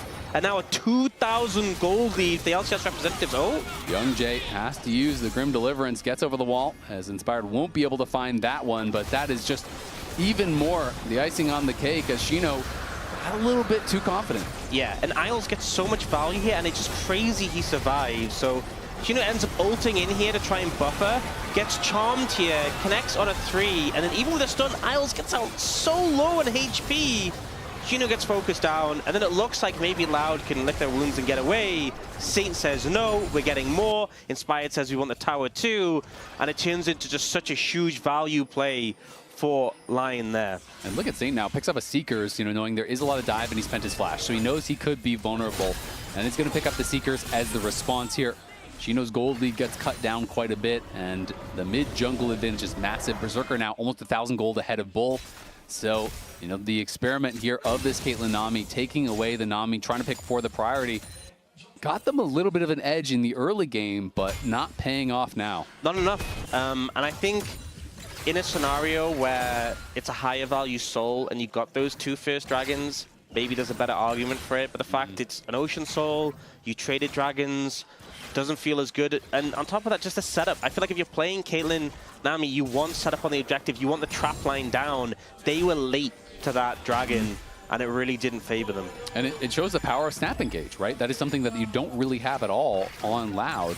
And you have these powerful melee carries, but a lot of their survivability is in their mobility, is in their dash, the pressure that they're putting on. So when Isles just pops the quickness and CC's up 3 people, that means Saint and Berserker have no threat. That means they are going crazy in that fight, and that is really, really tough. Caitlyn is one of these champs that, talking to pro AD carries, sometimes you'll ask, well, why isn't this in the meta when it's popular in solo queue? They'll often tell me, Caitlyn seems really strong until you make a single mistake, and then it feels like the worst champion in the game. Yeah, and especially you look at the item that we're coming to now. Berserker has Triforce, about to have the Mirror Mana fully stacked. On the other side, Caitlyn with the Storm Razor and then the IE not quite completed, you're going to feel so much weaker right now in comparison. Dokla is going to spot someone down there, but they are behind him. He needs to play very, very safe. Young Jay's in the area as well as Envy. Isles was on a really long flanking angle, and they feel like Shino may have overstepped, but has the ward and Tribrush, spots Inspired. Dokla now going to get the bad news as he face checked into Young Jay, and Envy's coming in with the ult. That's going to be flashed away from, as he had already used the ward hop. So Dokla on weak side, spends the flash, but stays alive, and that's the important part. I think given how rough the situation was with the enemy jungler behind you, getting away just burning a flash is pretty all right, all things considered. Does mean you're going to be a bit vulnerable for the next 5 minutes, but you'll take it. You have Dragon coming up in a minute 20, so I expect the team to start setting up for that soon. And we'll see who's going to be able to get first move. It is Isles face checking. The bubble will not land, so we can just use the grand exit to get away to safety. Pops the Ghost as well from his spellbook. Still sitting on TP, so you would think you would want to cycle through that before this dragon does spawn. And Berserker now has that Mirror Mana fully charged up, so that is ready to go. Saint, you think, probably has his gold for Azonias if he wants to upgrade it before this fight. And it is going to be Envy finding Isles with a nice little chunk of damage. Now maybe the TP pays some dividends if he needs to go back to base. The thing is, even if Saint doesn't complete the Zhonya's, you get so much value out of the Seekers. I hope Bull has the Infinity Edge now, because if he doesn't, you're going to feel really bad. Actually sells the Doran's Blade to complete the IE there, so they are very set on getting the power now for this team fight. Going to be moving down. We do have some item completions across the board, right? Shino's got his second, Young Jay's got his second.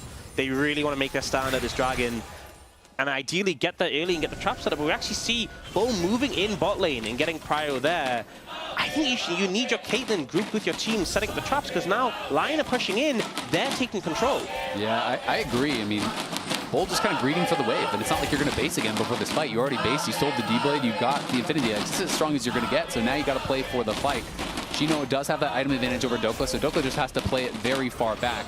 Both top laners with their TP, but Shino about to have his flash and does have it now. He is TPing in already, and he's going to be coming in behind them. Will be spotted on that ward, though. The trap line coming out. Isles trying to get around the side, but he's spotted as well.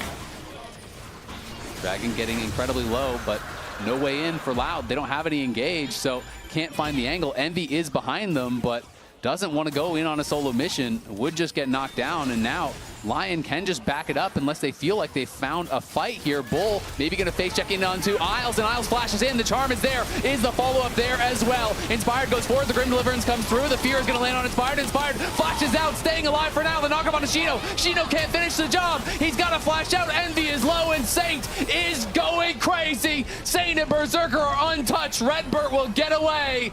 but LYON take full control in game number 5. Redbird in trouble here as well. Redbird, you can say that again. He's got nowhere to go. Saint wraps around behind him. You said he needed to step up in this moment, and he is doing just that. Crushing blow for Loud, and LYON gonna move straight onto the Baron. The respawn time was a short, but I just don't think it's enough to get back there in time. I don't think so either. This is not a Hextech Rift. They can't get out there. Isles is gonna make sure no one is coming to contest this. Youngjae has respawn now, and they do have an idea that this is going to be happening. I think he's going to run straight over, but it's down to 5K. He's so far away. He's got no shot of getting there in time. Down to 2K, going to be secured here. Inspired does claim it. They get the Baron, they get out. Objective bounties have spawned. It's a 7,000 gold lead off the back of this sequence. Isles finds this great flank angle, and a lot of the CC return focus goes on him, but he just dips out again. Inspired gets in, and with the ult, soaks so much. And Loud quickly realized they've spent so many resources onto the front line. You know, Berserker untouched, Saint untouched. They can just keep pushing forward to the point that they're tower diving this Nami in this situation, turning it into Chum. Yep, going to be able to grab an easy kill on the Nami.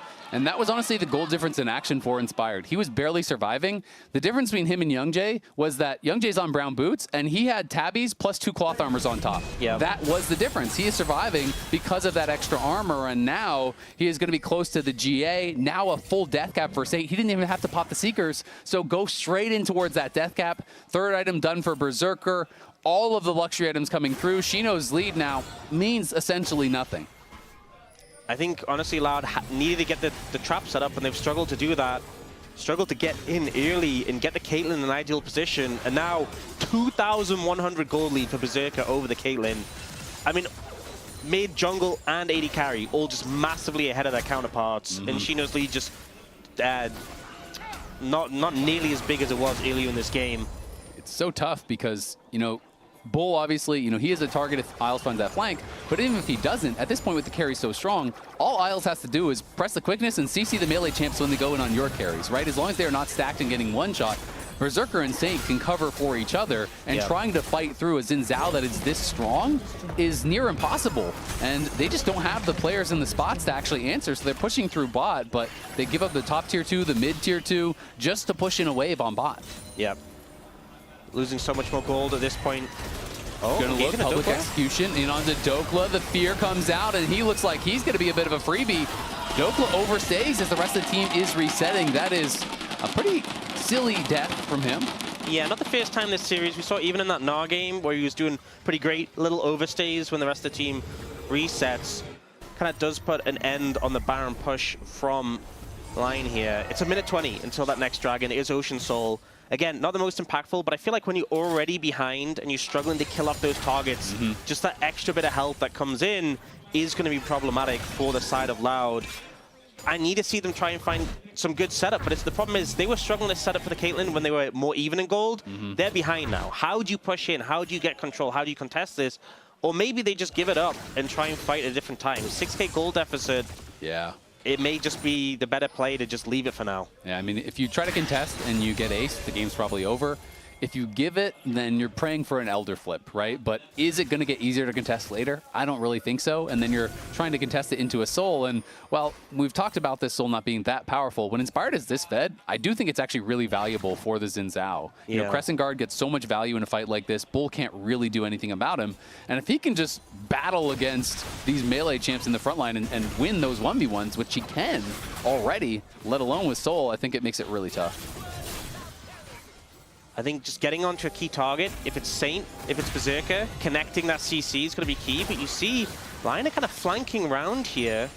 Yeah, they are 4 members strong. Dokla is behind Loud. They could look for Bull here. If Bull walks up towards that top side, he could get a rude surprise from Dokla. They have controlled that mid wave, but the dragon is spawned. Shino looking for a flank angle, and now Dokla will reveal. They're going to try to push him in. In comes the big engage. The Grim Deliverance is used to retreat, but Bull is in so much trouble. Pops the ghost, pops the flash. Berserker flashes forward, but he can't finish him. But it doesn't matter because Loud are crumbling. LYON are crushing the fight here once again. It's 2 members down. It's Shino on the run, and it is Soul on the table here as Inspired has his eyes on the objective. The solo laners are more than enough to knock down Shino.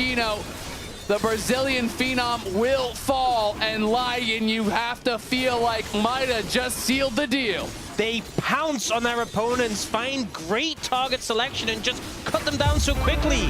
Ocean Drake taken. It's the MasterCard priceless moment of the game with the soul secured. And Loud, it feels like it's just going from bad to worse. It absolutely has. Saint has that full zone. He has 3 items completed. Berserker did spend the flash. That's maybe something working in your favor. The GA was also popped there from Inspired. Youngjae, he doesn't win this. You know, even if he face checks you at this point, you just don't have the damage, and he's about to find that out as he is on the run. Saint likely not going to chase too far, but here is the fight one more time that may have just decided the game. So, Isles actually splits onto Envy and Redbit here, and then moves over to Dokla afterwards. We see Berserker flashes in to try and take out Bull. Doesn't quite get the kill. Isles, a little bit deep. A little bit too far. I love the energy, a little bit too much, but the rest of the team is there to clean up. Might not have been the best play, but it was the confident one. It was the confident one.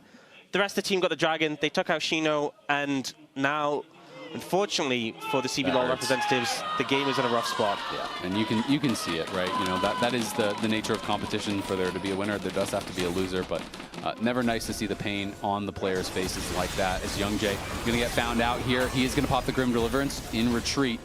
You'll be able to stay safe, but Loud has to know it. It is a snowball's chance right now for them to come back in this game. You know, your best shot really, I think, is just delaying. Hopefully, you know, you can live through the Baron and maybe find an Elder angle, as the public execution won't find Berserker, who can Valk out to safety. I mean, I like the attempt, right? If that connects, maybe you just get the all-in Berserker. Yeah. I think you have to go for things like that. That is your engage. One of your best tools is the Ambessa. Inspired start up the Baron. He's just looking to solo it at this point. They're trying to go aggressive on a Berserker, but he's just healing back up with that Ocean Soul. He had no flash, so they might have been able to kill him, but now Shino is incredibly low, has no TP available. Youngjae has no ult or flash. It's so hard for him to approach. I think Baron is just gone. Honestly, LYON could stall this out and make it sync a little bit better with the Elder. I mean, it's a long way away from the Elder, so maybe they can't stall out for long enough. Yeah, that's the question, is can you survive until the Elder? I do agree that when you've already given Soul, Elder is your best chance of the game, right? Elder is kind of that great equalizer where if you can steal it, if you can manage to make everything happen in your favor and not just die in the attempt at a steal, then hey, it kind of erases the gold lead, right? Because all of a sudden everyone has like 25% less HP because there's the burn plus the execute. But it's a lot of ifs, I think, and they haven't been able to find really any fights. Yeah, if LYON are playing this correctly, the Elder never even gets below half HP. Unless Loud are like trapped in their base or something. So they have the Baron now to push in. They have control of the game, and Saint, 0 deaths so far this game. So I said I really wanted to see him step up. You had to say it, buddy. Yeah, and he's had a great game so far. He's been pretty flawless. And a big redemption considering some of the rougher games this series. It's been a struggle so far for the LCS representative, but right now they are looking down a very good game state that might just get them this series win. Yep, it's looking like it likely will. All of Loud down here on that bottom side as Saint and Berserker, they hurt at this point, and that rocket is going to show them just how much damage he can do. You can see that as soon as they saw all 5 from Loud down here and the trap line, they're like, all right, we need to play multiple lanes, right? So they send Saint up towards top, they send Dokla mid, and they're going to be looking to push in all of these waves. Look at the damage difference between the mid laners in this game. Envy has not really been able to find any purchase on the Vex at all, and it has been Saint in control from pretty early on. Yeah, he's just been doing so much work, and he's been playing pretty aggressively in some of these fights, flashing forward to secure kills, but just still never really being threatened up to this point in this game. Yep, and now, as the other lanes are being responded to, Loud know they cannot hold bot lane any longer. They send 2 members mid to answer Dokla. They have 1 top, so it is a 2v3 down here for Redbert and Bull. They're just trying to thin the wave as much as they possibly can. There's only 1 minute remaining on this Baron power play here. But that is enough to potentially threaten this bot side inhib. Youngjae has moved down there, but I don't know that Shino can hold the wave on the top side by himself. He's going to try to do it. He goes in, but the Arcane Storm will push him back. Won't be able to kill him, but is going to mean he has to retreat. Yeah, it does force the ult at least, but you know, it's not that long of a cooldown, and you're going to have to back off and heal. The pressure is just mounting. Turret going down top. Bot seems soon to follow. Saint going to be able to knock down that inhibitor. You have to think Shino coming out with the home guard, so he will have to play a little respectful, and Dokla has been chunked pretty low. Will have his Zonia's completion on base as Berserker continues pushing in through bot, hits level 18 right now, a 3-level advantage over Bull, a nearly 3,000 gold lead as well. Saint goes back to base, double TPs come out with the Zonias as well as the completed Void Staff there for Saint.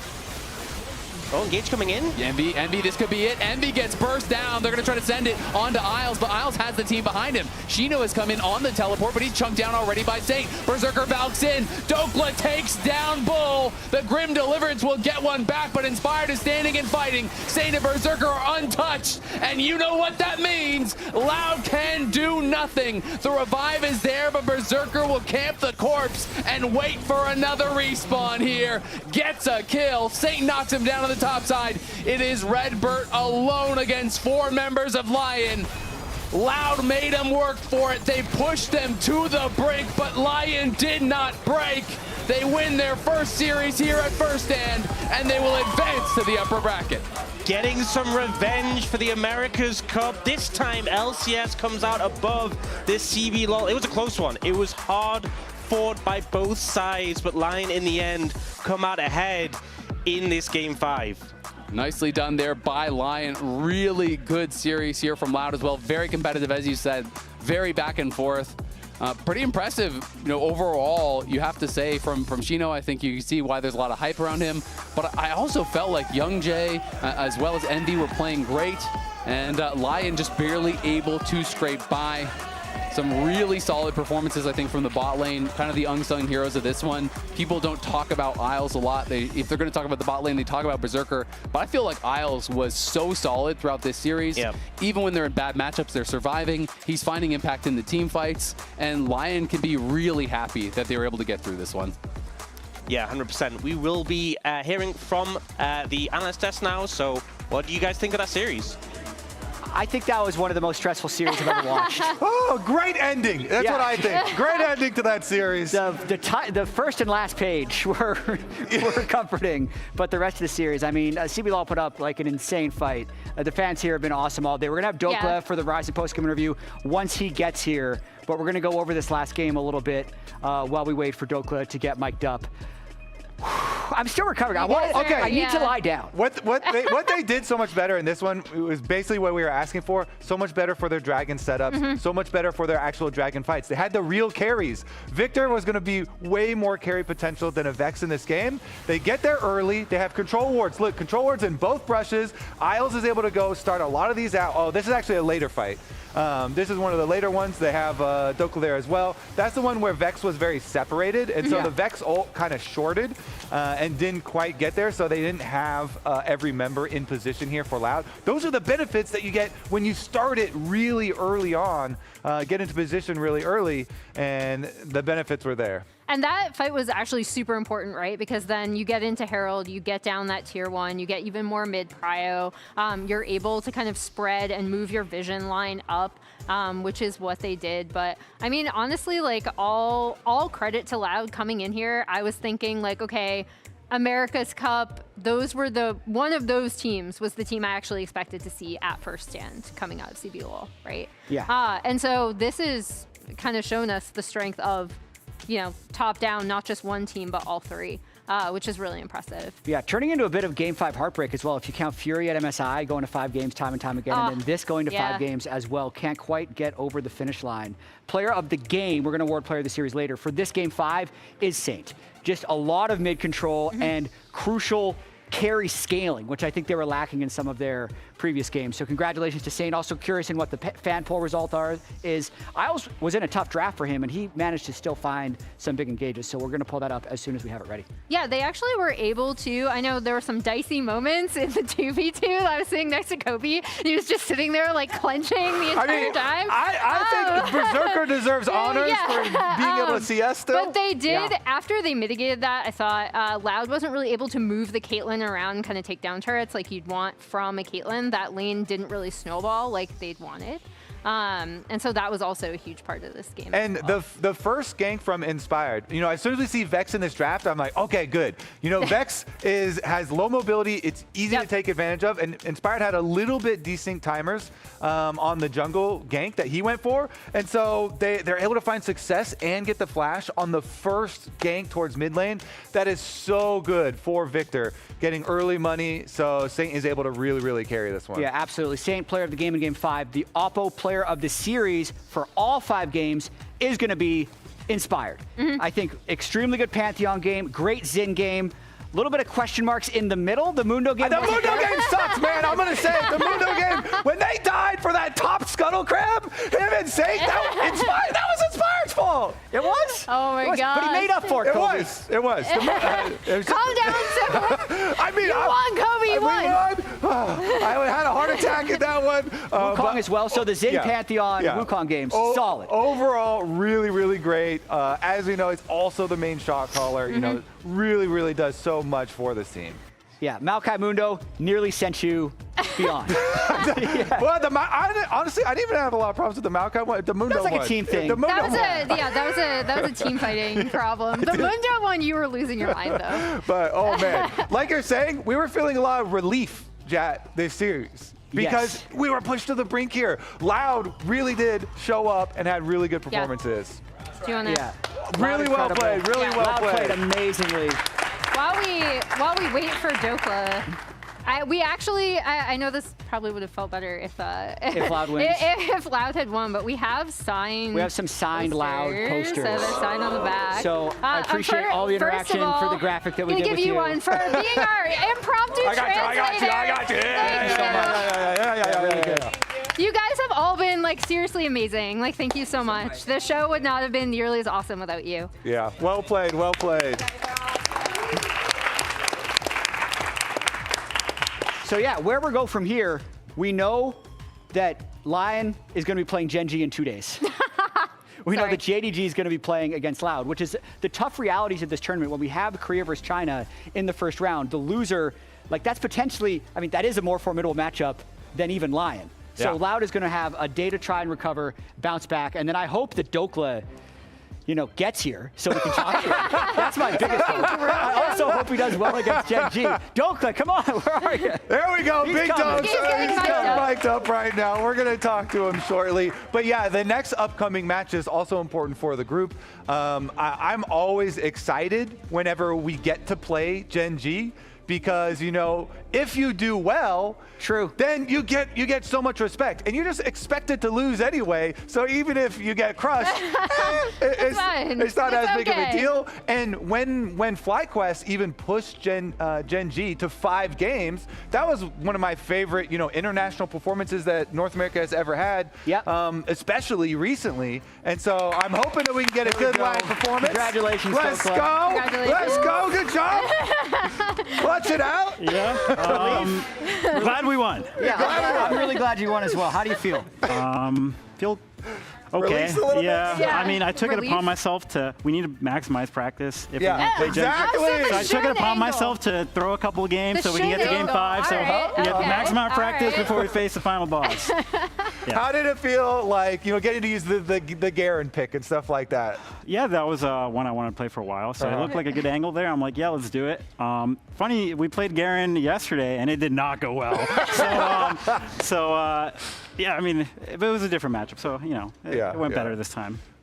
Series overall, though, were you expecting to go this long versus Loud, full 5 games here? I wasn't expecting to go to 5. I think they should, or at least one game I think they could beat us in, but we just kept making very basic mistakes. I kept dying on side. We weren't coordinated on our dragon setup, so they punished us well around those timers, and they drafted good comps as well that fit their strength. So yeah, unfortunately it went to game 5, but they're a good team, so no shame in that. What was the conversation before game 5? Because it did seem like you're mentioning the dragon setups, that it was much more deliberate, that you're just going to have prio and be first on Drake in game 5. Is that something you discussed? Because game 4 was just felt bad to play in terms of they have Nocturne to pick us on side, and then we weren't decisive in how we want to fight, so I just draft the comp that can give us prio and we can play for dragons and just do our best from then.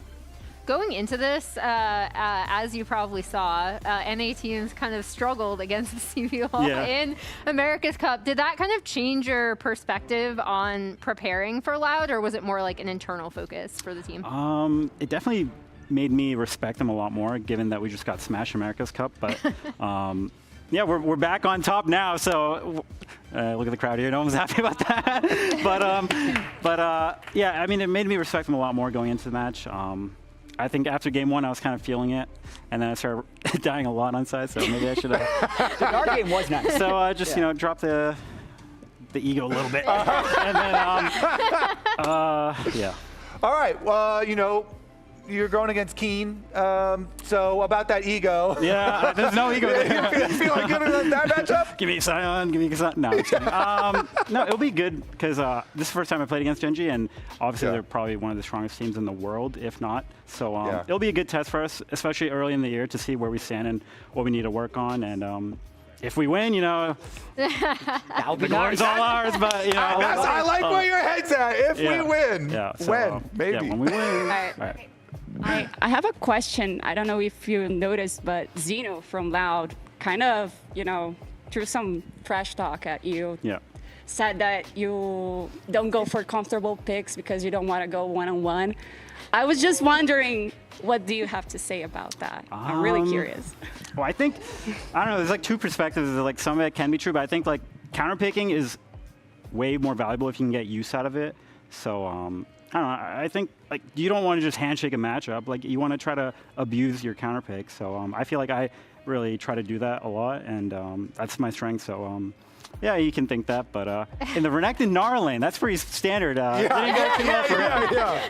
Dokla, we have a production request. It doesn't look like you have your phone, but production is big fans of your bed vlogs. Yes. Yeah, we have a bed graphic. And if you use the camera as the phone, would you be willing to record a post-series? Sure. Do you want us to like step out of the way? Yeah. Yeah. Hola, Dokla here. Yeah, we just beat Loud in Game 5. You know, I didn't expect it to go to Game 5, but it did. You know, we need the maximum amount of practice before we play Gen G, and that's gonna be tough. You know, if I can kill Keen maybe once or twice, even if we lose, I think it'll be worth it. So I'm just focused on that, and then I'll go back to NA happy, knowing I killed Keen. So see you then. See you tomorrow for the big match. All right. Okay, well, and nice. it's happy you won today, too. Yeah, it's football now. It's football. Let's go. Oh, my goodness. Thank you very much, Dokla. Also, give it up for Dokla. Earlier today, Lore caught up with Ruler for another Verizon post-game interview. All right. Welcome back to the Verizon Game Day interview here with the victorious Ruler. Wow. 승기 축하드립니다. That was a really clean game against JDG, your former team, and you were flashing the emotes during the entire series. So tell me about what it meant to you playing against them and stomping them that hard. 네, 일단 축하드리고요. 예전에 일부였던 팀을 맞서서 싸울 때 이모지를 자주 보내셨는데 그 팀과 맞서 싸우는 것에 대해서 어떻게 느끼셨나요? 말하면 되나요? 네. 일단 좀 되게 경기할 때는 별 그렇게 신경 쓰이진 않았는데 막상 이제 끝나고 같이 징동 때 함께 했던 관계자들이 얼굴을 보니까 조금 뭔가 마음이 좀 싱숭생숭하더라고요. 그래서 좀 뭔가 마음이 아팠습니다. Well, he felt a little sad to stomp on them, but well, at first he was not feeling much, but when he saw them, he remembered stuff, he remembered people, so he felt a little bad for stomping on them. A lot of good moments, obviously, with JDG, but something that I've read with an interview Arnold, your CEO, had with Cheap Esports is that you said, I would come back to Korea for Gen G. What does this organization mean to you? 예전에 젠지에서 잠깐 떠나셨을 때 예전에 거기 회장님께 해드렸던 그 말씀을 이제 나중에 다시 이루면서 다시 돌아오면서 젠지가 회장님께 어떤 의미를 갖고 있나요? 일단 그렇게 이제 말은 했지만 사실 정말 돌아올 수 있을까에 대한 확신이 없었어요. 왜냐면 어쨌든 제가 떠나고 페이지 선수가 너무 잘하고 있었기 때문에 제가 다시 돌아올 수 있을까에 대한 걱정도 있었고 만약 내가 못 돌아간다면 어느 팀을 갈 수 있을까에 대한 고민과 걱정도 좀 있었는데 이렇게 뭔가 다시 돌아오게 돼서 이런 아놀드랑도 되게 좋은 성적을 계속 내면서 서로 되게 좋은 관계 계속 이어나가고 있는 게 너무 기분 좋고 앞으로도 같이 함께했으면 좋겠습니다. At first, he was not so sure whether he would be able to go back to the same company and everything, but he's very happy to be back, and he's so well accepted, and is willing to continue with them for a long, long time. I mean, makes sense. You keep on winning, and ever since you came back with Genji, Genji has been on top of the league, the LCK, but also the world. You guys have been favorites to every international tournament you've participated for the past 2 years. What is your preparation like this time around, especially after what happened at Worlds? 사실 모든 시합 때 모두가 가장 많이 사랑하는 팀이기 때문에 특히 워즈 이후에 이제 시합을 위해서 어떻게 준비하고 계시나요? 일단 계속 더 성장하고 나아가기 위해서 일단 다 같이 좀 한 판 한 판 연습이나 대회를 되게 소중히 하면서 좀 하고 있는 것 같아요. So we just keep practicing every round and every match. So in order to improve for every match and every competition we take part on, so that's how we keep improving. For someone who's been playing for that long, how do you manage your expectations, especially when you're favorite every time? 또 이렇게 오랫동안 선수 생활을 하면서 많은 사람들이 거는 기대를 어떻게 마음속으로 처리하고 계시나요? 일단 저는 뭐 많이들 물어보시는 뭐 부담감이나 그런 게 그렇게 많이 있진 않아요. 오히려 저는 경기에서 제가 어떻게 해야 더 저희 경기를 봐주시는 팬분들이 열광할 수 있을지에 대해 좀 많이 연구하고 있고 그냥 제 실력을 보여준다라는 그런 생각을 갖고 늘 경기장을 오기 때문에 그냥 설레는 것 같아요, 늘. So in fact, he doesn't feel all of a burden when he knows about the expectations on him, but he keeps practicing, just thinking about how he could get a wow from his fans. Oh. So he feels more excited than nervous for those matches. Well, is there anything you want to say to your fans here? I keep on hearing that Genji has a lot of fans in Brazil. You saw their enthusiasm coming in today. Is there anything you want to tell them? 팬들을 위해서 하고 싶으신 말씀이 있으신가요? 특히 브라질에서도 팬들이 되게 많다고 들었는데 한마디 해주시죠. 뭔가 이렇게 해외에 나와서 브라질 와서 이렇게 브라질 팬분들한테 이렇게 큰 응원 받기 정말 쉽지 않다 생각하는데 다들 너무 감사하고 오히려 제가 더 너무 감사해서 이렇게 사랑해 주셔서 저도 사랑합니다. It really is not an easy thing to be able to come to Brazil and receive all this love from these fans. So he can only be thankful for everyone, and I just want to say thank you. Well, we thank you. You can thank him as well, guys. Thank you so much. Thank you. 인터뷰 너무 감사합니다. 감사합니다. Mario, thank you so much for the translation, and that's all Pleasure. for us here. Thank you, Ruler. Here's the bracket for tomorrow. BOGG2 in the upper bracket, BFX TSW, second matchup of the day in the lower bracket. I feel like BLGG2 are just like, we meet again. So it is you. It's you. It's actually so fun that we have actual history, at international tournaments between them. So much history.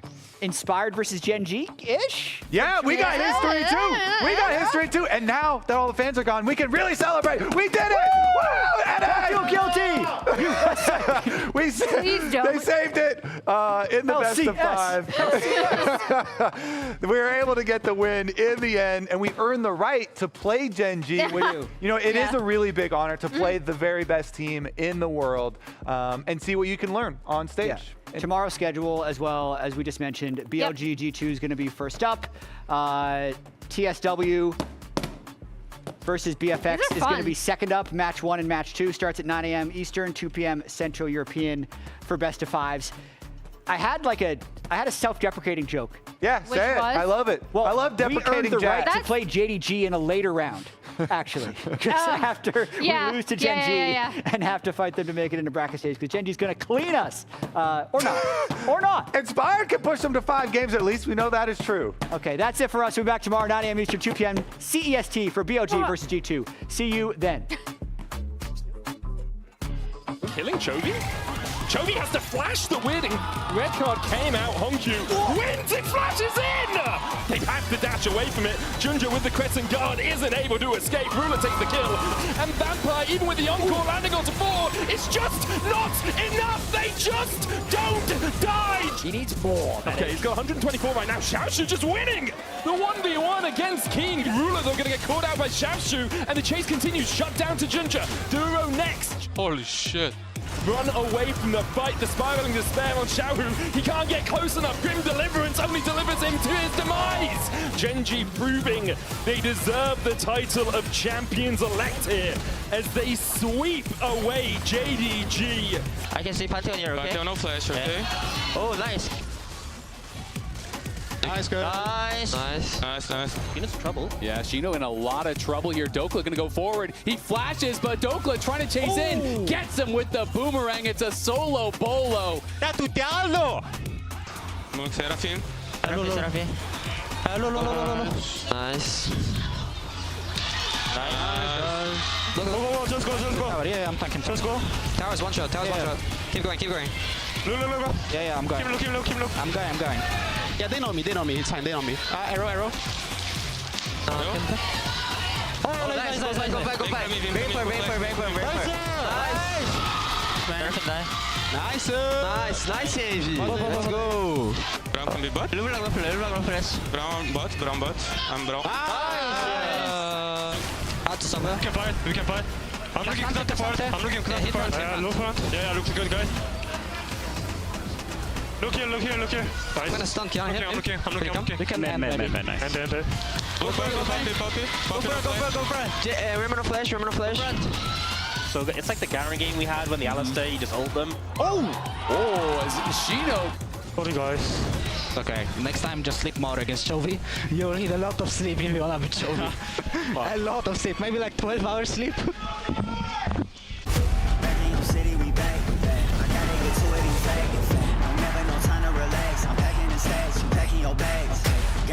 Game time. They about to step on a landmine.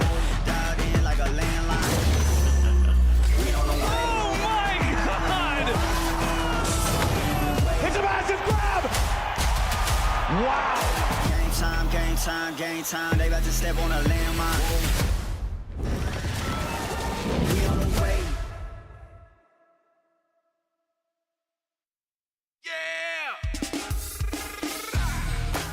On what's in front of me. Opposition only makes the competition fun to me. Many try to hang, but not too many can run with me. Wanna try your luck? Let it go on a count of 3. 1, 2, 3, let's go. Call me the best cause I'm letting my best show. I'm coming with a force and I don't tiptoe.